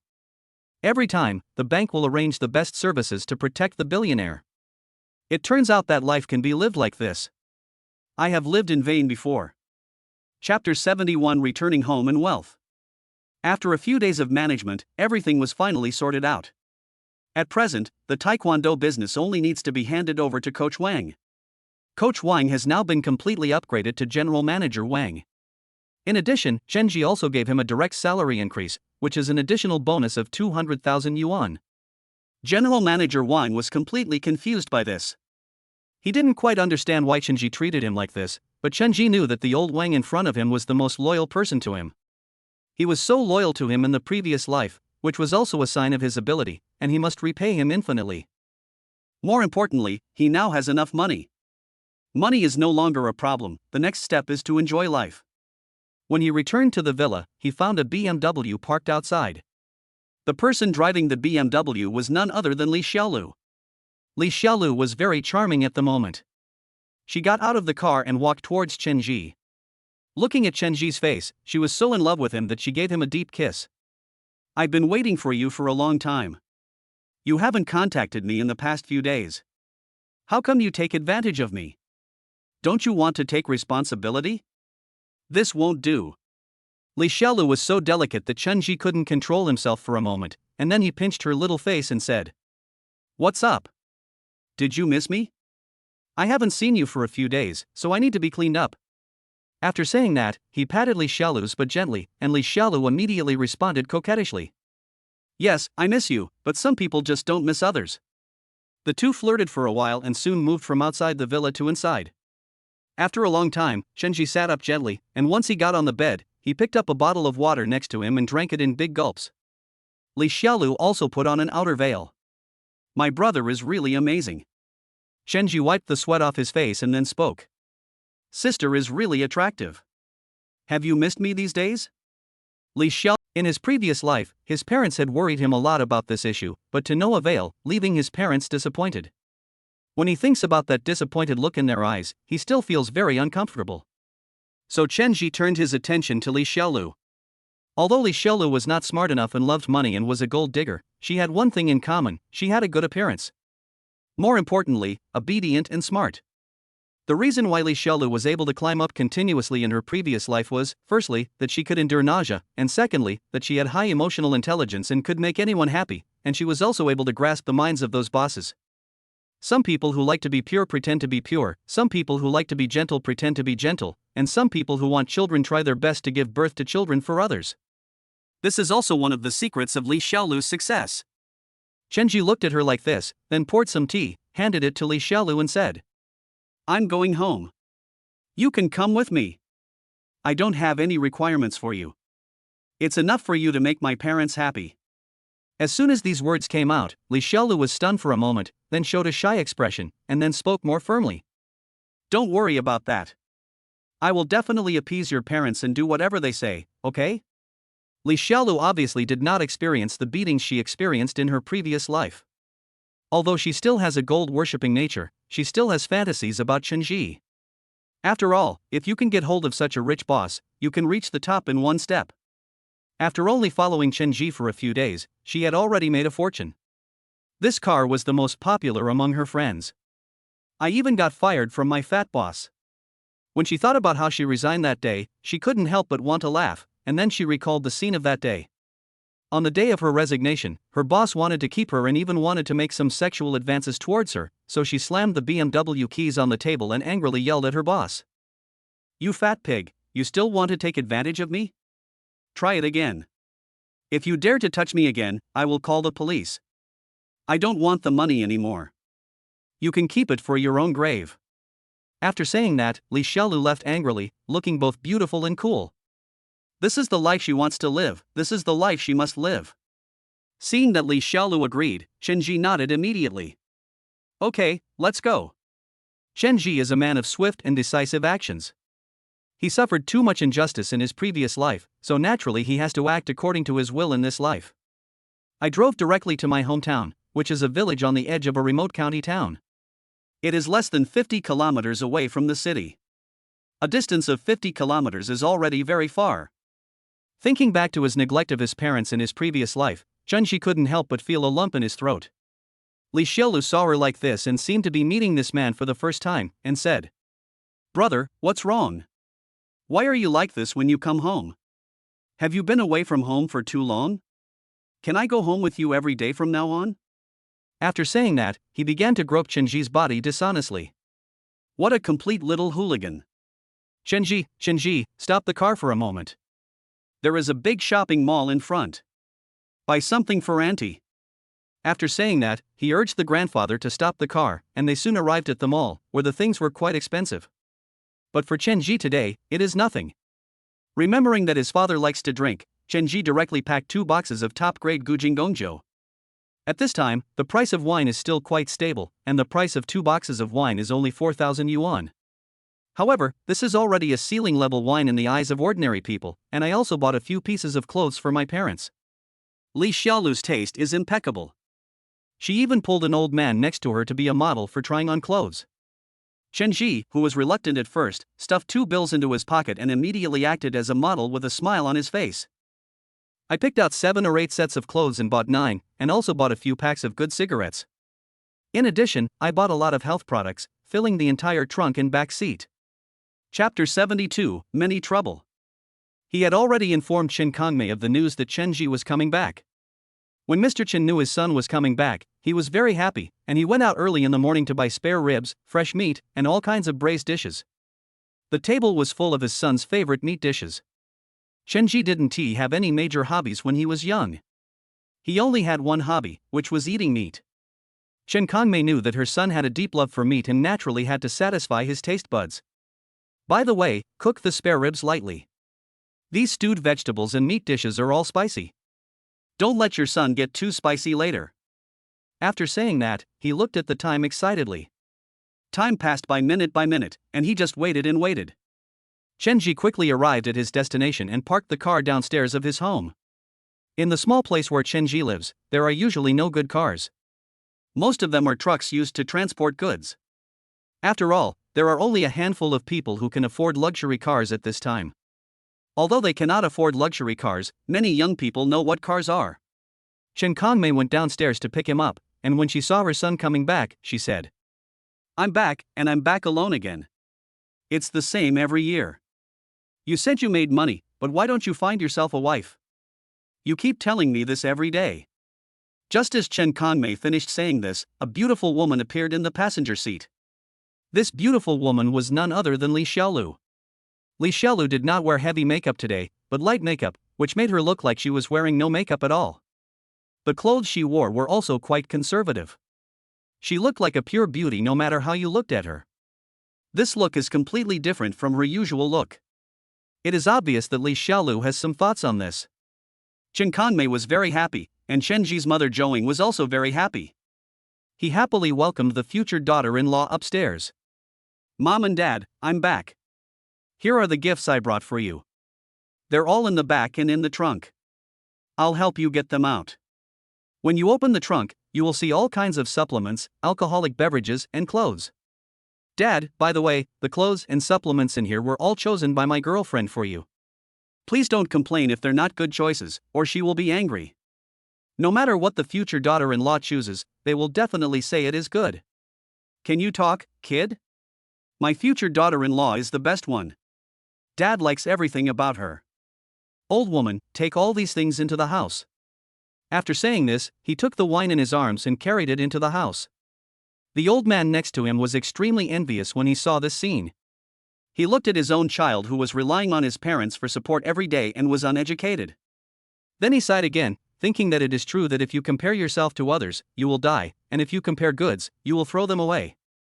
In the past, if Zhouing saw this scene, he would definitely complain about his sons wasting money every day and spending money recklessly, and would say that they didn't need it. But this time he didn't say anything, just stared at Li Xiaolu with a smile on his face, showing how much he liked her. He even grabbed Li Xiaolu's hand and then held her hand and spoke. "How come you are so pretty? You are really pretty. How did you fall for my Chen Ji? He looks like this and is usually dumb and can't speak. He must have cultivated for several lifetimes to be blessed." Hearing this, Li Xiaolu almost laughed out loud, but the Chen Ji described by Chen Ji's parents and the real Chen Ji are completely different. Li Xiaolu has a very high emotional intelligence, so she naturally knew what to say, and then she spoke to Chen's mother obediently. "Auntie, don't say that. My brother is also a very good brother. He is the brother I like." The family was greeting each other happily, and the next second a voice called Zhouing out. "Mother of Chen Ji, come out here. I have something for you. Come out quickly." As soon as Zhouing heard the voice of the famous matchmaker in the village, she went out immediately. Before leaving, he gave instructions to Chen Kongmei. "Today is a happy day, don't say anything nonsense to the child. Oh, that girl is really nice, don't mess around. After all, people from the same place know each other well. If you can have this fate and marry a rich man, it is also a rare and beautiful thing. Your child came back with a nice car. It seems he has been doing well out there in the past few years." Zhouing waved his hand modestly and said, "What are you talking about? He just opened a martial arts school outside. A martial arts school can't make much money. Adley, Zhou Ying's best friend, said, "Don't be so modest. The car your son brought back is worth more than 1 million yuan." The matchmaker became even happier after hearing this, and then coughed and said, "I have a family here. Their daughter just got admitted to graduate school this year. She is only a few years older than your Chenji. She's good in every way, and she's pretty, but she has high standards. She wants to find a good person who understands her feelings. I see your son is doing well, why don't you get to know him?" If it were in the past, Zhou would have rushed to give money to the matchmaker, but this time, she was not in a hurry at all. Then he shook his head and said, No, my son came back with his girlfriend this time, how can I introduce him to another one? Let's forget it, okay? The matchmaker was stunned, then her face turned cold. Chapter 73 Dad's Concerns. It seems that you have become rich. Your son drives a nice car, but he doesn't care about his neighbors anymore when he comes back. Forget it, I will never propose marriage to your family again. After saying that, he left angrily. Zhou had no choice but to let her go. The most important thing now is to go home quickly and make arrangements for my son. As for other things, they are not important now. Chen Kongmei waited and finally Zhou came back. When he saw Zhou coming back, he whispered something to Zhou. He didn't immediately understand what she meant and pulled Li Xiaolu aside to talk. Xiaolu is right. How about this, Auntie wants to go shopping, you go with Auntie. It just so happens that old Chen also wants to talk to his son, let's go out first and let them talk. Li Xiaolu has a very high emotional intelligence. She nodded and then winked at Chenji. Chenji naturally understood and nodded immediately. Li Xiaolu followed Zhou out slowly. It was now Chen Kongmei's turn to come out. Chen Kongmei looked outside and then closed the doors and windows. He knew his son very well. Come, sit inside with me. I have something to tell you. Chenji rubbed his head. He knew that his father did this because he was afraid that his money came from illegal sources and that he would be cheated or make money that he shouldn't have. He could only rack his brains to explain, and sure enough, Chen Kongmei directly expressed his concerns. Son, tell me, where did you get all this money? You gave me so much money in one go. What do you do? How can you make so much money? Your taekwondo gym doesn't seem to be making that much money. Are you stealing or robbing now? Or doing something illegal or criminal? But I'm telling you, if you dare to do something like this, I'll break your legs. Chenji was stunned. Although he didn't understand why his father said that, he could only explain it to him. Dad, please don't worry so much, okay? Son, you know that I have been an honest man since I was a child. Every penny I earn is clean and hard-earned. Clean money, Chen Kongmei is not someone who can be fooled easily, he said directly. What clean money? Can you make so much with clean money? Don't tell me it's clean money. Your taekwondo gym only makes a few 100,000 a year with hard work. Where did you get the hundreds of thousands to give me? Chenji could only say, Dad, let me tell you something, son. I'm lucky. I won the jackpot when I scratched the lottery ticket. Chenji didn't want to tell Chen Kongmei about the lottery. After all, he knew what kind of person his father was. If he really knew, with so much money, he was afraid that he would be unable to make it all in one breath. Later on, he made 4 billion directly from Bitcoin. If his father knew about this 4 billion, he would probably have a heart attack. Making more money nowadays is not a good thing, especially when the elderly know about it, they will definitely be worried. Instead of making them worried, it is better to let them say that they have made a little money. Anyway, I had been drawing lots one after another before, and I showed those things to my dad, and then he was no longer worried. Then, Chenji took out his mobile phone, on which he had saved the winning photos, and showed them to Chen Kongmei. Dad, if you don't believe me, you see, I just went to scratch the lottery with my friends before, but I didn't expect to win tens of thousands of dollars. After that, I scratched a few more tickets and won again. I didn't expect my luck to be so good that I won 5 million yuan. Look, this is the first prize. Just this one ticket is worth 500,000. I don't know how I got so lucky. There were several tickets in that draw.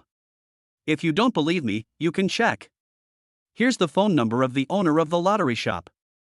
If you don't believe me, go ask me. This is all clean. The money is clean, Dad. You also know when I have fooled you. Chen Kongmei also went to school for a few days and understood everything. She saw that her son did not do anything illegal, he just won a large amount of money in the lottery. He finally let go of his worry. He didn't want his son to do anything illegal for money. As long as he got it through legitimate means, he would no longer worry, and a wave of praise followed. You are so lucky, you won so much money. But you can't squander it.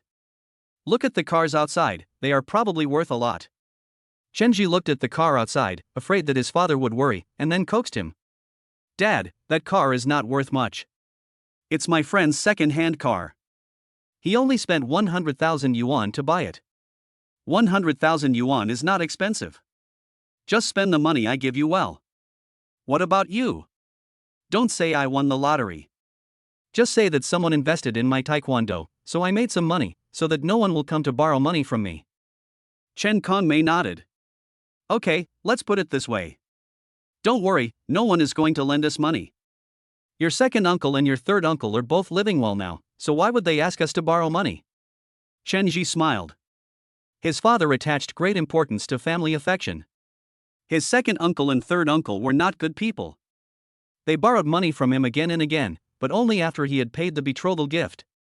They knew that their family had given hundreds of thousands of dollars in betrothal gifts and thought that their family was rich. They also watched Chenji open a taekwondo gym. He kept trying to suck blood, but he really had no money. Chen Kongmei said it again and again, but no one believed him. In short, the family relationship became extremely ugly. Chen Kongmei also suffered a heart disease because of this incident. Because of this incident, Chenji was extremely disliked by those relatives. What you did was really too much. So Chenji sneered at it. Chen Kongmei then thought of Li Xiaolu in front of her, who seemed not to be the same Fong Qingran as before. By the way, wasn't the previous partner called Fong Qingran? Didn't they all have to give a gift? Why did they change to someone else? This girl is indeed pretty, like a fairy, but you can't make money and then abandon her. Are you saying that you don't want her anymore after making money? You found another one. Is this girl your mistress? It's all because of Mei that she has seen some melodramatic TV dramas, and this relationship is really laughable. Chenji waved his hands quickly. Dad, how can you think like this? I am not the kind of person who will abandon someone after having an affair. It's just that the Fong family made a request that I couldn't accept, so I broke off the engagement and didn't give the betrothal gift. Chen Kongmei was confused. He didn't even know about such a big thing. Chenji actually hid it from him. Seeing that his father was about to get angry, Chenji explained to him. It's not my fault. They asked for a dowry of 388,000. Chapter 74 Buying a house in the county. When Chen Kongmei heard the number 388,000, he was stunned. Such a large amount of money is not something that farmers can easily collect. Chen Kongmei asked immediately. How can they ask for so much money? Why do they ask for so much money? Are they selling their daughter? How can their son ask for so much money? This is impossible. When he thought about how his father had to raise and borrow money constantly for his wedding in his previous life, he couldn't help but feel a lump in his throat. In my previous life, my father never had a good life. He raised me in the first half of his life, and then when it was time for him to enjoy his life, he borrowed a lot of foreign debt because of my dowry. Later, my second and third uncles knew that I had given a dowry. Thinking that the betrothal gift would be brought back, she kept forcing her father to borrow money from her own father to buy a car and a house. But Fong Qingran's family are complete vampires. Once the money comes to them, there is no way they will spit it out. So their family really has no money. Chen Kongmei's life was really hard and she hardly ever had a good day.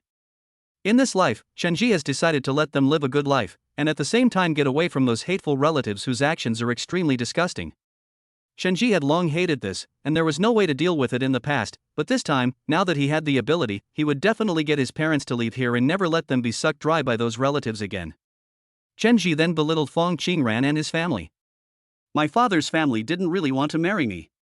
They just wanted a high price for the bride price. Maybe it was a marriage scam. Anyway, I didn't do what they wanted. I didn't give a penny of the money. Chen Shi then explained everything vividly. Chen Kongmei nodded, then picked up the cigarette and took a deep puff. It seems that the girl wants to control our family. If that's the case, we absolutely cannot marry her home. Son, you did the right thing. Dad supports you and that's what you should do. But she's a girl, so you have to forgive her when you can. Chen Kongmei is such a kind person. He still says this even when others are bullying him at his doorstep. Chen Kongmei immediately thought of Li Xiaolu. Although Li Xiaolu was a gold digger, her appearance was impeccable and the old couple really liked her. Chen Kongmei hesitated and asked about Li Xiaolu's news. Boy, you follow Li Xiaolu, how is your relationship? Can you let me have a grandson this year? Since Chunji has the charming male god system, it is naturally impossible for him to hang himself on a rope. Li Xiaolu is indeed a good candidate and can also be used to give birth to children, but as for what happens next, it depends on Li Xiaolu's luck. If he can change his nature in his previous life, then naturally we can give him something. If he still can't change anything, then we will just give him a house, a car, and some financial compensation. He doesn't want to be played around by Li Xiaolu and end up with nothing. Li Xiaolu was a ruthless person in her previous life. In short, she treats all men she can use as springboards, and continues to use this scheming, which is beyond the reach of others. The two chatted for half an hour, and Zhou came back with her friends. Seeing her old man smiling so happily, Zhou knew that everything was fine, so she greeted Li Xiaolu warmly. Xiaolu, thanks to you accompanying your auntie, she bought these things and came to eat. Your uncle went out early in the morning to buy these. Look at this sauced chicken and duck, they taste delicious. And these ribs. These ribs in clear soup are Chenji's favorite. Girl, you should try some too. They are delicious. After dinner, Chenji started taking out clothes, and some fur coats were directly put on Zhou. Mom, this fur coat is so beautiful. I remember the style very clearly. Look, it looks like it was prepared for you. How wonderful. Zhou turned around wearing the fur coat and found it was indeed nice. Although she liked the coat very much, she immediately said to Chenji, you are always good at complimenting people, but this dress is too expensive. You should not spend money so recklessly in the future. You can only buy this one. The old couple both received gifts. They were both very fond of things, so after putting them on, they put them all in the deepest part of the closet, fearing that they would be damaged. Seeing the old couple like this, Chenji immediately expressed his thoughts. My parents saw that the economic situation was developing well and house prices were about to rise. I just happened to have some money in my hands, and the money would depreciate if I kept it in my hands. I plan to buy a house in the county town, and you two old people can live here. Just treat it as your old house. If you want to come back, you can come and take a look, but we have to have a new house as well. As soon as Chen Jigang opened his mouth, Chen Kongmei immediately shook his head and said, houses are so expensive. One house costs 80,000 or 90,000 yuan. Houses in the county are not cheap. It's better to live here. It's also good here. And you can't be so arrogant. You just want to spend the money you just made. Although this money is earned by luck, you have to keep it well. Just put it in the bank. Shenji said firmly, you must buy a house. The development in the county town is so good. If you don't buy it, what should you do if the price goes up in the future? You don't know that a former colleague of mine bought a house in the county town for 50,000 yuan and sold it for 100,000 yuan. If you don't want your son to make money, just say so. The old couple were both money-conscious people, so when they heard that they could make money by buying a house, they immediately accepted the offer. However, Zhou was still a little worried. Son, houses are expensive. If you buy several houses, what will you do if you have no money? We don't have to live in the county town. Seeing this, Chunji could only speak indirectly. I plan to buy a few more and rent them out in the county town. There are also many people renting houses in the county town. By then, these houses can continue to make money for our family. Chen Kongmei nodded. That's right. It costs 200 yuan a month for outsiders to rent a house here. A house in the county town costs at least 500 or 600 yuan. Besides, this house will belong to us after we buy it. So go ahead and buy it, son. Dad supports you. Are you short of money? I'll transfer the money back to you. I have so much money in my card. I feel really uncomfortable. Chenji smiled secretly in his heart and then said, you can keep this money. My son still has money. Don't worry. This house will definitely make money for our family. Chenji in later generations knew that even the houses in the county town were rising in price rapidly. A house that originally cost 100,000 yuan had risen to 500,000 yuan. It's simply unbelievable. Chapter 75 Parkview Community. Chen Ji and Li Xiaolu had a good day's rest. The next day, Zhou came back with a gloomy look on his face. Zhou went out to buy groceries early in the morning. She wanted to chat with her relatives and neighbors while buying groceries, but she didn't expect that all of them were full of ridicule towards her. They all said that her son made money. Everyone was so sour, which made Zhou unbearable.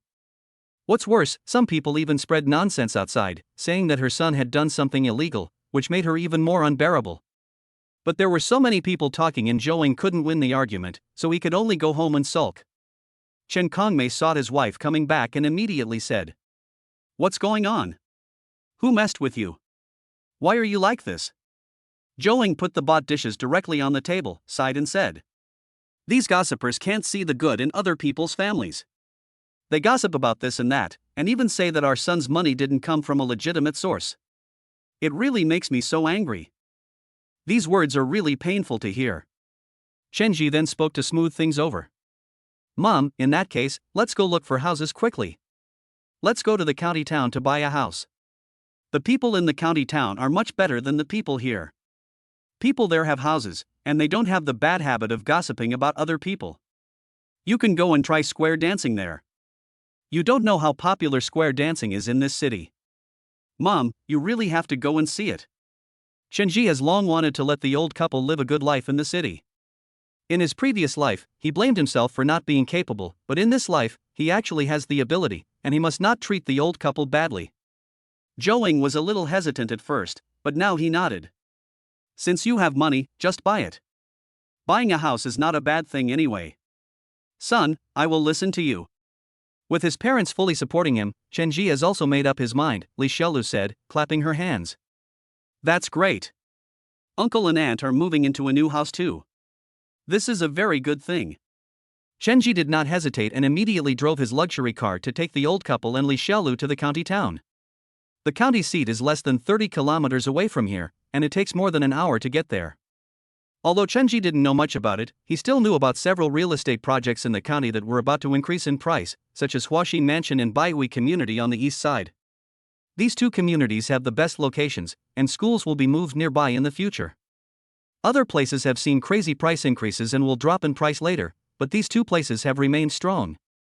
This is a good place and should not be missed. So Chenji went directly to Baihui Community. The current housing prices in Baihui Community are acceptable. A house costs 200,000 yuan. If it is a large apartment, it will probably exceed the budget. However, Chenji didn't care much about it. "Brother, the price of housing in Baihui Community is 2,500 yuan per square meter, and Huaxin Mansion is 2,100 yuan per square meter. Where should we go?" Chenji pondered for a moment and said, "Let's go if we want to. We can go to the Parkview residential district for the most expensive one. Baihui Community is a ready-to-move-in residential area. Huaxin Mansion is a pre-sale property and is not expected to be delivered until the year after next, so for now it is still better to give priority to Baihui Community, as the location of Baihui Community is indeed better." The two elders had no objections, especially Chen Kongmei, who knew nothing about houses and did not have such high requirements. After all, a house, as long as it could be lived in, was fine. The sales office of Baihui Community is built in a very grand style, with two stone lions placed directly outside and red cloth covered with all kinds of discounts. A salesperson in a suit was sitting outside greeting guests, and there weren't many people coming and going. Houses are considered luxury items in any period and are not easy to buy, so even now the housing prices in Parkview Community are very cheap. That is not something that ordinary people can achieve. The reception desk outside. When he saw someone coming, he immediately went to greet them. When he saw that it was a family of 4 who came to buy a house, he smiled with joy in his heart. Buying a house is generally a basic need. From the looks of it, it should be. You guys are here to buy a house, right? It's a really good time to buy a house now. Although we are in a small county, the Baihui Community has just been built. At present, many floors have not been purchased. Now there are too many to choose from. The east and west sides are close to the city center, and there are schools on both sides. What's more important is that the exits are convenient. The underground parking facilities are also very complete. Compared to other places, we have huge advantages here.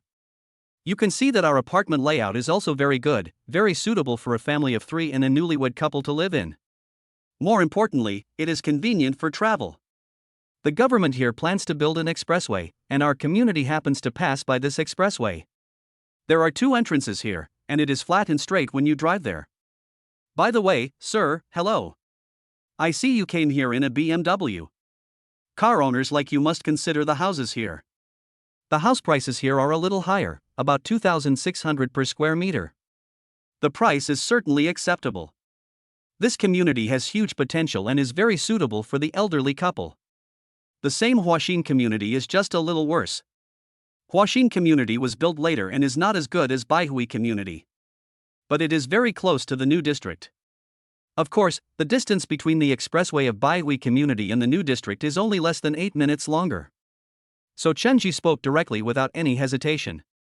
Okay, I'm quite satisfied with these houses. I plan to buy a few for my parents to live in, and the others for investment. The salesperson at the site was a very smart person. Upon hearing this demand, he immediately spoke with a smile on his face. Sir, you have a good eye. It's a very good place to invest. Look at the location. This place is so good. I tell you, you will miss it if you miss it. I tell you, the value of houses in this area will definitely increase significantly in the future. Chenji looked up in astonishment, looking at the salesperson, who was still smiling. Although Chenji didn't know where the determination came from, he knew that the price of this house would definitely increase. And the price will increase greatly.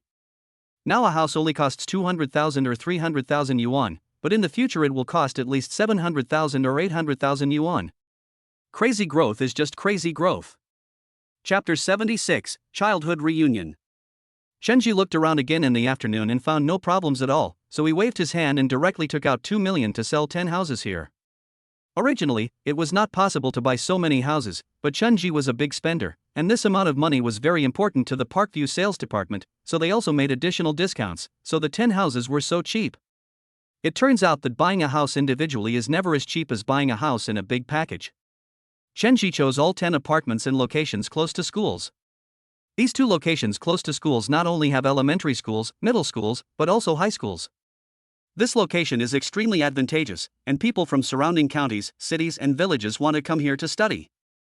You must rent a house here, and placing it back in the community is exactly the most convenient place to rent a house. Renting a house is secondary, and it still depends on the appreciation. Although it takes 2 million to buy a house now, the house prices here will at least double in less than 10 years. It will quadruple in a few years. Even if the house prices drop, the houses here are still very strong. There is no way around it because the demand here is strong. Downtown location close to schools and close to freeways. With complete supporting facilities, it is truly a dream house. After finishing this series of things, Chenji immediately began to discuss the decoration matters. He knew the old couple's decoration style. They decorated the house in the old style of the 1980s and 1990s. It was as tacky as it could be. So he took charge of the decoration work. Of course, Chenji didn't want to do it all, but he couldn't bear to look at the decoration style of the old couple in his house. Many of the decorations in later generations are hard to describe in a few words, so Chenji plans to remove all the dross. In short, he does not ask for the best appearance, but the most stable. The houses here are basically for the normal life and retirement use of the 2 elders. He had no plans to return to the old county town. He also knew that his parents were old and reluctant to eat and drink. If they had a few houses to collect rent, they could live a more comfortable life every day. Otherwise, if he gave them money, they would only save it and would not dare to spend it at all. Chenji went straight to the building materials market in the county town. The building materials market was a mixed bag. Chenji walked forward and suddenly saw a strong door and window in front of him. Jiangzi, this name was not unfamiliar to him, he was his childhood friend, he hadn't seen his friend for many years. He walked over and saw a dark-skinned man clearing the accounts there. Seeing this dark-skinned man, Chenji walked up to him, slapped the table and said to him, I have a big business, and I have 10 houses to renovate. Can you arrange it for me? The boss was sorting out the accounts with peace of mind and immediately agreed. Sure, that's great. Boss, when are you going? As long as you want to renovate this place, I'll arrange someone for you. By the way, boss, have you got the real estate certificate? We need a real estate certificate to renovate here. Xianzi suffered a great loss. A few days ago, someone asked him to renovate the house, but he didn't expect that the house he was renovating was the landlord's. After the renovation, the tenant found a lot of faults and only paid half of the money. He didn't give the remaining half and just disappeared, leaving Changzi speechless. The tenant couldn't contact the landlord, and the landlord was unwilling to pay, which made Changzi very anxious. Changzi looked at Changzi, who was still the same as before, and patted him on the shoulder and said, "Changzi, do you still remember me?" Changzi looked up, his face full of surprise. "Hey, Brother Chen, you're back." Changzi then said, "It's been a while since we last met. Let's get together, at the same place as before." Changzi nodded. "Okay, Brother Chen, you haven't been back for several years. We should get together." Seeing Changzi looking so weathered, Changzi felt a little sad. Time is a butcher's knife. It is really sad to see the brothers who used to play together end up like this today. Soon, they found a barbecue restaurant and ate skewers directly. Seeing Changzi like this, everyone was envious, especially Changzi, who was accompanied by a beautiful woman, Li Xiaolu. "Brother Chen is amazing, he has made a fortune. This is my sister-in-law, come here, I will toast you." Li Xiaolu drank the glass of wine neatly, then poured it directly on Changzi, pretending to be drunk. "Brother Chen, I'm tired." She showed a shy look, and Changzi's eyes popped out. In the end, Changzi lost both his money and his life. The child was not his own, and all the money he had earned over the years was taken away by that prostitute. Compared to himself, Changzi is obviously in a worse situation. In this life, Changzi is determined to change all this. "I just don't know whether Changzi has met that prostitute now," so Changzi asked directly. "Is Changzi married?" Changzi touched the back of his head shyly and said, "Brother Chen, what are you talking about? You're not married yet? But my second uncle introduced me to a girlfriend. I heard she's from a big city and she's so pretty." Hearing this, Changzi was stunned for a moment, followed by a burst of ecstasy. Great, there is still a chance." Changzi then patted Changzi on the shoulder. "Brother Changzi has made a fortune, so follow him and don't stay in this small city anymore. And I'm telling you, you must never marry a woman who comes back from a big city." Lu Chang was completely confused. What did Changzi mean by saying this? Li Xiaolu tried to smooth things over by saying, "Your brother Chen has become rich. Haven't you heard the saying? Don't forget your friends when you become rich." Lu Chang was a little hesitant. Chapter 77: The Coming Cuckold. Changzi and Lu Chang drank several bottles of beer without realizing it. Seeing this, Li Xiaolu didn't know how long he would continue drinking, so she just shook her head helplessly and said, "Two brothers, you guys drink first, I'm going to go to the mall next door to take a look." After hearing this, Changzi nodded. "Then go ahead, let's catch up with each other, here's the card." After Changzi finished speaking, he directly gave his card to Li Xiaolu, who was naturally very happy. She threw a wink and swaggered towards the nearby shopping mall, ready to spend some good money. Seeing this, Lu Chang was drooling with envy and said to Changzi, "Brother Chen, you've made a fortune. I'm so envious. When are you going to marry my sister-in-law? By the way, didn't you say you were going to get married? I've been planning to attend your wedding, but why am I waiting so long?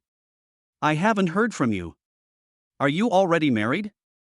Hearing this, Changzi was stunned and then shook his head. "No weddings have been cancelled." Lu Chang was shocked and put down the wineglass, saying in confusion, "That's not right. Brother Chen and his wife look good. They are pretty and young, with a good figure and a nice personality. Why don't they get married?" Changzi picked up the wineglass and drank it bitterly. He didn't want to talk about these sad things, but he didn't want to hide anything when he met his childhood friend again. "It's nothing, actually. The wedding was cancelled because my partner Fong raised the betrothal gift to 400,000 yuan, and also wanted my house and car." Hearing this, Lu Chang was stunned. Then he cursed. "This is selling your daughter, right? When has the betrothal gift here ever exceeded 100,000? Even in the city, I heard it's only around 100,000. This woman is really bold to ask for 400,000. Brother Chen, this family is definitely vampires, we absolutely cannot accept them. By the way, what do people often say on the internet? Yes, it's Voldemort. Does she have a brother?" Lu Chang said this, but suddenly remembered that Voldemort must have a younger brother. Changzi smiled bitterly. "Your guess is correct, she really has a younger brother. She wants so much money as a betrothal gift to her younger brother. She wants my house as a wedding house for her younger brother, and she wants my car, but she wants it for her younger brother. Lu Chang opened his mouth so wide that the wine glass trembled. Brother Chen, you are so unlucky that you actually met this. Fortunately, the wedding was cancelled. If you really agreed to this, wouldn't your whole life be ruined? Chenji smiled, nodded, and said, "You're right. I'm really lucky. If I had been entangled by his family, it would have been really troublesome. But fortunately, I'm free now." After Lu Chang finished speaking, he immediately gave an instruction.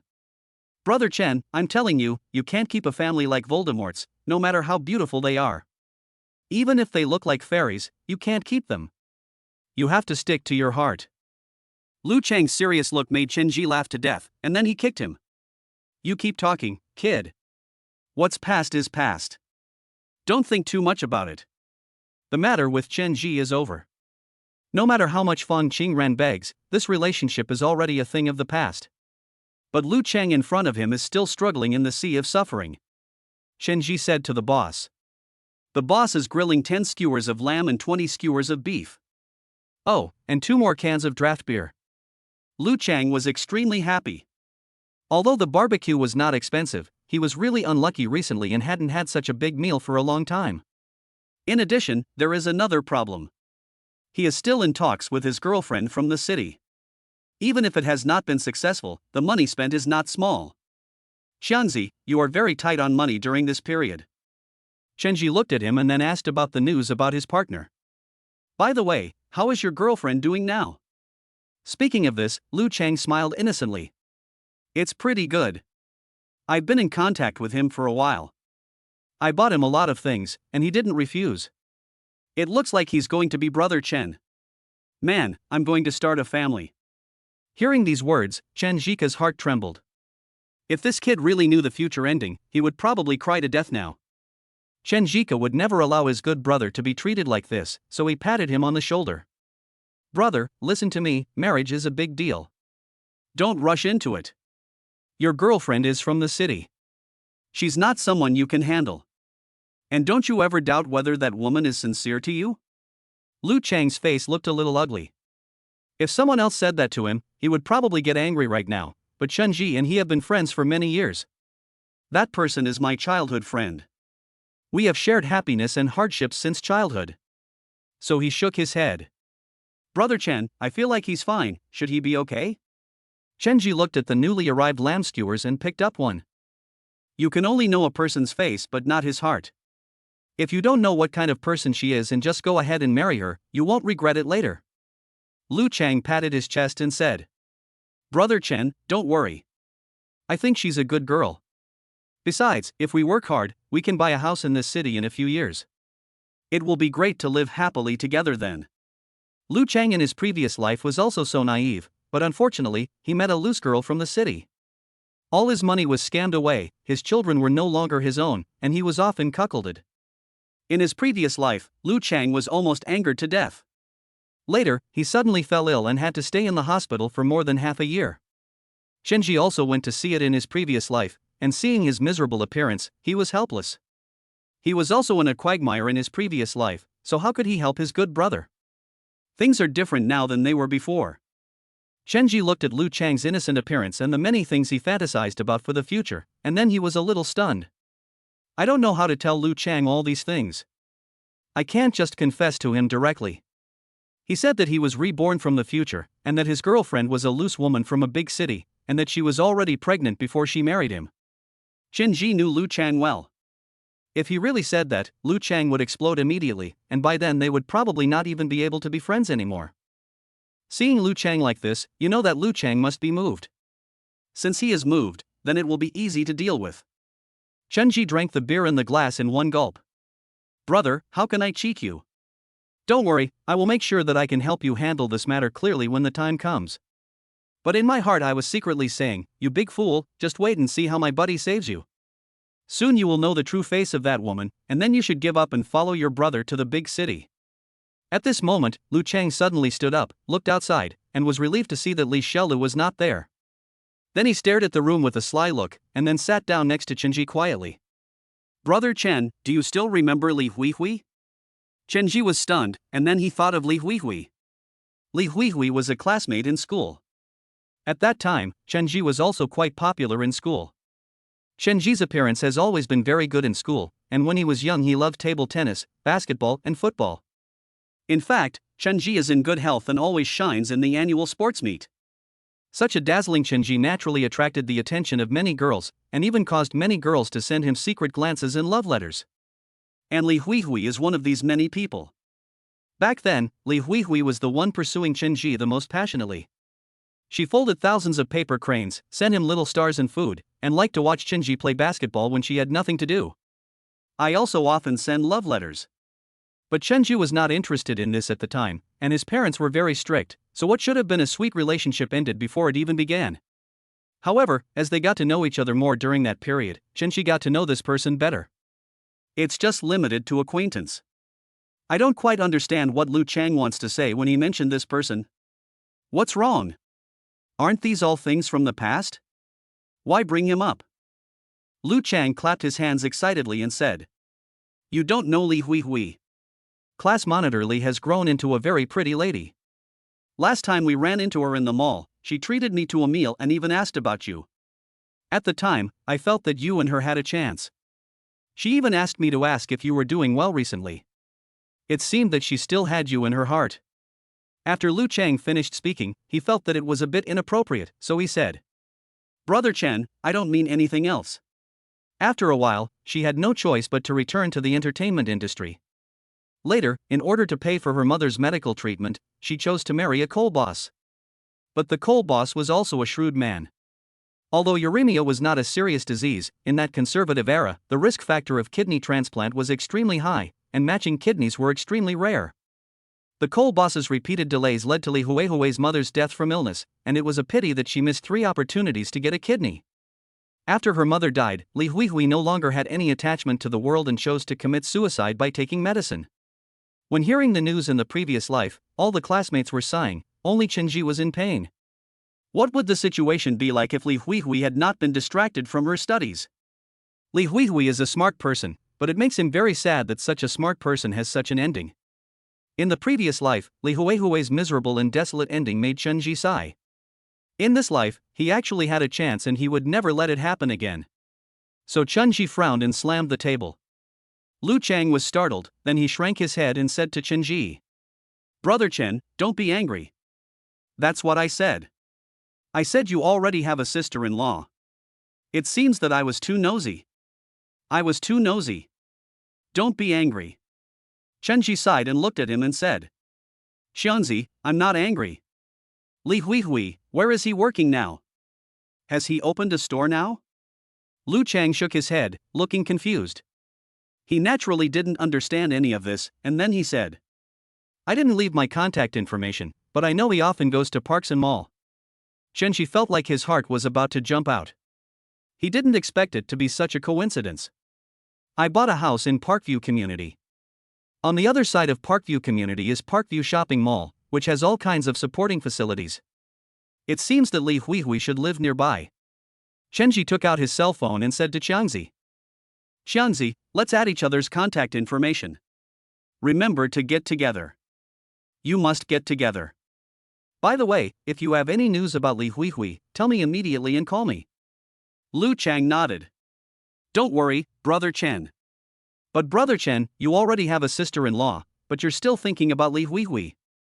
You're not trying to have 2 girlfriends at the same time, are you? This is not right." Chen Ji glared at him directly, then said unhappily, "Your brain is a mess, isn't it? He and I were classmates.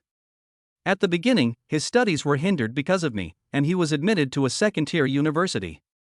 Now that I'm rich, we want to get together. Can't you help him?" Lu Chang smiled innocently. "So that's how it is. Brother Chen, I understand. I'll keep an eye out for it in the next 2 days.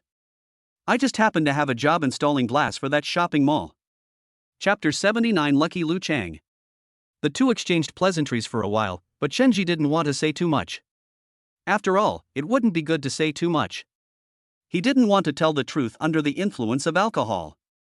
If that happened, they wouldn't even be able to be friends anymore. Lu Chang was very happy, and even sang a few songs while knocking on the wine bottle, as if to vent his dissatisfaction over the years, but so what? Time has passed, and many regrets cannot be redeemed. The night passed quickly and Li Xiaolu came back. Shenji called a taxi for Lu Chang, paid the extra fare and instructed the driver. "Driver, my friend is drunk, please take him back. The address is correct, it's the building materials city, please help me." After everything was settled, Lu Chang got into his car. "You don't know that clothes like this cost at least 30,000 yuan in the city. You are really lucky. Consumption in small cities is indeed lower than that in big cities, especially when it comes to luxury goods." Shenji nodded and then said to him, "Okay, let's go back quickly. If we go any later, my parents will be worried." The two elders looked around and had already taken a taxi back, and Shenji also went back late at night. At this moment, Zhouing couldn't help complaining. "What a kid you are. You went to the county town for a stroll, but you didn't expect to come back so late. You didn't even call me. Your father and I were so worried." Shenji said a few perfunctory words and went back to rest. The next day, Shenji went to the county town early and rented a luxury car for Li Xiaolu directly from the car rental company. There are many fun places near Li Xiaolu, you can go and have a look. By the way, I'll give you the card, you can spend as you like. When Li Xiaolu heard this, she was so happy that she rushed up and gave Shenji a kiss without caring about the people in the car rental company. At this moment, the owner and staff of the car rental company had envy on their faces, real envy. Shenji directly rented a Mercedes-Benz for her. The car was indeed very impressive and it drove just right for Li Xiaolu through the signal. Li Xiaolu happily drove away from Chunji and drove to the building materials city by herself. Shenji walked in without any hesitation. His low-key and sophisticated appearance attracted many people to look at him with attention. "Boss, what do you want to do? Come to my place and I'll give you a discount. I'm a long-established shop here and I can do anything. Do you want to decorate or purchase something?" Shenji did not answer that these people are all old hands, and you will get involved with them. Then they will make you greedy to death, greedy to death. His goal is very clear, and he will walk all the way to Qianzi's store. Lu Chang was still drunk at this moment. He slept directly in the store and didn't go home at all. He didn't expect that such a huge business would come to him. It's not his fault. It was just because he drank too much. "Yesterday I drank I don't know how many bottles of beer in one go with the skewers. Anyway, in the end I finished all the beer I bought and bought some more." Shenji walked over and found that the doors and windows were closed. Qianzi was lying on a chair inside, slumped over the table and chair, and fell asleep right on the chair. Shenji walked over slowly and kicked Qianzi directly. "Qianzi, what's going on? Didn't I tell you that I have a big deal and I wanted to call you? Why are you still sleeping? Get up quickly." Qianzi rubbed his eyes sleepily and said to Chunji embarrassedly, "We are closed today. Come back tomorrow." Chunji was so angry that he almost laughed. Qianzi was really a hopeless case. "Qianzi, look at who I am. Why don't you open the door? Didn't we agree yesterday that you would decorate my 10 houses? Qianzi finally came to his senses at this moment. He raised his head and looked at Chunji in front of him as if he couldn't believe it, and then said, Brother Chen, didn't you go to a big city to develop? Why are you back now?" Chunji was stunned, and then he realized that Qianzi was simply blacking out from drinking too much. He had no choice but to explain to him. "I'm back. We were drinking together yesterday. Did you forget? I bought a few new houses. I've brought the money for you to decorate 10 houses for me. How much does it cost for you to decorate one house for me?" As soon as Qianzi heard the sound, he woke up instantly, rubbed his eyes, and recalled everything that happened yesterday. He immediately spoke to Chunji. "Brother Chen, what you said is true. Yesterday I thought you were joking with me, but I didn't expect you really had 10 houses. Let's go and take a look." After saying that, he followed Chunji out. When the bosses outside the building materials city saw that it was Lu Chang, their faces instantly turned black and they cursed a few words. Lu Chang is so lucky to have a big business. He looks like a big boss. Maybe he has a top-notch decoration. I estimate he can make tens of thousands of dollars from this set. After all, these bosses still underestimated Chunji. He had more than just one set of houses. After decorating a house, Chunji could easily make hundreds of thousands of dollars. In today's era, hundreds of thousands of dollars is already a huge amount of money, and the money earned is enough to buy a house. Lu Chang walked out quickly and saw the luxury car parked in the parking space. His own clothes looked a bit shabby. He wanted to resist, but then he took a step back. Chenji walked up to him and pulled him into the passenger seat's handbag. "What are you standing there for? Get in the passenger seat." Lu Chang listened to Brother Chen's words without any hesitation and got into the car. Chenji took him directly to Baihui Community. Baihui Community connects the world. Lu Chang looked at it excitedly, and then said to Chenji, "Brother Chen, you have a very good eye. These houses will have great development in the future. Look at how good the location is. Look at the decoration. I wanted to buy them at the beginning, but the house price was too expensive." Chenji stared at him and then patted his shoulder. "If you want to buy a house, tell me earlier. I will help you buy a house here. You won't suffer any loss or be cheated when buying a house in this era. Buy it boldly." Lu Chang smiled innocently, thinking that Chenji was just joking. With a simple strategy, Xiangzi quickly figured out all the houses. The house types were excellent and they were all similar, all 130 square meters. We only need to determine the cost of one, and the other costs will be easy to settle. Xiangzi immediately spoke. 50,000 is enough. Chapter 80 Lu Chang's Encounter. Lu Chang smiled, fearing that Chenji would worry about the money, and then he spoke cautiously. "Brother Chen, is it too expensive? If it is too expensive, I can save you some cost, but even so, the decoration of a house will cost at least 40,000 yuan. Chenji stared at him and then shook his head. "Xiangzi, you look down on your brother Chen too much, don't you? If your brother Chen wants to renovate, how can he renovate the cheap ones? I tell you, if you want to renovate, my house will be expensive. I want the best of everything. How about this? I'll give you 100,000 yuan per house. The total cost of these 10 houses is 1 million. Give me your account number and I'll transfer the money to you this afternoon." After saying that, he took Xiangzi directly to the bank. Xiangzi still couldn't believe that this was true. But when he arrived at the bank, it was not until Chenji transferred 1 million yuan into his account that Lu Chang finally reacted. Everything is true, a full 1 million, a full 1 million. If he decorated the house like this, even with the best materials, he could make at least 20,000 yuan per house. 10 houses cost a total of 200,000 yuan. Lu Chang is a simple and honest man, so he immediately said to Chenji, "Brother Chen, you are kidding, right? To renovate 10 houses with the best materials would only cost 70,000 to 80,000 yuan. Even if you include labor, it's still about this price. You're paying too much." Chenji clapped his hands. "You are my brother, how can I let you not make any money? You make a little money. It's good for me to decorate it, I believe you will decorate it well for me." Lu Chang said hesitantly, "Don't worry, Brother Chen, everything is for the best. I'll cover everything. I'll also buy you the necessary electrical appliances, okay? I'll arrange everything for you, and you can just move in with your luggage." He is indeed a simple and honest man. Lu Chang is indeed a simple and honest man. He makes money but thinks about these things. Chenji stared at him, then walked into the bank and transferred another 500,000 yuan to Lu Chang. "Okay, this is 1.5 million. I'm just waiting to move in with my luggage. Don't let me down." Lu Chang was simply overwhelmed by excitement. So much money, he was more than just excited, he was extremely excited. Lu Chang immediately made a promise. "Don't worry, Brother Chen. I promise that the renovation will be completed within half a month. If my brothers knew that there was so much money, they would be so happy." After saying that, he went to busy himself with the decoration. Chenji promised to leave all matters to Lu Chang, and he finally felt relieved. Lu Chang is no longer a simple decorator.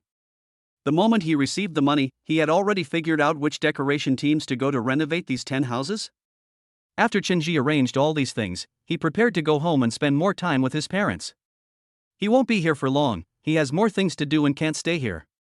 Lu Chang started the renovation without stopping, but before the renovation, Lu Chang went to Parks and Mall to finish what he was supposed to do. In Parks and Mall, just as he was settling down, Glass soon saw a person he had never expected. This person was none other than Li Huihui. Li Huihui bought many things in large and small bags, and she walked with difficulty carrying all these things by herself. When Lu Chang saw this, he rushed forward to lend a hand and put all these things in his hands. Li Huihui, why are you alone? Come, I'll help you carry it. Where are you going? Li Huihui is indeed a beauty. Although she looks haggard now, her face still reveals a bit of youthful charm. It seems that time has left no trace on her face. Li Huihui said to Lu Chang somewhat embarrassedly. I'm going to the hospital to see my mother, and I wanted to buy her some more gifts, but there are too many things, and it's a bit difficult for me to carry them. Thank you. The honest Lu Chang waved his hand. What's the matter? I'll go with you. Li Huihui, I'm a little embarrassed. Lu Chang had already started walking forward with his things. Li Huihui had no choice but to follow him. Soon, they came directly to the first hospital. Lu Chang walked in with a bunch of things and shouted when he saw the aunt on the hospital bed. Hello, Auntie. Do you remember me? I'm Lu Chang.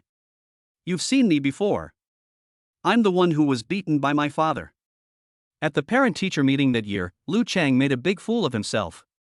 Because of his poor grades, he was beaten by his father. Many people saw how embarrassing he was back then and have now gotten over it.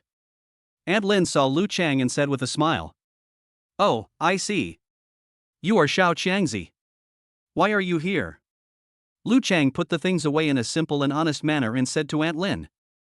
I was working in a shopping mall, and I saw that the monitor was tired from carrying things, so I helped her carry them. The reason was explained in one sentence. Li Huihui felt sorry for her mother who had uremia, so she held back her bitterness and said, Mom, don't worry, I will definitely ask the best medical team to save you, and you will be fine.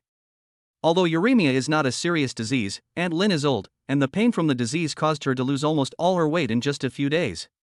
Li Huihui said, I couldn't help but burst into tears. Aunt Lin saw her daughter's look and said comfortingly. Okay, Huihui Mom, it's okay, it's just a minor illness. I hope you're fine. As long as you're fine, Mom will be relieved. As she spoke, Auntie Lin also started to cry. She knew the family's conditions. Although Huihui could make money, what would that mean? A kidney transplant was a bottomless pit and would cost a lot of money. When Lu Chang saw this scene, he felt very sad and immediately pulled Li Huihui out. Squad leader, are you short of money? I happen to have some money here. I'll give you the 20,000 yuan I saved. You don't have to rush to pay it back to Auntie. Treating the disease is the most important thing. Li Huihui looked at the dusty Lu Chang and refused directly. Xiangzi, thank you, but my mother's illness still requires me to raise money myself, so I won't bother you. After saying this, he smiled faintly. This smile seemed relaxed, but in fact it was full of bitterness. Such a bitter smile made Lu Chang's heart wrenched, but he didn't know what to say. After Li Huihui went back, she directly closed the door of the ward, and her intention to expel him was obvious. When Lu Chang approached the bed, he heard crying. Both mother and daughter were crying at the moment. They were both in despair. Hearing the crying, Lu Chang felt very uncomfortable. He immediately looked up, wrote down the location of the department, wrote down the ward number, and then turned and left.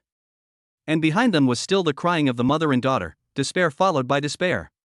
Chapter 81, Adding Insult to Injury. After leaving the hospital, Lu Chang picked up his mobile phone and called Shenji without any hesitation. Shenji didn't know what was going on. I saw Lu Chang's call and picked up the phone immediately. What's wrong? Xiangzi, is there something wrong? Shenji was eating at home at the moment. Zhouing had prepared a lot of delicious food for him, including fish and meat these days. 70-year-old Shenji's family earns a considerable amount of money, but because the two elders are thinking about buying a house for their son's marriage, they live a tight life. But since Chenji made money, Chen Kongmei also had 1 million in her account, and her life became more comfortable after that. I am willing to spend the money I earn on a daily basis. According to Chenji, he doesn't want his parents to go to work anymore, but they can't sit idle. Besides, although their salaries are not high, they have free time. So both of them are people who can't sit still. These few days, I have taken a rare leave to accompany Chenji, and Chenji also enjoys such warm moments very much. Xiangzi took a deep breath and told everything that happened here as quickly as possible. Brother Chen, I met Li Huihui. She is now in the First People's Hospital. Her mother is sick and seems to be in need of money. After hearing these words, Chenji stood up immediately, his eyes looking a little stern, and then gave orders to Changzi. Okay, I get it. Xianzi, are you still in the hospital? Wait for me at the hospital entrance. I'll be there soon. After Chenji said these words, he picked up his coat and walked out. Chen Kongmei said quickly. Where are you going? You haven't finished your meal yet. Finish your meal first. Chenji waved his hand and explained. Dad, I can't.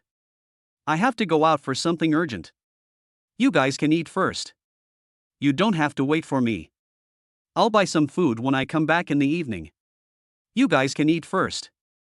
After saying that, he hurried out, got in the car, and headed for the county town without stopping. The county town is quite far from here. Chenji sped all the way, but he was thinking in his heart. I should have bought an existing house earlier. It's too troublesome to rush there now. Fortunately, the county town is not too far away from there. There was no one around at this time, so Chenji almost drove at high speed. Soon, they arrived at the county town and went directly to the First People's Hospital. When Chenji drove to the door, he saw Lu Chang looking at him and immediately honked the horn to summon Lu Chang over. Lu Chang got in the car and parked it directly in the parking lot. Xiangzi, come with me. Chenji walked out in a hurry. Xiangzi was totally confused and said to Chenji. What's wrong, brother Chen? Why are you walking out? He is in the hospital. Chenji looked at his pig brain and explained to him. Li Hui's mother is sick. Do you think it's appropriate for us to go there empty-handed? That's definitely not appropriate. So let's go buy some fruit and food and go visit her. Xiangzi woke up as if from a dream and nodded. Chenji came to the fruit shop next to the hospital. The prices in this fruit shop were really high, so Xiangzi quickly grabbed Chenji. Brother Chen, this price is too expensive. Come with me and walk a few hundred meters forward. There is an alley over there. The fruit there is cheaper. Chenji glanced at him, then took out a fruit basket and ordered some more fruits. I want all these by credit card. Lu Chang was stunned for a moment, then said nothing and followed Chenji all the way to the hospital. When they arrived at the hospital door, Chenji took a deep breath. Lu Chang took his things, while Chenji took nothing and strode forward. Soon, they arrived at the ward. Lu Chang pointed the way quickly, and when they arrived at the door, they heard a voice coming from the ward. Chenji did not go in, but he could hear the voice. The slightly haggard and hoarse voice was either from someone else or Li Hui. Li Hui was a smart girl at first, very lovely, always cheerful and happy, always bringing her joy. But this girl who could bring joy like this has now become like this. Chenji's heart aches. He knew everything in his previous life and he is very painful inside, but there is nothing he can do. He is just an ordinary person who cannot be more ordinary. He cannot protect the people he loves, nor can he protect the people who love him.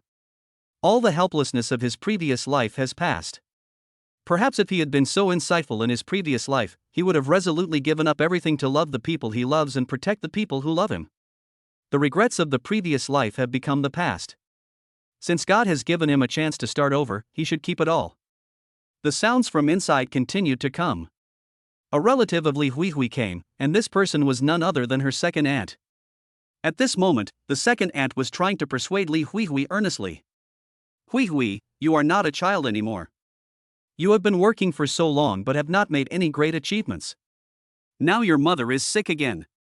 You asked us to borrow money and we gave it to you, but your mother's illness is a bottomless pit. If you want money, you have to think of another way. Li Hui closed her eyes in pain. Second aunt, don't worry. When my mother's condition stabilizes, I will go out to work and will definitely pay back your family's money. I will also earn enough money to treat my mother's illness. Li Hui's second aunt curled her lips. How come you don't understand what's going on? Well, I'll explain it to you. The second aunt came to propose marriage. Although Li Hui was not successful in her career, she was indeed pretty and more importantly, she had acted on TV and was considered a well-known little star locally. Such a little star naturally attracts the envy of many people, especially those bosses who have made some money, all of whom want to show off their wealth and find a star wife. There was a boss who happened to know all this and asked Li Hui's second aunt to tell the story. Li Hui, who was born with natural beauty, had not yet realized that her relatives had already plotted against her. Her beautiful appearance had become her misfortune. Second aunt coughed and said to her. The boss of the factory where I work, Mr. Li, is a big boss and very rich. His wife just died of illness and he is planning to find another one. After hearing this, Li Hui's face turned pale. Second aunt, isn't the boss Li you're talking about the one who beat his wife in your previous story? Second aunt's face looked extremely ugly at the moment. What she had said before had actually been used against her secretly. She then shook her head. Girl, you remember it very clearly, but it was all a joke. Boss Li doesn't beat his wife anymore. After a brief explanation, he said. It just so happens that you need a lot of money to treat your mother's illness. Why don't I act as a matchmaker for you? Chapter 82 Anger. Li Hui didn't say anything. She lowered her head with empty eyes, and no one knew what she was looking at. Li Hui's second aunt continued to advise her. Let me tell you, Boss Li is not an ordinary boss. He is a famous coal boss who owns a coal mine in the West, and he also runs a factory here. You will have endless good times following him. Second aunt told you about this good match because she loves you. Although second aunt said this, she was calculating in her heart. It was true that Boss Li was a coal boss, but Boss Li was almost 50 years old this year. Boss Li also knew the relationship between Li Hui and her second aunt, so he told her second aunt. At the same time, the bargaining chips were raised. As long as they could prove to be relatives, their family would be promoted and they would also be given enough benefits. There is no goodwill at all, they are just doing it for their own benefit. Li Hui didn't want to talk about this, so she immediately brought the conversation back to the point. Second aunt's current illness may require hundreds of thousands of dollars for hospitalization. Can you raise some more money? Don't worry, our house is already being sold. Once it's sold, I'll return the money to you immediately. Li Hui said sincerely that she had sold everything she could, and now she could only hope that these relatives could lend her some money. Li Hui's second aunt immediately said angrily. How much can you get from selling the house? I tell you, Boss Li is really rich. Any money he takes out is enough to treat your mother's illness.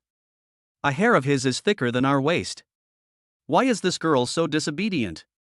Let me tell you, I'm matchmaking for you. Go and see her in a couple of days. If she's pretty good, you can meet her and get married right away. Then you'll have money for your mother's medical treatment, and you'll have a good life, too. Li Hui is an idealistic and hard-working person. How could she be willing to live her life like this?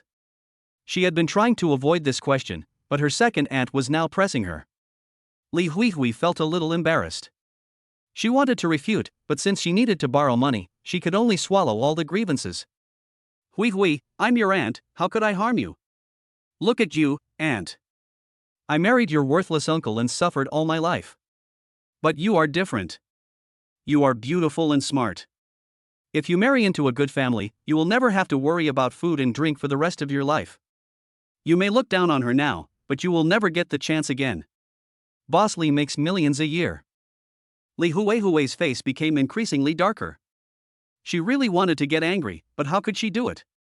She has already contacted her friends in the entertainment industry, but almost no one is willing to lend her money. She has lent all the money she could to those relatives and friends she has a good relationship with. Her second aunt is one of them who has money, but she is unwilling to lend. For the sake of her mother's illness, she can only swallow her anger. At this moment, Li's mother finally woke up. She looked at her second aunt, then patted the bed and cursed angrily. Her second aunt, get out of here. Even if I die of illness, I will never let my daughter marry an old man. Get out, Hui, get her out of here. If you don't get her out, I will hit my head against a wall and die. Li Hui's second aunt looked disgusted at the moment. I said my sister-in-law has come to this point, and she is still here pretending to be cool. I don't think you can last for dozens of Wihuas. When you think it through, remember to come to me. This is really a good opportunity. When the second aunt left, she was still chattering to Li Hui. Li Hui's face was full of sadness at this moment. She looked at her mother who had just woken up and clenched her hand, crying secretly. Tears slowly fell from her white skin. The second aunt came out and saw the two people outside, thinking they were from other wards, so she strode away. Lu Cheng's face was full of anger at this moment. Where did this crazy woman come from? She's so abominable. After Lu Cheng finished speaking, he pushed the door open and walked in, and Shenji followed him in. Do you see someone coming? He stood up and saw that the people coming were Lu Cheng and Shenji. His originally dim eyes suddenly brightened up. Of course, they brightened up after seeing Shinji. Seeing the two people coming, Li Huihui didn't know what to say. She just turned her back quickly and wiped the tears from her face.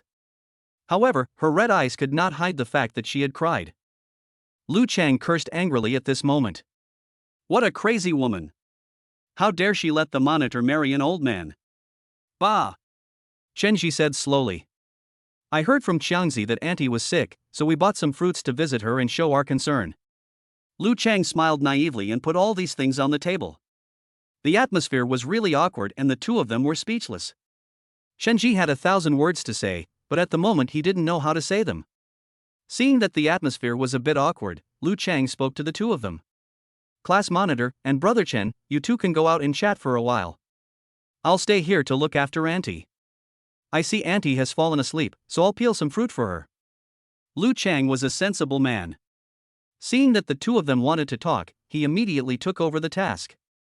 Li Huihui also had this idea and nodded. Okay, thank you for your help, Jiangzi. Shenji did not speak, but stared at Li Huihui with his eyes. Li Huihui was really haggard now, with red eyes and tear marks on her face, but her appearance was still beautiful, with fair skin, like a ray of light, which made people unable to look away. It still looks the same as before, but compared to its original immaturity, it now has a hint of maturity. This maturity makes it even more beautiful, and makes people feel that it is very beautiful at first glance. Although a lot of time has passed, Shenji still feels the same as before. At this moment, Li Huihui was also looking at Shenji and Shinji. They had not seen each other for a long time. The school days were long gone and their identities were completely different. She also often paid attention to Shenji's messages, but after knowing that she was going to get married, she stopped paying attention to their past relationship. Perhaps it was the best choice for each of them to forget about it. She thought she had let it go, but now Li Huihui suddenly felt her heartbeat speeding up. Shenji is still as handsome as before, and his temperament is even more extraordinary. His voice is deeper and more magnetic than before, full of mature masculine charm. The appearance of Shenji was exactly the perfect partner in her mind, but that was all in the past, and everything that had passed would never come back. Thinking of her past pursuit and that the other party was about to get married, her mood sank and an inexplicable sadness filled her heart. Let's go, we haven't seen each other for a long time, let's go for a walk. Li Huihui lowered her head and followed silently. Chapter 83 Bitter Reunion. The two of them walked out quickly. No one spoke first. They just walked silently on the road, and no one knew what they were thinking. The two of them walked directly outside the hospital. At this moment, cars were coming and going. Seeing the endless flow of cars, Shenji spoke. Huihui, you've become a star. I often see your performances on TV. It's great. There's a milk tea shop up ahead. I'll treat you to whatever you want to drink. Milk tea shops have already become popular at this time, but they are still relatively niche. However, most shopping malls are equipped with them. It just so happens that there is a huge shopping mall, bound.Would shopping mall, next to the First People's Hospital. Li Huihui did not refuse, nor did she say anything. The two of them walked in silently, and Shenji directly ordered a cup of milk tea. Huihui, what do you want to drink? Order it yourself. Li Huihui was silent for a moment and ordered a cup of pearl milk tea. The two of them were a little awkward as they drank milk tea, but soon, Li Huihui seemed to get rid of her inner distress. Long time no see, Shenji. Shenji nodded, looked into the distance. Before he could finish his sentence, Li Huihui interrupted him. Shenji, what kind of work have you been doing these years? Shenji originally wanted to ask directly, but now he had to change the subject. I went to a big city and saw that opening a taekwondo gym was profitable, so I opened one. Li Huihui looked at him in surprise. Really? I didn't expect you to open a taekwondo gym. That's awesome. But you don't look like a martial artist at all. You still look as delicate and handsome as before. Shenji was originally quite strong, but after being blessed with the charming male god system, his appearance became more and more like a delicate and handsome guy. This look is indeed good looking, but it certainly doesn't look like a taekwondo coach. So what do you think a taekwondo coach should be like? Should he be big and strong? Full of muscles, right? Li Huihui nodded. Yes, this is what a coach is like. You are so delicate and tender, you don't look like a coach at all, you look more like a star. The topic came back again, Shenji said. You are the star. Your career is developing very well. Speaking of this, Li Huihui felt a little bitter. She was silent for a while and then continued. In the entertainment industry, although I have tried my best, I only played small roles. As you can see, I only had a few lines. Li Huihui's appearance is very outstanding. There are also many fans who like the fact that the biggest shortcoming of the previous life is that he did not have enough experience in this industry. If he had, he would have become famous as long as he had a good drama. He has the foundation for this. Li Huihui is so beautiful. This appearance alone has attracted countless fans to her, not to mention her seriousness, her hard work, and her dedication. You will become a big star sooner or later. I believe in your class monitor. You are not only beautiful, but also smart. You are not one of those celebrity vases. You are the best class monitor. Chen Ji was humorous and spoke very appropriately. At this moment, Li Huihui's thoughts went back to the past, back to her school days. Growing up is really unhappy. It would be nice if I could go back to the past so that I could keep telling you about the interesting things in life. Chen Ji immediately followed up on Li Huihui's sigh. Squad leader, what's wrong with you? You're still the same as before. You can say whatever you want to say. As they walked, they came to a street corner. There was no one around the corner of the street at this time, so Chen Ji walked up to the stone bench where people were playing chess, took out paper and wiped it clean carefully. Then, he waved his hand and said to Li Huihui. Squad leader, come and sit down, let's talk slowly. Li Huihui looked at his silly look and couldn't help but burst out laughing. But when I really sat down, I couldn't laugh anymore. Looking at this familiar face, I felt so much pain in my heart that I wanted to pour out all of it. Being an artist is not that easy. I worked so hard, but it still didn't work out. The entertainment industry is too shady and people are too impetuous. It's completely different from what I thought. Li Huihui talked about everything from her career to her family, pouring out all her current troubles. As she spoke, Li Huihui couldn't help but her eyes turned red, but fortunately she held it back and didn't cry. Li Huihui glanced at Chen Ji, then sighed again. Life is not always smooth. I'm not doing well, but some people are. I heard you're getting married. Congratulations. But I'm afraid I don't have the energy to help you in my current state. This memory is a pain in Chen Ji's heart. Chen Ji did not want to explain too much and then said to her. I heard from Xiangzi that you were in trouble, so I came here to help you. Li Huihui looked at him and then shook her head. You are getting married soon, and you have to give a dowry. I won't bother you with my affairs. Just live your life well, okay? Li Huihui is still as considerate and thoughtful of others as before. Especially when facing the person she likes, she can tell him her sufferings, but she doesn't want to embarrass him. I know about your aunt's illness. Uremia is not a serious disease. As long as you do dialysis well, you will definitely be able to get a kidney. I can lend you the remaining medical expenses. There is no rush to pay it back at any time. I am not in a hurry to use the money. Li Huihui didn't say anything, but her little hands were clenched stubbornly. Chen Ji said in a persuasive manner. Huihui, we have known each other for such a long time, and we are all friends. I am not saying this to brag. I really want to help you, and I did make a small fortune recently. You know about our relationship. Besides, isn't life like this? Nothing is smooth sailing. You make a little today and lose a little tomorrow. When everything is going smoothly, you can help others, but when you lose money, you crave help from others. Life is like this. I help you today and you help me tomorrow. Chen Ji said this and then took out a bank card. Chen Ji didn't give her a chance to refuse and just stood up. The password of this card is your birthday. There is 500,000 yuan in the card. I think it should be enough for Auntie's initial treatment. If it's not enough, I'll give you some more. I'm leaving now. Chapter 84, Strategy for Li Huihui. Chen Ji pretended to leave, but he didn't really want to leave. He just wanted to stimulate something, some special feelings. Li Huihui's marriage was not happy, and the ending was even more miserable. Her life is unhappy, and such a miserable life is not worth lingering on. Instead of continuing to follow the established course in such a miserable life, she should just stay there. It would be better to choose a better future with him. Li Huihui felt unhappy. She sat on the stone bench and looked at the bank card. She didn't know how to express her feelings at the moment, but a warm feeling rose in her heart. She is no longer the silly girl she used to be.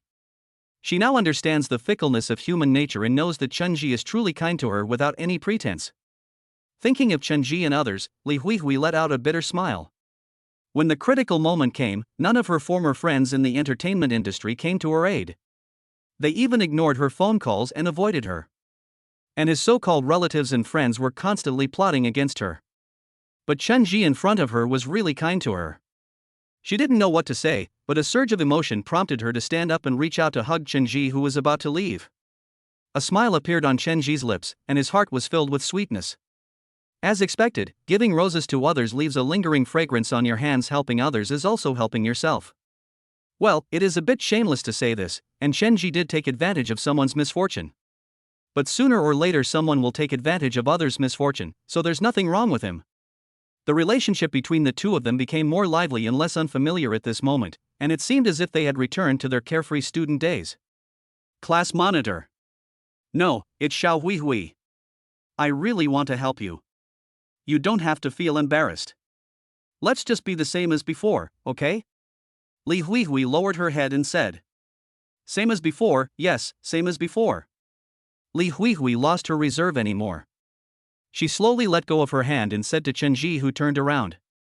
You are right, I am indeed in trouble. I really need a lot of money. I need to save my mother. Thank you for your help.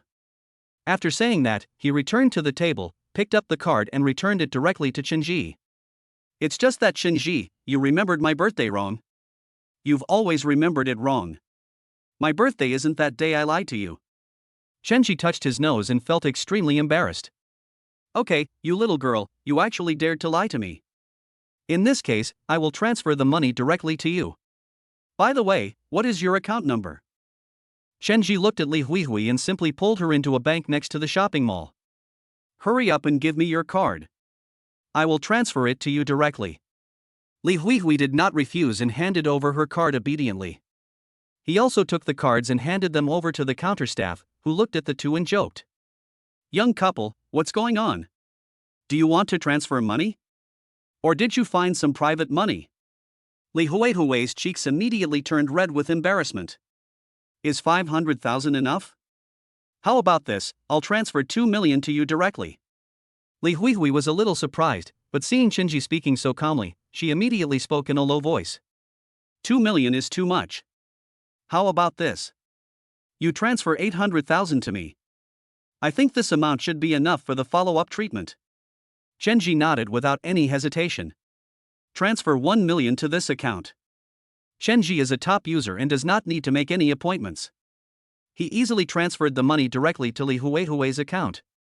The bank teller then said to Li Huihui about the 1 million transfer. Ma'am, you have a large transfer here, so this card has been upgraded for free. Now there is no limit on the amount, and you can spend it any time. Li Huihui woke up as if from a dream. Until the moment she came out, holding the bank card in her hand and looking at the transfer text message in her hand, she still couldn't believe it. She couldn't believe that there was 1 million in her card. Li Huihui was so moved that tears flowed down her face. You lent me so much money. Aren't you afraid that my mother's illness will cost me a lot of money and I won't be able to pay it back? Chunji took a step forward at this moment, then turned back and looked Li Huihui up and down with greed in his eyes. Then he smiled wickedly and said to Li Huihui. If you can't pay it back, the landlord doesn't have any surplus food. Since you can't pay it back, Xiao Huihui, you are so beautiful, why don't you pay it back with your body? Anyway, you are so beautiful, I won't suffer any loss. Seeing Chunji's pretentious look, Li Huihui laughed heartily and replied, I don't mind. Let's see if my sister-in-law will peel off your skin. Li Huihui still thought that Chunji was already married, and Chunji didn't want to explain. It was useless to explain now, so it would be better to solve the current problem first and then explain slowly. Chunji felt much happier when he saw Li Huihui's happy expression. The huge stone that was weighing on Li Huihui's heart was finally removed. The best thing to solve problems in this world is money. With money, everything can be solved. If I had known you were so rich, I should have taken you down right away. Li Huihui pretended to feel regretful and remorseful. He was just joking with Chunji, but he said it seriously. So that's what you were thinking. You can try to chase me now. Li Huihui then looked at a small wildflower next to her and bent down to pick it. Okay, then I'll pursue you now, do you agree?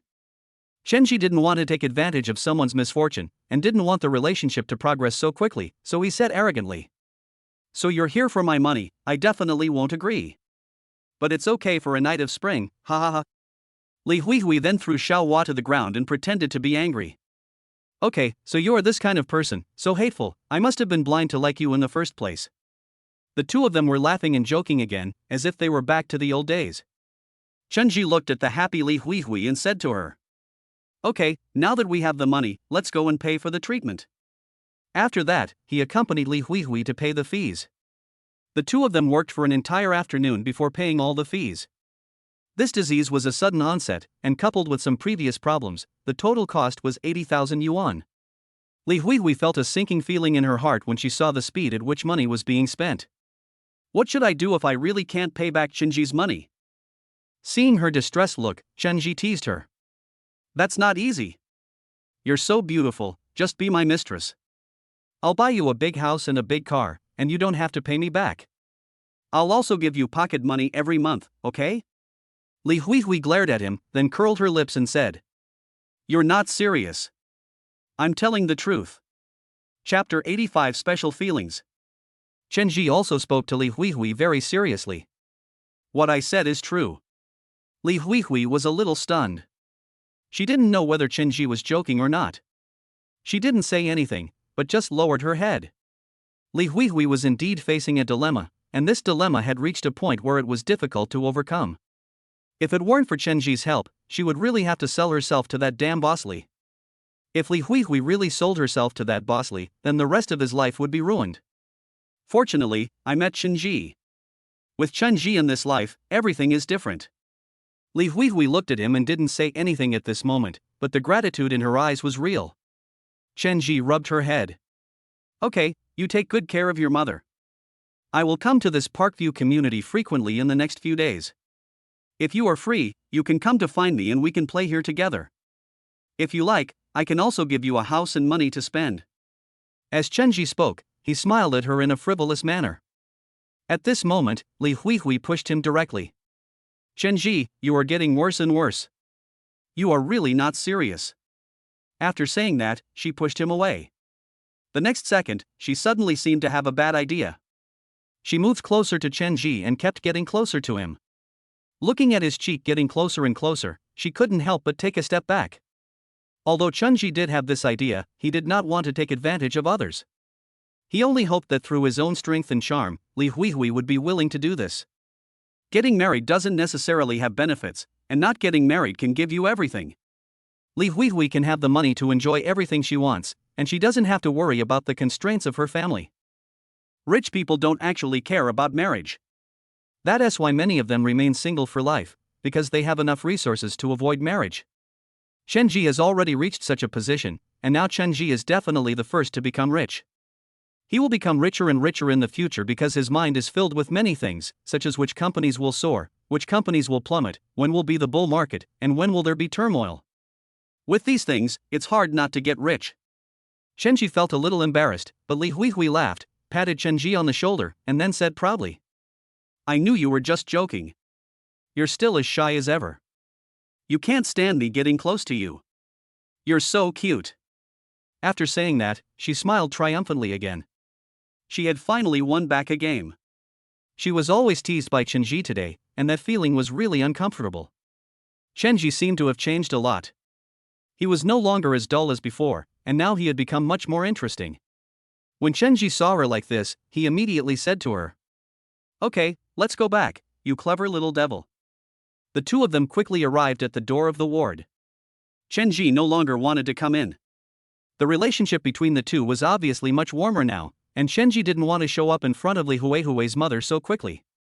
She didn't want the other party to look at her differently because of her money. Women need to be conquered, not with money. Women bought with money are ultimately superficial. At this moment, Li Huihui was obviously reluctant to leave. She looked at Chenji and had something to say, but she didn't know how to say it. She also wanted to see her like this, so she moved closer and spoke to her softly. Xiao Huihui, you are not in love with me, are you? Don't fall in love with me, I am just a legend. If you fall in love with me, it will not end well. Huihui got angry instantly and said directly. Go away, go away. You are becoming more and more annoying now. Anger only lasted for a blink of an eye, and the next second you were smiling again. The friendship they once had returned at this moment, and the two of them seemed to be back to the way they were before, so happy. After Chenji solved the problem of glasses, he turned around and left. He was in a good mood. It was true that having money was good. In the past, he had no money and could not solve anything, but now he had money and could solve everything. Being sick is not a big deal. As long as money can cure it, just give the money. Money is really a good thing. Chenji made up his mind to make more money. 4 billion is definitely not enough. Apple's stock price is still okay now. Chenji decided to use part of the funds to buy Apple. Then he will be Apple's major shareholder. Apple's valuation will continue to soar. Wealth will continue to double. Chenji turned and left. His back looked so cool and unrestrained. Li Huihui was not in a hurry to go in. Instead, she stood outside and watched Chenji leave, with no one knowing what she was thinking. It seems like he is wondering why he didn't grab such a good person at the beginning. It seems like he is wondering what the relationship between the two of them is. Maybe it really is a reunion of old friends. But their feelings are really as simple as the reunion of old friends. After a while, she shook her head and threw away all these unrealistic ideas. She took a deep breath and said to herself, Li Huihui, you have to know that Chenji is married. She no longer belongs to you. You have to remember that she helped you. You can't destroy her family. Do you understand? I would repeat it to myself over and over again, as if this could confuse myself. Soon, the attending physician came over, looked at Li Huihui, and then talked to her about the treatment. Auntie's illness is recovering very quickly. At present, as long as she is on dialysis, there will be no problem. As for the kidney source, you don't have to worry too much. You can always wait. In 1 to 2 years, it will definitely be replaced. At present, as long as you have regular dialysis, there won't be any problems. Li Huihui nodded. Thank you, doctor. I am sorry to bother you. If there is nephritis, please give priority to my mother. If you need anything, you can contact me. After saying that, Li Huihui took out some money from her pocket and stuffed it all over. The doctor waved his hand and took a step back. What is this for? I know your family's financial situation. You don't have that much money. Don't worry, I will reduce the surgery fee to a certain extent. I will help you with everything I can. Li Huihui was so touched. I didn't know how to thank her with so many words, so I just kept it in my heart. Aunt Li opened her eyes, looked at the doctor tiredly, and then spoke to her daughter. What's wrong with my daughter? Don't you have no money? Why do you want to treat mom? Mom is leaving now. After saying this, he tried to drag his sick body up. The doctor now knew that this was not the place for him to stay. He turned and left, while Li Huihui carefully comforted her mother. Mom, don't worry. Chapter 86 Mother Li's Questions. Hearing this, Li's mother became instantly excited. She threw the things on the table next to her to the ground and said to her daughter, Have you agreed to your aunt's recommendation? I'm telling you, you can't agree to anything your aunt introduces to you. They are all ugly and ugly. She just wants to make money. I'm telling you, even if I die of illness, I will never let you marry that so-called boss Li. Don't believe it. Mother Li doesn't want her daughter to jump into the fire pit. She relies entirely on her daughter. If her daughter really jumps into the fire pit, she will have no hope at all for the rest of her life. Li's mother is a strong person and has been strong all her life. Zhao Hongxia has never bowed her head to beg anyone in her life, and she would never want her daughter to do that because of her illness. She had heard about the bad things that Boss Li had done. If her daughter really married that Boss Li, she would definitely kill herself. Zhao Hongxia got so excited that she started coughing. Seeing that her mother was coughing, Li Huihui quickly went forward, lay on her back, and spoke to her slowly. Mom, why are you so excited? It's okay, I tell you, it's okay. I didn't agree, and my aunt didn't say she wanted to marry that Boss Li. This time, a noble person helped us. After hearing this, Zhao Hongxia's emotions stabilized and she raised her head and asked her daughter. Tell me, who helped our family? I tell you, if you dare to lie to me, I will never forgive you. Li Huihui sighed lightly and then explained the whole cause and effect. Mom, do you still remember Chenji? Hearing the name Chenji, Zhao Hongxia seemed to have some memories. She thought for a moment, then nodded and said, I know he's not your classmate, right? You used to like him a lot, and you kept talking about Chenji. What happened to him? At this moment, Li Huihui no longer cared to hide it and told it all. Chenji went to a big city and opened a taekwondo gym, and he made a lot of money. He heard that you were suffering from uremia, so he took the initiative to come here with Xiangzi. You see, these fruits were brought by him. He wanted to help me. He just transferred 1 million yuan to my card at the bank. Now the treatment fee has been paid. This money is enough for follow-up treatment. After all these were explained, Zhao Hongxia was not so excited anymore. She just owed others so much money out of thin air, and Zhao Hongxia said with some impatience. He lent you so much money. Did he have any conditions? Classmate, are your classmates really so reliable? Of course Li Huihui knew what her mother was worried about, but Chenji was indeed a good man, and they knew each other very well since they were in school. If Chenji was really an uneducated bad guy, she wouldn't have liked him for so long. Chenji is a good person, a very good person. He is the light in her heart, the radiance in her heart. She had always thought that he would be like a hero and save her from danger.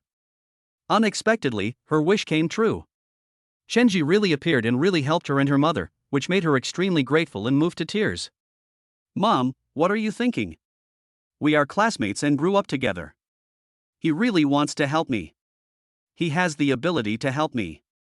Isn't this normal? There are no weird conditions. Zhao Hongxia is much more sensitive now, just because she was stimulated by her second aunt.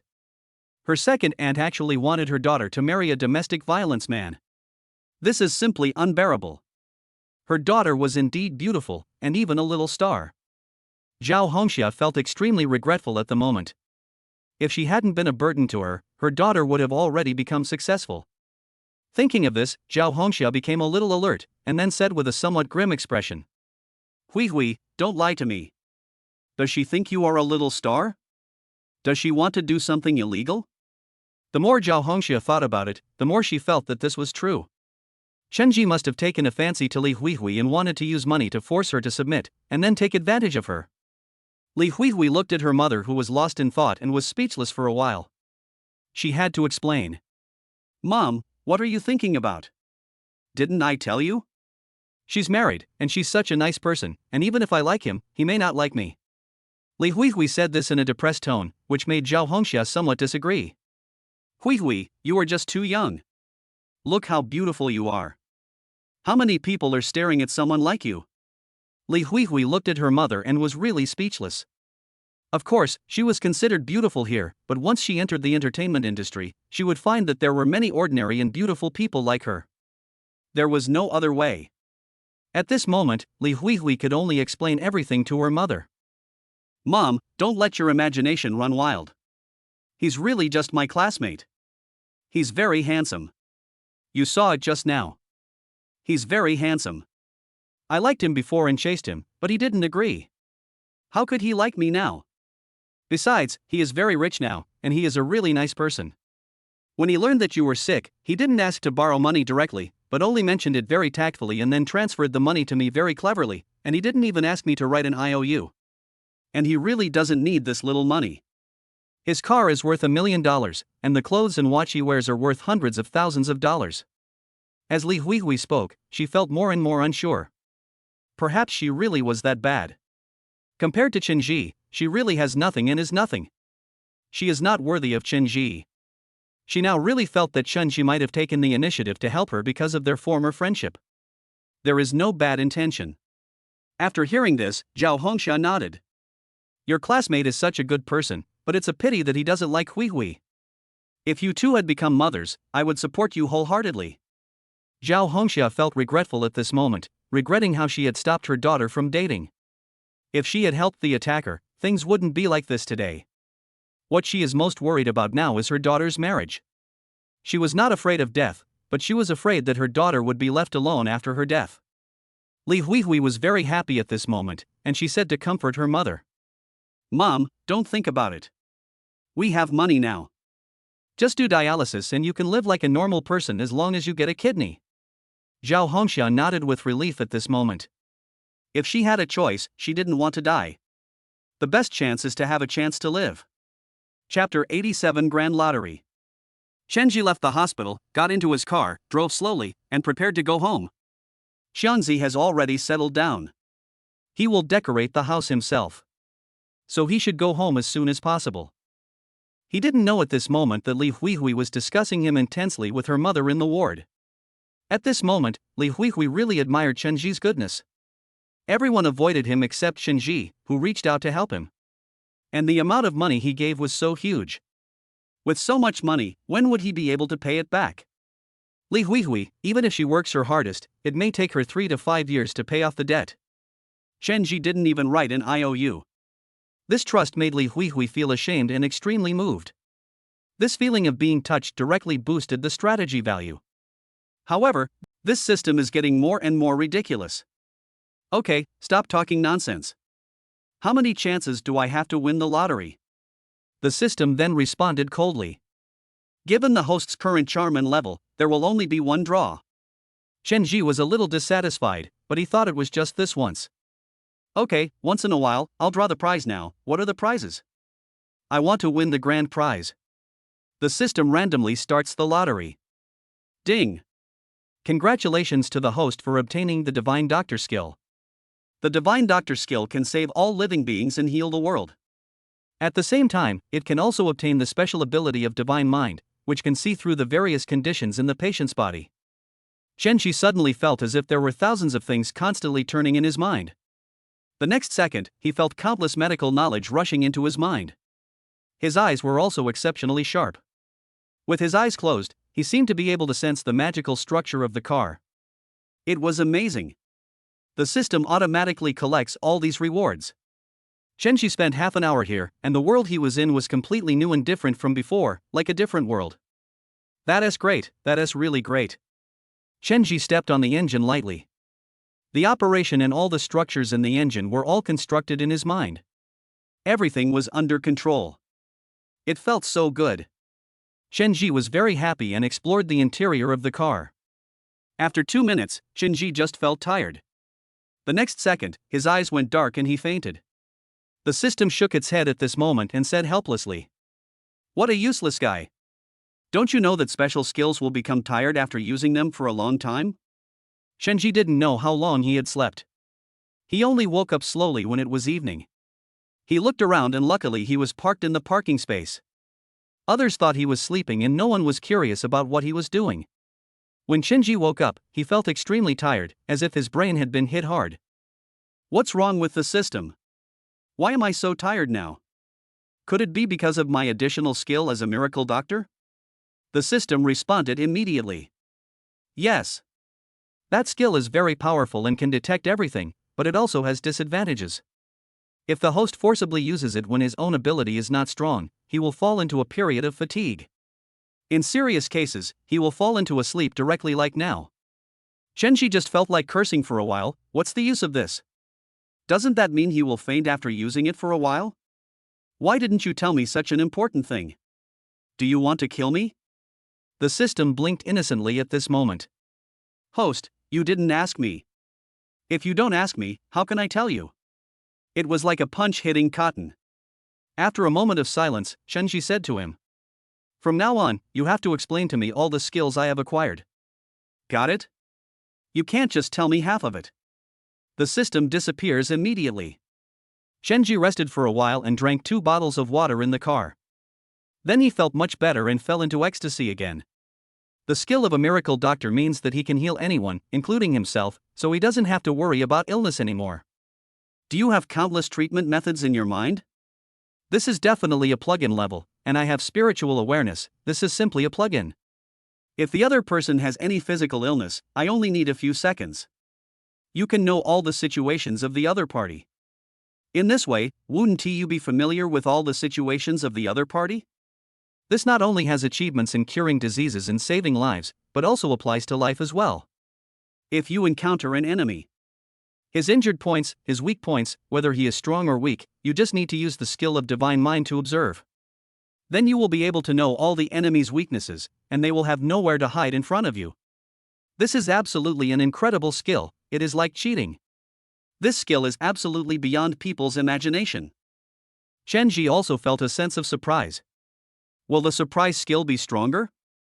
I have only conquered 2 targets, and I have already acquired such skills. If I conquer more targets in the future, what kind of existence will I be? Will I really be like in martial arts novels, a deity on land, in heaven, and on earth, and able to go anywhere? Thinking of this, Chen Ji felt excited, too excited. This is definitely a plug-in level existence. It seems that I really have to change my fate. After a while of excitement, Chen Ji regained his composure and drove home. At this moment, it was already late. Chapter 88, Showing Off His Wealth. When we got home, the 2 elders had already started busying themselves, preparing a delicious meal. Li Xiaolu also rushed back. The Chen family is now extremely wealthy.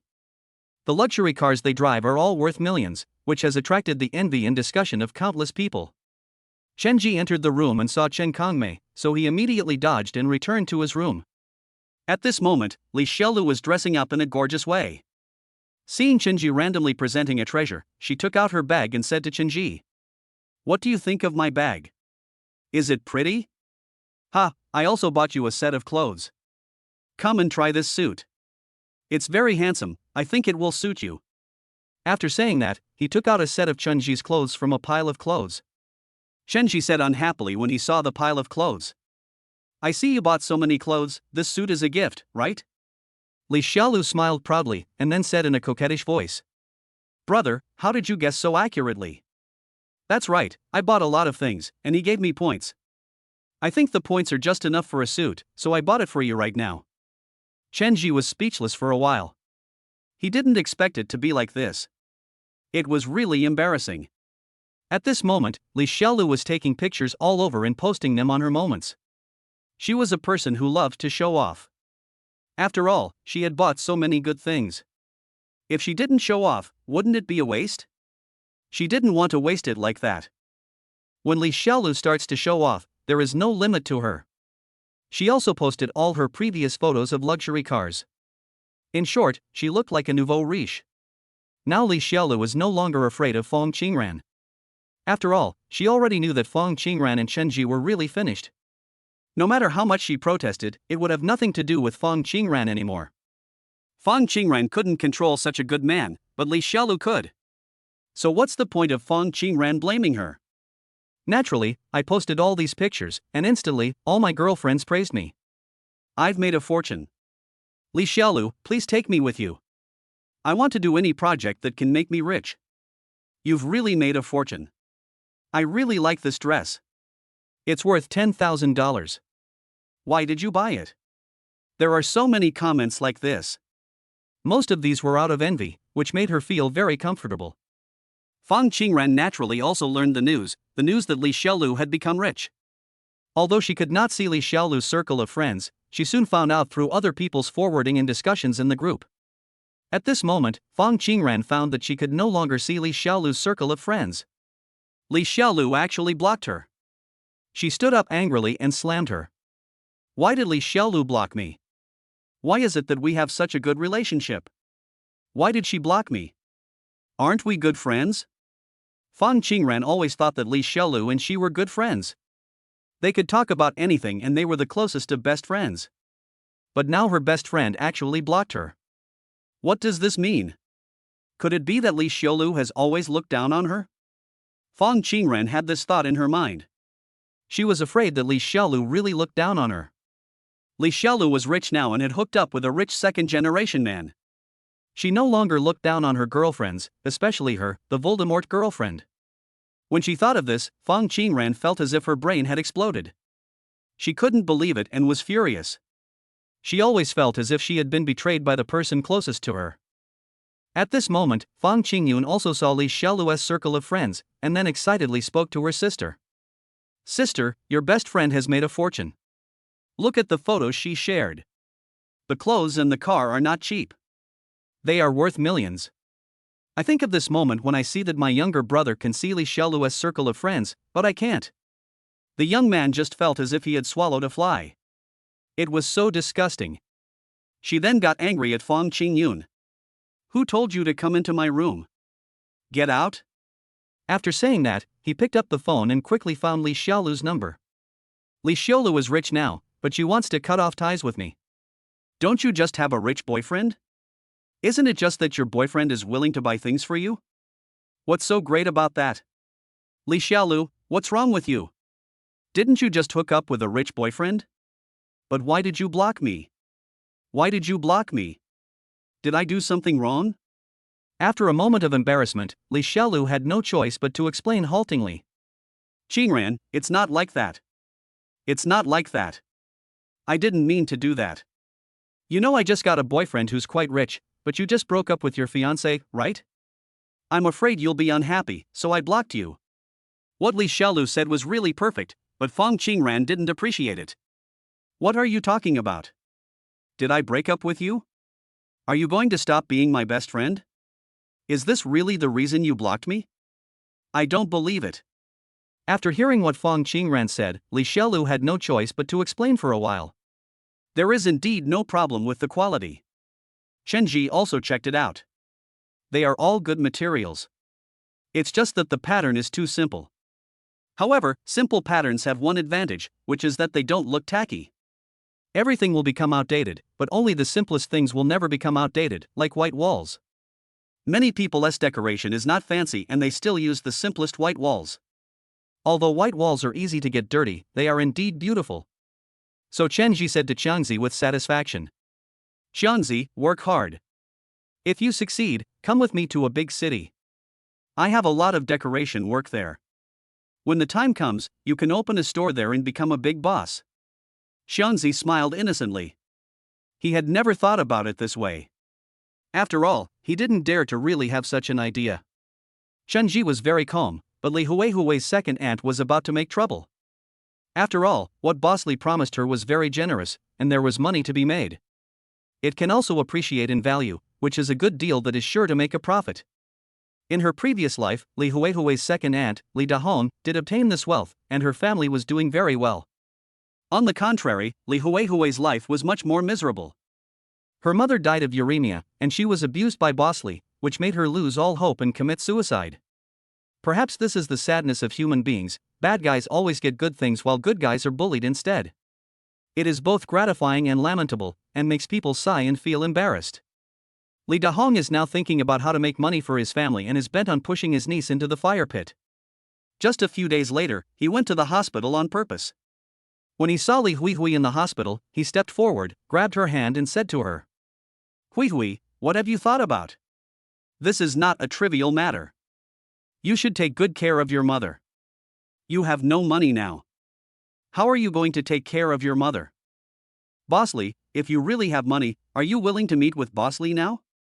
As long as you meet with Boss Li, I can guarantee that Boss Li will give you money to save your mother. Li Dahong was impatient. The opportunity was right in front of her.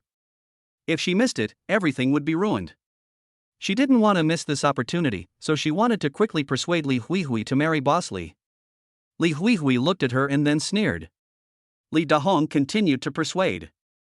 Huihui, your boss's family is very rich. You won't be wronged if you marry him. You will have a good life. Why are you resisting so much? Don't worry, where is your mother? I'll tell her that she will definitely agree. You are doing this to save your mother, don't worry, no one will gossip about you. Who dares to gossip about you? I will tear your aunt's mouth apart.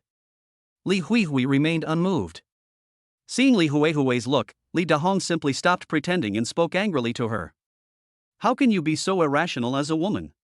As long as your marriage to Boss Li goes through, will you still have to worry about the medical expenses for your mother's uremia? You can't borrow so much money by borrowing from here and there. If you just marry Boss Li, you will have so much money immediately. It's not easy to find a rich man. Go ask around and see how many people in the area are as rich as Boss Li? Li Huihui looked at her second aunt, and then she stopped pretending and took a step back, keeping a distance from her second aunt. Second aunt, you don't have to worry about my marriage. Second aunt Li Dahong was a little stunned and then said, don't worry about it. What about your mother's medical expenses? Where are you going to raise money for her medical expenses? I tell you, I won't lend you a penny. When Li Huihui saw her face, she felt extremely disgusted and said to her, don't worry about second aunt. I have already collected enough money for my mother's medical expenses. Li Dahong was stunned. She couldn't believe it. How could she believe that so much money could be collected just like that? She confirmed it again in disbelief. Hui, I am your dear aunt. Tell me, how could you possibly gather so much money? This amount of money is not a small sum. Li Hui didn't want to pay any attention to her at all. To put it bluntly, her second aunt was just adding insult to injury. Li Hui didn't explain, just turned around and left. Li Dahong was full of regret at this moment. At this moment, Li Dahong's son called. Mom, how are you discussing this? I can tell you that if Boss Li pushes this matter, it will be gone forever. Li Dahong also knew that the matter was urgent, but there was nothing she could do now, so she had to explain the matter to her son. My son Hui said she has collected enough money for medical expenses. Li Dahong understood at this moment and found nothing unbelievable. After all, Li Hui was a famous person on TV. Maybe she knew some big bosses who were willing to lend her money. Thinking of this, Li Dahong immediately became angry. Girl, you must be in a relationship with one of the bosses. You're in a relationship with another boss for nothing, but you don't want to be with Boss Li. This girl is simply too much. When Chen Jigang went up, he saw Li Hui busy in various departments, apparently paying fees. Seeing this, Chen Ji wanted to retreat, but he didn't expect a business car to suddenly come by. I saw a business car honking its horn and rushing in quickly. People outside were hurrying forward in a hurry. Suddenly, a young man appeared and spoke to the medical staff. Come quickly, someone. Secretary Li has an emergency. Come quickly. Hearing this, Shinji was stunned, but then he started to think about it. If he wants to get along in this city, he must deal with officials. Now he has inherited the medical skills. Now he is truly a miracle doctor. It can be said that he can cure any disease as long as he wants. Shenji used his divine sense the next second. After examining Secretary Li from head to toe, we quickly diagnosed his condition, which was not a serious illness. It was just an acute attack. It seemed that Secretary Li had been a soldier before. The onset of hidden illness caused by previous hidden illness. This illness could not be cured by conventional medical treatment, but Chen Ji immediately came up with a treatment plan in his mind. This kind of disease is not difficult to treat. Chen Ji only needs acupuncture to completely eradicate it. Various acupuncture symptoms and the medicines to be prescribed instantly appeared in Chen Ji's mind. With these preparations, Chen Ji followed the medical staff's bed and walked forward. He saw Director Li go directly into the intensive observation ward and then walked out. Chen Ji didn't hesitate and went straight to the big pharmacy. The doctor in the big pharmacy saw Chen Ji, a young boy, and said something unhappily. Young man, say whatever you want to say. Chen Ji looked at him and said to him. I want silver needles. Oh, and I'll prescribe medicine according to this list. The doctor took a look, took out a small scale, prescribed medicine according to the list, then took out a silver needle and said to Chen Ji. This silver needle is not a toy, don't mess with it. I don't want just one, I want the whole set. The doctor was stunned for a moment, and now he saw that there was no contempt in Chen Ji's eyes. Chen Ji randomly took a full set of silver needles, put them on his body, and then walked out. Everything was ready, and Chen Ji went straight to a restaurant and walked in. Master, excuse me, I need to use your clay pot to boil some medicine. I have something urgent to do. Boiling medicine in a restaurant was indeed big news, but Chen Ji quickly used his superpowers to solve the matter. He directly took out 5 large bills, and the owner of the restaurant immediately smiled happily. Chen Ji boiled the medicine smoothly, and after it cooled down a bit, he directly filled the bags of Chinese medicine he had just taken from the pharmacy with it, a total of 3 bags. Boss, bring me some ice packs. I need some cold food. After saying that, he took out a thermos bag and put the Chinese medicine liquid in it. Give him acupuncture and then use this Chinese medicine. I think he will probably be cured. Chen Ji looked at the time and knew he had to speed up. Secretary Li looks to be in his 60s. He looked like he was barely breathing just now. If I don't speed up, I'm afraid Secretary Li will have a hard time making it. After doing all this, it was already 2 o'clock in the afternoon. Chen Ji returned to the first hospital without stopping. There was a group of people gathered outside the key ward of the first hospital. Without exception, all of these people were wearing various leadership uniforms. Everyone looks like a leader. But now everyone is extremely anxious, and there is nothing that can be done, because Secretary Li is the top leader, and if Secretary Li suddenly falls ill, it would be a terrible blow to everyone present. A new emperor appoints new ministers. They have become accustomed to working under Secretary Li.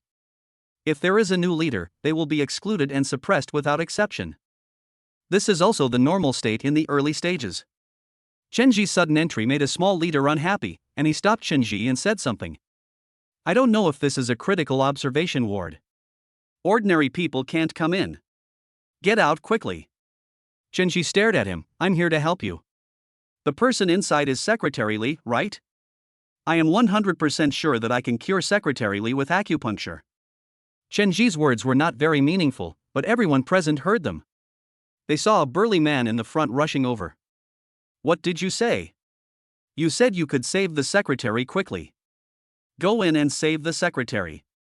The person who rushed over was the security director. He looks big and strong, and is very intimidating, just like a strong man. Chenji stared at him, then said, I am 100% sure that I can save Secretary Li, and Secretary Li's condition is very critical now. The doctor came over and saw Chenji, a young boy, and started scolding him. Where did you come from, you bragging? Secretary Li's condition is very serious and he needs emergency treatment. We will arrange surgery right away and give Secretary Li life support equipment. Hearing this, Secretary Li's son turned pale and then said to the doctor, Doctor, what do you mean by this? Are we going to have surgery now? My father said that he wanted to die with dignity and didn't want to die in a hospital. The doctor shook his head. Although the medical level of the first hospital was very high, there was nothing they could do in the face of this chronic disease. They could only temporarily use life-sustaining equipment to maintain the old secretary's life. There is simply no other way. After the operation, there is a 50% chance that Secretary Li will get better. A mayor asked the doctor, but he didn't say anything, and his face looked extremely ugly. The chief of public security then stepped forward and said, Then what are you going to say? Can you save the old secretary? Will you tell me now? I will arrest you now. Huzi, what are you doing? I'm telling you, the old secretary said you are not allowed to do anything reckless. The doctor didn't say anything for a full minute before speaking. The old secretary is seriously ill and there is absolutely no hope for his recovery. When Chenji heard this, he already had a plan in his mind.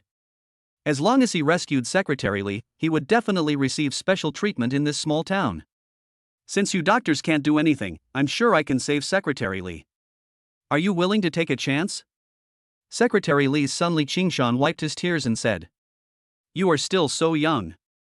Don't get involved in this matter. It has nothing to do with you. Chenji smiled confidently and said to Li Qingshan. Chapter 91 The Secretary's Benefactor. I said I'm sure, so I'm sure. It's up to you whether you're willing to take the gamble or not. The old secretary's life is in the hands of you, his son. This sentence is finished. Li Qingshan then gritted his teeth and nodded. Okay, then I'll trouble you. If you can save my father, I'll give you whatever you want. If you can't save him, can you bear this responsibility? Chenji smiled. This kind of thing was still within his control. After all, he was a cheat player. If he couldn't even save the person, he could just find a piece of tofu and kill himself. I am willing to take on this responsibility. If anything happens, all the blame will be on me, okay? Having said that, Li Qingshan simply stepped aside. The attending doctor frowned, looked at Chenji and questioned him. You are just a young boy. You don't even have the qualification to practice medicine. How dare you go in? Chenji looked at the doctor in front of him, who kept trying to stop him, and then said unhappily. Since you can't save the patient, then naturally I have to take action. Get out of the way. Can you bear the responsibility of delaying the patient's treatment? The attending doctor looked at him and then said angrily. Okay, I'm going to see if you can cure the patient. If you can't, you'll have to wait and see. You'll be held responsible. After saying that, he took a step back and prepared to watch the fun. Secretary Li's illness, which had been hidden for many years, suddenly broke out and is almost the end of his life. It is hard to tell what is wrong with him now, but in short, he is very weak. The current medical treatment method is to directly cut Secretary Li open and then put him on various life-sustaining equipment. Although this is very painful, it can keep him alive for a short time. However, looking at Li Qingshan's appearance, it is estimated that this plan will not be implemented. Chenji slowly walked into the intensive observation ward. Secretary Li was lying there at the moment. Chenji slowly took off Secretary Li's shirt. If the fire of hope in Li Qingshan's heart were to be rekindled. Chenji quickly took back all the silver needles, and Secretary Li on the hospital bed slowly opened his eyes. The security director Zhou Lao, who outside, rushed in directly. Old secretary, you finally woke up. I was so scared. Secretary, please don't get hurt. If you get hurt, how should I explain to the old leader? Secretary Li had participated in the war, and several of his subordinates were former veterans. The relationship is naturally extraordinary. Secretary Li was very open-minded and said this to Zhou Lao, who. Huzi, why are you so anxious? Look, I'm fine, aren't I? I just woke up. I didn't expect it. I just felt dizzy and I was about to meet the king of hell. Secretary Li was quite ashamed, so Li Qingshan hurried over and slowly fed the medicine to Secretary Li. Secretary Li still felt uncomfortable at the moment, but after swallowing the medicine, he suddenly felt a warm current bursting in his stomach. Although the liquid medicine was kept cold, its medicinal effect was extremely refreshing. Secretary Li not only did not feel bitter, but instead felt a warm current flowing through his limbs. Later, he simply felt that Li Qingshan was feeding him too slowly, so he directly snatched the medicine bowl, drank it all in one gulp, and then handed the bowl over out of habit. Tiger, can you see if I drank it all in one breath? Zhou Lao, who was smiling foolishly at this moment. The old secretary is still as majestic as ever. When we went to the battlefield, you drank a bottle of wine in one breath. It's still as generous as ever. Secretary Li smiled and said to Zhou Lao, who invited this doctor? This is great. I felt a little uncomfortable when I woke up. But it's much better than before. After drinking this medicine, I feel full of strength. After saying this, he was about to get out of bed. Seeing this, Chenji hurriedly stopped him. Secretary Li, you can't get out of bed yet. I just did acupuncture for you and stimulated several acupuncture points. It's normal that you feel energetic now, but you still need to rest well for a week and you will be fine. Secretary Li was stunned when he looked at the young man in front of him. He was in a coma just now and had no idea who saved him. Secretary Li thought it was a doctor from the first hospital. At this moment, the doctor from the first hospital was stunned, looking at Chenji with shock in his eyes. Li Qingshan quickly explained. No, Dad. It was this young man who saved you. He gave you acupuncture and brought you medicine, and then you got better. Secretary Li then turned his gaze to Chenji, to this young man. Young man, is it really you who saved me? Chenji looked at him and then smiled. Secretary Li, I saved you. I saw you being rushed in by car when I was at the door. Your face turned blue. I happened to know how to treat you, so I went to the pharmacy to buy silver needles and medicine. Secretary Li looked at Chenji and praised him. It's true that heroes emerge from youth. Well, since you saved me, you are my great benefactor. If you have any problems in the future, just come to me. Secretary Li is not a person who would not repay a favor, so he said to his son. Qingshan, repay this young man well. Li Qingshan gave Chenji one of his business cards without any hesitation. If you have any problem, just come to me. By the way, what's your phone number, benefactor? I'll write it down too. If you don't come to me, then I can go to you. Chenji wanted to refuse, but Li Qingshan was very enthusiastic, so Chenji had no choice but to give him the phone number. The other leaders naturally knew that Chenji was going to become successful, so they came to win him over. Chapter 92, Old Classmates. After Chenji returned, he was thinking about how to make money. At this moment, a promotional slogan came from the TV, which was promoting a health product. However, Chenji knew very well that this health product was complete nonsense. There is not even a trace of turtle in it. It is a complete scam. But it was a scam, and it made a lot of money. Chenji immediately had many maintenance prescriptions in his mind. These prescriptions were really made. They could not be said to be able to beautify the skin, but at least they were much more useful than this thing. These junks can make money, even worse than sugar water. If I just use herbs to make a health-preserving medicine, wouldn't I be rich? Chenji was excited at this moment, and since he had already established a relationship with Secretary Li, he received a call from Li Qingshan in the evening. No matter what, we had to persuade him to go to the county guesthouse and prepare a good banquet for him. After Secretary Li drank the second-generation medicine, he felt that his body had recovered, so he went home that night.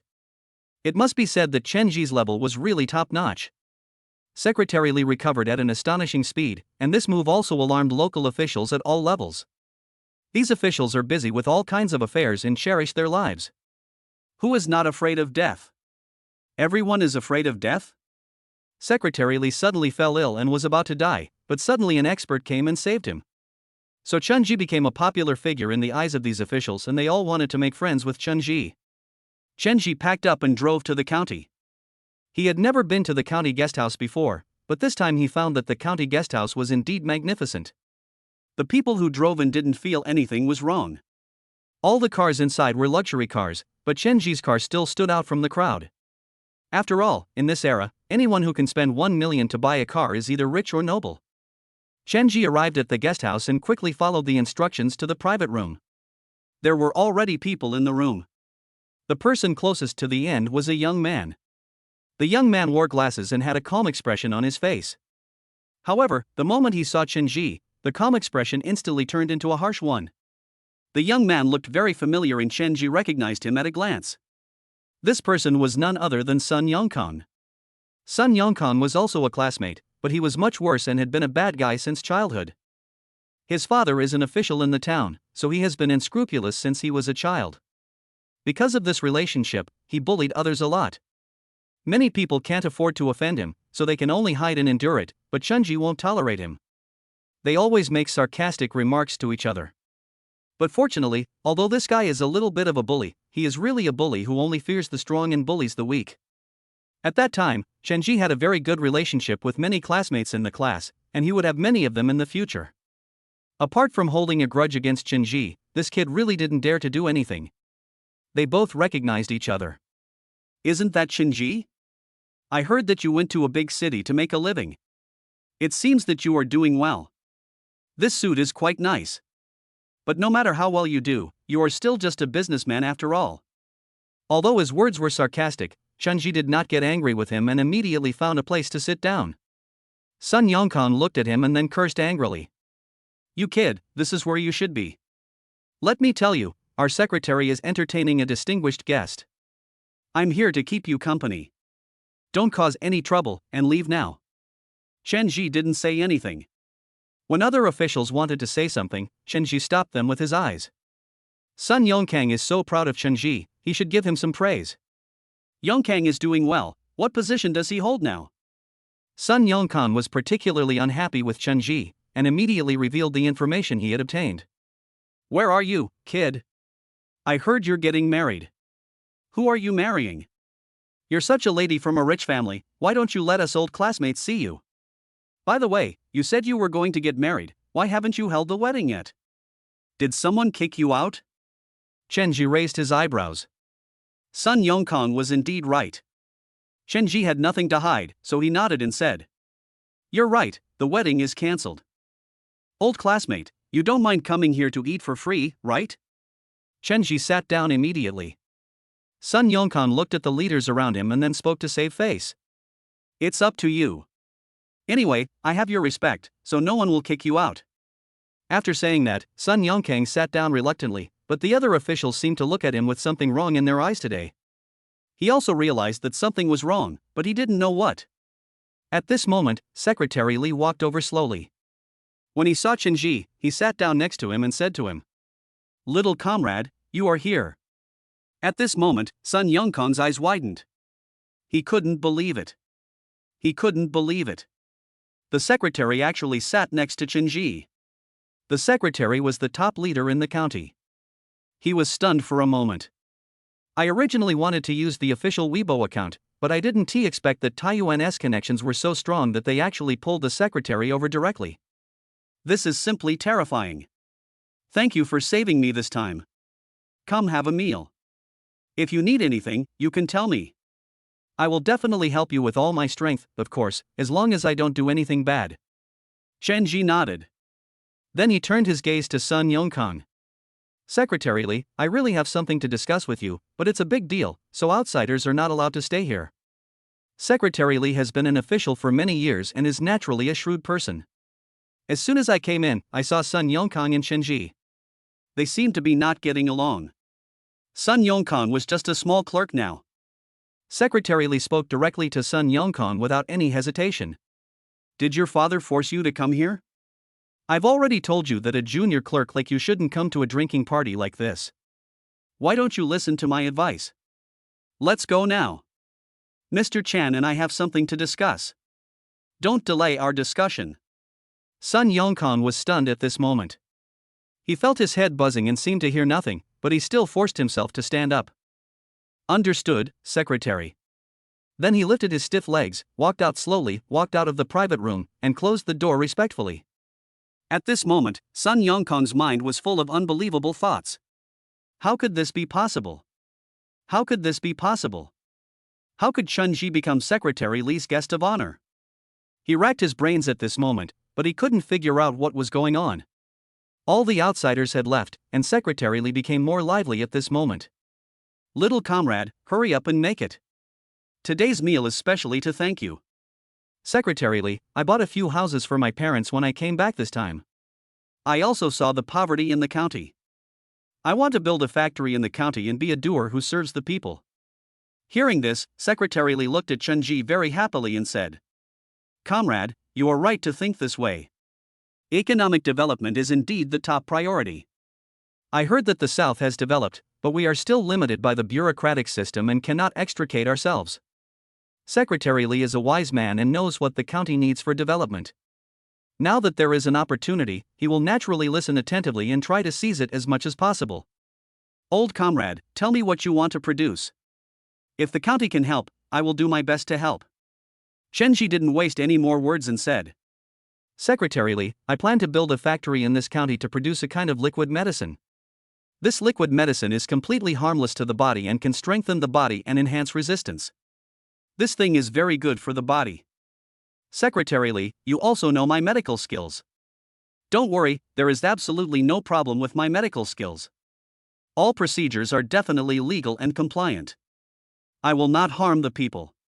Secretary Li was a little confused and didn't quite understand what Chenji was talking about, so he asked, Is this a medicine?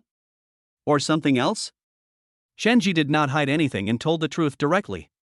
This thing is not a medicine, it's just a health supplement. You know that health supplements are popular all over the country nowadays. Those health supplements are all scams and make people waste money in vain. But this health product of mine can definitely cure diseases and save lives, and it will definitely be a bestseller in the future. The current reputation of health products is not very good. The lessons of the past are still there. It is estimated that not many people will invest in health products at present, so Secretary Li shook his head and said, Xiao Chun, it's a good thing that you want to start a business, but health products are now so popular that they are no longer popular. You will definitely lose money if you start this business now. Chenji looked at Secretary Li and shook his head. Secretary Li, other people's health products are used to defraud money, but mine are definitely not. And as long as you can let me build a factory, I can invest 500 million yuan locally. 500 million in this era is definitely much more valuable than 1 billion or 2 billion in the future. When Secretary Li heard this, his eyes immediately lit up. I was still worried, but now I am no longer worried. Although the healthcare product business is not easy to do, it is not completely difficult to do. Moreover, Chenji is not an ordinary person. If he were an ordinary person, it would be impossible to save him from the brink of life. Just for this reason, he should trust Chenji. Moreover, he can bring back funds to drive the development of the county, which is a good thing that kills two birds with one stone. As for whether he can make a profit or not, it all depends on Chenji's business acumen. However, since he can open a taekwondo gym in a big city, I believe he will not have to worry about this. No one's money comes from the wind, and no one would joke about their own money. Especially Chenji in front of him, who seemed like a smart person, it was even more impossible for him to do such a stupid thing. Secretary Li continued, Okay, then you can come to build a factory here. As for the land and other things you want, I will try my best to give you preferential treatment, but you must obtain legal and compliant qualifications, otherwise I will not bend the law for personal gain. Although Chenji was not familiar with these things, he believed that money could make the world go round, and as long as there were good products, sales would surely be opened up. Don't worry, Secretary Li. My healthcare product is not like those deceptive turtle essences. My healthcare product can really cure diseases and is beneficial for many diseases. I will obtain all the qualifications before building the factory, and then we can start production directly. Secretary Li saw that Chunji was so reliable and immediately said, "Okay, this county happens to be a big producer of medicinal materials. As long as you are willing to build a factory, I will try my best to negotiate for you in the local medicinal materials market." This is what Chunji saw clearly. Guozhou County is rich in medicinal materials. There are all kinds of medicinal materials, all from all over the country, and they are also distributed here. There are the most pharmaceutical factories here, but this will only happen in the next few years. Now he wants to be a pioneer and focus on the most profitable health products. Chenji has already chosen a location. Since we want to build a factory, we must buy land, which is also a huge source of income. Guozhou County will develop towards the south in the future, and there are still a lot of wasteland in the south. Those wastelands are relics of a previous era. More importantly, once development begins in the south, these wastelands will be in great demand. In other words, within 10 years, the value of these lands will increase several times. Even if the money earned from traditional Chinese medicine is not enough, these lands can make up for it. So Chunji was generous as soon as he opened his mouth. "Secretary Li, I plan to purchase 5,000 acres of land to build a factory." Secretary Li was shocked when he heard this. 5,000 acres of land is too much. I can only grant you 1,000 acres at most. 1,000 acres of land was enough, and Chunji did not have such big ambitions, so he immediately discussed more specific matters with Secretary Li. "Okay, Secretary, then this matter is settled. However, there should be corresponding preferential policies for me to invest here." "What kind of preferential policies can the county give me?" Secretary Li said after a moment's silence. "Duty-free." Chapter 94, A Big Fight. There is a certain degree of tax exemption, and there is also financial support. As for electricity and water, we try to get the best discount here. Secretary Li's sincerity was recognized by Chenji, who nodded. He did not understand many details, but he was in control of the product. As for the promotion technology, he is also confident. After all, it comes from later generations, and those promotion technologies of later generations seem to be completely magical now. Chenji was also anxious at this moment, and he looked at Secretary Li and said, "Secretary Li, how about this? Let's go check out the factory site first. I plan to handle this matter as soon as possible. In addition, I still need to build a factory, and the road over there needs your attention." Secretary Li looked at Chenji and said, "You don't have to worry about the routine. The city has already issued a document.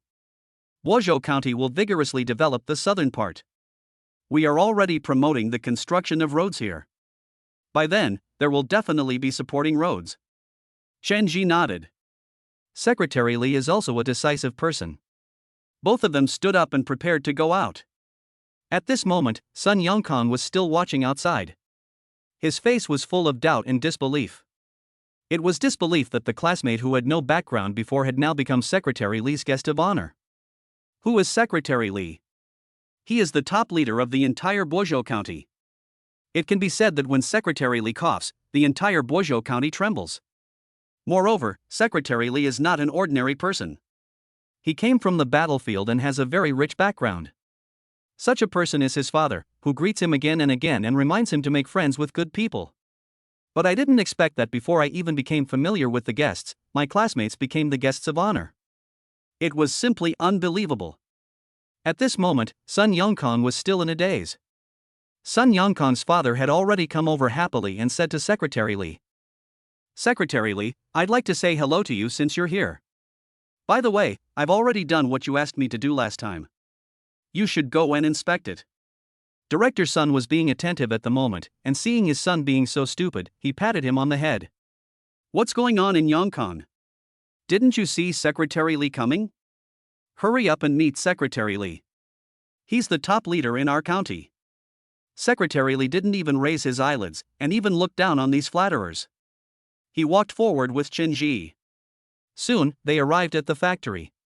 Chenji had his eyes on a piece of land that was no more than 10 kilometers away from the Baihui community, and this expressway would also be extended.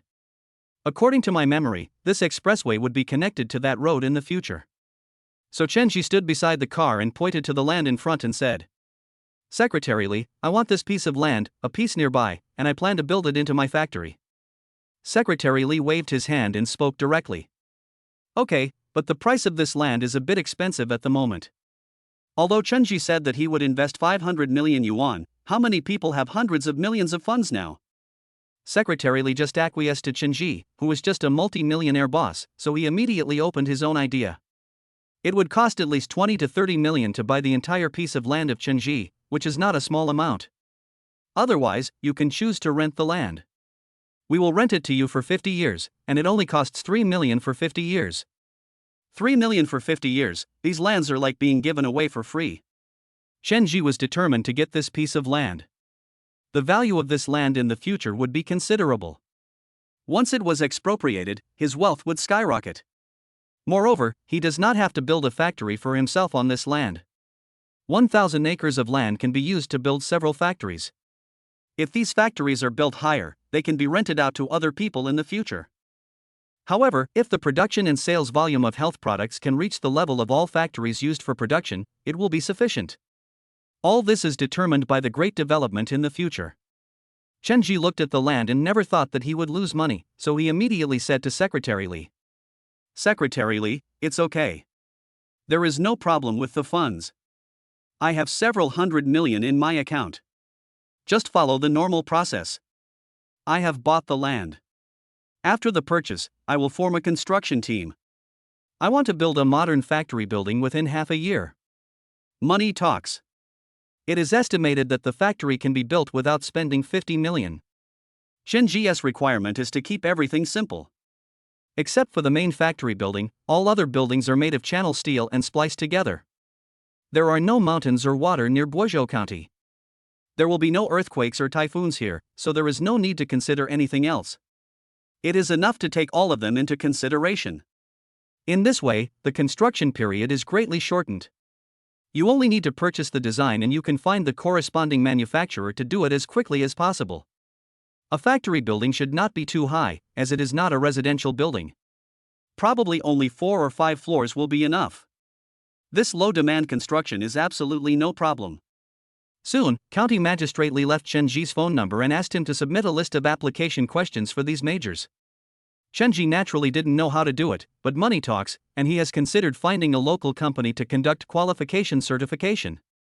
After returning from the south, he went straight to the county, only to see Sun Yongkang driving a car and waiting for Chunji. This was the only way back, but seeing Sun Yongkang blocking the way here made Secretary Li puzzled. Who is this guy and what is he doing hiding here? At this moment, Chunji ignored Secretary Li and drove the car and ordered people to drive forward, and soon arrived at the guest house. Chunji came out of the guest house and was about to get in the car, and the next second, Sun Yongkang came over.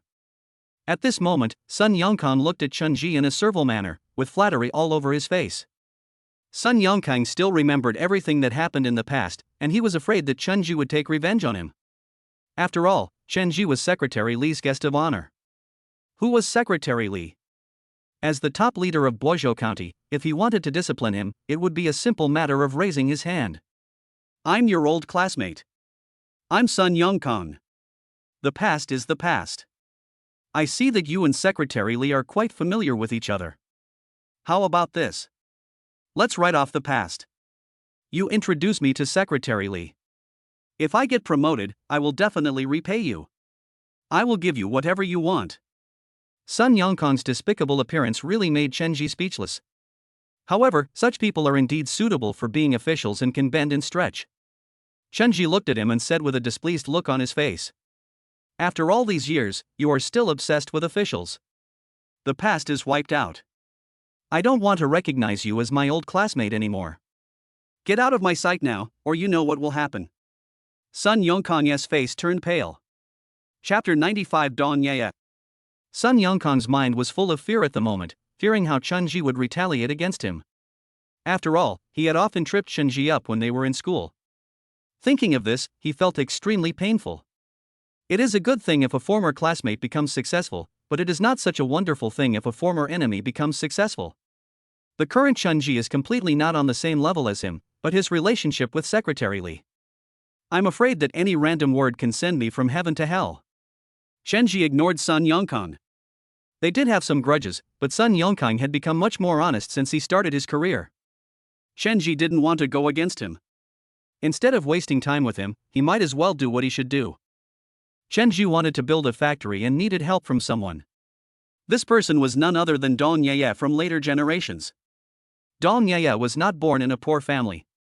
She was originally a worker in a textile factory in Huanglianshu town. Dong Yeye opened a factory with the help of someone unknown, and with her own skills, she turned the textile factory into a nationally renowned enterprise.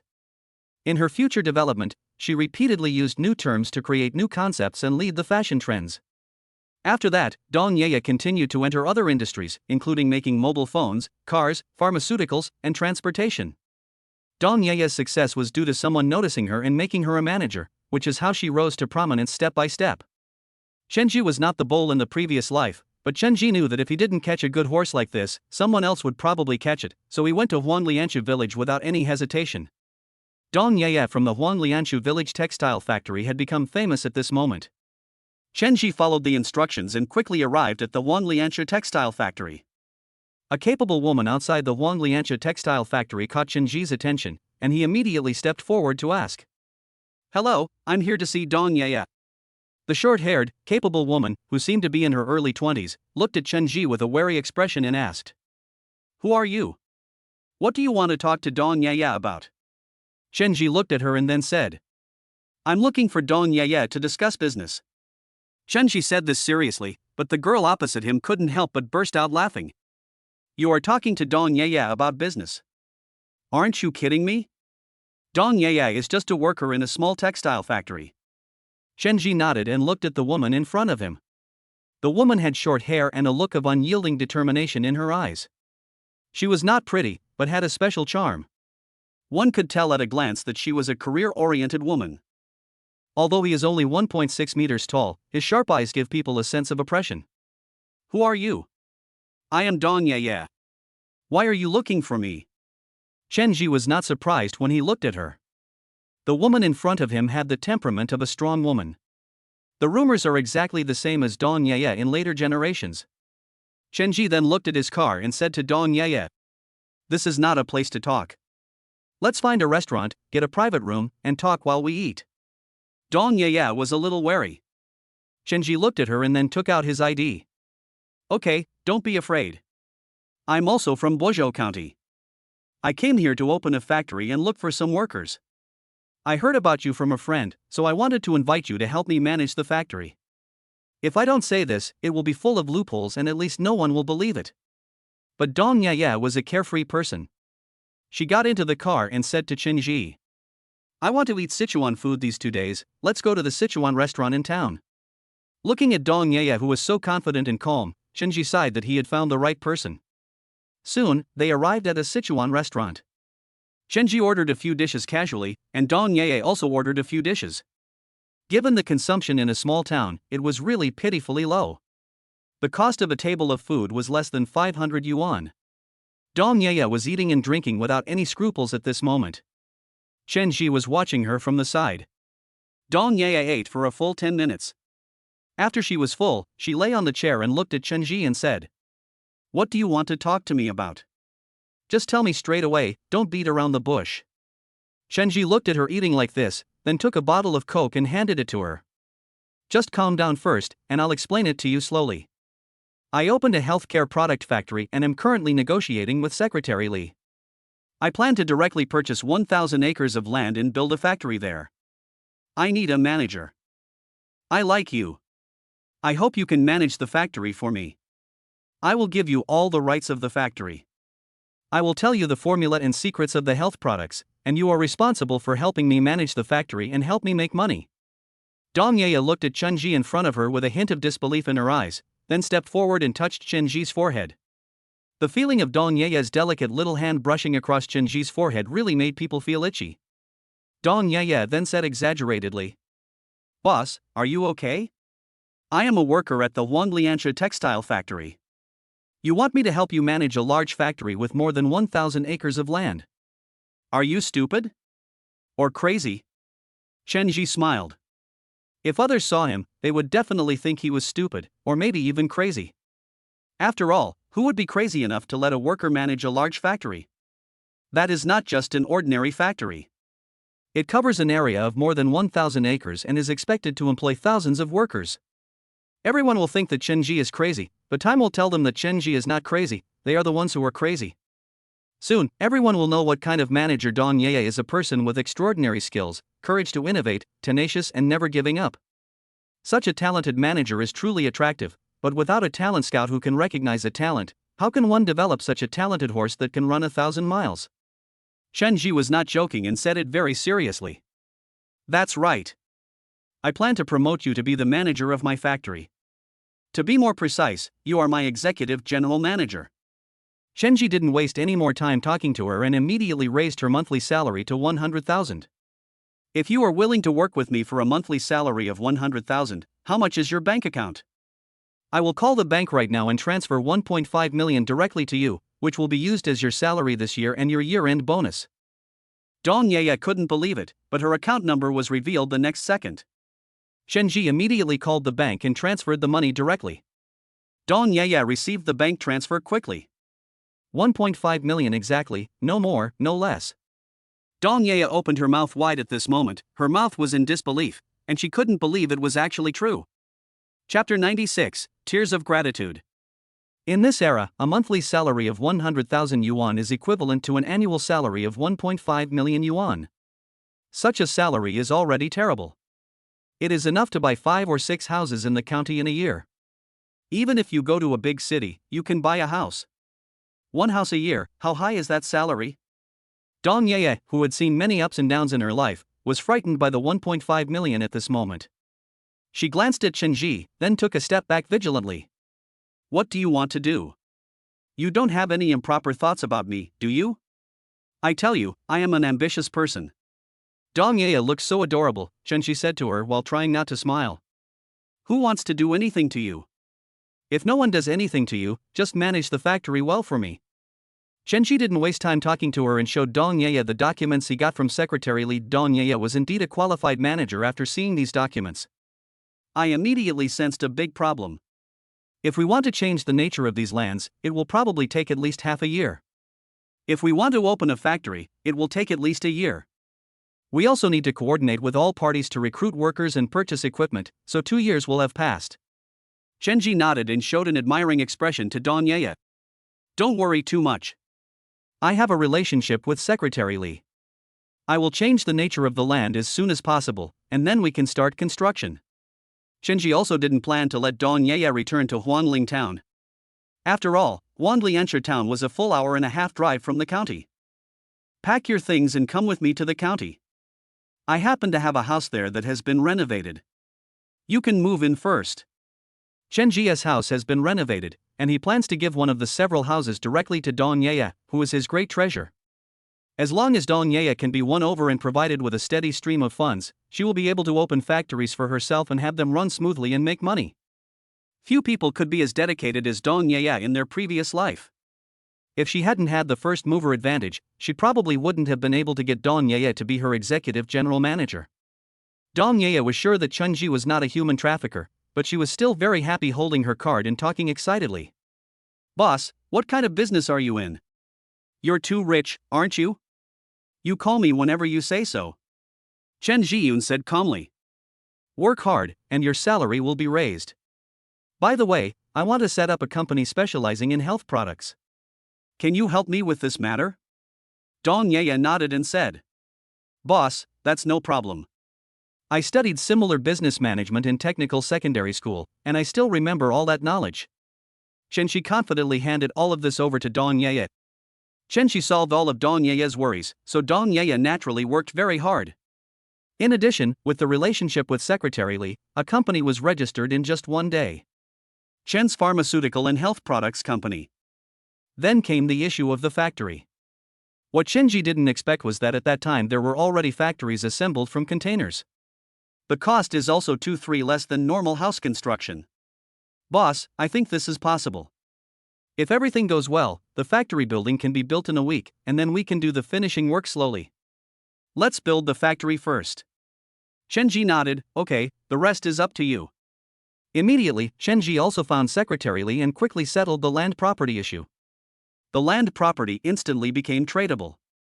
Fortunately, the value of the factory building was not too low, and Chenji spent 25 million to successfully buy 1,000 acres of land. Of these 1,000 acres of land, 800 acres are all key construction areas for the future Southern New District. By then, they would only need to transfer the lands and collect the taxes, and they would be able to make a lot of money.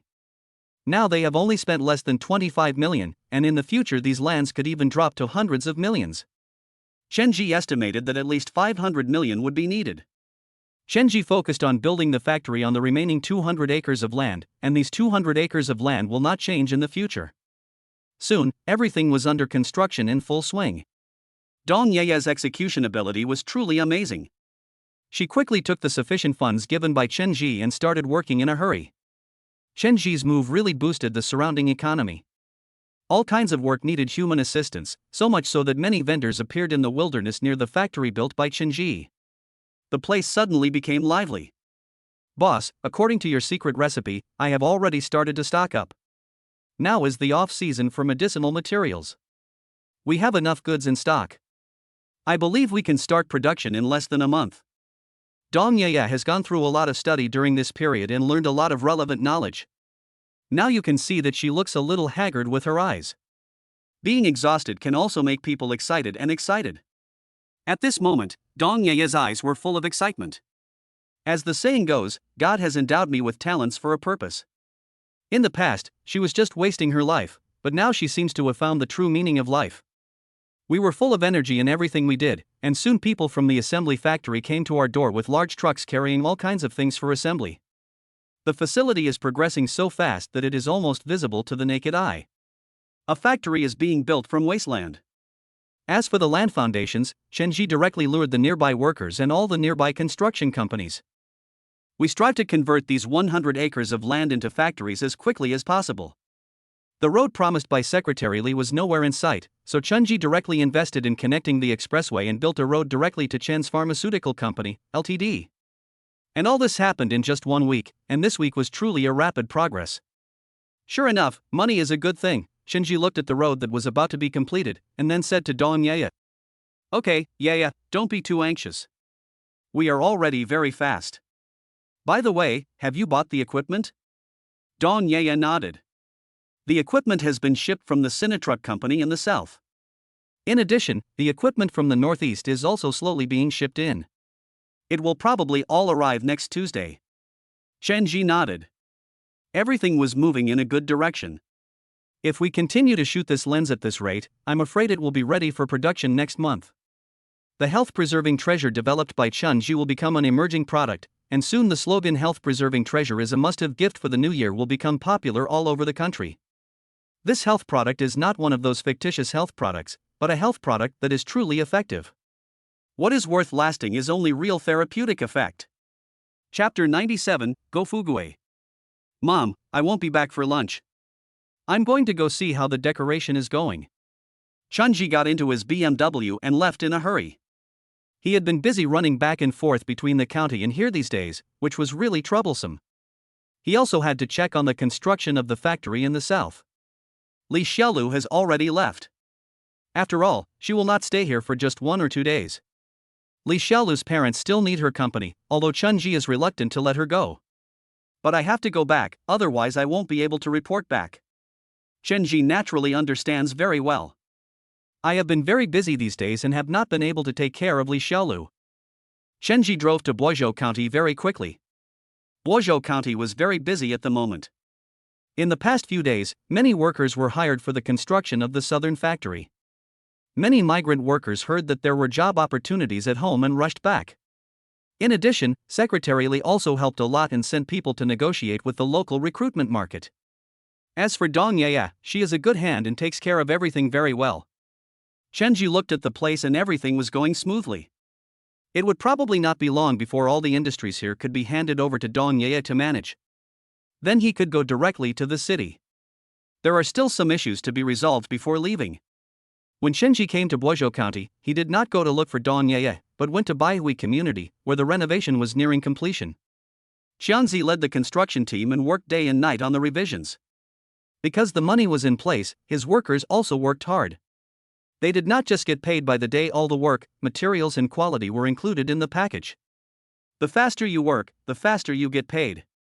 These rural workers just want to make more money. As long as they can make more money, they are willing to risk their lives to do it. If it were someone else, they could fool him a little, but Xiangzi is a veteran in the construction industry. Although he is young, he has been in this industry for quite some time. So the quality is impeccable, and the speed is even more impeccable. Xiangzi was also very busy.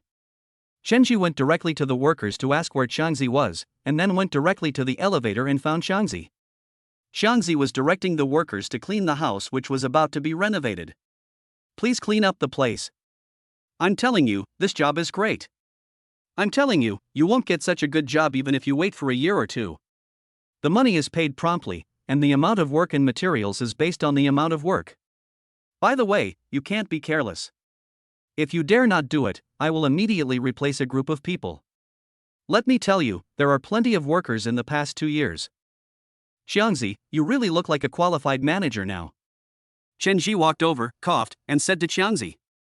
So what am I going to do? Lu Chang was directing his eyes to look inside, not looking at Qianzhi, and just spoke casually. There are some packaging bags outside. Pack them up and throw them down. Oh, and throw them outside. Don't throw them into the community property management. I've told you several times. It took him a moment to realize that this voice was not a worker's.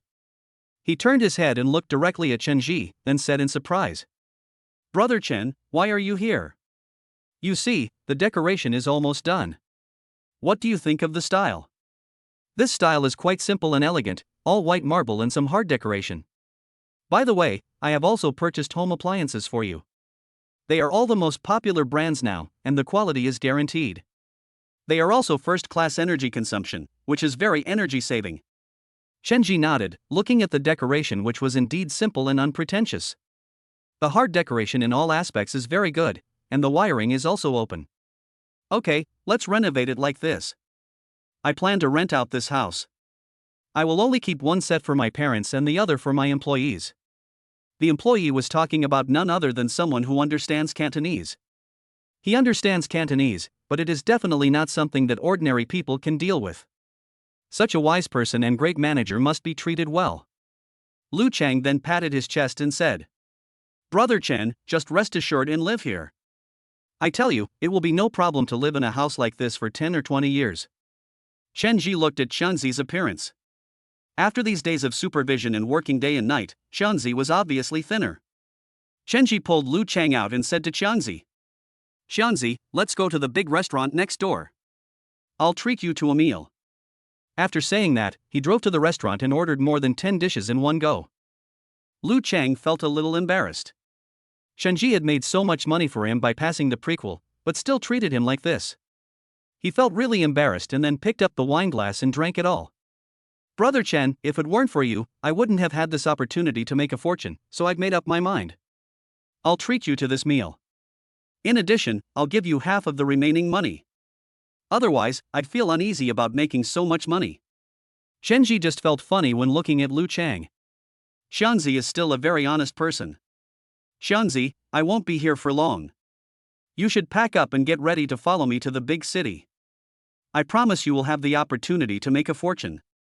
Lu Chang smiled innocently and said timidly, Brother Chen, I'm afraid I won't be able to make it in that big city. Qianzhi stared at him and then said, What are you afraid of? You don't have to be afraid as long as I'm here. You can open a construction company or a decoration company. I have a lot of troublesome things to deal with. When the time comes, just send someone to do it for me. I will quote you the highest amount in the industry. Don't save money.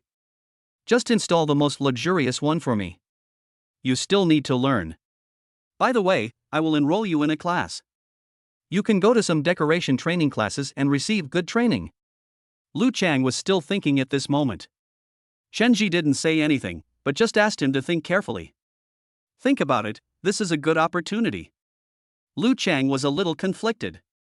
He hesitated for more than 10 minutes before he made up his mind and said to Qianzhi, Brother Chen, since you think highly of me, I will follow you. No matter whether the outcome is good or bad, I will follow you for the rest of my life. You are my big brother. At this moment, the friendship between classmates seemed to have returned, and the innocence of the past returned. Chenji stood up and said to Lu Chang. Xianzi, work hard.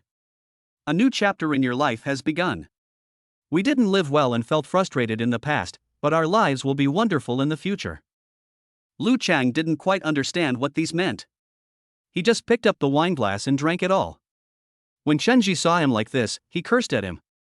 Xianzi, drink slowly. If you get drunk, I will have to take you home. Don't vomit in my car. After 3 rounds of drinks, we finally solved this troublesome matter. Chapter 98 Kidney Source. The decoration issue has been almost resolved. Chenji plans to move in as soon as possible. There have been more and more scenes of gossip in recent days. Zhouing also kept complaining to Chenji. Son, these neighbors are so outrageous. They actually made up a story about you, saying that you were doing some illegal business. Tell me what business you were doing? Chenji looked at Zhouing and was about to evade the question, but the next second he suddenly thought of a good idea. He went straight online and pulled out the video of the national championships through his computer and said to Zhouing. Mom, I won first prize in the national taekwondo championship in the capital, so I'm a celebrity now. Celebrities can make a lot of money. I also opened a taekwondo gym, and now I'm opening branches. The number of students has increased dramatically, so I can make more money. Look, this is the official website. There is not a single bit of false information. Don't worry, I haven't done anything illegal. When Zhouing saw this scene, he felt sorry for his son but also proud at the same time, and he directly called the child Dad. Dad, come quickly, come and see your son's success. He won the national championship. The next second, Zhouing touched Chenji's head with some heartache and said with heartache. Son, it doesn't matter how much you earn. It's so dangerous. If you get hurt, what do you want me to do? Don't participate in such dangerous events in the future. Chenji knew his mother was worried. Mom, don't worry, I won't participate in it again. I'm rich now, who would want to do that kind of work? I'll just teach the students, and I won't have to worry about food and drink for the rest of my life. Chenji did not intend to tell his parents about opening a factory. The second elder was originally an ordinary person. This was a big deal, and he was currently using Dong Yeye to manage the factory, so he didn't want to cause any other trouble. Especially Zhouing. There are many useless people in Zhouing's family. If they knew that Chenji opened a factory in the local area, I'm afraid that all the aunts and uncles will come and stuff their children in. At that time, the management of the company will have problems. The health products made by Chenji are real health products. The production process of Yangshan must be carried out very carefully. If there is any mistake, it may be a matter of life and death. All of those relatives were lazy and indolent. If they worked for others, they would probably be serious about it. But if it was their own business, they would really have no scruples. Many companies are like this, blindly recruiting their own relatives and nephews, and most of them act recklessly. A good company will fall into internal friction. It's actually not difficult to keep them, but you can only keep them for a day, not a lifetime. Chenji doesn't want a bunch of vampires crawling on him. You can't be a pushover. Therefore, good intention concealment is very necessary. Night came quickly, and Chenji was preparing to rest. He had just finished washing up when he heard the urgent ringing of his cell phone. Chenji wiped his cheeks and picked up the phone to answer it. There was a nice-sounding girl on the other end. He looked at the number and it was Li Huihui. Li Huihui's voice was filled with panic and haste. Chenji, are you there? Where are you? When Chenji heard this, he realized that something was wrong, but he still spoke calmly. I'm at home now, what's wrong?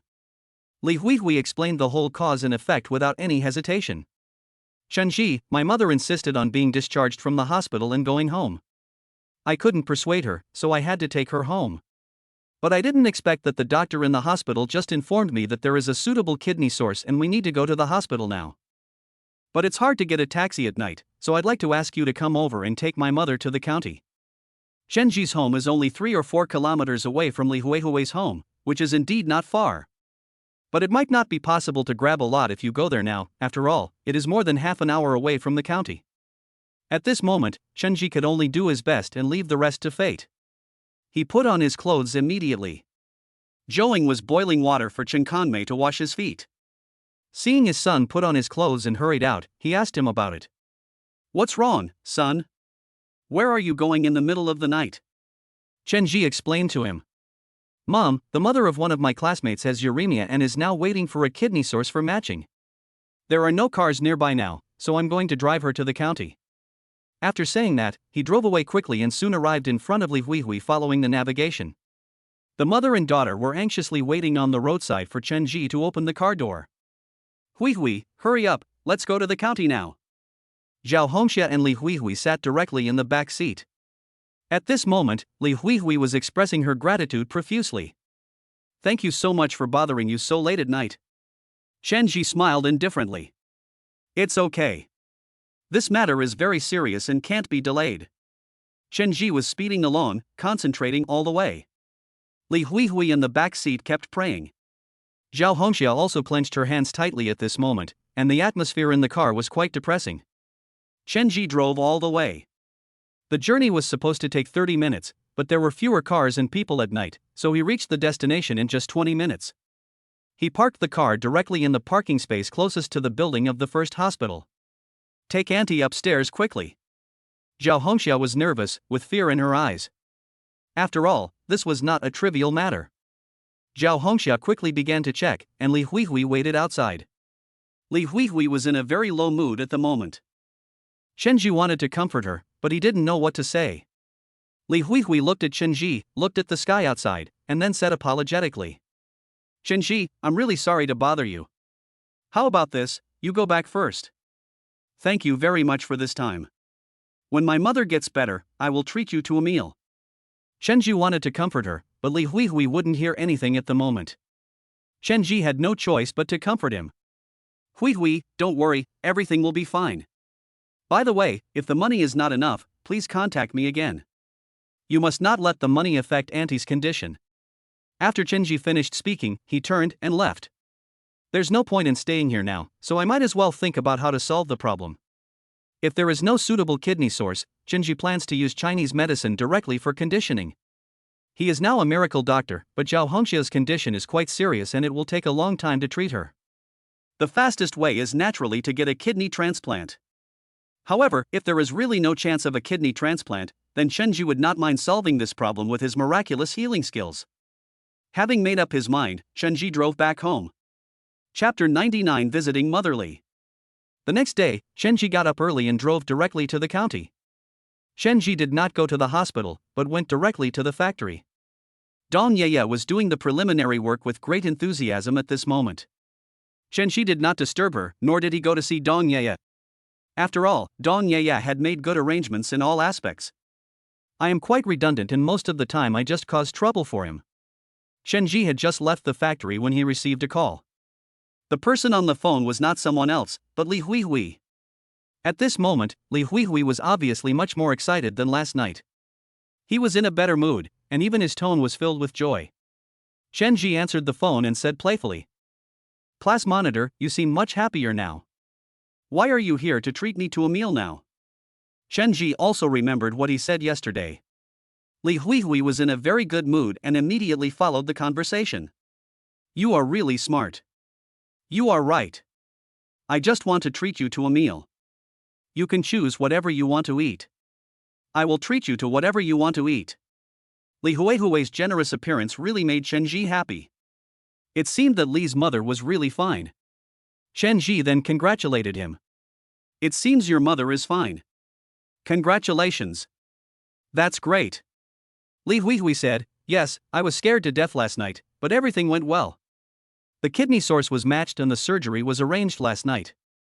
The operation was very successful and there was no danger. I really want to thank you this time. Otherwise, you would have lent me the money in time. You even brought my daughter and me to the hospital last night. I'm afraid we won't be able to catch up with such a good thing. We really want to thank you." Chen Ji also breathed a sigh of relief. The next thing was to consider how to conquer Li Huihui. Li Huihui was a beauty who was no different from others. Naturally, it takes some effort and some means. "Well, Huihui, since your mother's operation was successful, I will take some time to visit your aunt today." Li Huihui smiled and nodded, okay. My mother said that I must be fine. Thank you. We were so upset last night that we didn't thank you properly. Inviting you to dinner is my idea as well as my mother's. We both want to thank you very much." Chunji was extremely excited. In the eyes of his mother-in-law, he had already made his presence felt. Chenji then began to tease Li Huihui. It seems that your mother likes me very much. Maybe she fell in love with me last night. Are you interested in me being your husband? Li Huihui's pretty face turned red, but she said nothing. The next second, only Chenji's loud laughter was heard. Chenji took advantage of the situation, hung up the phone urgently and went to the nearest fruit shop, bought some high-end gifts, and also took a fruit basket. We drove along the avenue and came straight to the hospital. The hospital was crowded and still very lively. When I saw her again today, Li Huihui was completely different from the Li Huihui of yesterday. The anxious and worried look disappeared, replaced by a blush of excitement. Today she put on extra makeup and changed her clothes, as if she was reborn. Li Huihui's beauty at this moment was so stunning that one could not take their eyes off her. Chenji was stunned for several seconds, and Li Huihui could not help but giggle. What are you doing? Why haven't you seen me? Chenji handed the fruit basket to Li Huihui, then took the opportunity to grab Li Huihui's hand and spoke slowly. As expected of a big star, she looked so pretty with just a little makeup on. How adorable. Chenji's eyes at this moment were full of admiration, not greed. Looking at Chenji's gaze, Li Huihui lowered her head shyly. The next second, Chenji threw all the gifts in his hand over. As expected of a fourth-tier actress, she is really pretty. This sentence shocked Li Huihui's brain, and then she said angrily. If you can't speak, don't speak. Li Huihui only felt the heaviness in her hands, and then looked at Chenji with resentment. How come you don't know how to be gentle with women? Can you find a girlfriend? Chenji did not comment and walked on with a swagger. Soon, they arrived outside the ward. At this moment, Li Huihui was still furious and followed Chenji silently. The relationship between the two was now quite delicate. Chenji came to the outside of the ward, grabbed Li Huihui, and then took all the gifts in his hands. He breathed heavily and looked very tired. Li Huihui widened her eyes, unable to believe that there was such a shameless man in the world. She covered her mouth in shock. Chenji looked at her proudly, pushed open the door and walked straight in. Li Huihui was so angry that her eyes were about to spit fire. How can there be such a person? It really pissed me off. Li Huihui was so self-indulgent that she acted as a free porter. Chenji walked in and spoke enthusiastically to the aunt. Auntie, I came to see you. Zhao Hongxia looked at Chenji with eyes full of joy, but she had just had surgery and was not suitable to walk around, so she directly greeted Li Huihui and spoke. Look, why are you still standing there? Chenji brought such a heavy gift, but you didn't help him. You've been going too far lately. Li Huihui felt a pain in her heart and looked at her mother in disbelief. But now, even if I feel extremely wronged, I cannot say a single word. When Zhao Hongxia saw Chenji's great help and even brought gifts to see her, she was so moved that she burst into tears. Thank you so much, thank you so much. All the relatives were trying to take advantage of us, but you not only helped us, but also brought gifts to see me. What can Auntie Ran say? Chenji stepped forward and comforted him. Auntie, the haze is only temporary. The future will be smooth. Huihui is already a big star. There will be good days ahead. At this moment, Zhao Hongxia was still feeling sorry for Chenji carrying so many things up, and then she pointed to the half glass of water on the table and said, Drink this water now. Zhao Hongxia's face was full of concern, but she didn't carefully observe Chenji's hands, which were so white and tender without even a trace of being tied. But her precious daughter's hands were covered with red marks. Chenji did not hesitate and picked up the cup and drank it all. However, Li Huihui was stunned. The cup was hers, and the half cup of water was what she had left. Chenji actually drank it all in one gulp. And from the look on his face, the faint lipstick mark on her face seemed to be where Chenji drank the water. Li Huihui was stunned. Is this an indirect kiss? For a moment, Li Huihui felt a little shy. He took a step forward, picked up the cup, and threw it directly into the trash can. The water in the cup is cold. I'll get you some hot water. After saying that, Li Huihui quickly turned her head away so that no one could see the blush on her face. He ran out like a thief. Chapter 100 Return to the entertainment industry. Chenji looked at Li Huihui's back in confusion as she left, but he didn't know why. Zhao Hongxia was still very happy. Chenji was indeed a handsome man with a sense of integrity. More importantly, he selflessly helped her and her daughter. So no matter how Zhao Hongxia looked at him, she felt that Chenji was extremely pleasing to the eye. The two chatted for a while. After all, Zhao Hongxia had just finished surgery and was still weak. She was energetic for a while but then became listless again. Li Huihui said to her mother, "Mom, I'll invite Chenji to have lunch today. We'll be leaving soon." Zhao Hongxia nodded. "Order more food. They have helped our family so much, we should repay them. When you make money in the future, you must pay them back quickly, understand?" Chenji didn't care and said nonchalantly, "Auntie, it's okay. It's just some money. I'm making a lot of money now, so I don't need it. Huihui will give it to me if she makes money. If she doesn't have to pay it back. It's okay. There's no rush." Zhao Hongxia was a smart person and she said immediately, "You can't say that. You are willing to lend money to my Huihui because you trust her. If you don't pay back the money, then what are we?" Chenji was speechless for a while, and Zhao Hongxia said to Chenji, "Chenji, you are a good kid. Huihui and I have something to talk about. Can you wait for Huihui for a while?" The two were about to have a private conversation. Chenji tactfully walked out of the ward. Zhao Hongxia grabbed Li Huihui's hand and gave her many instructions. "How could you be like this, girl? Chen Jicheng came to help our family sincerely, you should have a better attitude, how could you be so rude to him?" Li Huihui's face was full of grievance. Her mother only saw the good thing about Chenji, but did not see how Chenji bullied her just now. But there was nothing she could do. Her preconceived notions prevented her from explaining these things. She couldn't say anything bad about Chenji. The next second, Zhao Hongxia changed her tone and spoke. "Your classmate is a really good person. He's good looking, decent, and can make money. It's just that you treat him a little bit badly. No wonder he didn't agree to your pursuit when you were pursuing him." At this point, Li Huihui became even more embarrassed, and then she shouted in a coquettish manner, "Mom, how could you say that to me?" Zhao Hongxia was still telling Li Huihui how to hold on to a man.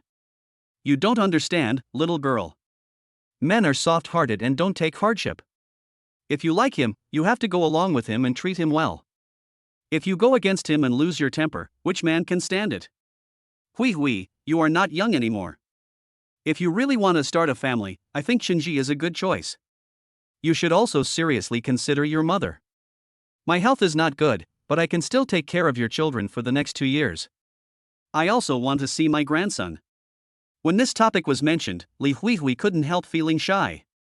After all, she hadn't thought about getting married and having children yet.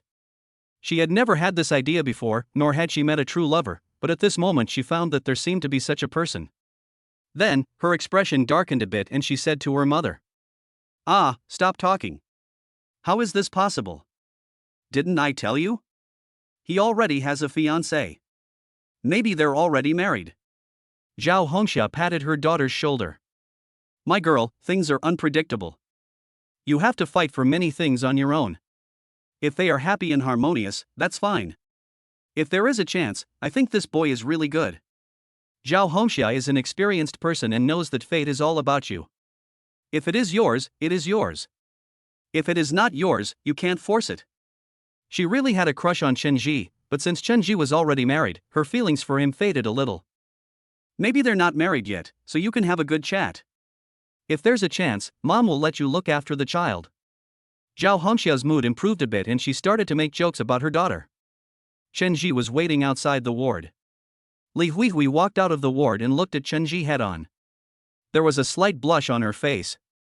Chenji naturally saw it and asked curiously, "What did Auntie tell you? Why is your face still red?" Li Huihui immediately thought of what her mother had just said about giving birth, and her face turned even redder as she spoke stubbornly. Nothing. Li Huihui really spent a lot of money this time." She took Chenji to the most expensive restaurant in the area and ordered a private room. The consumption here starts from 1,000 yuan. Chenji ordered a few dishes casually, but Li Huihui ordered a table full of fish and meat. "Okay, Huihui, just order a few dishes, and we'll get together. We can't finish more. Delicious food has lost its appeal to Chenji, being able to fill his stomach is enough." Seeing Li Huihui's cold and hostile look, Chenji started to speak softly. "Why are you still looking so sullen? Are you angry because I asked you to take something today? You should also consider me." I am really tired. Li Huihui was speechless. It was only a few dozen steps from the parking lot to the hospital lobby, but she had to carry her things up several floors and walk through several corridors. But after all, Chunji went to see her mother, so he could only swallow his anger. The two chatted for a while, and the atmosphere gradually became warmer. Li Huihui looked at Chunji with some reluctance and said, I'm leaving. This time I'm going to the Magic City. If you go to the Magic City, you can come and see me. As Li Huihui spoke, a glimmer of hope appeared in her eyes and her pupils lit up. What is the meaning of these words? Of course, those who understand will understand. Chunji looked at her, then raised his glass and said, Congratulations Huihui, you've become a big star. Don't worry, I will definitely come to see you. Maybe I will look for you again if I need an endorsement in the future. Chunji looked at Li Huihui, who was full of energy, and breathed a sigh of relief. Li Huihui, who had reached a turning point in her life, finally regained her radiance at this moment. In her previous life, Li Huihui, a false god, married the so-called boss Li in order to cure her mother's illness. However, he was not happy in his marriage and his acting career was completely ruined. His originally promising life took a turn for the worse again and again. And this time, Chunji was finally able to make amends and put Li Huihui's life back on the right track. Looking at Li Huihui's pretty face, Chunji sincerely hopes that Li Huihui can achieve success in her career. Just focus on filming. Maybe I'll need your support in the future. Li Huihui took a sip of tea. If you need anything, tell me. I will come over no matter how far it is. There was a strange light in Li Huihui's eyes, as if she wanted to say something, but it seemed like she had said everything. Chapter 101 Money Ability. Li Huihui got on the departing train, and Chunji immediately returned to his BMW. In her previous life, Li Huihui suffered such a misfortune. In this life, he will repay Li Huihui 1,000 times. Chunji's network of contacts has now been greatly expanded. Especially the banking department, Chunji, who has connections in the banking department, can directly contact his own exclusive bank manager. Hey, I have something I want you to check for me. Chunji explained the whole story, and the bank acted very quickly, finding out information about a director very quickly. Hello, Mr. Chen, we have found Director Chen from Shanghai for you. He is currently casting and filming. We have negotiated with you. If you invest 5 million, you can choose a role. 5 million. Chunji frowned. Who is he looking down on with this 5 million? What's more, 5 million for a role is really a bit of a bully. There was a hint of indifference in Chunji's voice at this moment. Have you tried your best? I deposited so much money in your bank, have you tried your best? One role is not enough, I want her to play the leading role, or at least the second female lead. Anyway, it has to be a positive role. I want to support her. You should know how much money I have. Isn't this enough to support a female star? The bank saw that they couldn't fool Chunji, so they said to Chunji, Please wait a moment. I will go and coordinate. Chunji hung up the phone immediately, and less than 10 minutes later, the bank called back quickly and said to Chunji, Hey, hello Mr. Chen, we have already negotiated with Director Chen. For an investment of 5 million, you can play the second female lead. If the drama is a big hit, you can also get a share of the investment. Chunji was not interested in the investment share. He would deposit the profits into the bank anyway, so he nodded and said, Okay, then invest 5 million. You guys negotiate on your side. Contact me if you need anything. The bank acted quickly and reached an agreement with Director Chen in no time. Everything went smoothly. Director Chen, a well-known Shanghai director, was naturally very happy when he learned that someone had invested 5 million. Although he asked for a second female role, Chunji had already given the director all of Li Huihui's information. The director also knew that Li Huihui was a hard-working actress and had received good reviews before, so it wasn't a backdoor decision to cast her in the role of the second female lead. After all, Li Huihui is a real talent for acting. Li Huihui received a call from the director not long after getting in the car. At this moment, Li Huihui was still worried about going to the Magic City again, but she didn't expect that she had received great news before she even got there. Li Huihui's hands were trembling slightly. It was the first time for her to play the second female lead, which was much more important than the first female lead in many ways. The heroine of the play did not become popular, but the supporting actress became popular instead. The role of the second female lead is particularly important. At this moment, Li Huihui seemed to be living in the clouds. His feet seemed to be stepping on clouds and his face was filled with joy. Okay, director. Don't worry. I'll be there soon. I'll report tomorrow. Don't worry, I'll take the filming 100 times, 1,000 times more seriously. Li Huihui hung up the phone, unable to hide her excitement. She immediately thought of sharing the good news, but with whom should she share it? Li Huihui was in a dilemma. She immediately opened her cell phone, saw Chen Ji's number, and without hesitation, called Chen Ji. Is Chen Ji here? The famous director Chen from Shanghai has come to me to film a movie, and I want to play the second female lead. That's great, that's great.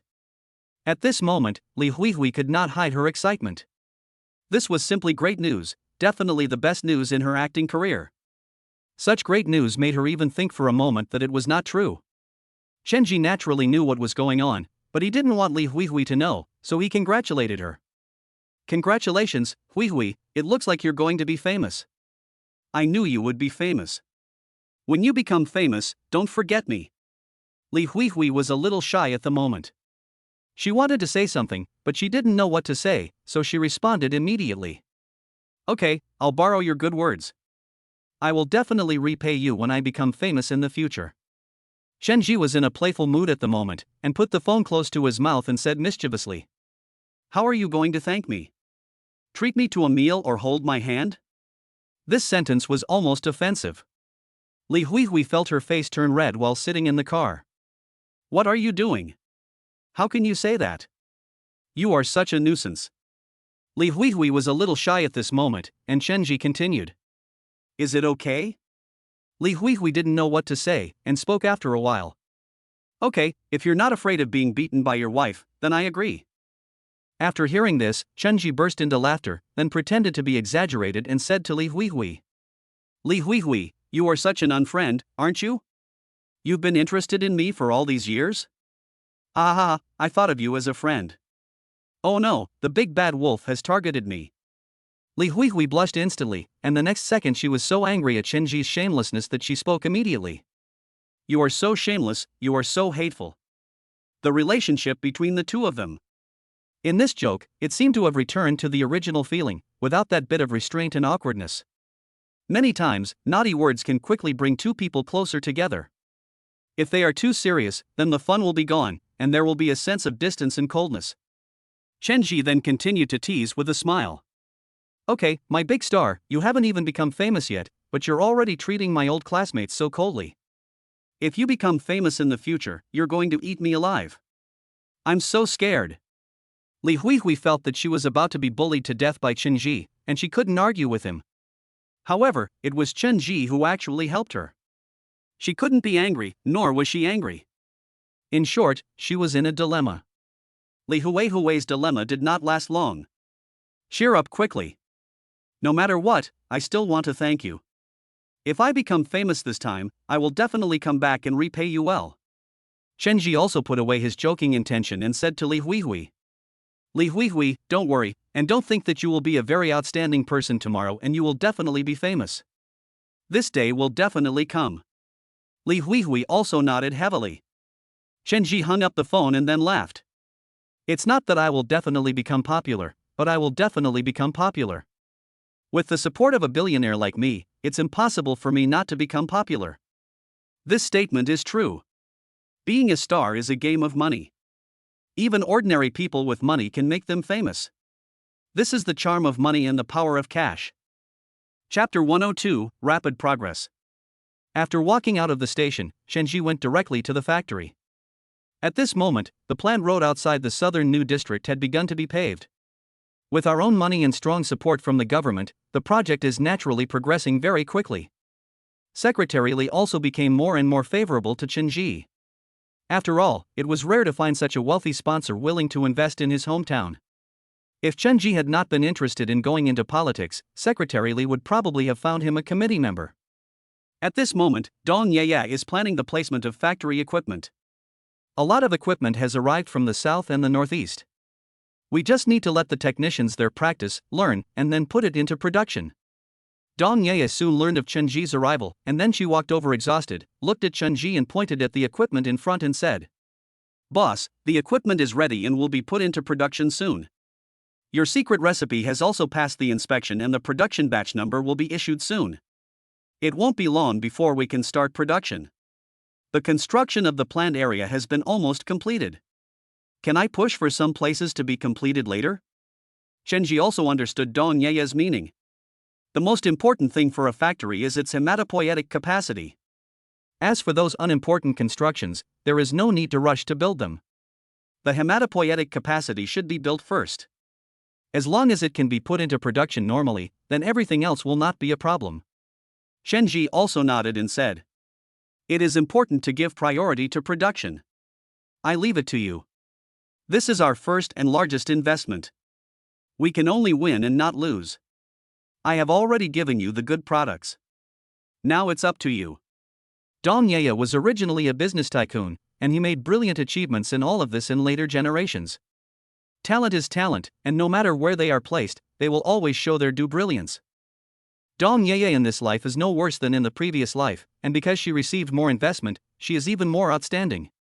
In this life, Chenji is truly her mentor, and his support is unreserved, so Dong Ye is very grateful to Chenji.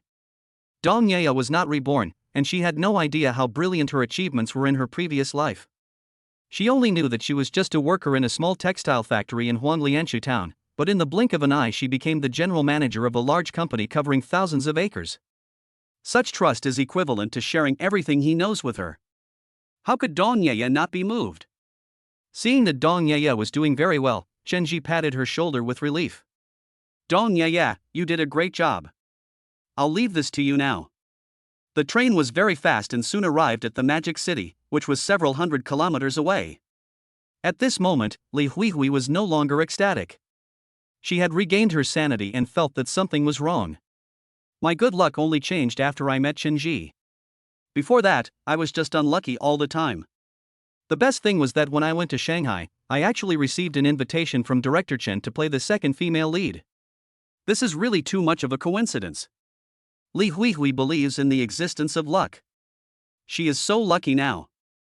If she had not met Chenji, she would probably still be in Boizhou County worrying about the money for her mother's medical treatment. But now she is about to star in Director Chen's latest movie, and she is the second female lead. All of this was too coincidental, which made Li Huihui wonder who helped her to be so successful. She doesn't have a good relationship with others. Because of her dedication and even some overly serious performance, she is not very popular in the crew. I am not like other actors who are subject to unspoken rules just for the sake of acting.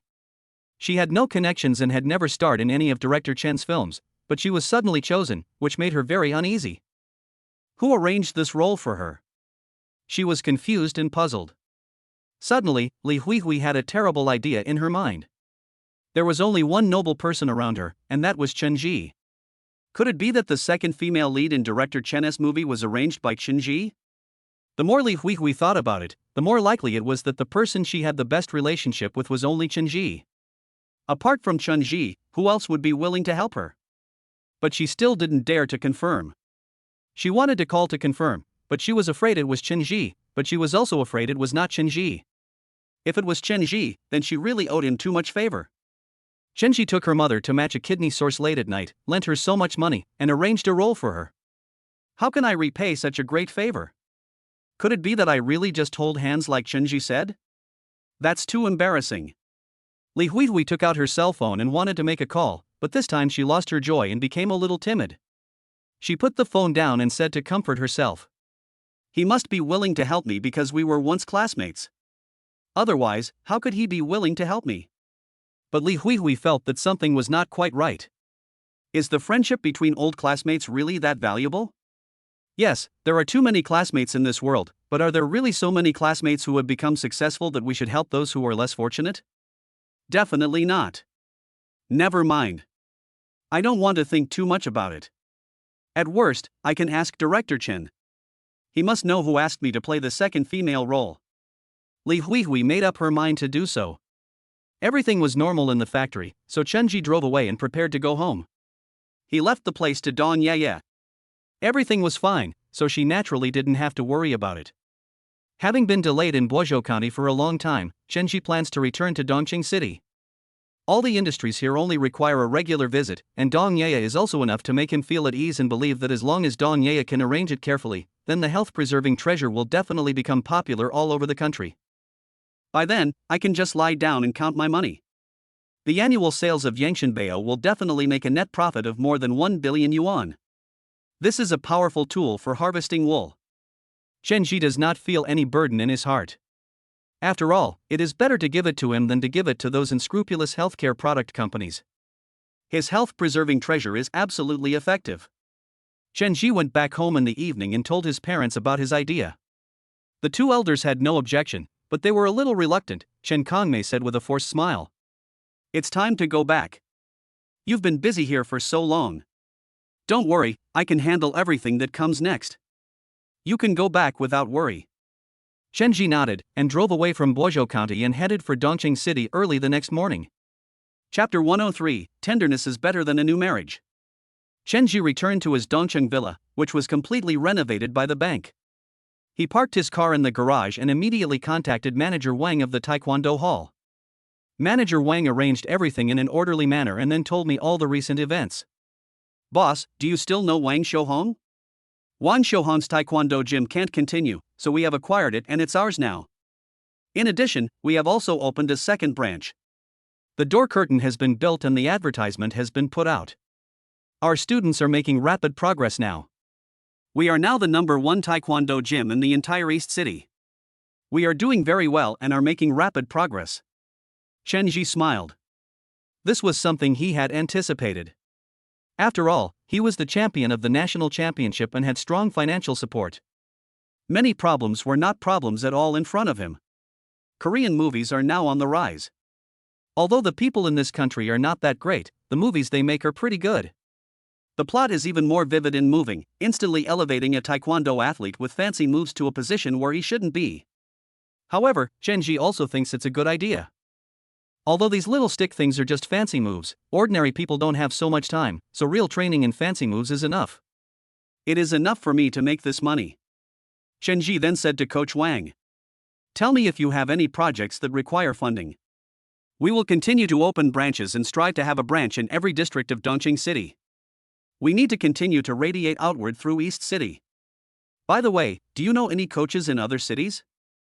You should contact them more and try to open branches in important cities. This is the task I gave you. If you can get your salary done, I'll raise it. Your current salary is 20,000, right? Let me raise it again. Your current salary is 50,000. Manager Wang felt a shock in his heart, and the next second he immediately expressed his loyalty. Okay, thank you boss, but 50,000 is too much. How about this? 30,000 is enough. Even if it's a manager's salary, it's already incredible if it's more than 20,000. A salary of 20,000 is already a sky-high price. In the past, if you wanted to get a salary of 20,000, you had to recruit a lot of students and ask them to renew their fees and pay a lot of money. Chen Ji offered a salary of 50,000 yuan. Coach Wang burst into tears of gratitude. But he didn't say much. After comforting Manager Wang, he prepared to go find that little devil Li Xiaolu. Chen Ji had a deep affection for Coach Wang. Coach Wang had always been there for him when he was in the most difficult times. How could he not repay him? He must repay him well. Coach Wang naturally didn't know what had happened, he only knew that Chen Ji was very kind to him. The grace of being recognized and given a chance is very important, but the grace of never abandoning someone is even more important. If a person possesses both, then his potential is limitless. Chen Ji drove quickly to Li Xiaolu's residence. Li Xiaolu lived not too far from her parents' home, but her parents did not visit her often. Li Xiaolu had money, and her residence was very different. She moved directly to a high-end residential area. The residential area was magnificent, and Chen Ji entered very smoothly. Li Xiaolu greeted him outside, and immediately pounced on him when she saw him. Hubby, you're finally back. I miss you so much that I'm dying. Promise me that you will never leave me for so long in the future. I'm almost not used to it. It's so tiring waiting for you here. She is indeed a little goblin. Chen Ji looked at Li Xiaolu, and Li Xiaolu kissed him the next second, muttering something. Hubby, husband, come and give me a kiss. She came up and asked for it enthusiastically. Li Xiaolu was so clingy. Li Xiaolu was dressed exquisitely at the moment. Perhaps she had already known the news of Chen Ji's return, which made her very happy. She was painted beautifully and even sprayed Bialy perfume on her body. The smell is light, but it has an irresistible attraction. Chenji was naturally not shy, and the two of them started kissing on the side of the road. After kissing for a while, Li Xiaolu's whole body became soft as mud. Chenji helped her back to her residence. The two were so happy after a short separation that Chenji threw the shy Li Xiaolu directly onto the bed. A full hour passed before the panting sound came. An hour later, Chenji felt tired all over, but also very refreshed. He took a breath and looked at Li Xiaolu. At this moment, Li Xiaolu was lying on the bed. The blush on her face had not yet faded, and she was breathing heavily, but a smile was on her face. Of course she couldn't do that with someone she didn't like. Chenji was just too perfect. He was handsome, rich, and romantic. Li Xiaolu couldn't help herself to him. Not to mention the joy of being with her, it was simply refreshing to the core. Chenji looked at the lively and lovely Li Xiaolu. Although he liked her in his heart, he still had a defensive heart. Everything in the future was still vivid in his mind. It was okay to raise her as a canary, but other things should still be kept in moderation. Okay, let's go to the villa. Your house doesn't seem to be very soundproof. Li Xiaolu's residence is indeed nice, but it is a high-end residential area after all. Although it is an independent residence, the sound insulation is still average. After getting used to living in a villa, Chenji still doesn't like this kind of residence and thinks it would be better to return to his own villa.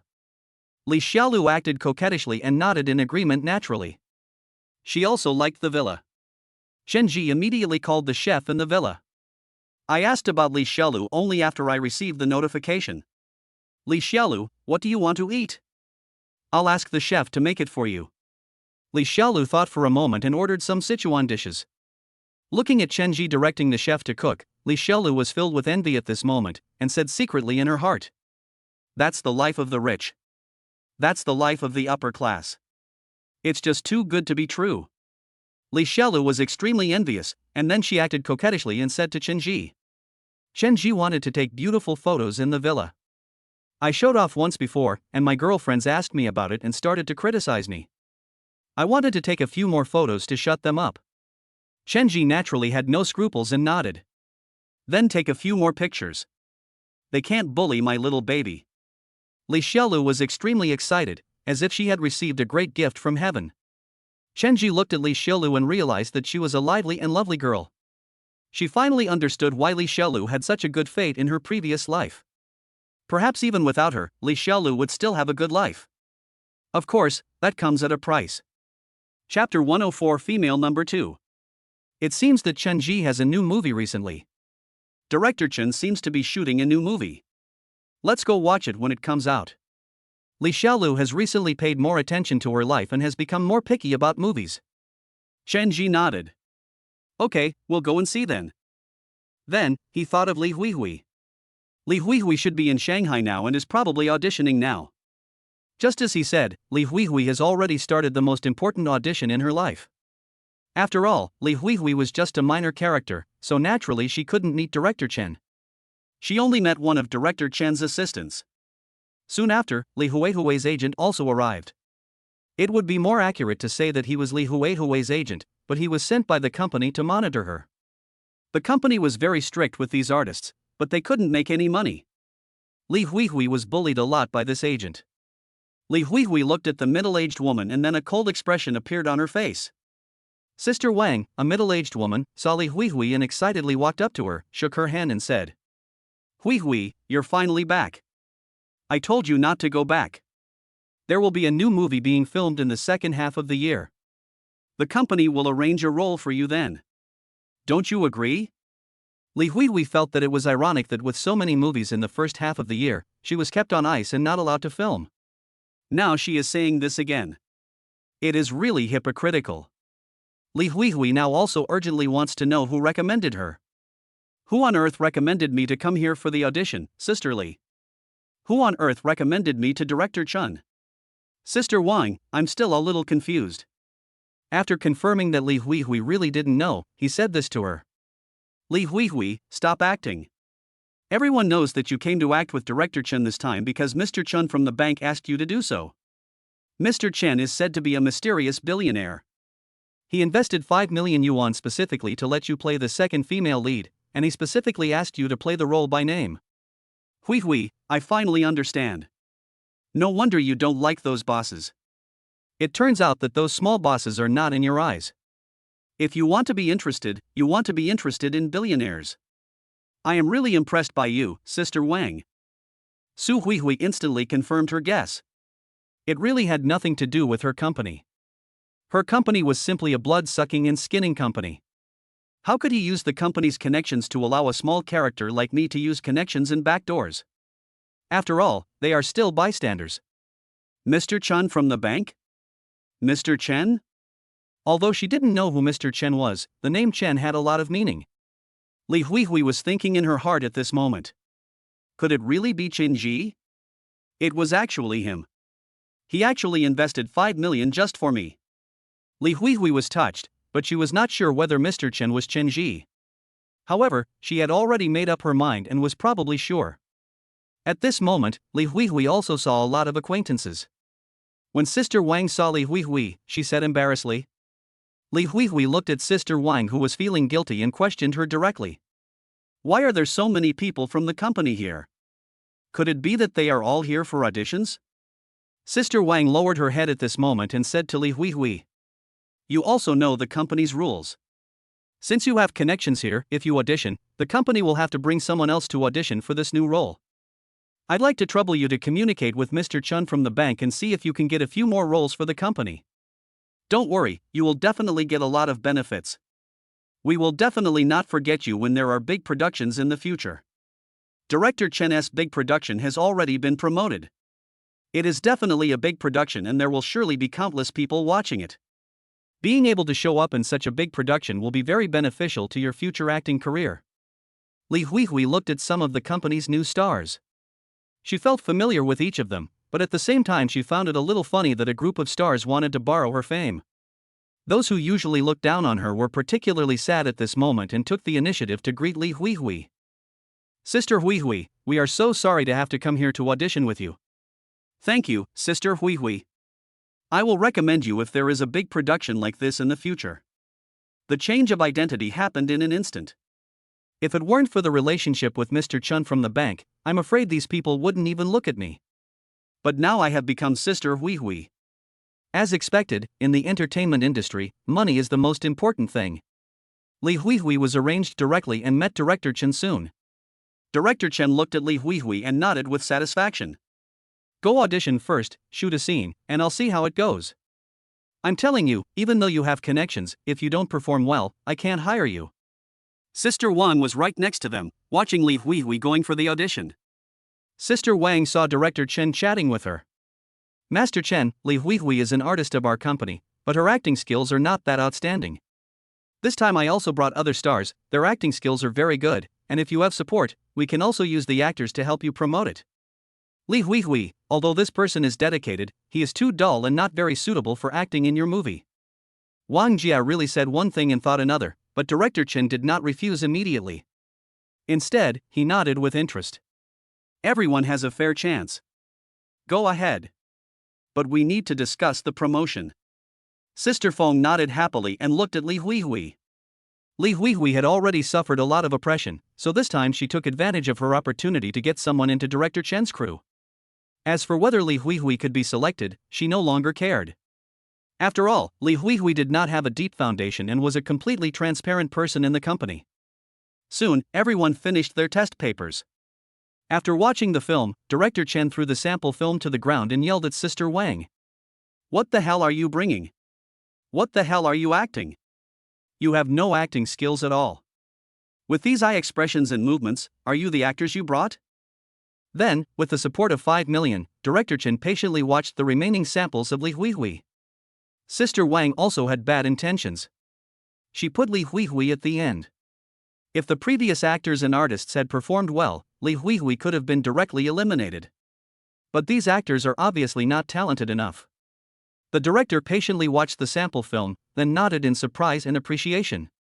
Li Hui's performance is indeed good. I've seen her works before and they're all pretty good. Okay, all of you go back. Li Hui will be the second female lead. Li Huihui looked at Sister Wang with dismay at this moment, and Sister Wang was embarrassed to the point of feeling ashamed. Chapter 105, Face-Slapping Moment. Chenji and Li Xiaolu were being affectionate with each other in the villa, telling each other all about their recent lovesickness, while Li Xiaolu was looking at the villa and admiring it while filming. Li Xiaolu was trying to use up all the memory in her mobile phone. She was taking photos on the rooftop, first floor, and balcony of the villa. Everyone saw the flattery in the circle of friends. Li Xiaolu has forgotten her original intention in the flattery, and even forgot that she snatched this boyfriend away by herself. Seeing her like this, Chenji did not stop Fong Qingran and Li Xiaolu from being best friends. They would meet sooner or later. He was really curious about how these two good friends would deal with each other when they met. But no matter what, the fact is already like this. No matter how angry Li Xiaolu is, it is too late to regret it. Chenji looked at Li Xiaolu and then called her over. Okay, stop filming, let's go out for dinner. Chenji casually searched for a few luxury restaurants on his phone and soon found a Michelin restaurant. Although the food at this Michelin restaurant was not good, it was definitely high-end enough. Chenji pointed at the picture on his phone and said to Li Xiaolu, "Let's go to this Michelin restaurant. This restaurant looks good. Let's go and try it. If it tastes good, we will go there often in the future." Li Xiaolu was overjoyed after hearing this. Okay, I want to go too. It's this 3-star restaurant. Oh, and let me take a screenshot. I want to post it on WeChat Moments to enjoy it. Li Xiaolu is now experiencing new things every day and wants to post to her moments every moment. She quickly took photos of the Michelin 3-star restaurant and also posted photos of the villa. The post reads, "I'm tired of all the restaurants, luckily there's a Michelin 3-star restaurant that should taste good." As soon as this was released, all her close friends were filled with sadness, envy, jealousy, and hatred. Who wouldn't he be envious? This is a big villa, and the food is from a Michelin restaurant. The cost of a Michelin restaurant alone is probably no less than 10,000 yuan. All the girlfriends were envious, and Fong Qingran was no exception. Fong Qingran was already feeling a little depressed at the moment. Her marriage had been troubled these days and she was quite bullied at home. The situation in the previous life was quite different. Although Fong Qingran was not rich in his previous life, because of Chenji, this victim was quite respected among his relatives and friends. Since her marriage was not successful in this life, her family naturally would not indulge her. Fong Daming is well known for his love for his son. He is even more mean to his daughter. Seeing that his daughter is worthless, he treats her coldly. When a person's situation is miserable, the sadness in his heart when he sees another person prospering will naturally come out, so Fong Qingran is now reading every word of the text in pictures posted by Li Xiaolu. I just felt a burst of sadness, with jealousy in my eyes and anger in my heart. Why not me? Why don't I have such good luck? Why didn't I hook up with a rich second-generation guy? You're not showing off, are you?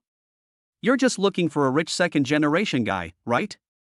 What's so sexy about that? Li Xiaolu thought to herself that her other girlfriends were the same, but it was like this in the circle of girlfriends. Some people showed off on the surface but were proud in their hearts. Some people complimented on the surface but were sarcastic or even jealous in their hearts. At this moment, Fong Qingran looked at the mirror. Although the self in the mirror looked a little haggard, her appearance was still beautiful. Li Xiaolu looked at her figure and then whispered to herself in the mirror. Li Xiaolu, why are you so arrogant? Didn't you just find a rich second-generation man? Whether he is an old man is still unclear.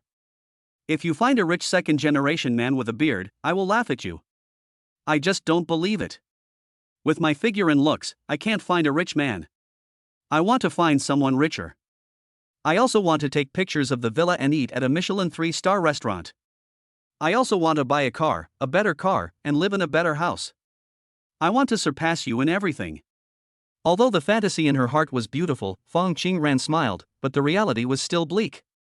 The fantasy was over, and she still had to face a bleak life.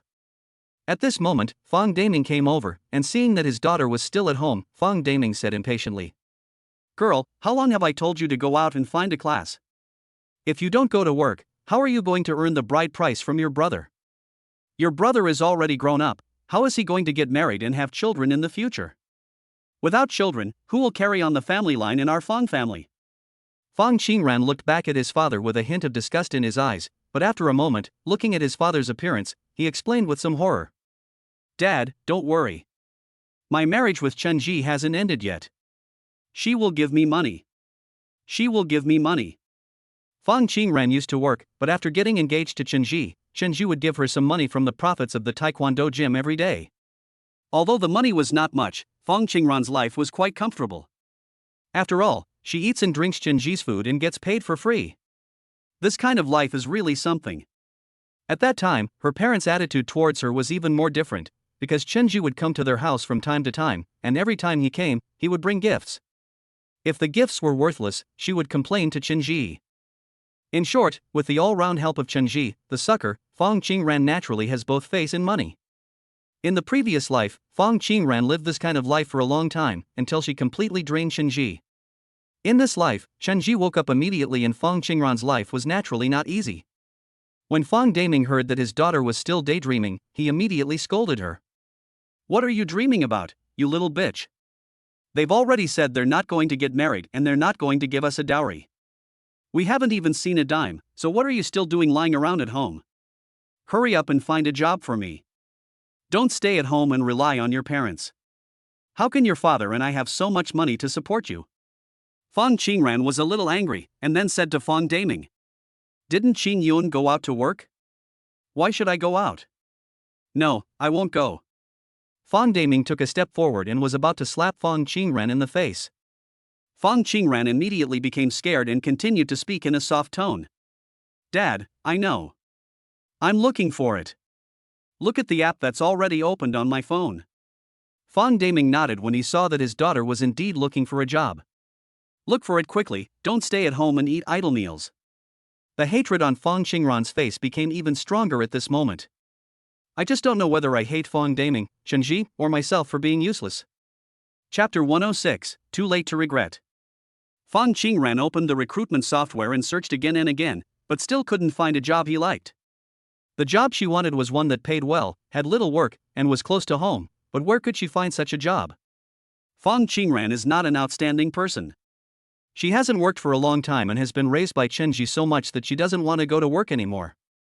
And even if she went to work, she wouldn't be able to find a good job with her abilities and education.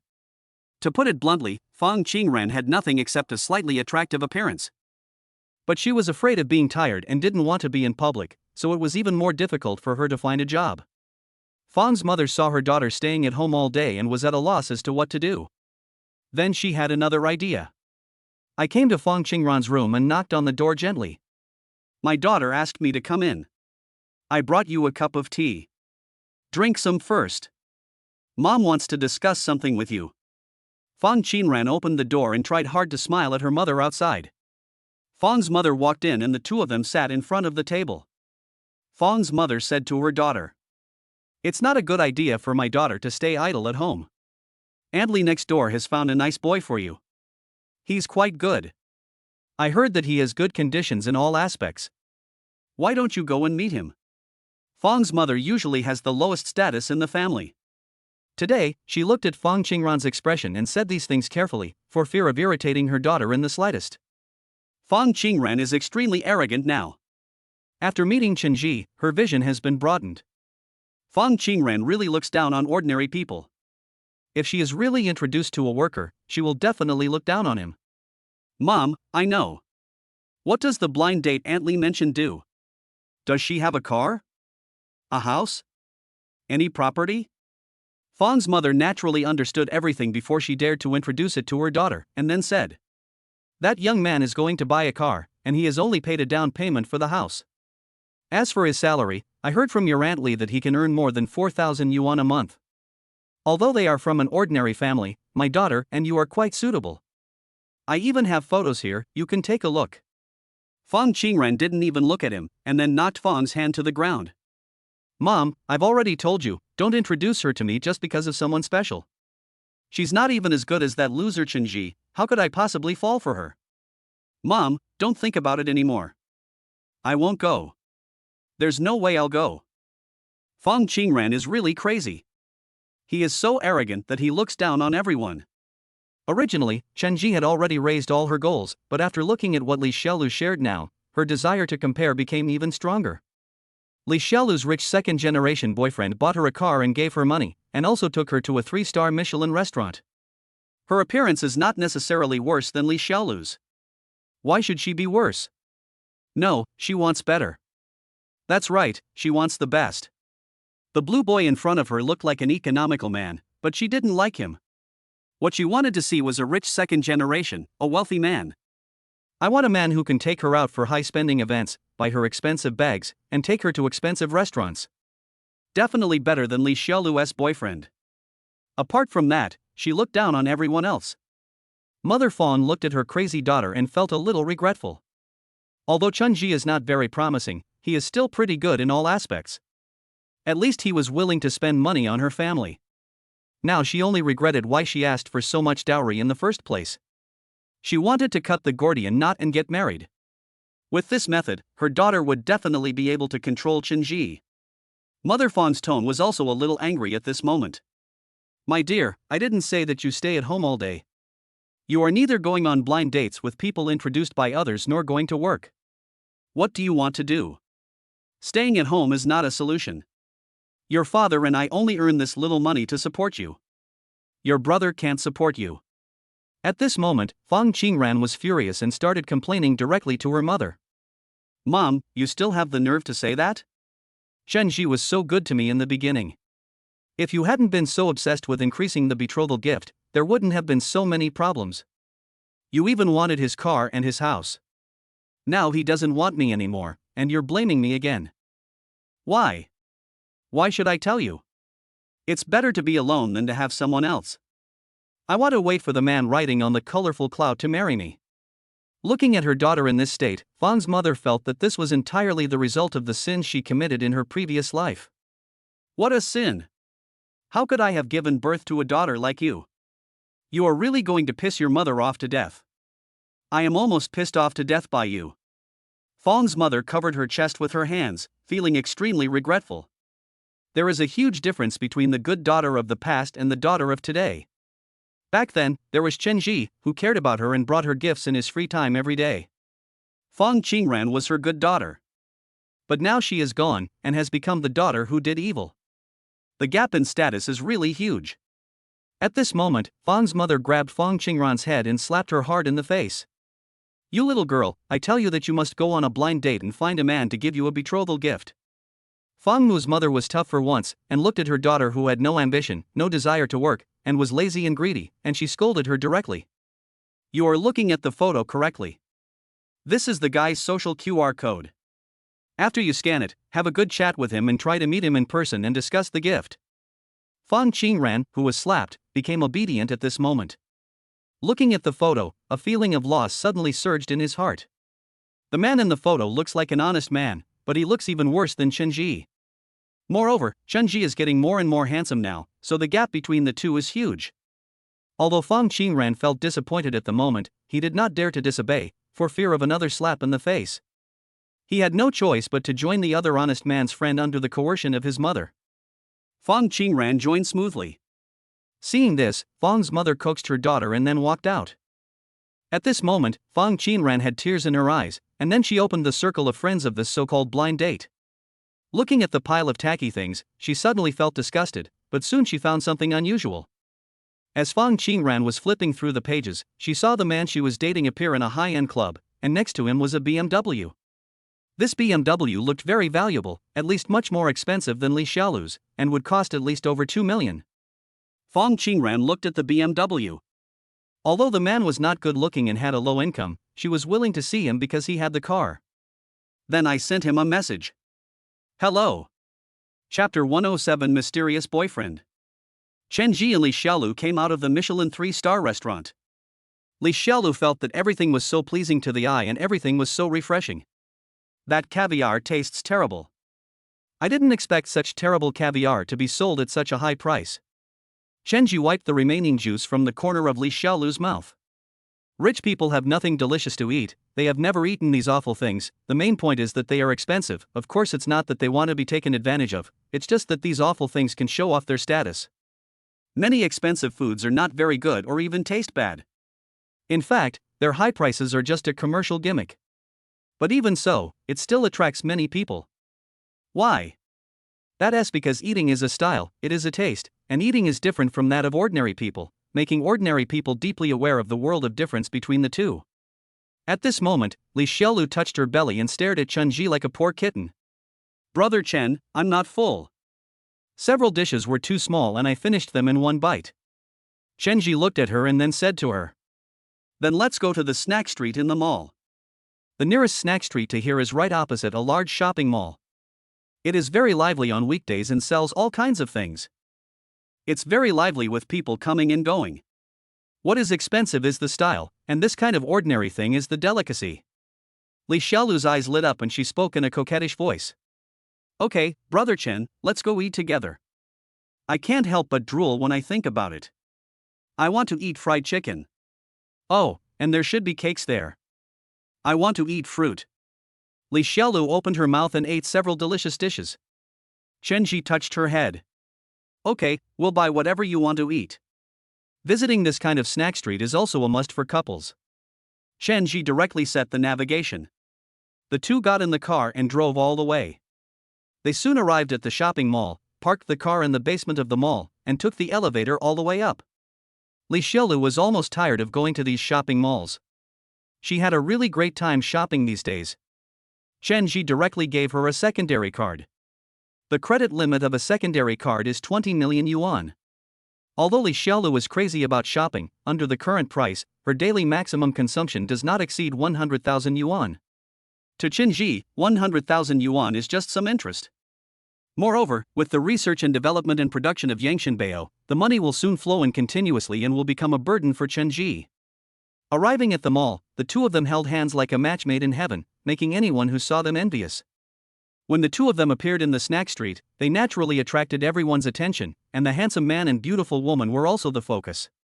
Li Xiaolu was no longer afraid of meeting acquaintances at this moment. After her bold spending in the past few days, she has become more courageous and has already figured out how to deal with it. Even if she was found out, what would happen? Li Xiaolu knew that it was not true that she was not married. Neither of them was married, and they broke up peacefully, so why was he still looking for her? Since she got the person that Fong Qingren couldn't get, it can only be said that she is capable, and it can only be said that Fong Qingren is incompetent. She is an incompetent person. She had no choice but to let Chen-ji go. If she could catch this potential stock, it would be her own achievement. The two soon ran into Li Xiaolu's best friends in the snack street. One of Li Xiaolu's best friends pointed at Li Xiaolu in front of her and then picked up her mobile phone to take pictures. Okay, Li Xiaolu really found a boyfriend. Why does this guy look so familiar? Anyway, I'll take a photo and send it to the group so that my girlfriends can take a good look. What kind of boyfriend did Li Xiaolu find? He's quite handsome. Who is this handsome boy? I just posted this photo on my Moments and it went viral in no time. Many of Fong Qingren's close friends had seen Chen-ji and knew what he looked like. As soon as the message was posted, someone exclaimed in surprise. Li Xiaolu's boyfriend looks so familiar. I know him. I remember that he is Fong Qingren's fiancé. How come he is with Li Xiaolu? Really? I still have the photos. They were boyfriend and girlfriend before. How come he is with Li Xiaolu now? These girlfriends usually stand together against the outside world, but who is this third person at this moment? Soon they all spoke in unison and began to criticize Chen-ji. I know. It must be Chen-ji, that shameless man. He was two-timing. He was with Fong Qingren first, and then hooked up with Li Xiaolu. Oh my god, this man is so shameless. Many people left crazy comments below. But someone else discovered a clue. That's not right. This Chen-ji is obviously Fong Qingren's boyfriend, and he's not rich. Didn't they say Li Xiaolu found a rich boyfriend? Could it be that we made a mistake? But the intimate relationship and the photo holding hands can fully prove the relationship between the two people. But what is going on? Li Xiaolu's girlfriends and suitors were all confused and had no idea what was going on. Many people began to have wild ideas. Could it be that Li Xiaolu got rich? Or won a big prize? Or is it that Chen-ji became a gigolo and then turned around to support Li Xiaolu? But Li Xiaolu got rich, or hooked up with an old rich man and kept Chen-ji as her mistress. Countless speculations popped up in an instant, the buildings became higher and higher, and the doubts became deeper and deeper. Some girlfriends focused their attention on Chen-ji. It must be said that after Chen-ji's charm system was developed, he became extremely handsome. My best friends also thought it was very pleasing to the eye and left comments below. Why didn't I think Shinji was so handsome and charming before? If I had money, I would also support a handsome man like him. That's right, look at his beautiful eyebrows and eyes, and his well-managed body. He's so handsome. Li Xiaolu got to eat some tender grass, and she got such a handsome tender grass. Handsome guys are all called young grass. My girlfriends are all good at teasing me. But the question remains unanswered. However, conspiracy theories have become prevalent, and Li Xiaolu's glorious image at the beginning has now been framed in an outrageous way. Li Xiaolu, this slutty woman, must have found some wealthy man to sleep with her, that's why she can buy luxury cars and have so much money. All of a sudden, the girlfriends all agreed that this was a fact. If someone becomes stronger than themselves, the first thing they do is to bear grudge against him. This is the situation now. Any woman who is stronger than them is always a bad woman and has always done bad things. They all want to use this as an excuse to vent their frustration. No matter how close we are on a daily basis, once you are different from me, we are enemies. Chapter 108 Shameful Dog. The news in the girlfriends group also alarmed Fong Qingran, who was chatting with the blind date guy at the moment. I was wondering how to ask whether the BMW was his, when suddenly I saw a lot of messages popping up in my circle of friends. Soon, we saw Li Xiaolu and Shenji walking hand in hand in the snack street. Fong Qingran was furious, and seeing this scene, he felt even more resentful. She thought that everything that happened now was caused by Shenji. If Shenji had just given the betrothal gift honestly, why would he have put her in such a passive position? Okay, you two bastards actually hooked up behind my back. I'm going to teach you a lesson. I'm going to teach you a lesson. Why are you so tough that you don't even want to give me the betrothal gift? It turns out you hooked up with this bitch. Fong Qingran was very angry and walked out of the room angrily. At this moment, Fong Qingyun was playing games, and Fong Qingran looked at him. His younger brother was too useless and was no match for Shenji at all. He had been taught a lesson by Shenji several times. Fong Qingran immediately gave up the idea and turned on his cell phone. Hello, is this Zhang Wei? Zhang Wei on the opposite side is a pursuer of Fong Qingran. He not only pursues Fong Qingran, but also Li Xiaolu. In short, he is a central air conditioning type bootlicker. Zhang Wei, let me tell you something. Have you seen the post on WeChat Moments? Shenji is not a human being. He cheated on Li Xiaolu behind my back. Come with me and teach him a lesson. When Zhang Wei, the dog, saw his goddess calling him, he naturally expressed his gratitude profusely. Don't worry, Qingran is such a bastard that he has gone too far. He has hurt 2 women's hearts in a row. I must go and teach him a lesson. I will go with you. Don't be sad. I will go with you. Fong Qingran looked at the photo and became angrier and angrier. He even wanted to smash his phone. But she never expected that her best friend would hook up with her ex-fiancé. Li Xiaolu then called a few of her close friends, and they gathered together and quickly headed to the night market. Tengdu Zhang Wei also arrived at the night market soon, and several girlfriends soon got together. Fong Qingran looked at the picture and then followed. Each of these girlfriends was holding their mobile phones, ready to watch the show. I want to see a fierce battle. But whether this war can actually happen is still an unknown. Zhang Wei is very attentive at this moment. He wants to take the opportunity to get promoted. Even if he can't get Li Xiaolu, getting Fong Qingran would be good too. But Zhang Wei didn't take a look at himself. His income was only about 2,000 yuan, which was not enough to maintain his high consumption, let alone be noticed by Fong Qingran. Fong Qingran wanted to find a rich husband, and someone like him was simply not in her eyes. His diligence would only be used by Fong Qingran. Other than that, there was nothing. Soon, several people surrounded Shenji from the front.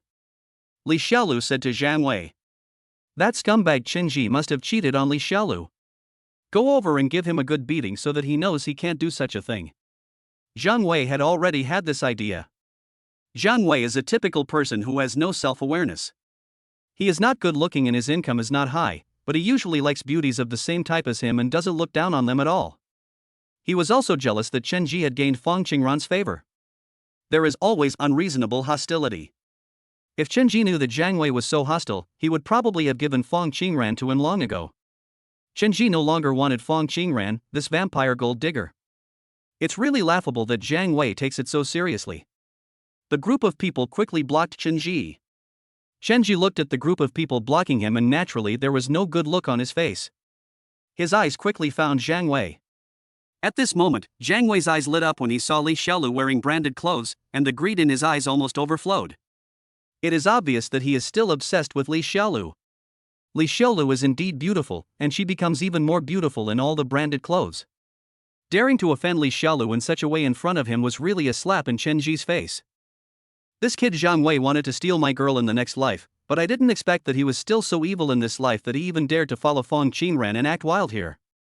Now Zhang Wei had an even more disgusting look of righteousness. He looked directly at Chen Ji and started scolding him immediately.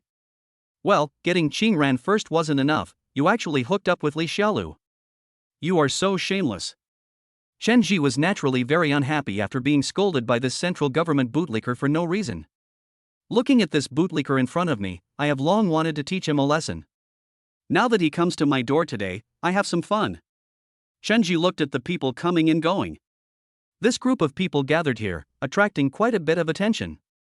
Many people gathered around, and a fat lady even squeezed behind Zhang Wei. Zhang Wei was half turned sideways at this moment, facing the fat sister Chen Ji. He had a way. Anyway, he now had divine consciousness. A thought could make Zhang Wei faint instantly. According to this direction, he would definitely fall on the fat lady. Chen Ji immediately used his divine consciousness to attack instantly. Zhang Wei, who was still heartbroken just now, lost his spirit instantly. Zhang Wei, who had lost his spirit, fell down instantly and fell directly towards the fat lady. The fat lady was caught off guard and was attacked by Zhang Wei directly on the chest. Although the fat lady is fat, she seems to care about her chastity very much. She grabbed Zhang Wei and slapped him twice. Zhang Wei was awakened directly. Chen Ji only attacked him once. Zhang Wei reacted immediately, covering his painful face and looking around in confusion. The fat lady looked at the man in front of her and started cursing at him for daring to catch her. You shameless man, how dare you take advantage of me? I will beat you to death today. After saying that, he started beating Zhang Wei. Zhang Wei begged for mercy again and again, but it was completely useless. What was originally a drama of catching Chen Ji cheating suddenly turned into Zhang Wei taking advantage of someone in public. Everyone looked at Zhang Wei. Zhang Wei was beaten badly by the fat lady and he ran away begging for mercy. It's not that I just didn't know what happened. The more he explained, the worse it got. Now even Fong Qingran began to believe it a little. The eyes that were looking at Zhang Wei were full of disdain. Zhang Wei saw that the situation was getting worse and worse, so he wanted to run away, but the people around him were quite enthusiastic and blocked Zhang Wei directly. Everyone started talking. This kid is so shameless, taking advantage of others in public. You have such a strong taste that you can do this. There's nothing we can do about this boy being ugly. When the fat lady heard these discussions, she got furious and started yelling at everyone. What are you talking about? What are you talking about? Chapter 109, Slapping Everyone. The fat lady was still beating Zhang Wei. Zhang Wei was extremely embarrassed at the moment. No one listened to him when he tried to explain. Once he stopped, he was beaten continuously by the fat lady. He felt extremely aggrieved. It was so frustrating, but there was nothing he could do. After all, a man and a woman couldn't communicate. He did fall on the fat lady just now. Moreover, he had no idea how he fell down, but he fell down in the end. This scene made him very embarrassed. This basically confirmed his guilt. People around him looked at him strangely, and Fong Qingran also looked at him strangely. Zhang Wei was really angry at this moment. I really didn't. The fat lady still refused to give in. She put her hands on her hips and started scolding Zhang Wei. What do you mean you didn't? Everyone here can see that you are such a shameless boy. It's abominable that you took advantage of me in public. Li Xiaolu looked at Zhang Wei with a look of disgust and said, Zhang Wei, you are not picky about food. You even like this. You are disgusting. Zhang Wei felt really wronged, but he had no idea how to explain it. His ordinary and even slightly ugly face looked even uglier at this moment. The girlfriends on the side all defined Zhang Wei as a pervert, and soon Zhang Wei could no longer mix with this group of people. However, Zhang Wei still wanted to make trouble for Chen Ji at this moment, and pointed at Chen Ji angrily. Look everyone, he was the one who had sex with me and then abandoned me. Why should you ask him to look at me? At this moment, Chenji looked at Zhang Wei, who was like a clown, and did not say anything. Zhang Wei was really embarrassed now. The atmosphere was chaotic for a while, and soon someone came to maintain law and order. The fat lady and Zhang Wei were both arrested. What was waiting for them must be a not-so-pleasant solution. Li Xiaolu felt a little guilty at the moment. After all, so many of her close friends were there, and she was still a little timid. Li Xiaolu was timid and lowered her head guiltily. Chen Ji, on the other hand, looked indifferent. Fong Qingran was furious when he saw the two of them together. You two bastards, you two are actually together, and Li Xiaolu, you and I are good friends, but you actually stole the man I didn't want, you were so shameless. Chen Ji protected Li Xiaolu and spoke to Fong Qingran in a domineering manner. What are you talking about? What is the relationship between you and me? We have no relationship at all. What qualifications do you have to stand here and say these meaningless words? Get out of here now and don't ruin my fun, or I'll call the police. Chen Ji is still using this trick. But at this moment, Fong Qingran has gone crazy because of the unhappiness in his life. She didn't care about it at all and spoke angrily to Chen Ji. Why? Why do you like her? She's not as pretty as me. Why? Why? Li Xiaolu looked at Fong Qingran in front of her without any fear.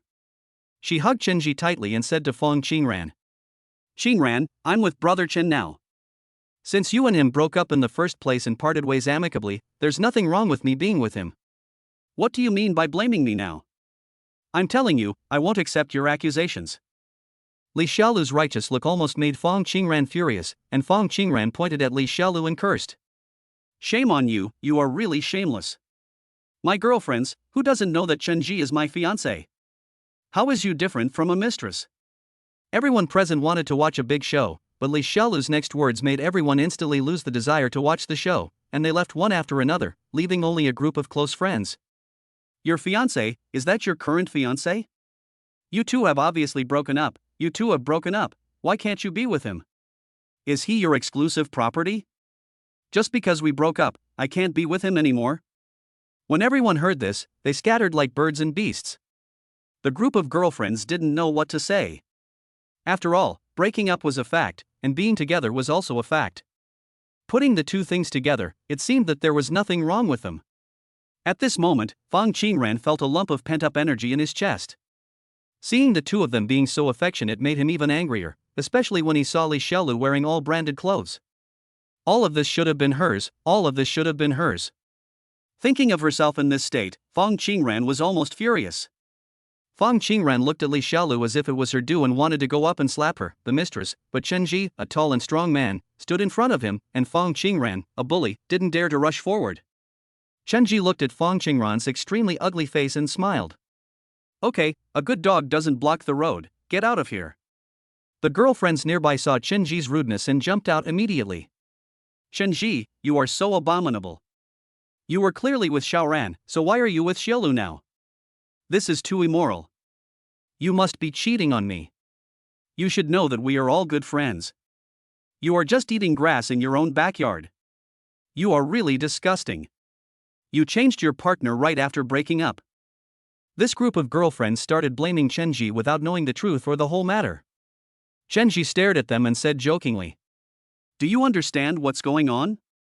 Your best friend asked me for a betrothal gift of nearly 400,000 yuan, and also asked me for a house and a car, which I can't afford.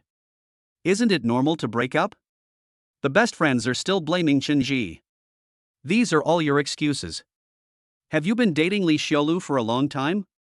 Is that why you broke up with Fong Qingran? Chen Ji lost his patience after listening to their groundless accusations. It was useless no matter how much they accused him. It's over. It's over. Everyone present was looking at Li Xiaolu.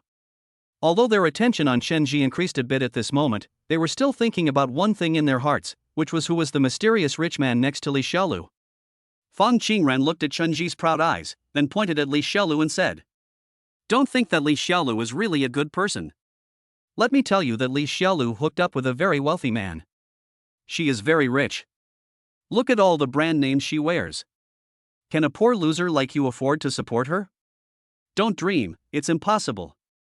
It's simply impossible. Chen Ji looked at this group of snobbish girlfriends and then showed the watch on his hand. How can you not afford to wear this outfit of mine? Can't you afford it? I have a house, a car, and property. After saying that, she took out a gold card from her pocket, blinding the titanium eyes of her girlfriends. Chapter 110 Show Off Wealth. Showing off wealth, this is a blatant show of wealth. Among the group of girlfriends, there is one who is more knowledgeable, and that person is Zhao Xiaoliang. Zhao Xiaoliang looked at the gold card, then covered his mouth and spoke loudly. But the bank's gold card has this card, so the net worth is at least 10 million. My God, 10 million is so rich. 10 million is not a small amount of money. In fact, this gold card was also given by the bank. Shenji also has a black card with a higher value, but there is no need to take out that card. This card is enough to intimidate them. This gold card is also used in daily life. The faces of the girlfriends present were all very ugly. After all, having 10 million in this era is simply beyond ordinary people. It's not about surpassing ordinary people, it's about being beyond most people. After all, these people were short-sighted. They were all shocked and opened their mouths wide when they saw only 10 million yuan. If they knew that there were hundreds of thousands of yuan in Shenji's card, they would probably be so shocked that they would be speechless. Now these girlfriends have changed their impression of Shenji, and one of them even spoke to Li Xiaolu in a flattering manner. Really? Are you telling the truth? Could it be that Shenji really bought these clothes for you? It's incredible that he is so rich. Then he looked at Fong Qingran, thinking that Fong Qingran was a fool. It was unbelievable, too unbelievable that he let such a person go. When Li Xiaolu saw the looks on everyone's faces, she nodded, raised all the brand name bags in her hands with pride, and spoke to everyone. You're right. All these things were bought for me by Shenji. He also bought me a car worth 1 million. She showed off her wealth and made her girlfriends die of envy. Zhao Xiaoliang even walked up to Li Xiaolu and touched her brand name bag, saying with envy on his face, I've wanted to buy this bag for a long time. It's really authentic. He also bought a car. That's great. How come I haven't met a boyfriend like him? Really? Zhao Xiaoliang, you're not seeing things, are you? The others were still questioning, thinking it was a fake. Zhao Xiaoliang nodded. Of course I'm not seeing things. Don't you know? I sell luxury goods.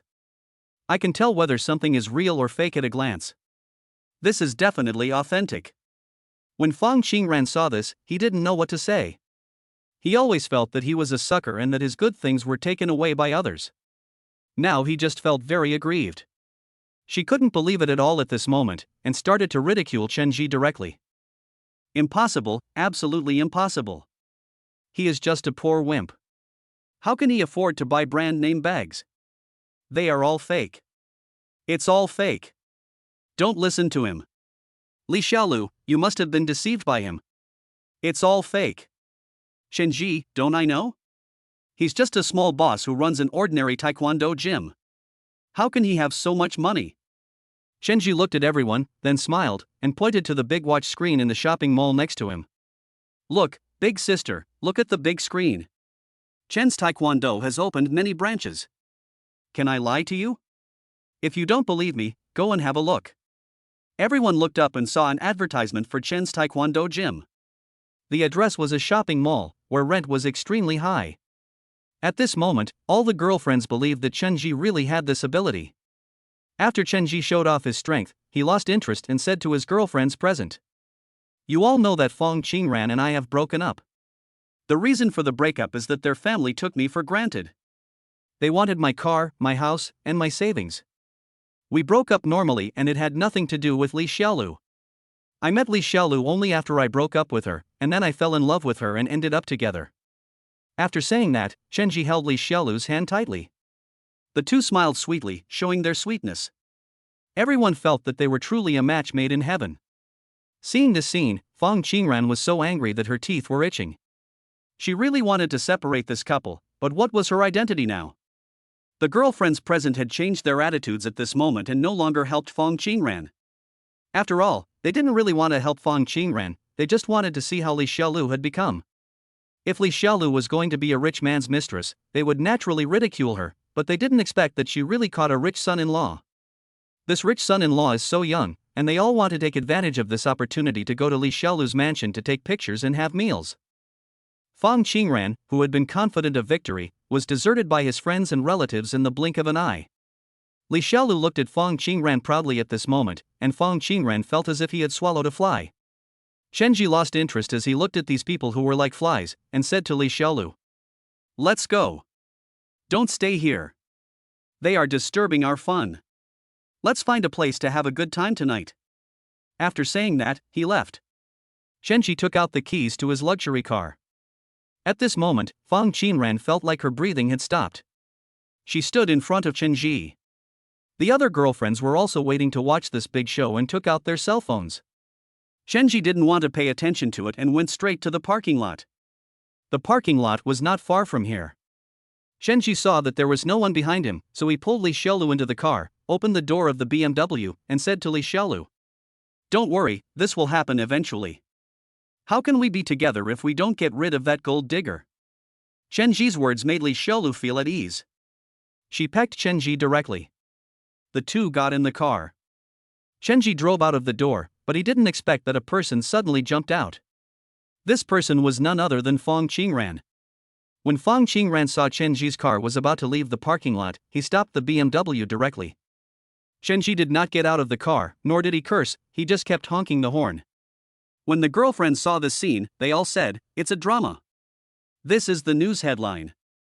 What's the content of this headline? The ex-girlfriend sees that the ex-boyfriend has become rich, so she stops the car to propose to him. Ha ha ha. Interesting. Interesting. The girlfriends burst into laughter, and Fong Qingran became a complete joke. Fong Qingran came to Chenji's car window, knocked on it, and yelled at him.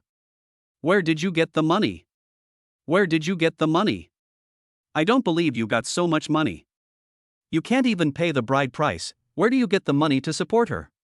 Li Xiaolu, tell me quickly, where did you get the money?" Chenji looked at Fong Qingran in front of him with pity. Chapter 111 The Chosen One. Li Xiaolu was afraid that something might happen when she saw Fong Qingran looking so crazy, so Chenji and the other man got out of the car and said to Fong Qingran, "Fong Qingran, don't keep pestering me here. Chenji doesn't like you. You've already broken up. Stop pestering me. Go back now. Don't embarrass yourself here. It's really embarrassing." Fong Qingran looked at the luxury car in front of her and at Li Xiaolu, who was wearing designer clothes. Now her heart was full of bitterness. She regretted it so much. She regretted why she didn't recognize Chenji at the beginning. If she had known that Chenji would be so glamorous and beautiful, she would be willing to marry him even if he only gave a dowry.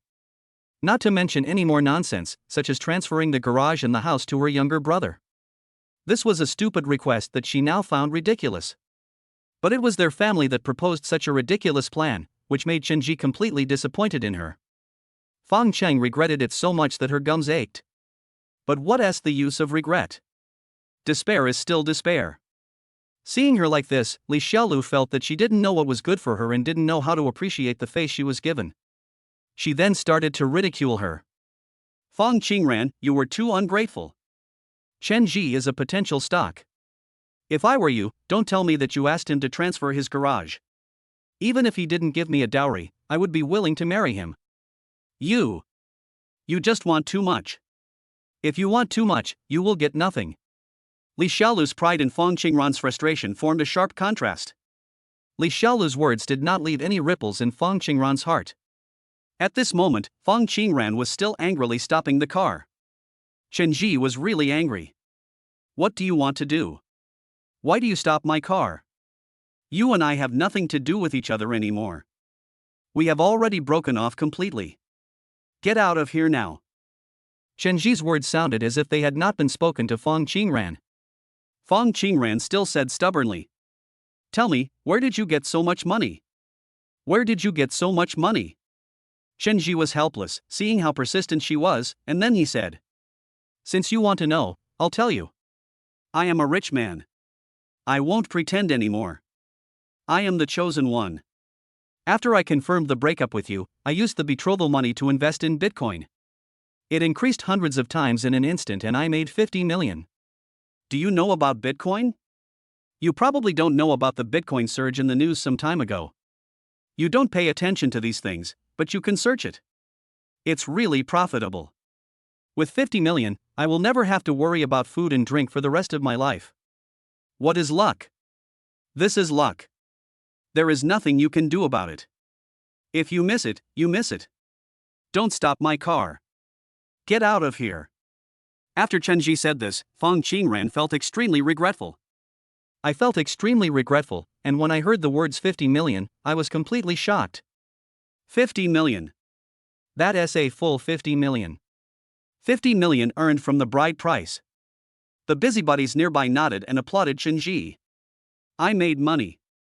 You are so awesome. I heard someone made a lot of money with Bitcoin some time ago.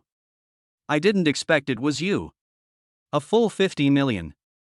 You are so awesome. I will follow you and learn from you. Zhao Xiaoliang then explained to her girlfriends. You probably don't know what Bitcoin is. Bitcoin is actually the same as Dogecoin. It is a virtual currency on the internet. Its price is also very magical. Sometimes it is very high, up to tens of thousands of dollars, and sometimes it is very cheap, only a few cents. Of course, this is just an estimate. Bitcoin is more prone to big ups and downs, and no one knows how to invest prudently. No one could hear what Zhao Xiaoliang said. These girlfriends had all heard that Bitcoin could make money, and they were afraid that something terrible would happen next. The cryptocurrency world is dangerous, and these silly girlfriends might end up losing everything.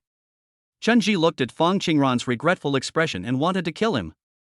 Fong Qingran really felt regretful. 50 million was really 50 million.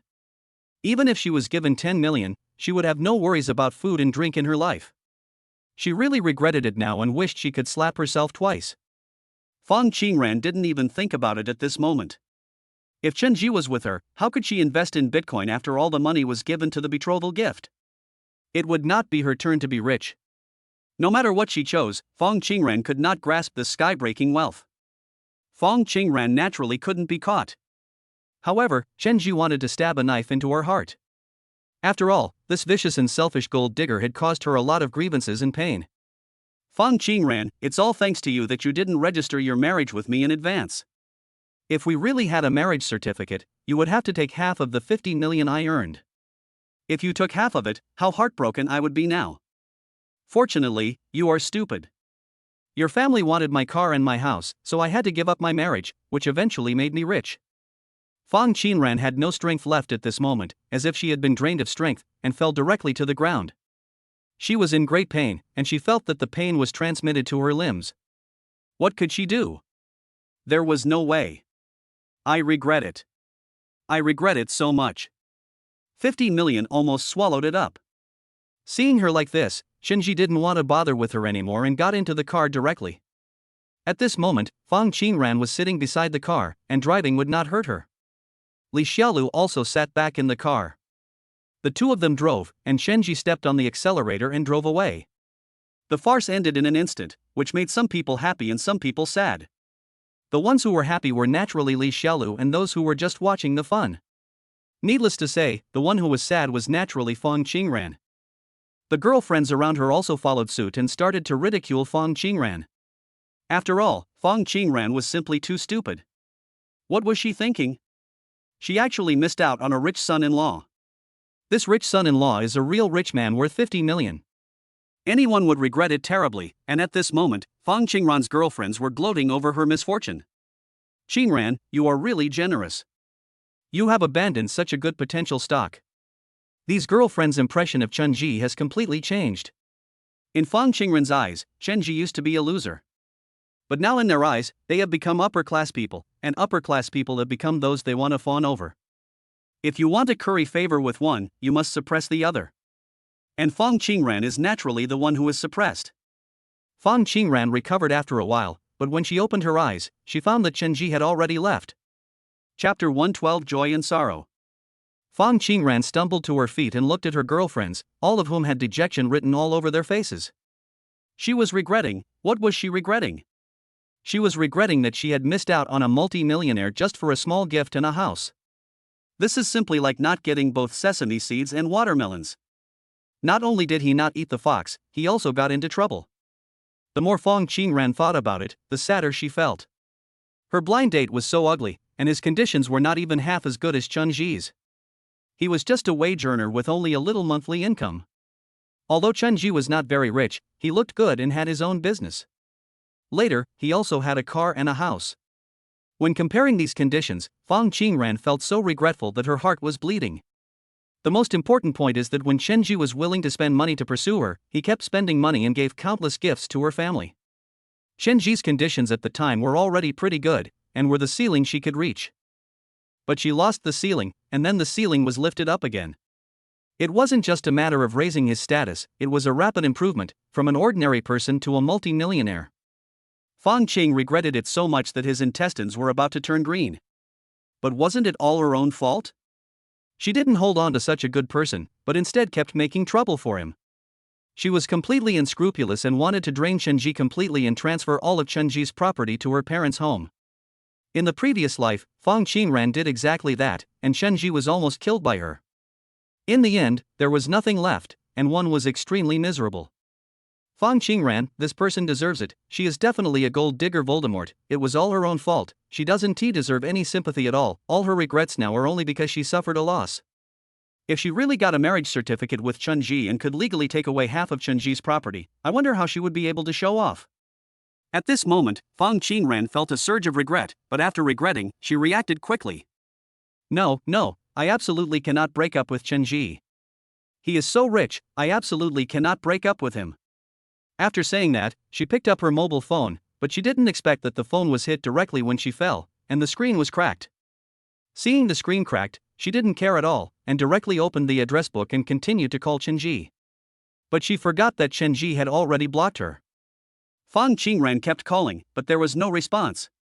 Her best friend beside her couldn't stand it anymore, so Zhao Xiaoliang said to her, "Okay, Fong Qingran, stop calling me. He has blocked you. Stop calling me. Stop wasting your time. Get up now." Seeing Fong Qingran like this, her girlfriends finally felt some sympathy for her. They pulled her up and helped her clean up. However, Fong Qingran was still obsessed and kept calling Chenji. Li Xiaolu was extremely happy at the moment, but then she felt a sense of insecurity. "Chenji, I like you so much, you won't abandon me, right?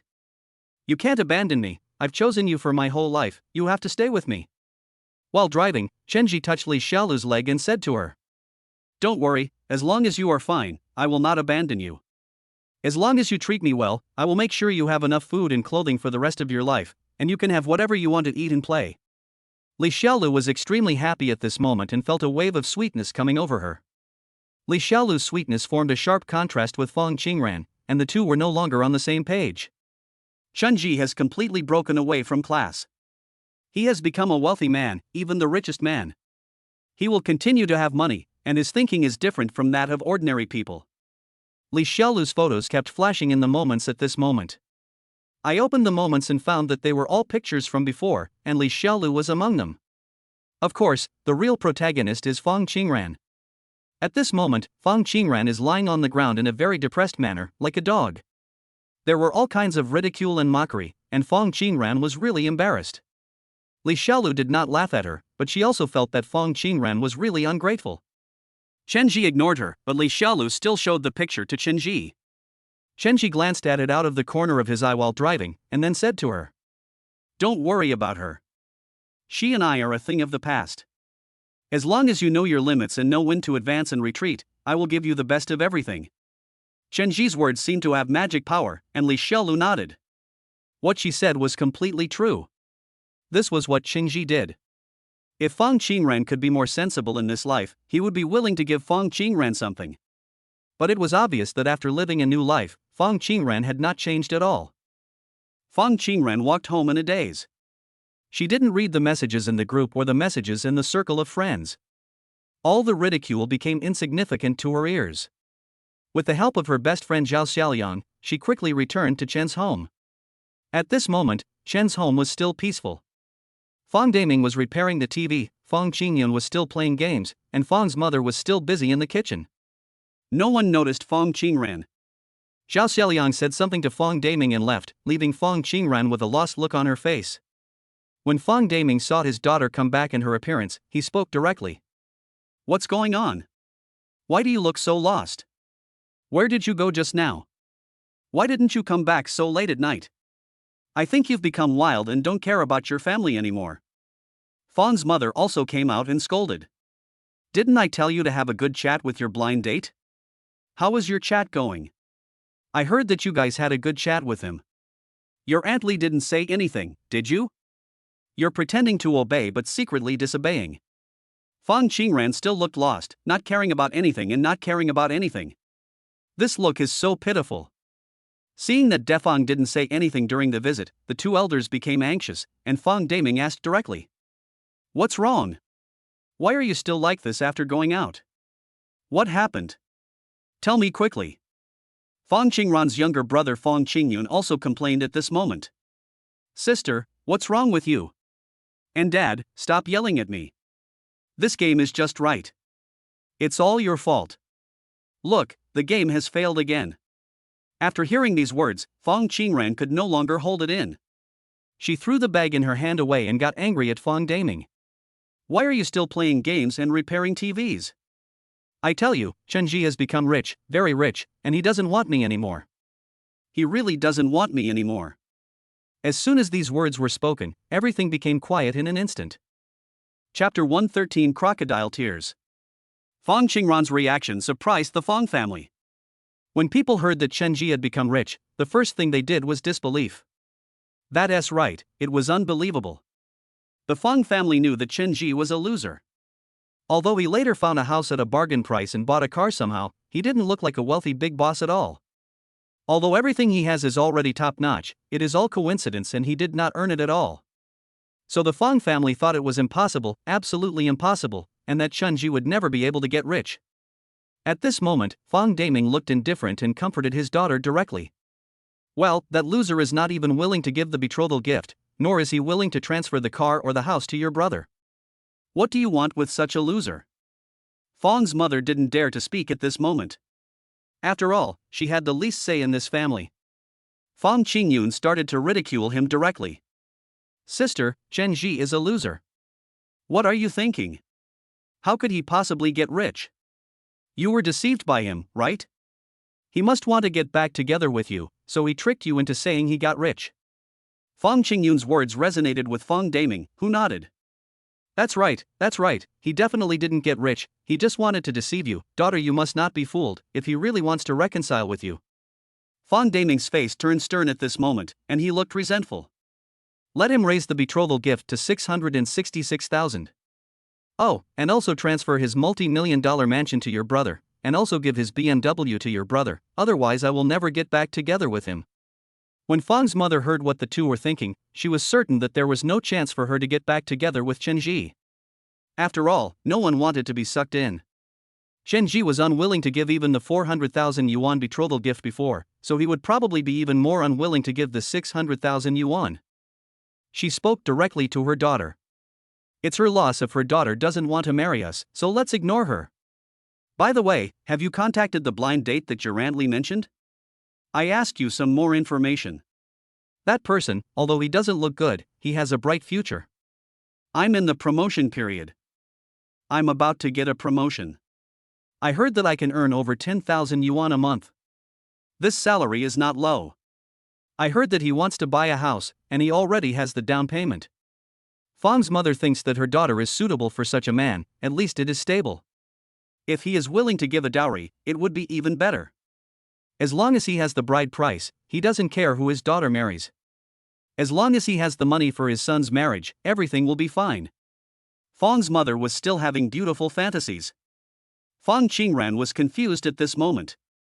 She looked at these people in her family, laughed miserably, and said to her parents, Mom and Dad, do you know how much money Chenji has made? No, you don't. I just found out that Chenji used the money for the bride price to buy Bitcoin, which increased hundreds of times and made 50 million. The 50 million stunned everyone. Fong Daming even threw the screwdriver in his hand directly to the ground. At this moment, Fong Qingyun was no longer concerned about playing games. Everyone surrounded Fong Qingran. The shocking impact of 50 million is really huge. Fong Qingran was also filled with regret. 50 million, a full 50 million. If he had 50 million, why would he stay here? When he thought about staying here and being bullied, and when he thought about missing out on a multi-millionaire, his heart ached and bled. But at this moment, the Fong family realized their own stupidity, but they were unwilling to accept that Fong Daming was still lying to them, and said to their daughter, "My girl, don't listen to him trying to fool you. He may not have 50 million. He is lying to you. He definitely doesn't have 50 million. At this moment Fong Qingyun was stunned. From the house to the car, he was thinking secretly and seemed to have believed it a little. Otherwise, he thought of another person, Li Xiaolu. He also has a friend of Li Xiaolu. When Li Xiaolu posted pictures of luxury cars and mansions, she immediately figured it out. Isn't that the one in Eaton Manor? Sister, I know. Are Chenji and Li Xiaolu in love? I was saying that before, the mansion looked like the house of Eaton Manor, but I didn't expect it to be Eaton Manor. Fong Qingran looked at his younger brother. His brother, with his pig brain, could think of such a thing, but he never expected that he would be humiliated by others. Fong Qingran felt even more wronged at this moment. Fong Qingran smiled bitterly and nodded. Yes, you are right. He and Li Xiaolu are together. All the luxury cars, mansions and brand name bags that Li Xiaolu showed off were bought for him by Chenji. They were all bought by Chenji. Fong Qinran didn't dare to think about it at the moment. When she thought about the fact that she had missed out on these things, she was extremely sad. She felt as if her heart was stabbed by a knife. Fong's parents were also stunned at this moment. Listening to what his daughter said, it seemed that Chenji had really made a fortune. The Fong family was shrouded in gloom and sorrow. No one spoke for a moment. They were regretting. They all regretted missing out on such a rich son-in-law. Wouldn't that make them regret it? But what's the use of regretting? After a while, Fong Daming finally spoke awkwardly. Daughter, has he really become rich? After confirming again, Fong Qingran nodded again. The next second, Fong Daming started cursing. Good boy, Chenji must have known that he was going to get rich, so he deliberately broke up with you. He must have done it on purpose. He just didn't want to give money or a betrothal gift. He's a scumbag. Fong Daming immediately picked up the screwdriver and waved it around. This guy has delayed my daughter's youth, and he still doesn't want her. What a bastard. We must go find him and ask him for compensation for the loss of his youth. We must make this guy pay compensation to my daughter, and we must not let her go. Although he said this, his tone was full of excitement and trembling. He wanted to use this as an opportunity to ask for money. But money is not so easy to get. Now that the two of them have nothing to do with each other, how can they ask for money? Even though Fong Daming was making a fuss, he didn't dare to really ask for it. After all, Chenji had really made a fortune and was no longer the same as before. If he really went to the house and was beaten out, it would be a huge embarrassment. Fong Qingran sighed again. Dad, don't worry about it. He and I haven't even got a marriage certificate. What's the relationship between us? We're just boyfriend and girlfriend. He won't recognize you if you go find him. After saying that, he covered his head and started crying. It was because of her parents' obstruction that she lost the opportunity to make a fortune. She really regretted it. She regretted it so much that she wished she could go back to the past and get the marriage certificate with Chenji right away. Chapter 114 Disgusting Face. The Fong family members now understood that they could not get a penny because they did not get the marriage certificate. When Fong Qingyun thought about the fact that all his money was gone, he got angry at his parents. It's not that you are short-sighted. If my sister and he had been allowed to get married, I would have millions by now. It's all your fault. I don't care. I want a house, a car, and I want to get married. You have to give me money. Fong Qingyun is so presumptuous. Fong Daming was not angry, but comforted his son instead. Why are you in such a hurry? I'm telling you that if Chenji doesn't want to give a betrothal gift, there are other people out there. I don't believe that my daughter won't be able to find a rich husband with her looks. Yes. My daughter must find a rich man, someone even richer, to make him better than her, to make him regret it forever. Although he said this, he had no confidence in his heart. The rich get richer. Rich people are not fools. It's just that Chenji, the victim, valued his feelings and raised Fong Qingran like a little princess. If it were someone else, who would spoil her? With her arrogant look and temper, and in their family, who would indulge her at all? Definitely not at all. Fong's mother regretted the situation and said, if I had let my daughter get the marriage certificate, we could have at least shared 10 million yuan. After the mother felt heartbroken, she said to her daughter, "My daughter, I know you are a good child, and Shenji is also a good child. Why don't you two get back together? I believe he is not a cruel person. As long as he is willing to give the betrothal money and give our family 40 million of the 50 million he earned, you can get back together with him and forgive him, okay? Anyway, you need to apologize to him, make peace with him, and make money."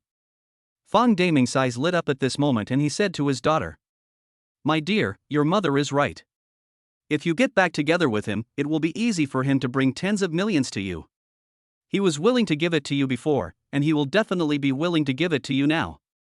Just get back together with him." The Fong family was still immersed in wishful thinking at the moment. When Fong Qingyun heard this, he nodded and gave orders directly to his sister. "That's right, sister. No matter what you can do, you have to get back together with my brother-in-law. Otherwise, what should we do if he doesn't give us money? I'm still waiting for him to give me money to buy a house. We have already chosen a house and paid the deposit. When are we going to pay the money?" This seems to be the only solution for the Fong family at the moment. Fong Qingran seemed to cheer up at this moment. She stood up straight, wiped the tears from her face, and her decadent mood disappeared. Then she looked at the mirror next to her. She looked a little haggard in the mirror, but still beautiful. She then took out her cell phone and scolded Li Xiaolu. "This bitch dares to steal my boyfriend, just wait for me." There was no message from the other side, as if she had been blocked. At this moment, Fong Qingran looked at the phone hatefully and said, "Li Xiaolu, you bastard, you dare to steal my boyfriend. I tell you, I will take him back, and then I will take back all the cars and brand name bags he bought for you, you bastard, you bitch." Fong Qingran now really wants to tear Li Xiaolu apart alive. Only then did Fong Daming realize that someone had stolen his daughter's boyfriend, and he immediately started to curse his daughter. Where did this slutty vixen come from? It's only been a few days and she took advantage of the situation. She is indeed a shameless woman. Fong Qingran looked at his phone angrily, then put it down and spoke to his parents. It must be Li Xiaolu who seduced Shenji. She saw that Shenji was rich and had bought a car and a house, so she went to his house and seduced him. This slutty woman is capable of anything. The next second, Fong Qingran looked at his parents confidently and said, "Shenji is a man who is easy to talk to and thin-skinned. It must be because she, a slutty fox, took the initiative to follow Shenji that Shenji was attracted to her. I have been in a relationship with Shenji for such a long time. My relationship with her is definitely better than Li Xiaolu's. As long as I beckon her, she will definitely come back and give me all her money." I don't know how Li Xiaolu seduced Shenji, but it's really laughable for Fong Qingran to think so. How could they not want her? She still didn't understand. No one would be willing to accept a family of selfish people. What can we do if we accept such a family? There won't be any good results, it will only lead to a bottomless pit, which will empty you out. Shenji in the previous life is a lesson for us, a lesson for us. Fong Daming nodded and said to his daughter, "My daughter, we are going to get rich. Our family's road to wealth depends on you. As long as you and Shenji get back together, we will not need this shabby house anymore. We will also go to Eaton Manor to buy a mansion. And buy your brother a car. The previous car was too cheap. We can buy a Mercedes-Benz worth $1 million. We definitely can't be outdone by Shenji." Mother Fong was kind at this moment and smiled at her daughter. "My daughter, you have to live a rich life in the future. But even if you are rich, you must not forget your brother. You must remind him that he is so old and still hasn't found a wife. This is a pain in my heart. You must take good care of him." Fong Qingyun no longer had the impatience he had before, and now he looked at his sister with a pitiful face and spoke. "Sister, you must definitely control him. I am counting on you to buy me a house and a car. The whole family are vampires, and before they even get back together, they're already fantasizing about a better life. The family's transformation from gloomy to full of confidence is really fast." Fong Qingran looked at the mirror at this moment, looking at her beautiful face, and said confidently, "Don't worry, Dad, don't worry, Mom too, my lovely brother, I will definitely work hard and let our family live a good life." The family was having a great time and was surprisingly harmonious at the moment. In this harmony, Fong Qingran actually retreated a little. She has known Li Xiaolu for a long time, and she also knows that Li Xiaolu is extremely vain. She has only one goal in her life, which is to marry a rich man. To achieve this goal, Li Xiaolu washed her face with cold water, worked hard to lose weight, attended various training classes, and even maintained her virginity for the sake of a wealthy life. The purpose of cutting is to get a rich son-in-law. Compared with the chaste Li Xiaolu, she is so far away. One is a virgin, while the other is a playful, spoiled and dissolute girl. There is a world of difference between the two. Chapter 115 Seduction Plan. Daughter, by the way, does Chenji know about your past affairs with your ex-boyfriend? If he knew about this, it would be a troublesome matter. As soon as this sentence came out, the whole family was stunned. Indeed, this matter was not a trivial matter. It was a naked act of cuckolding Chenji. In the past, when Chenji had no money, he could naturally endure it, but now that Chenji has become rich, will he still endure it? Everyone in the family knows the answer in their hearts, they definitely won't tolerate it. They still think that the reason why Chenji chose to cancel the engagement and break up with Fong Qingren was all because Fong Qingren was entangled with that boyfriend and even went to the hotel. At this moment, they could never imagine that Chenji had been reborn and had not discovered the affair at all. Everything they thought was as they thought. It's all their fantasy. This sentence made Fong Qingren retreat. Yes, this was like wearing a green hat, and no one would accept it. No man would tolerate it. Fong Qingren shook his head, then sat down dejectedly, muttering to himself. No, definitely not. How can I compare with her? Li Xiaolu is still a grown-up girl. Chenji knows about this. She will definitely not choose me. Li Xiaolu is so beautiful. She will definitely choose Li Xiaolu. What should I do?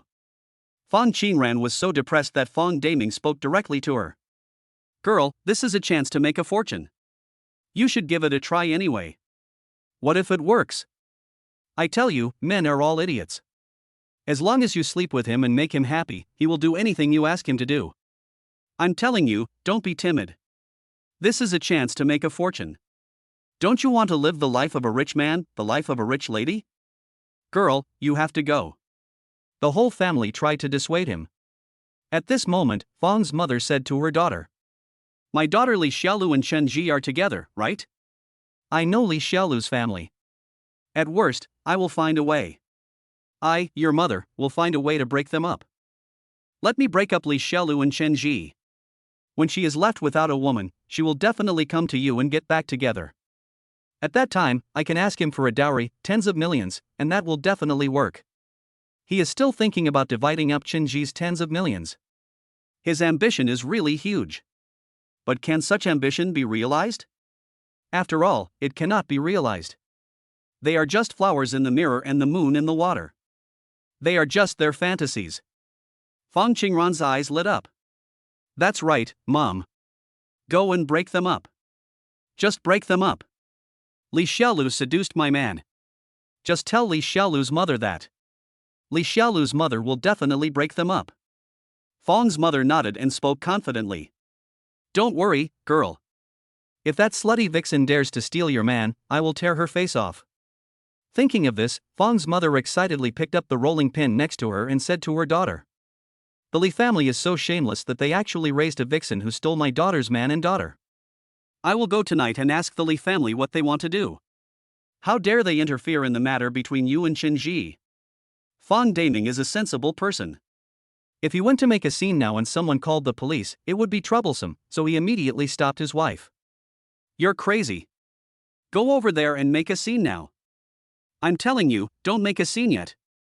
If you do, what if someone calls the police? And then you'll be arrested by the police. Just wait. When she heard the word police, Fong's mother instantly became timid.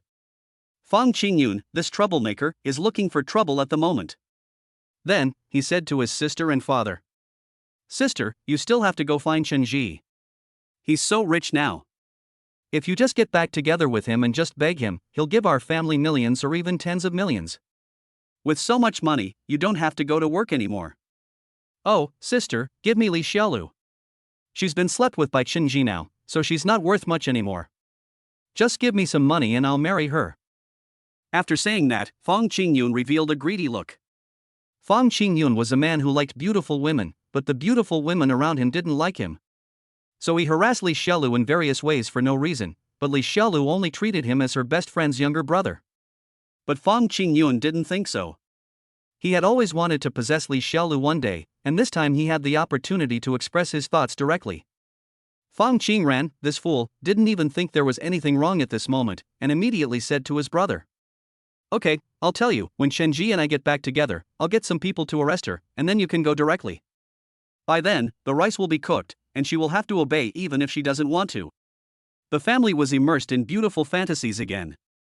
At this moment, Fong Daming and Fong's mother kept cheering Fong Qingran up. Fong Qingran seemed to be blinded by greed. At this moment, he was full of confidence and felt that he could definitely defeat Shenji. She now felt that she must have been too harsh at the beginning. As long as she lowered the conditions and waited until she got the marriage certificate, she would then take advantage of Shenji. Shenji didn't know what had happened in the Fong family. He just returned to his villa and had a good sleep.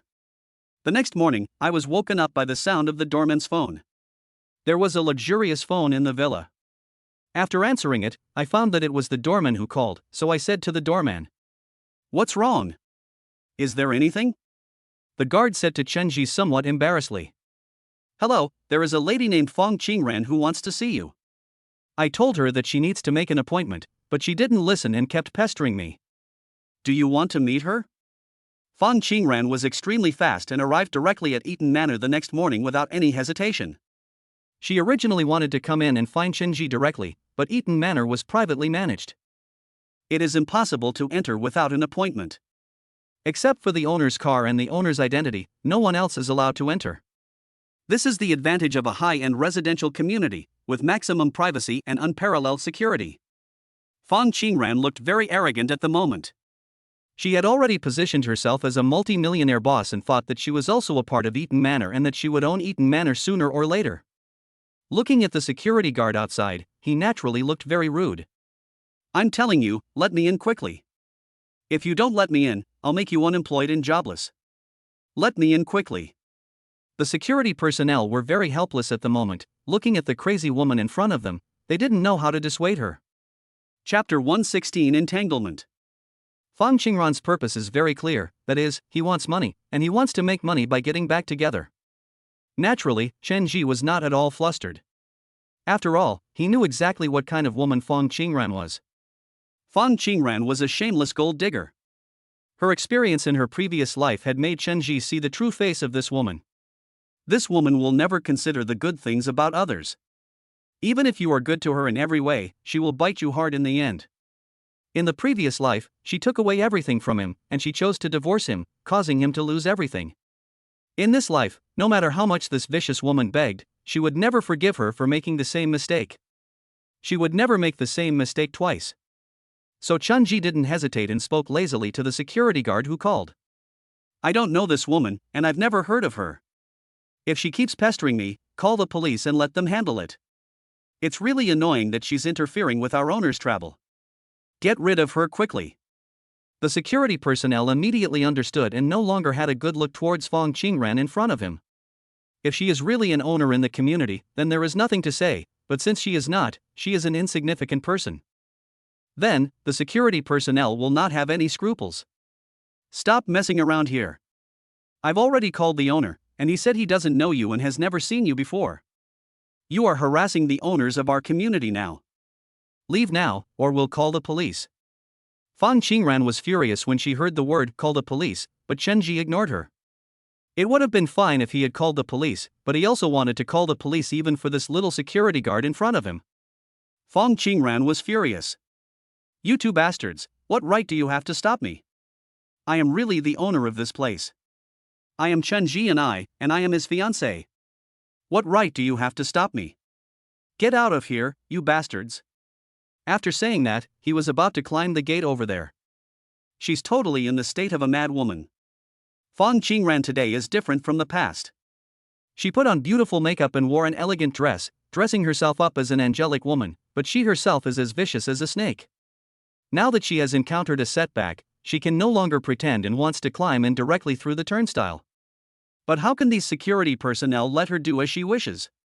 If she was really allowed in, she would lose her job, so without any hesitation, 2 security guards came out and stopped her outside, shouting to expel her. "What do you want to do? Who are you to scold us? Stop it, don't come in, get out now." The security personnel were all furious. Although they were security personnel, it didn't mean they didn't have temper. They are all strong young men. They are kind to those polite owners, but they are naturally fierce to those scoundrels who want to break in. More importantly, since they take money from people, they naturally have to help them get rid of troubles. They are different from the security guards in ordinary communities. Those security guards earn 2,000 to 3,000 yuan a month, and their biggest responsibility is to sit there and play with their mobile phones. It's not easy to sit there and play with your phone. Their salary is basically around 8,000 yuan, and those who are loyal to their duties can even earn 10,000 yuan a month. Their salary is definitely at the ceiling, and even some small bosses may not earn as much as they do. Since there is so much money, naturally there are so many things to do. What's more, this crazy woman even dared to insult them. You too, stop swearing. If you dare to say such foul language again, we will call the police and have them arrest you. Fong Qingran was not afraid and started scolding the security guard and even Chen Ji.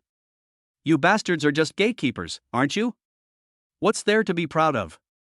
I'm telling you, I'm not only going to scold you, I'm also going to scold Chen Ji. Chen Ji, you're a heartless man, you bastard. Now that you have money, you don't give me a dowry and you abandon me, you bastard. A crazy woman was talking nonsense outside the community. 2 security guards immediately called for backup. Soon, the captain of the security personnel came running with a team of people and blocked the door directly. Fong Qingran saw this scene, but he was still not afraid and kicked the nearest security guard directly. The security guard didn't show any mercy to Fong Qingran. He directly picked up the explosion-proof weapon and stabbed Fong Qingran to the ground. At this moment, Fong Qingran was in a very miserable state, his head was stuck in the ground and several of his feet were firmly stuck by the stick. The security captain looked at the crazy woman who came over and talked nonsense, and then cursed. Where did you come from, crazy woman? How dare you come here to cause trouble? I'm afraid you don't know that this is Eaton Manor. Eaton Manor is not a place where hooligans can cause trouble. Let me tell you, all the people living here are very wealthy and powerful. If our leaders here just give a heads up over there, you'll be in jail, and you won't be able to get out within a day or two. Hearing this, Fong Qingran was stunned. Looking at the luxurious villa inside, she knew that what the security captain said was definitely not false. At this moment, Fong Qingran also became scared. She just shut her mouth and stopped talking. When the security captain saw that she stopped talking, he waved his hand and asked his men to let go of this crazy woman. Fong Qingran was released and started to show off again. You actually called the police on me like this, I will call the police too. The security captain was extremely tough. He took out his cell phone and angrily said to Fong Qingran in front of him. Okay, call the police then. Let's see if it works better for you or me. The tough security captain scared Fong Qingran away. Although she was tough enough to humiliate Chen Ji at will, she didn't have the courage to do so to outsiders. Especially after being beaten up by these security personnel, he lost all his courage. Some people were really brave enough to use those explosion-proof weapons directly on her. It was really uncomfortable to be pinned to the ground just now. At this moment, Fong Qingran was dejected and listless. Fong Qingran angrily looked at the security personnel and took a few steps forward, then started cursing again. You bastards, I will remember you. And Chen Ji, remember this, I will repay you 100-fold and 1,000-fold for the humiliation you inflicted on me today. She has already blamed Chen Ji for what these people did to her. It was Chen Ji who said he didn't know her.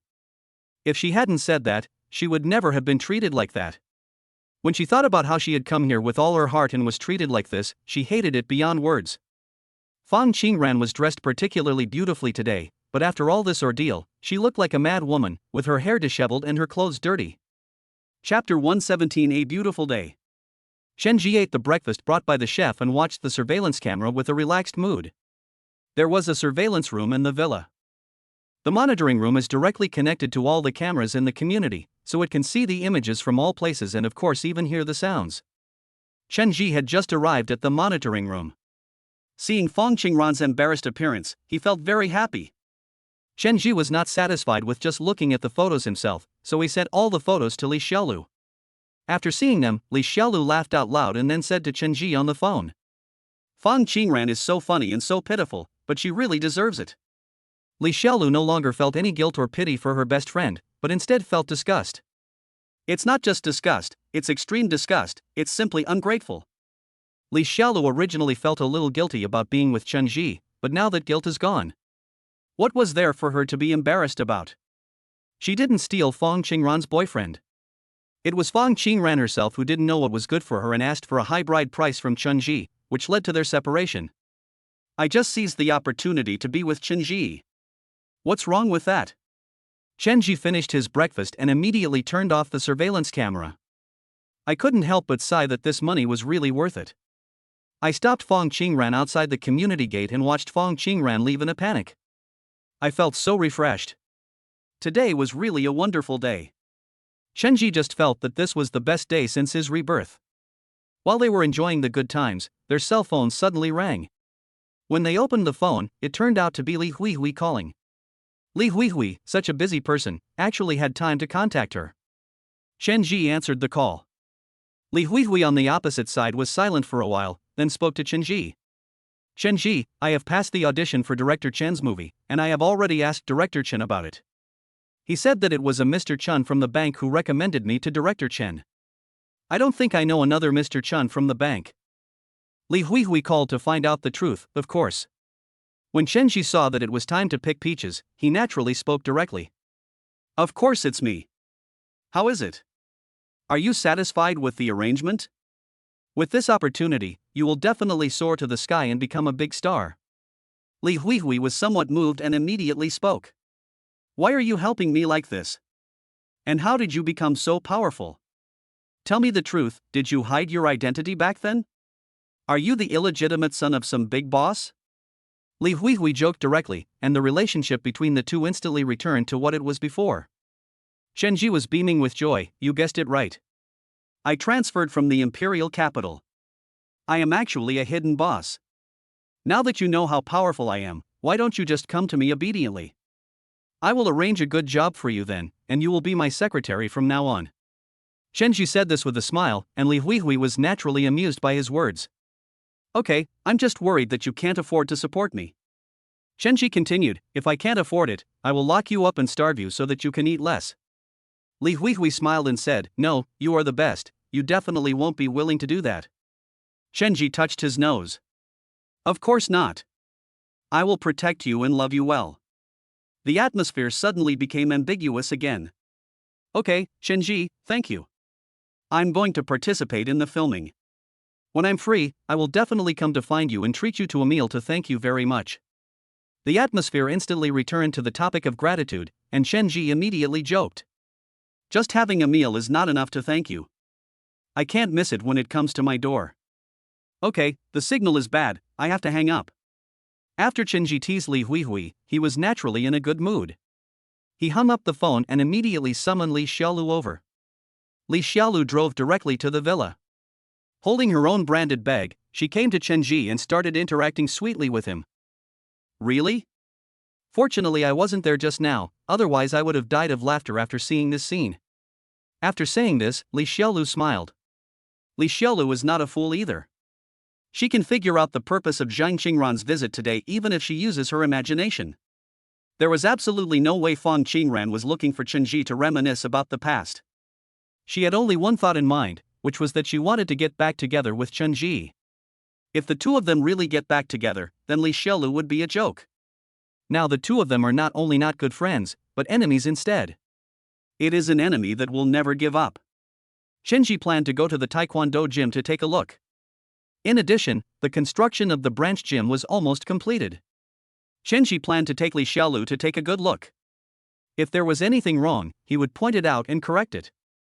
Holding Li Xiaolu, the two of them got into his BMW and slowly drove out of the main gate of the community.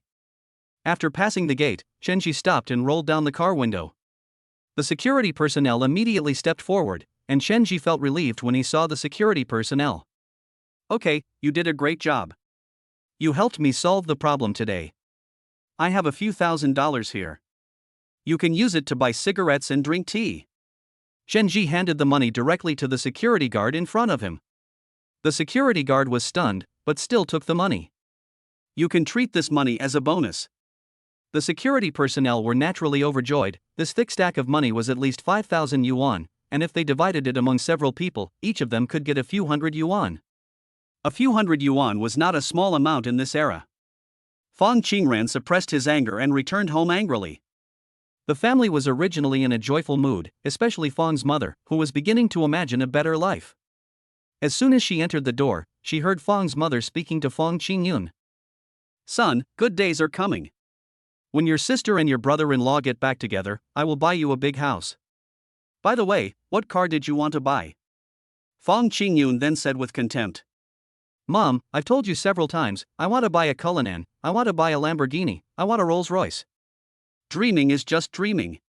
While they were daydreaming, Fong Qingran, who looked embarrassed, came in. At this moment, Fong Qingran yelled at them. You were the ones who asked me to get back together. Look how they bullied me. I didn't even get to see Chenji before I was stopped by a bunch of security guards. I was so pissed off. Seeing his daughter's appearance, Fong Daming immediately exploded and picked up a small kitchen knife from the kitchen. He said directly with a roar. Okay, Chenji, you dare to bully my daughter, and you dare to let these security personnel stop you, go. I'm going to kill him right now, I'm not done with him. Fong Qingyun did the same, intending to show off his power. Chapter 118 Fong Qingran's Retreat. Fong Qingran was really scared. After returning home and thinking about it carefully, she realized that she had thought too simply. If she really made a scene, she would definitely end up in trouble.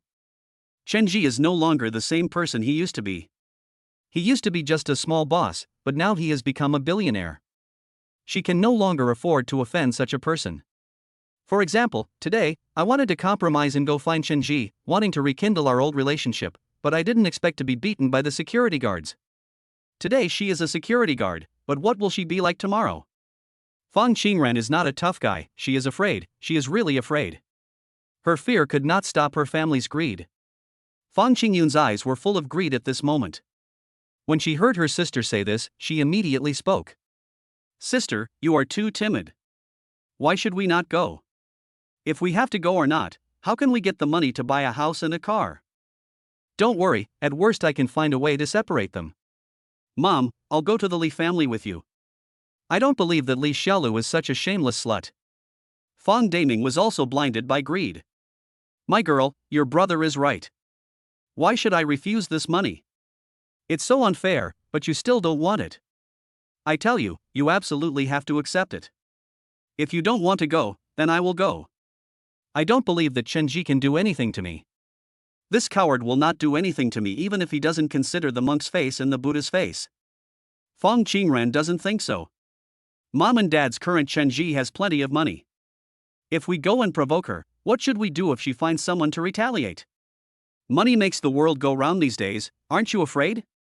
When Fong Daming thought of Chenji's appearance, he sneered. My girl, you are too cowardly. I don't believe he dares to retaliate against us. If he dares to retaliate, I will go to his house and hang myself tomorrow. Fong Daming's words sounded firm, but they were actually just a bunch of bullshit.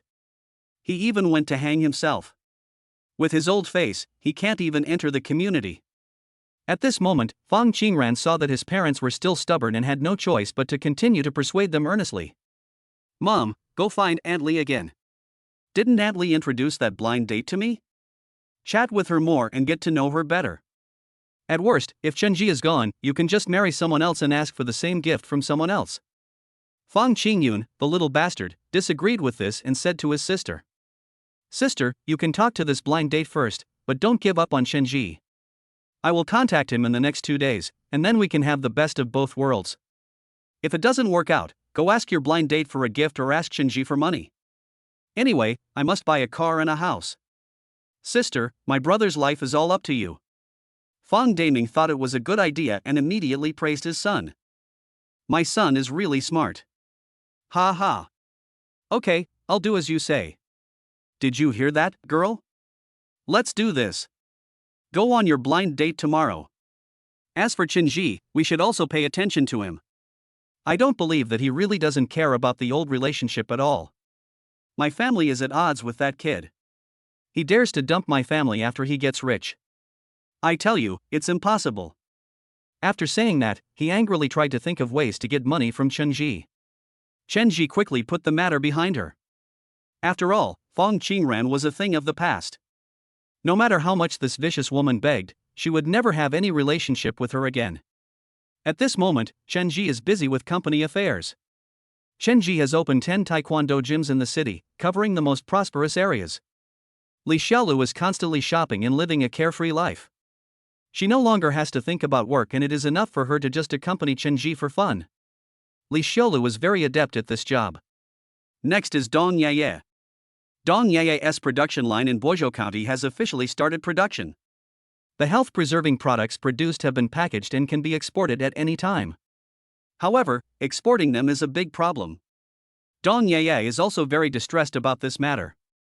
Normally, health products should be sold on TV, and in addition, they should be advertised, but these are already commonplace.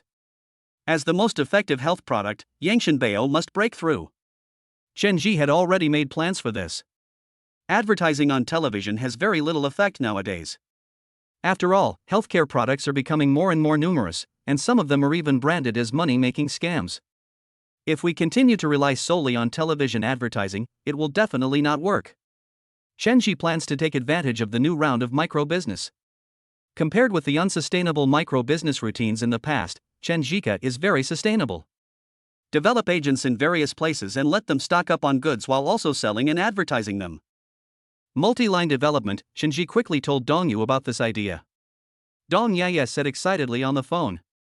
Brother Chen, you mean by developing agents, letting them pay franchise fees to purchase goods, and then selling them, leaving the extra money for them to earn, right? This method is good, but dangerous. However, if it is done well, then everyone will be our agent, and their network will become our resource network. That is a really good idea. WeChat business was the first to emerge, and along with the explosion of news media, it also exploded quickly, and then flourished with the development of social networking sites. Many products have become popular overnight thanks to this, but this thing is generally used by cosmetics companies and is rarely used for healthcare. But what Chenji needs is exposure. WeChat business can indeed maximize exposure. Dong Yaye quickly made a plan. Brother Chen, I understand. I will develop a plan here and give it to you tomorrow. I believe we will have our own WeChat business team soon. When Chenji heard this, he laughed, and then gave Dong Yaye some instructions. Don't forget that our strategy is to develop in multiple areas. By the way, you should also know this, right? Now that we have videos, some video platforms will also have some phenomenal internet celebrities, and these people also have huge potential. We need to find a way to get them to promote our products and give them commissions based on their sales volume. In short, we need to let people all over the country know about Yangshanbao, a magical and effective brand, as quickly as possible. Dong Yaye nodded. Don't worry, Brother Chen, I know what I'm doing. I promise I'll be a big hit within a month. Chapter 119 New Track. After hanging up the phone, Chenji suddenly had a full idea about this new idea that came to his mind. Live streaming to sell goods is very common in later generations, but now when video platforms are just emerging, everything is in the exploratory stage. Many internet celebrities have never become famous, and most of their current videos are shot spontaneously and simply for sharing, with no profit channels at all. Without profit channels, there will be no development, and if there is no development, it will always be a mess. Chenji wants to take advantage of the favorable conditions of the times. This track will surely become popular in the future, and its industry will be able to reach a level of hundreds of billions. With so much money to make, Chenji is already considering whether he should find a way to get a piece of the pie. Live streaming with goods is very profitable. Those internet celebrities are uneducated but can make money by relying on their own attention. Some even make millions a day, or even worse, tens of millions a day. In short, they are extremely rich. It is extremely inhumane for society to allow such uneducated people to make money. If one can live a wealthy life by taking shortcuts, then who would be willing to live by working diligently? At present, self-media and videos have not yet developed. Chenji is planning to set up a media company and become popular with the help of major platforms. Build your own brand effect. This brand and this team can also advertise for themselves, such as for their own Chen-style Taekwondo gym and Yangshanbao company. Thinking of this, Chenji felt that there was great potential for him. Moreover, this company does not necessarily just want to shoot short videos, it can also shoot a variety of videos related to agriculture, rural areas, and farmers, just like a farm girl in the future who became famous all over the world with her videos.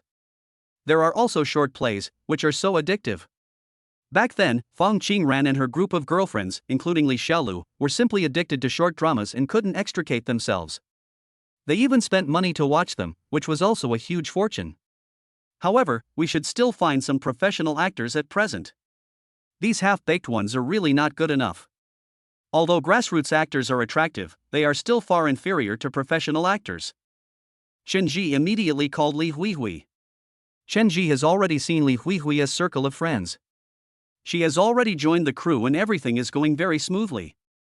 I'm afraid the filming has already started, and I don't know if she can catch it. Li Huihui on the opposite side was already preparing for her role. Before the filming started, she received a call from Chen Ji. Without any hesitation, she smiled sweetly and answered the phone. "What's wrong, brother Chen? Is there anything wrong?" Chen Ji smiled and then said to her, "Nothing, I just missed you a little. I wonder if you missed me." As soon as Chen Ji said this, Li Huihui on the opposite side blushed instantly, looked at the mirror in front of her, and then sent away the little sisters on both sides. "You two go check out the props first." "Wait a moment. I'll be there soon." There was no one around, so he answered boldly. "I've been missing you for a long time, but you wouldn't have called me if you didn't miss me. Why do you think of me now? Is there something you want to talk to me about?" Li Huihui mentioned Chen Ji casually, but nodded decisively in response. "That's right, I do have something for you to help with. Do you have enough connections? I may need to sign a group of actors and then shoot the video." Li Huihui didn't quite understand what this meant, and thought that Chen Ji wanted to get involved in the film and television industry, so she spoke immediately. "I have connections, and she's very pretty. There are many actors like her. Do you want to make a movie or a TV series?" Li Huihui was very puzzled by this. There were so many people who wanted to get rich these days. There are thousands of actors in every film crew. These people are like migratory birds. Following the crew, wandering around the country, they didn't earn much money, but they had only one dream, and that was to get rich. He became a big star and was famous all over China. There are quite a few such people, and many people rely on this path to change their destiny. When someone succeeds, others will look up to him, so more and more people come, especially the pure and beautiful girls, who are countless in number. After hearing this, Chen Ji was delighted and immediately said to Li Huihui, "Just focus on your filming. I don't want to make movies or TV series. I just want to make some short videos for promotion. You also know that my company needs people to promote it." Li Huihui blurted out immediately, "If you don't mind, I can help you. How could I dislike it?" Chen Ji immediately smiled. "Okay, then it's settled. If I need to film, I'll definitely look for you. You must not stand me up. If you do, I, Mr. Chen from the bank, will be very angry." Li Huihui smiled playfully. "Okay, Mr. Chen, don't worry, just call me if you need anything." After hearing this, Chen Ji just found it funny and immediately hung up the phone. Li Huihui didn't know what she had said wrong and was feeling extremely anxious. The next second, the phone rang again. She was stunned for a moment, then answered the call. Chen Ji, who was on the other side, smiled and said to Li Huihui, "Okay, I called you. When are you coming over? Why haven't I seen you come over yet?" Li Huihui laughed so hard that she fell backwards. She didn't expect that Chen Ji had become so interesting after not seeing him for several years. She then said to Chen Ji, "Well, you teased me." The two of them were chatting very happily. Li Huihui wanted to continue, but she didn't expect that the director was already urging her. Now the role of the second female lead almost runs through the entire drama. This was also the first time she took on a drama with so many roles, and she was extremely excited. "Li Huihui, it's almost your turn. It's about to start. The director asked me to hurry you up." Li Huihui covered her phone and responded quickly, "Okay, I got it, I'll be right there." After saying that, he let go of his hand and spoke to Chen Ji on the other end of the phone. "Okay, Chen Ji, I have to go to film a movie and can't accompany you. Don't worry, if you want to shoot a short video, then I will help you." Chen Ji nodded and hung up the phone. I really don't have many friends in the film and television industry, but Li Huihui is indeed a resource. Li Huihui's appearance looks like that of a protagonist. With her help, everything should be twice as easy. The important thing is money. Money makes the world go round. As long as you have money, you can accomplish anything.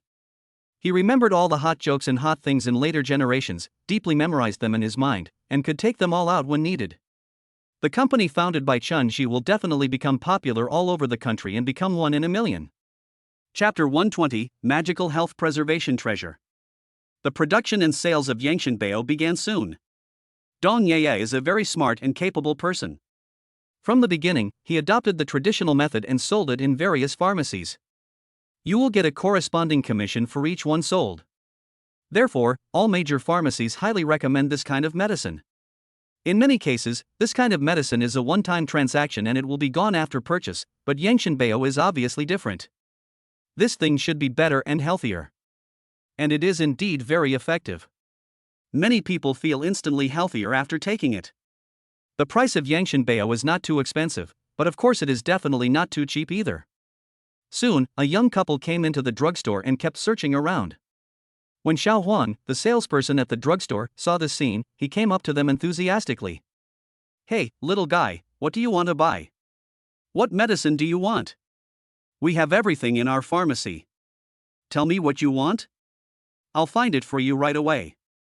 The young man is a filial child. The reason he came to the pharmacy is to buy some health-enhancing medicine for his father, who is a porter.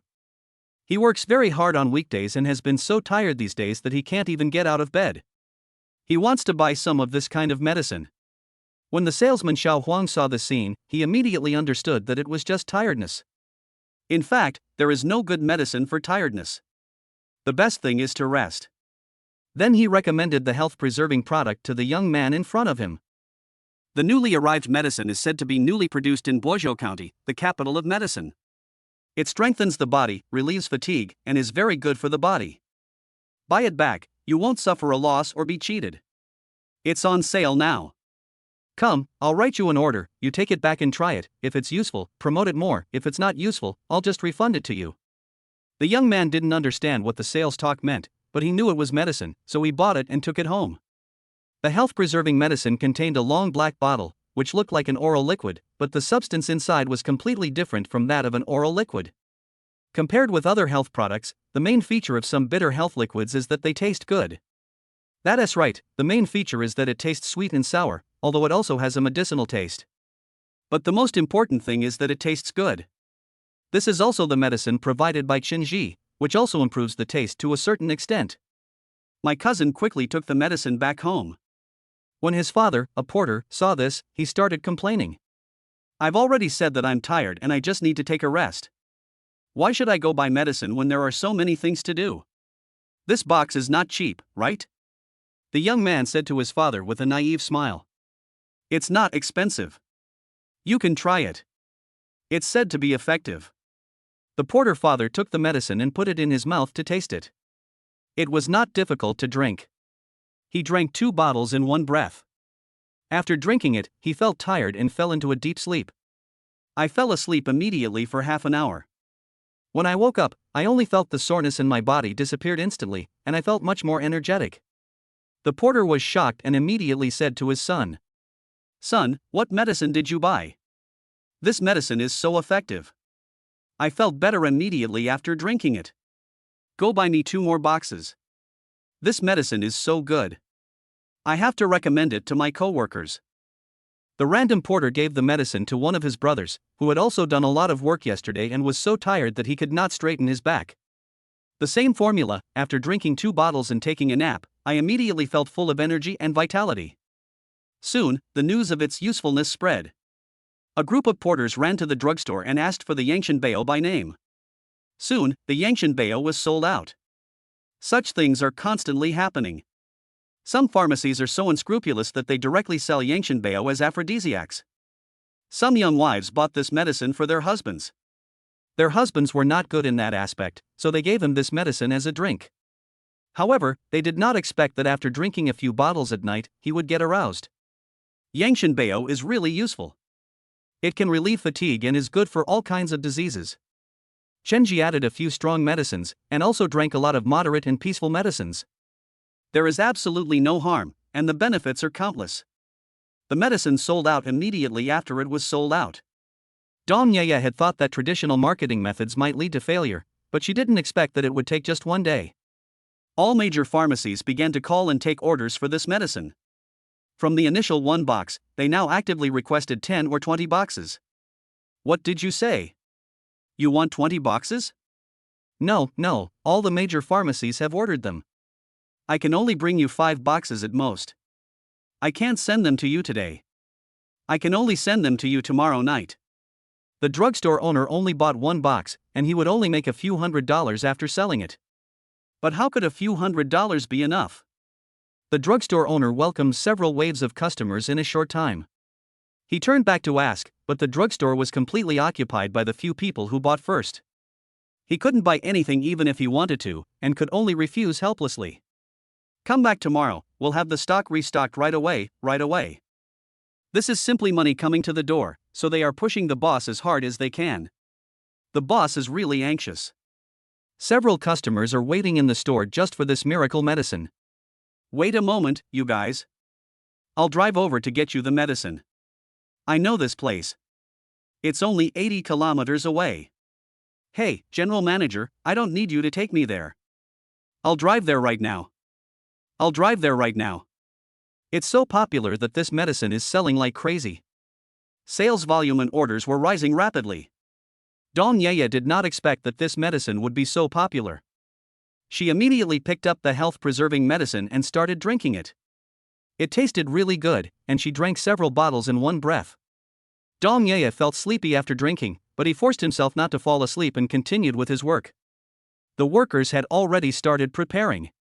The salesperson who was urging the delivery ran directly to Dong Yeye's office and opened his mouth in surprise when he saw Dong Yeye. Manager Dong, how come you look so good? Your skin is so fair and rosy, and you look much better than before. Dong Yeye then looked at the medicine in the trash can. This medicine was simply amazing. He quickly looked at himself in the mirror and it was indeed beautiful. Dong Yeye then slapped his thigh and said, Okay, this medicine is really great, and it also has the function of beautifying the face. By the way, you should try your best to develop the functions of this medicine, and sell more of this medicine on the basis of the original ones. It is really amazing, we must sell it, and it will be popular all over the country. The effect of the health-preserving product is so miraculous that Dong Yeye is even more confident. Chapter 121 Gradually Conquered. Although Chunji was in the provincial capital, he soon learned about the popularity of this health-preserving product. Shenji was not surprised by this. After all, the most important thing about medicine is its miraculous effect. This medicine was a prescription given by the system, and with his own improvements, this medicine was definitely the best. Drinking it can strengthen your body and increase your immunity. In short, it can improve all aspects. Shenji has optimized it on the original basis. In short, it is a hodgepodge. There are both strong and warm medicines for nourishing and warming the yang.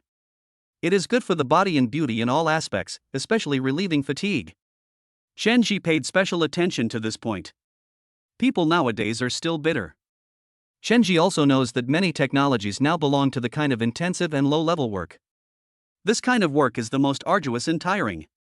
Yangshan Bao was designed to solve this kind of fatigue. Dong Yeye has made several phone calls and praised Yangshan Bao repeatedly. Boss, the Yangshan Bao is selling like hotcakes. This medicine is so good that all the major pharmacies are in short supply. By the way, boss, I have sent you the new samples. I sent you 10 boxes. You can also give these 10 boxes to your relatives and friends. These are really good things. They are really good things. Dong Yeye also used her power for personal gain this time. After knowing this, she laughed her head off and bought more than a dozen boxes at the factory price at her own expense, and gave them all to her relatives and friends. Especially for those sick relatives and friends, I gave them dozens of boxes directly. Whether it works or not, they will drink it, even if it is just a beverage. After drinking it, they immediately realized that this thing was really a miracle drug. They felt refreshed after drinking it. People who are fine will feel refreshed after drinking it, while people who are busy will feel the obvious difference even more after drinking it. This medicine was soon used in Boizhou County as well. After hearing this, Shenji immediately said to Dong Yeye, My parents should have moved into the Baihui neighborhood. I'll tell you the house number. Go give 2 boxes to my parents and say it's my personal benefit. You can just say it's a waste if you don't drink it. My parents are frugal people. If you tell them so, they will definitely drink it. Dong Yeye nodded. Okay, boss, I'll deliver it myself in a moment. By the way, boss, I'm sending it over as an expedited delivery. It should arrive soon. Remember to sign for it. The medicine was sent out the day before it went on sale, and was delivered just the next day. Dong Ye also specifically consulted before making the call, and was told that it could indeed be delivered. Sure enough, the villa staff soon packed up the big package and sent it over. Chenji looked at these health treasures and gave some red envelopes to the staff. Not much for each person, only 100 yuan, and soon delivered the things directly to the garage. Chenji opened the outer packaging and directly packed dozens of boxes. After filling the car up, they drove straight to the Taekwondo gym. At this moment, the front desk clerk in the Taekwondo gym saw the boss coming and rushed over. Boss, you are here. Manager Wang is in charge now. Do you have any instructions? Chenji took a look at the people exercising inside and then spoke to the girl at the front desk. I sent some health products. Each person can try one of these. If you buy them again after drinking them, you will be charged the original price. The price is included. You are responsible for arranging them. I will only give you 3 boxes. I will send the rest to other branches. After saying that, he drove to other Taekwondo gyms. Chenji was driving the car and was really amazed that he was delivering goods in a BMW. This was probably the only case of this happening. Soon, he visited all the nearby Taekwondo gyms and met Manager Wang at a Taekwondo gym. Manager Wang was in high spirits now, and her belly had grown bigger, and it seemed that her life was much better. When she saw Chenji coming, she stood up straight and said to Chenji, "Come and take a look at the renovations I'm in charge of. They're almost done. I renovated and put them into use directly in the first half, and I plan to use them alternately in the second half. In this way, we can open the business earlier without affecting the subsequent decoration. This is a big restaurant. Although it is remote, it is relatively quiet and there are many people here on weekends, so Manager Wang directly arranged someone to be in charge here. Since it is quite large, he divided it into half, giving priority to decorating it and opening it directly, and then renovating the remaining half slowly. Lao Wang, I brought some nourishing products. This stuff is very effective and can relieve fatigue. I'll give you 2 boxes. Try them. The rest are placed here. Everyone can get one for free. After that, you have to pay for the rest. This stuff will definitely work wonders if you drink it. Lao Wang drank 2 bottles of the sweet and sour drink directly, and it tasted really good. Boss, this tastes a bit strange, is it some kind of drink? Chenji smiled mysteriously and then rested for a while in the Taekwondo gym. Soon Lao Wang felt the changes in his body and was extremely excited. Boss, how much is a bottle of this medicine? I want it. I'll buy a box. This is really great. I feel refreshed after drinking it for a while. I can hear and see clearly now. It's so good. Chenji immediately arranged a box for him. I'm keeping it for you. This box is for you. Work hard. After saying that, Chenji drove his carriage directly to Li Xiaolu's home. Li Xiaolu was given a lot of trouble last night. She went shopping with her bestie early this morning. After coming back, she collapsed directly on the sofa in her house. Chenji knocked on the door and went in. Seeing Li Xiaolu, who was like a pile of mud, he directly picked up the health treasure, put a straw in it and gave it to him. Try it, you won't feel tired after drinking it. Li Xiaolu is now 100% obedient to Chenji. She drinks up both bottles in one gulp. After a while, the effects are immediate and her fatigue disappears instantly. What kind of medicine is this?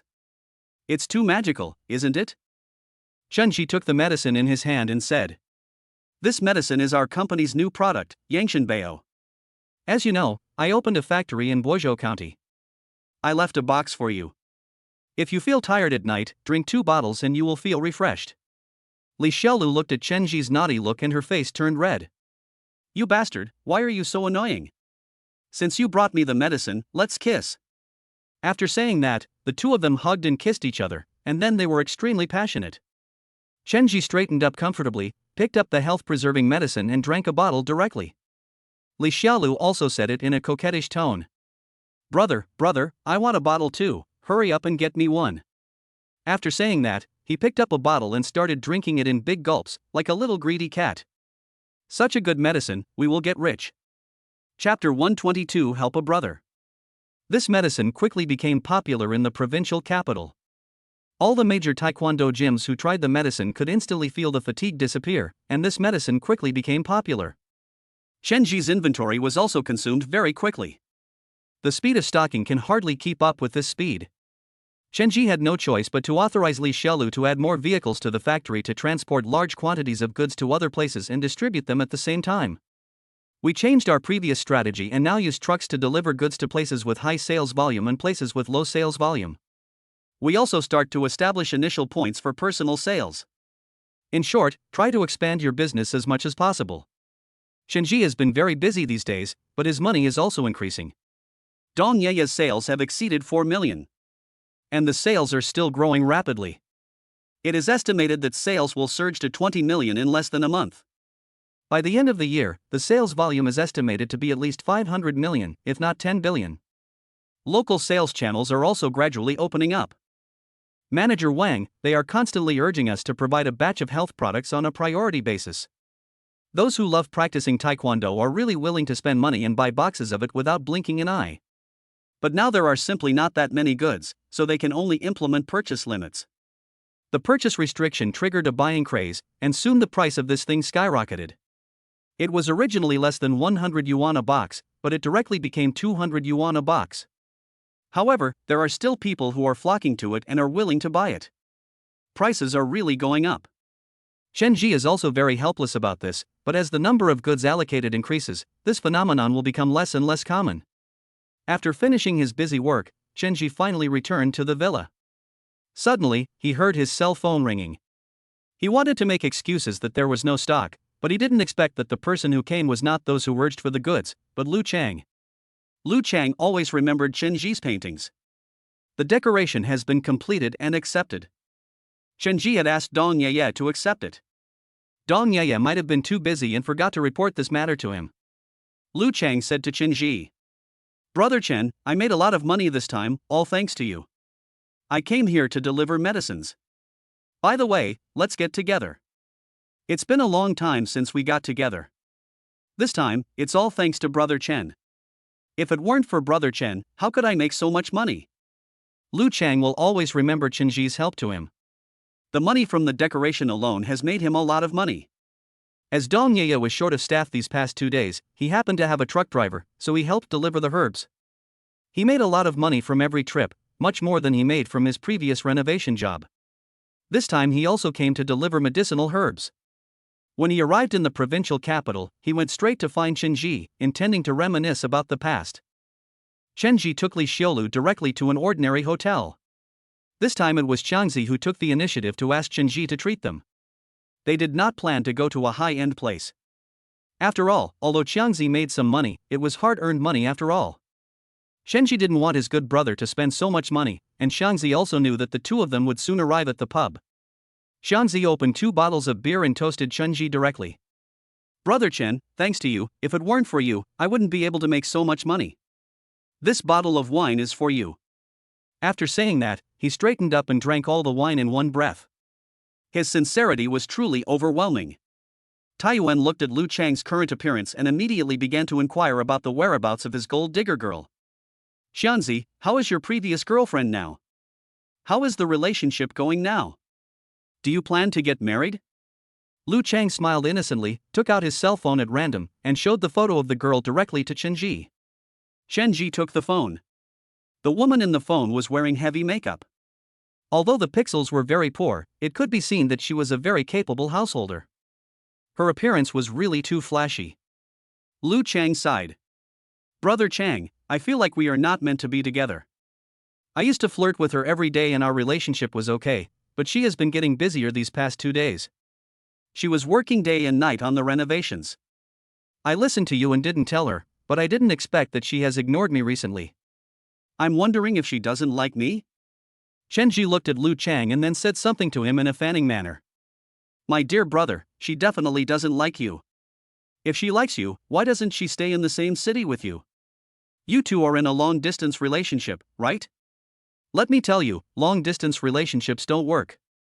How about this, you work hard and I'll introduce you to someone. I'll give you 2 choices. Either you come to the provincial capital and find a way to open a decoration company, and I'll invest in you. Either you stay in Boizhou County, which is our home, or you can stay there. There are two choices, which one do you choose? Lu Chang was a bit honest, but he didn't know how to choose, and after a while he still didn't make a correct choice. Chen Ji looked at him and then said to him, "You are such a twisted kid. Look, you can help out in the factory first, and if things don't work out, you can be a middle-level manager." Chen Ji knew that Lu Chang was not a very ambitious person, nor was he a very smart person. Although he wanted to change his fate, he was not capable enough. Even if he changed his fate, what would it matter? Chen Ji decided to let it go. At worst, we can let him be a middle-level manager. In this way, it would be good for him to have no worries about food and clothing for the rest of his life. Lu Chang was so moved at this moment that he wiped his tears with a smile. When Chen Ji saw his look, he gave him some earnest advice. "Okay, brother, stop dating online, stop dating long distance, and find someone who is close to you. I'm telling you, if you end up with her, I'll never let you go." At this moment, Lu Chang also knew that his girlfriend was not sincere.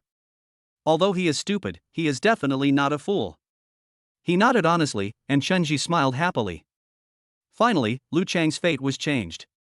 It would be too tragic if Lu Chang were to be like he was in his previous life. When Chen Ji thought of Lu Chang in his previous life, he felt extremely heartbroken. People who have been caught in the rain always want to hold an umbrella for others. After 3 rounds of wine and 5 dishes, they were almost done eating. Chen Ji said to Lu Chang, "Since you're in the provincial capital, you can go back 2 days later. I'll tell Dong Yaya here that you can have fun here and take a good look. If you want to stay, please contact me." After saying that, he was ready to get up and leave. Lu Chang naturally thanked him profusely. It is rare to have a good friend in life, and it is even rarer to have a prosperous good friend. The two of them walked out together.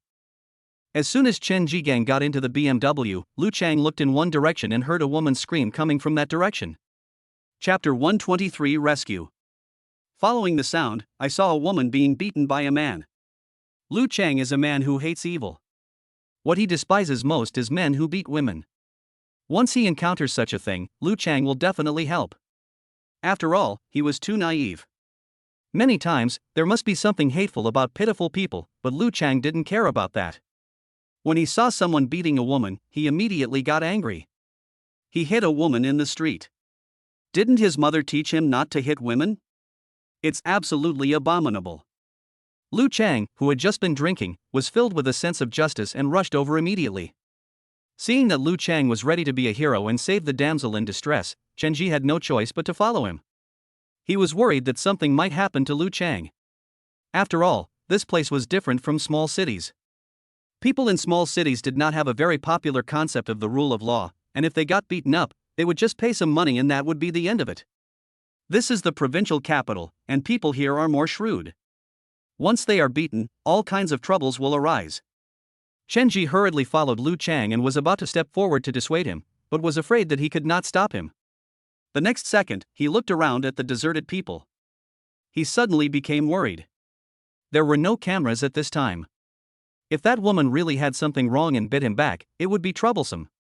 He would be fine, but Lu Chang himself was very stupid. What if someone with ulterior motives made a big fuss about him? That would probably put them at the center of public attention. However, Chen Ji has changed his mobile phone, and the high-definition video recorded on this phone can also restore the real events to a certain extent. We can't let the hero who saved the beauty feel disappointed, so Chen Ji immediately started filming. Lu Chang walked over with great momentum and saw this scene. A man in a suit was beating a woman in a skirt, shouting as he hit her in the mouth. "You are such a shameless woman. I work hard for you every day and make so much money for you. I spend all the money on you, but you still cheat on me. You deserve to die, you bitch. I'm going to beat you to death today." As he spoke, he slapped the woman directly in the face with his hand. He hit her without holding back, and her face was covered with blood marks. You can tell at a glance that the blow was quite severe. The woman just cried and didn't dare to run away. She was seen by people on the roadside who were being beaten. Most of them just watched the show and didn't want to stop it. Lu Chang was filled with a sense of justice. He rushed forward, pointed at the man and started talking. "What's wrong with you? You dare to hit a woman in front of everyone. Are you still a man? How can you be so cowardly? After saying that, he stretched out his hand and pushed the man back a few steps. The man was pushed a few steps, and when he saw someone dare to stand up, he immediately laughed back in anger. When the woman saw that the man was stopped, she immediately fled behind Lu Chang, looking as frightened as a frightened bird. Help me, help me. He is going to beat me to death. Chen Ji is with this woman, and it is obvious at first glance that she is not a good woman. There is a conflict between the two, and I am afraid that this woman will cause most of the problems. Shenji continued to record the video, and the people around him were still watching the man come forward and immediately became angry when he saw Lu Chang. Get out of here. Who told you to do that? It wasn't done properly, so you jumped out. After saying that, he prepared to push Lu Chang away. But he was no match for Lu Chang. He looked like an office worker. His strength was far inferior to that of Lu Chang, who had worked in the decoration industry for many years. Lu Chang was like an iron tower, firmly blocking the man in the suit. What Lu Chang despises most in his life is men who beat women. He believes that men who beat women are not good people. This is also a small example that his poor family education taught him. Looking at the still furious man, Lu Chang smiled, trying to ease the atmosphere, and said to him, "You are a grown man, and you hit a woman. Are you still a human being?" The man in the suit was so angry that he was wronged like this. What's wrong with a fight? So he started to curse at Lu Chang. Who do you think you are? Let me tell you, what does it have to do with you if I beat up this shameless woman? Are you sick? You are meddling in other people's business. Get out of the way now. After saying that, he prepared to punch Lu Chang. Lu Chang easily caught his fist with his palm, and then held it in his hand. The man in the suit wanted to retract his fist, but found that Lu Chang's hand was like an iron hoop, tightly holding him. He couldn't get his hand back at all, and the controlled man hit him with his other fist. Lu Chang easily controlled the man with his other hand. Seeing that both hands were controlled, he spoke. How dare you mess with me and ruin my business? I tell you, if you don't want to live, I will fight you today. Lu Chang gently pushed the man in the suit and he fell to the ground. The man still had a fierce look on his face. Lu Chang tried to persuade him. Okay, you're a man, and men should solve problems in a manly way. You shouldn't hit people. Hitting people is wrong. Do you understand? The man in the suit felt very depressed. You are great, but if your wife cheats on you with someone else and sees that pretty boy one day, can you bear it? You slut, you do such a disgusting thing behind my back, I can't stand it. I'm going to kill him today. Lu Chang also knew the cause and effect. It was really hard to comment on such a thing. He was originally righteous and confident, but now his momentum has weakened a bit. Lu Chang, whose momentum had weakened a little, was unexpectedly seized by the man in the suit and wanted to rush towards the woman. The woman saw the man rushing towards her again, and immediately shouted for help to Lu Chang. No, really not, I didn't. That was just my colleague. I didn't do anything. Hero, save me quickly. When the man in the suit heard this, he became even more angry. He was not a fool and would not be easily deceived. He wanted to take action, but Lu Chang just glared at him and scared the man in the suit. But the woman seemed to be showing a smug smile at this moment, and even dared to mock the man in the suit. I told you that you're useless. You can't beat just anyone. Ha ha ha ha. This woman is really a mean person who becomes arrogant when she succeeds. The enraged man in the suit directly changed his target of attack from the woman to Lu Chang. He punched Lu Chang, but Lu Chang didn't think much of him.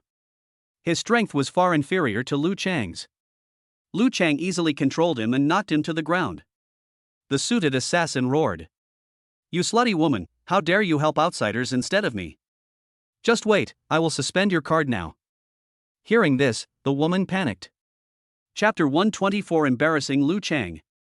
Women obviously value money more. Hearing this, she didn't care about Lu Chang anymore and rushed over to help the man in the suit up. The man in the suit slapped the woman in the face, but the woman still smiled. Seeing this look, Lu Chang was stunned. It was really hard to comment on this woman. She was afraid that her card would be suspended, so she started to flatter the man in the suit. No, I didn't.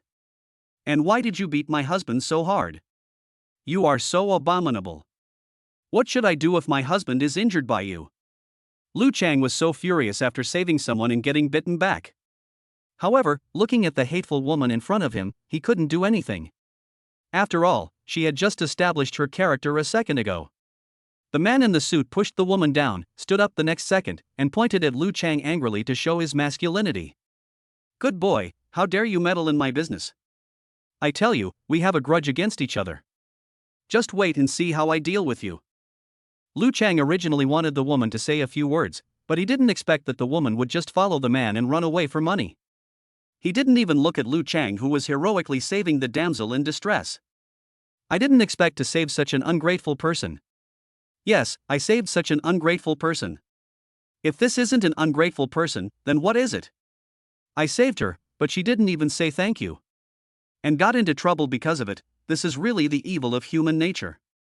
Lu Chang was really embarrassed at the moment, and now he even regretted why he took action. If he had known that this woman was like this, he should not have taken action. He should have let the man beat the woman to death.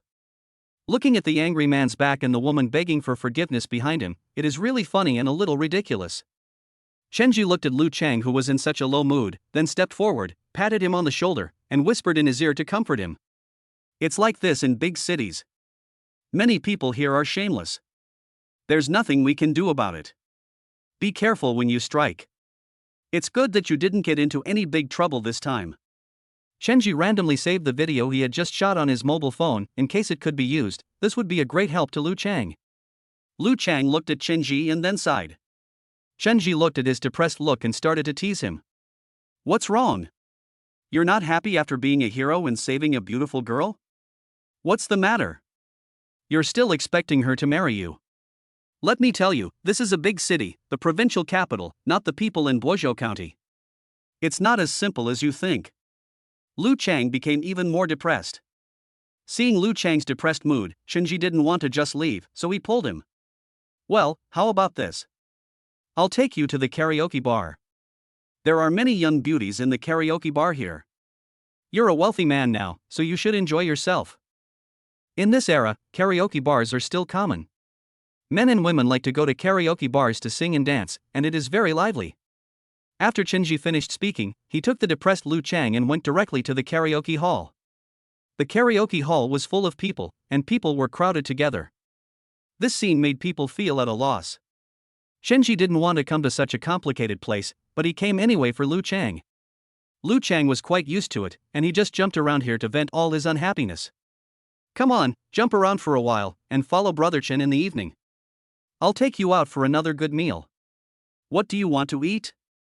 I have Persian dragon, abalone, and lobster." Chenji opened his mouth to say this, but the next second, the music suddenly stopped, and the group of people quickly dispersed like snowflakes encountering the scorching sun. I saw several police officers walking slowly towards me. Their destination was obvious, it was Chenji. Chenji thought for a moment and felt that he had not done anything illegal, so why would the police come looking for him? The aggressive police officer came in front of the two, and they were even more confused. Chenji looked at Lu Chang, and Lu Chang looked at Chenji. At this moment, Lu Chang did not realize what had happened. "Brother Chen, have you done something wrong? Don't worry, I'm here to help you." Chenji looked at Lu Chang and kicked him directly. "What nonsense are you talking about? Cooperate well and don't cause trouble." Seeing these police officers, Chenji realized what was going on, but he was not sure yet. Soon, the police officer spoke to the two of them. "We have received a report of a crime. You two need to come back to the station with us to find out the truth of the matter. Let's go." After that, he pulled the two of them away directly. Fortunately, they didn't take the silver bracelet. Chenji patted it. Lu Chang said to Lu Chang, "Don't worry, I'm here, nothing will happen." This was the first time Lu Chang had experienced such a situation. He was so scared that his face turned pale and he was a little panicked. It was obvious that Lu Chang could no longer remain calm. Chenji said to the police officer, "You can pretend to be us, but what is going on? You can't just arrest us for no reason. Tell me the truth, what have we done wrong? We are all law-abiding citizens. We have done nothing wrong. Why did you arrest us?" People around were looking at Chenji curiously, and he and Lu Chang were guessing what they had done wrong. Chenji had nothing to fear as he was upright. What's more, even if something really happens, it can be settled. So Chenji's calmness comes from the heart. When the police officer saw the calm Chen Ji, he couldn't help but look at him with admiration. Then the police officer told the two of them the whole story. You still don't know what's going on, right? Just now on the street, think about what you did, beating someone up in the street. How dare you not know what's going on? The policeman's voice was very serious, even a little harsh. At this moment, Lu Chang seemed to realize what had happened, but he said angrily, Then why did you arrest us? Why did you arrest us? It was clearly that man beating the woman. I went to stop it. I was clearly a hero saving a beautiful woman. I was saving people. Why did you arrest me? Lu Chang was still a little timid and was stuttering at the moment. Chen Ji echoed from the side. Yes, I am here to testify that someone did beat a woman, and my brother went to stop it. He did nothing wrong. The two police officers did not believe what the two said, but just spoke calmly. Are you heroes saving beautiful girls? Or are you maliciously harming people on the street? This all needs to be investigated. Get ready to follow us back to the station. Don't delay any longer. Get out of the way. Get out of the way. Chapter 125 Policewoman Wang Xinxin. They soon arrived at the police station, and several people in the police station were taken into the room and started to take statements. The whole story was told in detail and the record was quickly completed. Chen Ji walked out. Although he was a witness in this incident, he did not hit anyone from beginning to end, so there was no problem with Chen Ji. He was released after a brief questioning. He was released, and Li Xiaolu was naturally released as well. Li Xiaolu was a little scared at this moment. She looked at the city like a frightened bird and said to Chen Ji, Why hasn't brother Lu Chang been released yet? Isn't he a hero saving a beautiful girl? Why are they arresting us? Isn't this too much? Chen Ji knew that he was under someone else's roof, so he had to lower his head, sigh, and say, Don't worry, just take a look first.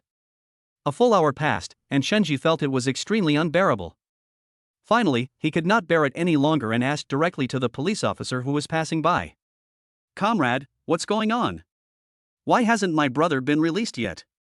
We haven't done anything illegal or disorderly. Can you please release my brother as well?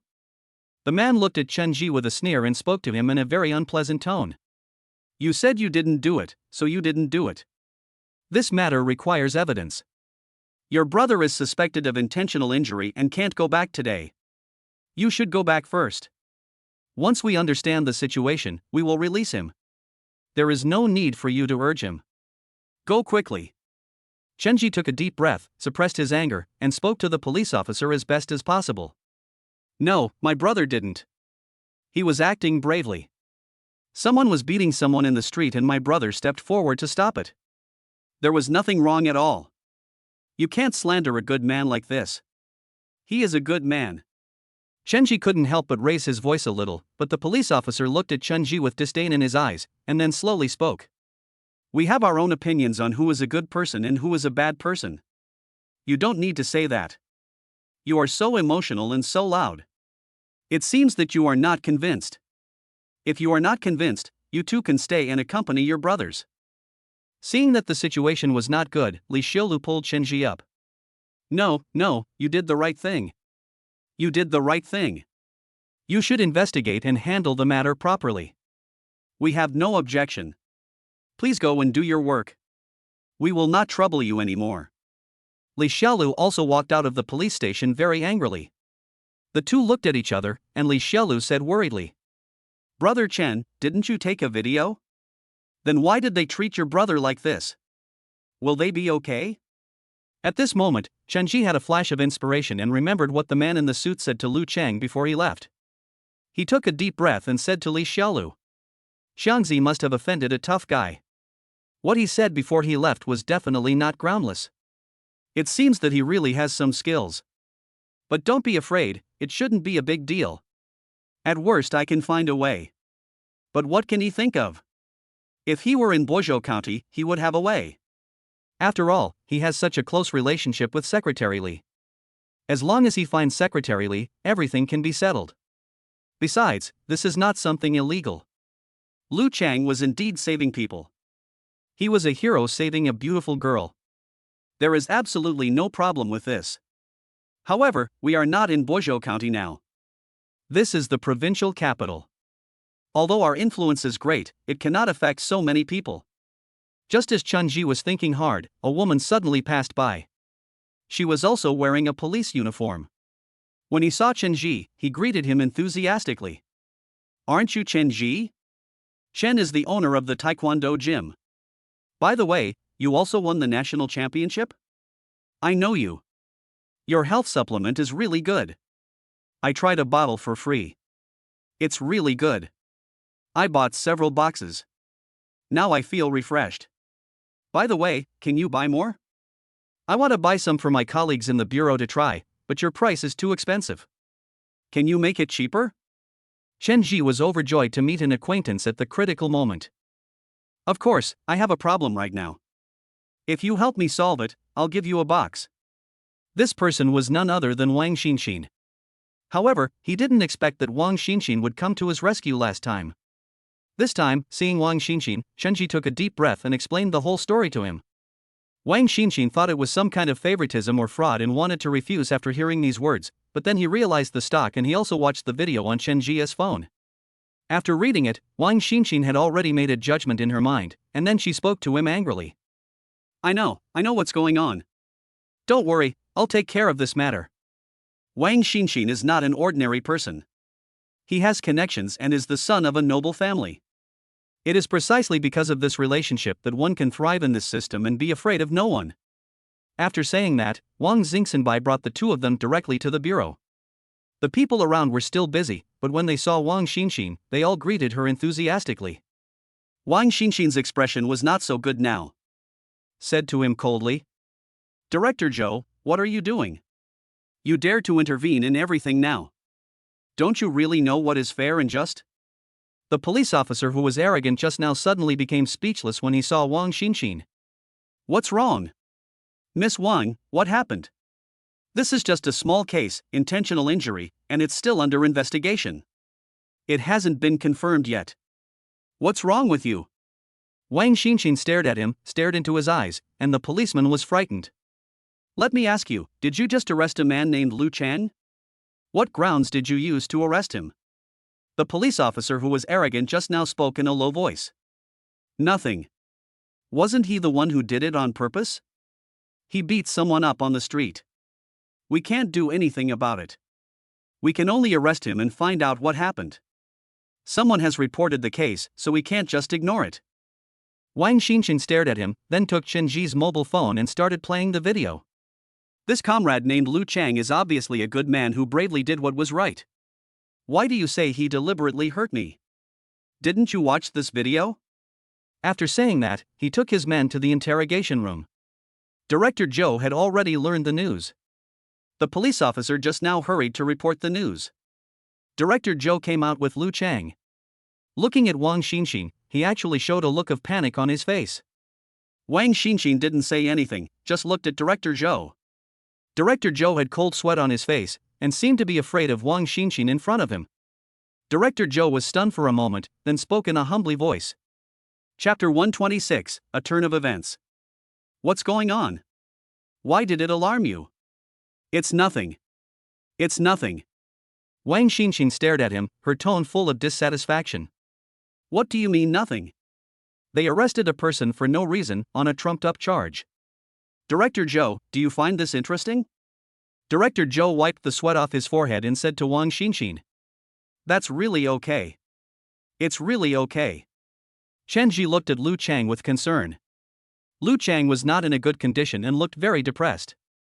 There was fear in his eyes as he spoke to Chen-ji. "Chen-ji and his men are not good people. I was clearly trying to save someone, but they accused me of intentional harm and even told me to admit it. If I didn't, I would be wrong. They wouldn't let me go, so they wanted to put me in jail. I knew they wanted to trick me into confessing, but I'm not that stupid."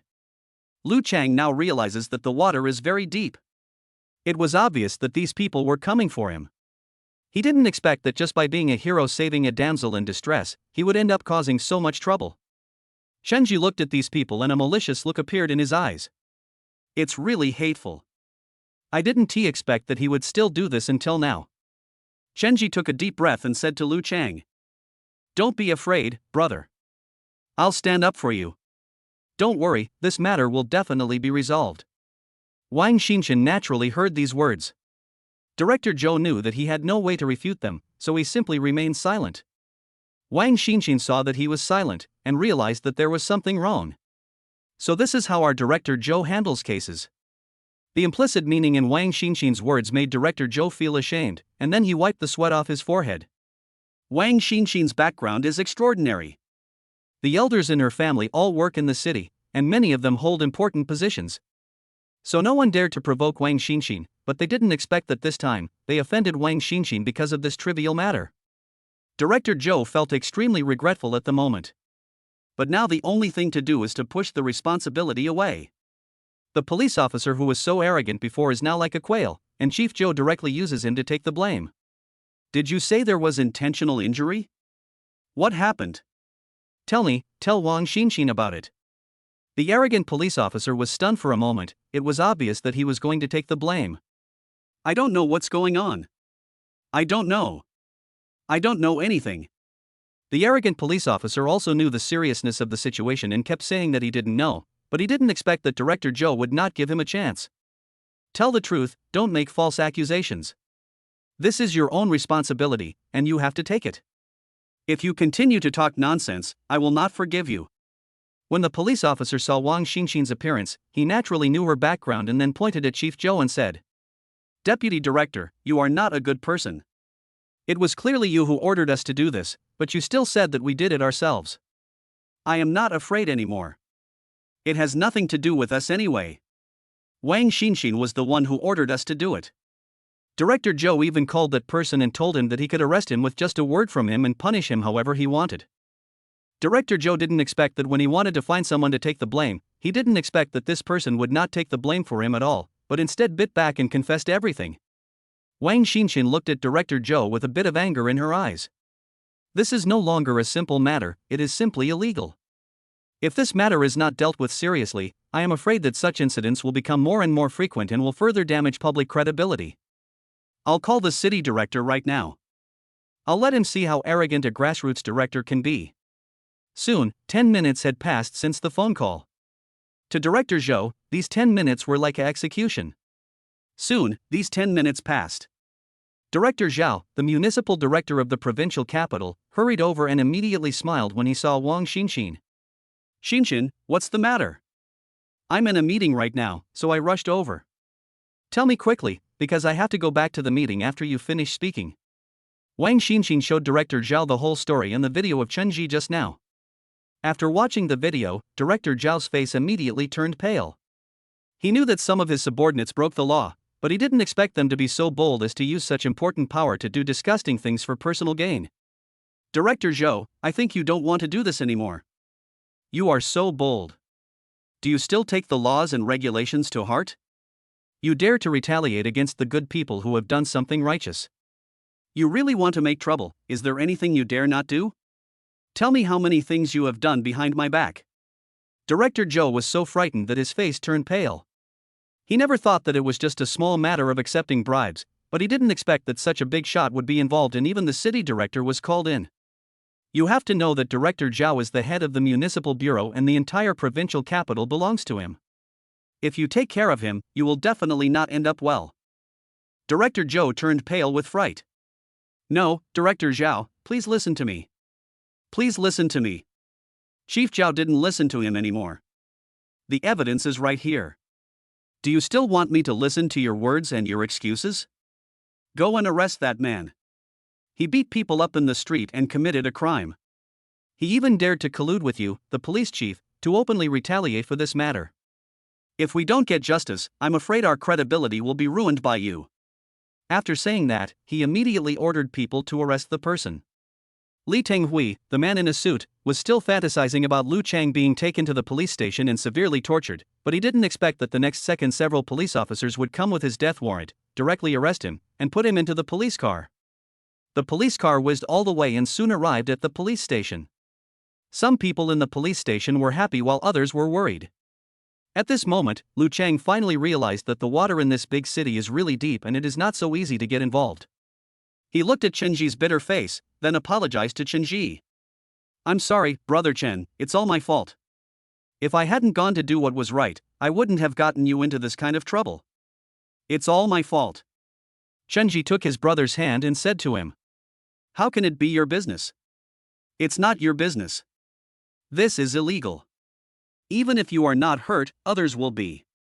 This time someone has done justice, which is a good thing." Chenji comforted Lu Chang, but Director Zhao and Wang Xinxin beside him felt uncomfortable after hearing what he said. Director Zhao's face turned even more gloomy. This matter must be dealt with seriously. If it is not dealt with, the impact of this matter will probably be extremely great. Especially after he learned of Chenji's identity, he should have handled the matter properly. Chapter 127 System Rewards. The current major policy is to develop the economy. As an entrepreneur, Chenji owns many businesses in the city. It is not only a big enterprise that gives back to its hometown, but also a large enterprise that benefits its hometown. The energy of such people is naturally unlimited, so Director Zhao attaches great importance to this. Within half an hour, the man in the suit was caught. There were still traces of injuries on his face, but he was still trying to prove his worth. "What do you want to do? What do you all want to do?" But with the video as evidence, this man really couldn't play dumb for the moment. Watching the video, the man in the suit retorted, "What can this video prove? What can it prove? I don't care. Anyway, Director Zhou promised me that he would bring that guy to justice." Director Zhao was so furious. When did public power become a private protection umbrella? Director Zhao was no longer in a hurry and spoke directly to Lu Chang. "Little comrade, please tell me the whole story first, and I will make the decision for you." Soon, Lu Chang recounted the entire cause and effect, and Chenji's video could also serve as evidence, so the credibility was very high. Lu Chang's words made the man in the suit very unhappy, and he immediately retorted, "Who can testify for you? What can a broken video do to prove that you were drunk and wanted to tease my woman? My woman was teased by you, and I was beaten by you. You committed intentional injury. Even with the evidence, how dare you be so arrogant?" Director Zhao stopped talking nonsense when he saw this. Director Zhou looked at the man in the suit and started scolding him. "It's all because of you, kid. It's all because of you. Just wait for me. Just wait for me." Director Zhao said to the investigators, "Detain the relevant personnel first. I will personally investigate this matter. I don't believe it. Under my management, how dare you monsters and demons do this?" The matter was finally resolved satisfactorily. After coming out of the police station, Chenji said to the policewoman Wang Xinxin, "Thank you very much. If it weren't for you, this matter wouldn't have ended so smoothly. How about this, I will refund all your fees at the Taekwondo gym. Just consider it as a personal token of my appreciation. Besides, are you free? I'd like to treat you to a meal as a way of thanking you for saving my brother this time. It really helped me a lot." Wang Xinxin also spoke politely when she saw Chenji. "This is my job, and I can't just watch these illegal things happen in front of me. There's no need to refund the money, I'm busy, and we'll meet again when there's a chance." After saying that, Wang Xinxin got into the police car and drove away. Xianzi was also very grateful to Chenji. If it weren't for Chenji, he would have been in trouble this time. Xianzi took a taxi back, and Taiyuan and Li Xiaolu also got in the car. Chenji was about to drive, but Li Xiaolu's expression changed slightly. "You and that policewoman Wang Xinxin, you two have known each other for a long time." Chenji didn't take it to heart and nodded. "That's right. Long before we met, he helped me deal with some of Fong Qingran's problems and stopped him from harassing me. We are old acquaintances." Li Xiaolu looked at him proudly and said to him, "This policewoman seems to be interested in you. The way you look at her is different now." Chenji was a little confused, but Li Xiaolu kept chattering beside him. "I'm very good at judging people. This is absolutely the case. I can't be wrong." Chenji didn't take it seriously. At present, business is the most important thing. Many Taekwondo gyms have been built, but if they want to expand to other provinces, they will need a huge amount of funds. Although Chenji has billions of funds, it will be very risky to put all of them into use. Chenji had already made preparations and planned to focus on the layout, so he directly pulled manager Wang to start a short meeting. "I asked you to come this time. How do you plan to continue to expand the business?" Manager Wang had some limitations after all, and Chen Ji remembered the model of later generations and said to him, "At present, our taekwondo gyms should be mainly in major cities, such as the Imperial Capital, Magic Capital, and Yangchang. These places are well developed, earn more money, and have more consumer groups, and are also the most affected by these Korean flows. It is obviously not worthwhile to invest huge amounts of money in small cities. We need to make sure that the key cities are mainly provincial capitals and developed cities. For other cities, we can franchise. For example, if someone is willing to franchise, they can obtain qualifications through us. We can open a gym with the title of Taekwondo Championship Champion." Manager Wang said as if he had suddenly realized something. "This is a great idea.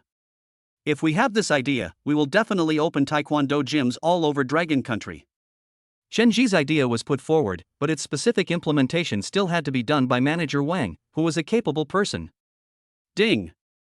Congratulations to the host for winning the popularity award. Chen Ji felt his heart suffocate. Another system reward came. This was really great. I made a lot of money last time. What is the popularity reward this time? But the probability is to make money. Chen Ji looked at Manager Wang in front of him and said to him, "Okay, Lao Wang, go down, I'll leave these things to you." Manager Wang nodded, deeply touched by Chen Ji's trust. Chen Ji closed the doors and windows, and then received the system reward. Ding! The stocks you get as system rewards will definitely increase by 100%. Buying stocks at random can trigger hidden rewards with increases of 100%, 300%, and 500% respectively. Ding! The increase in junk stocks is 0. Please invest with caution. Investment is risky, so be careful when buying. What does this mean? Chen Ji was a little confused. Chen Ji stood up, moved his hands, and looked around, but nothing seemed to have changed. The next second he opened his computer and logged into the stock software. He had already opened an account. Naturally, you can look directly at it. Various types of stocks appeared in the blink of an eye, but these stocks seemed to be almost the same no matter how you looked at them. Soon I saw a famous stock, which was Mutai. The price increase of Mutai in the later market is simply terrifying. The system reward this time is a bit useless, but Chen Ji has already made a decision at this moment. Although I didn't care much about stocks in my previous life, many things are still engraved in my mind, such as Mutai. Mutai is almost certain to rise in price. It can be said that as long as you invest the money you earn in the Mutai stock market, it will multiply dozens of times in a few years. While other investments have risks, Mutai has the lowest risk, and I am a novice in the investment market. Although the worst-case scenario is that the assets remain unchanged, but if the assets remain unchanged, it is a loss in itself for Chen Ji. In this case, be bold and bet that there will be no changes in the market outlook and go all in on Mutai. Chapter 128: The Rich's Covetousness. The sudden rise of the mysterious rich man naturally attracted the envy of a group of wealthy people in Zhongnan City. Zhongnan City is only the size of a palm. The wealthy people are all from those top families. It is quite surprising that a little-known person from Boizhou County suddenly appeared and took root here. Among the 4 major families, the most powerful one is naturally the Zhao family. The Zhao family's influence is truly spread throughout the province, and it has industries in every place. Their assets have reached countless levels, but these major families are usually very low-key and no one knows their true strength. The helmsman of the Zhao family is called Zhao Zhanghai. Zhao Zhanghai is a workaholic who only cares about managing his business on weekdays. Zhao Zhanghai has a little daughter named Zhao Xiaofeng. Zhao Xiaofeng also has her own business, and more importantly, she is related by marriage to the Li family, the largest transportation family in the local area. Zhao Xiaofeng also took advantage of the Li family's affairs to create her own business empire and establish China Overseas Group. The Li Group also successfully established a foothold here. After all, everyone knows that behind Zhao Xiaofeng is not only the Zhao family, but also the Li family. The two families have also made great achievements in business, and their current influence has become unique in Zhanghai City. Zhao Xiaofeng is a very ruthless character. This political marriage was originally unnecessary because of Li Shucheng, the eldest son of the Li group. He is a vegetative state. He was hit on the back of the head during a business competition and became a vegetative state. However, being a vegetative state is also valuable. If we can use a vegetative person to unite the Zhao family, we can naturally take a bigger step forward in business. More importantly, the Zhao family and the Li family were old friends, and this marriage had been arranged long ago, but the accident was very sudden.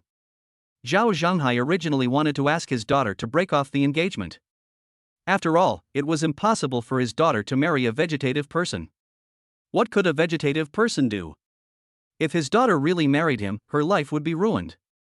However, Zhao Xiaofang felt that this was a great opportunity, if she could take advantage of it. If one has a connection with the Zhao family, one can greatly enhance one's strength. Zhao Shuchang was just a vegetable, or to put it bluntly, a dead man.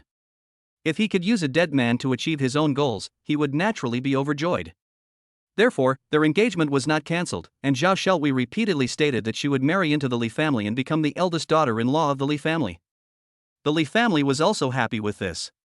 The two groups cooperated with each other and gradually began to dominate Zhongnan city.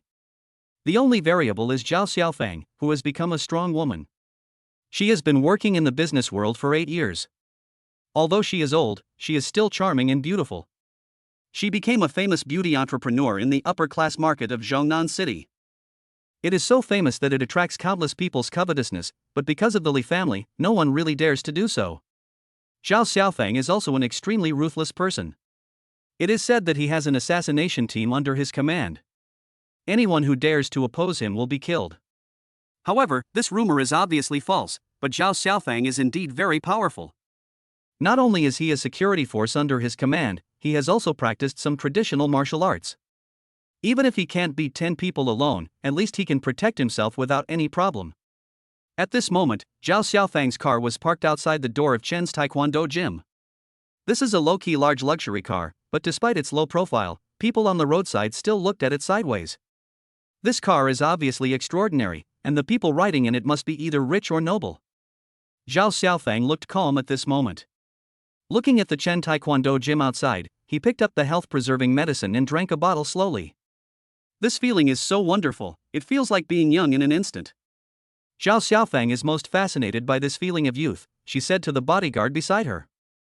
Are you saying this stuff is coming out from here? The bodyguard didn't know why, but he broke out in a cold sweat.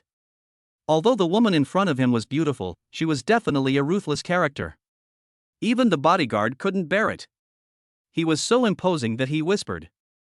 Yes, that's right. This is something I found being distributed for free when I came to the Taekwondo gym for training some time ago. I tried a bottle and felt that it was very magical. It must be some special and precious thing. It can restore vitality and beautify your skin. The last two words are what Zhao Xiaofang cares about most. There is no woman in the world who does not care about her beauty. Although she is beautiful enough, she is no longer the girl in her teens or 20s. She is almost 30 and some fine lines have appeared on her face. Although she tried her best to change, the fate of aging still hung over her head. I never thought you would like to practice Taekwondo. What do you think of this fancy move? The bodyguard wiped the sweat off his face. Boss, the owner of Chen's Taekwondo gym is Chen Ji. He is the national champion of the Taekwondo championship. I have seen his videos and he is very talented. I would like to have a sparring match with him. It's just that he seemed to be very busy some time ago and was not in this city, so there was no chance, and this health treasure only appeared after he came back. Zhao Xiaofang threw the empty bottle to the secretary next to her, and the secretary said, "This thing has been initially tested and is harmless. The ingredients in it are also very unknown. However, the efficacy that can be confirmed at present is that it can restore vitality, quickly reduce fatigue, and beautify the skin. It is good for the skin in all aspects. This is definitely a good baby." Zhao Xiaofang frowned at this moment. Such a good thing, so I must get it. This Chen Ji must have a better secretary. Please help me make an appointment with him at Zhonghai Hotel. Tell him that I, Zhao Xiaofang, want to see him and that he must come over tonight. I will reserve a private room for him. The secretary nodded. He got out of the car quickly. The secretary had a lot of connections here. He made a phone call and quickly found Manager Wang. Manager Wang saw the secretary see this important person and immediately said, "You are from China Overseas Group, right? We don't seem to have any business dealings. What can I do for you?" The secretary looked at Manager Wang with a condescending look and said, "I came here to meet your boss, Zhonghai Hotel. I will send someone to pick you up on time in the evening. I also hope you can give our Zhonghai group some face." Manager Zhang immediately realized that this was definitely the trouble caused by Yangshan Bao. Yang Shinbao was really too good. The immediate effect of the medicine attracted countless people's covetousness. He has been drinking it recently to cure his old illness and even drank it away. Chapter 129 Recipe. Even Manager Wang knew that this good treasure would inevitably attract the covetousness of countless people. Such a good baby, so effective, will definitely set off the market and make everyone salivate. This society is funny. Some people use fake drugs to cheat people, but no one is interested in them. But once they start selling real drugs, they will attract countless people. There is no way fake drugs are used to cheat people because they have no value, and those people disdain to cheat. But once there is something good, something that can bring huge benefits, it will really attract everyone scramble for it. After all, everyone knows that good things can help the entire family move to a higher level. Shenji came in a hurry, not impressed by the China shipping group. Shenji soon learned the information about the head of the China shipping group. Old Wang, do you think Xiao Xiaofang really wants the formula of Yang Shinbao's original liquid? Manager Wang also knew Chenji, but he had just made his fortune, and even though he had built a factory, he was still unable to make a living in the huge Zhongnan city. If the 4 major families in Zhongnan stomp their feet, the other 4 directions will tremble 3 times. To play games with them is simply courting death. Boss, the Zhao family is too powerful, and Zhao Xiaofang has the background of the Li family. If the people of the Li family unite and want our formula, we will definitely not be able to defeat them. The 4 major families are present in almost every industry in Zhongnan City, especially the Zhao and Li families. Their strength is unparalleled.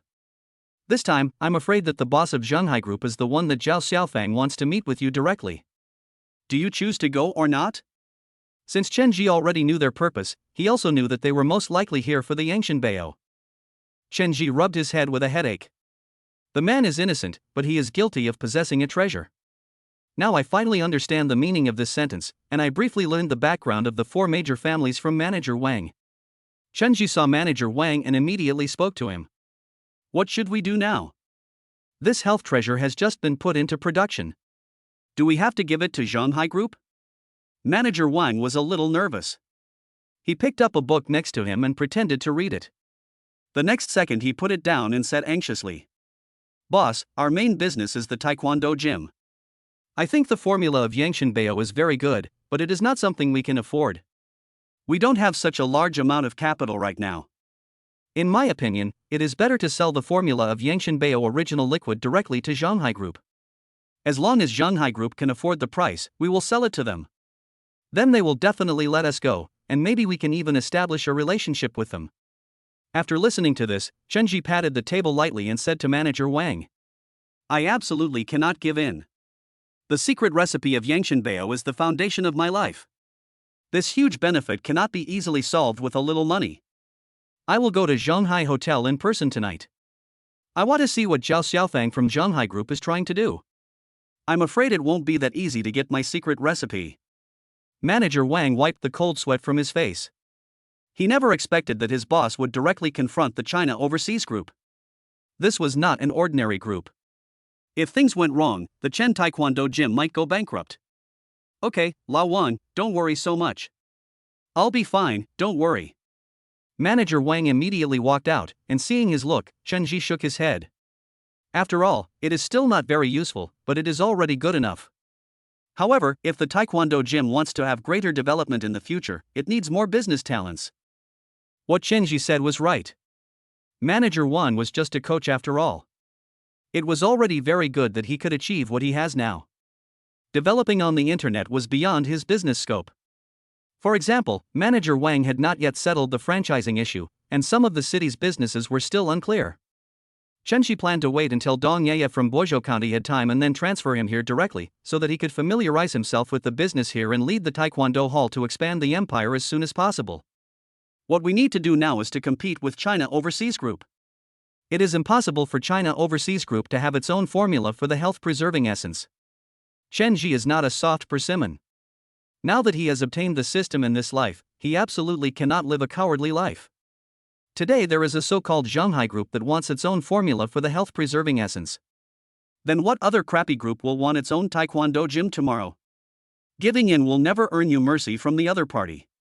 Instead, it will make the other party feel that you are someone who can be constantly bullied and can be continuously eroded. All your value will be eaten away. This is the most terrifying thing for Chenji, and he does not want to accept such a fate. Since he does not want to accept it, there is only one thing, and that is to fight. If you want to bully her, then come on. If anyone dares to steal her things, there is only one way, and that is to kill them and let them know that they are not easy to mess with. The worst that could happen is a fight to the death. He just doesn't believe that he, a cheating player, can still play the game, but they are just a group of so-called 4 major families. As long as the 4 major families are human, it will be easy to deal with them. Unless they are beings beyond human beings, they will never be able to defeat Chenji. Chenji stood up straight, his aura suddenly became stern and murderous, and there was a bit of madness on his calm face. Chenji was still sorting out documents and making preparations before the battle, while also searching for information about China Overseas Group on the internet. All information about China Overseas Group is kept absolutely confidential. I searched repeatedly but could only find some useless information. However, it can be seen from here that the chairman of China Overseas Group is definitely a cautious person. He would not reveal even any negative news, and he has connections everywhere. Just when Chenji was tidying up, the door suddenly opened and a delicate voice came instantly. "Brother Chen, what's wrong with you? Didn't you say you would go play with me today? Why are you here? Let's go play. I saw a very beautiful bag in the mall today. I want it, but it's a little expensive. Brother Chen, please buy it for me." Chenji glanced at Li Xiaolu, and Li Xiaolu came to Chenji and stuck close to him. There is no reason to refuse a beautiful woman who is offered to you. At this moment, the curtains in the office were closed, and Chenji locked the door. He had specifically asked Coach Wang to make this office soundproof, and it came in handy at this moment. More than an hour later, the two finally ended the fight. Chenji took a sip of water and handed some wet wipes to Li Xiaolu. Chapter 130 Determined to Win. Zhao Xiaofang watched the time ticking away. Her fingers moved quickly and a young man walked in, holding a large document in his hand, and came to Zhao Xiaofang. Zhao Xiaofang looked at him and urged, "Why are you so slow? You've only just finished investigating what you were asked to investigate." The young man said hurriedly, "His information is somewhat special, and I only found it after some research." The young man then began to explain. "Chairman, we have already conducted a preliminary investigation on Chenji. This person is very strange. It seems that he has no contact with outsiders, and his identity and resume are also very normal. We also checked his various records and found that he had won the lottery before, which is why he is so rich now. We found out that he had studied medicine, but he had not attended any medical colleges, so we were not aware of his secret recipes. However, judging from the current possibilities, it is unlikely that he could develop such a miraculous product as Yangshanbao. The real developer of this product is still unknown. We suspect there may be other forces behind him, and he is just a pawn, perhaps a mysterious existence that none of us know about." The young man frowned. He had racked his brains on this investigation, but he couldn't find any trace of Chenji that was different. This was not what he expected, but Zhao Xiaofang didn't care. She stood up, took off her clothes, and changed into a haute couture dress. "What do you think of this dress? You don't have to worry about it.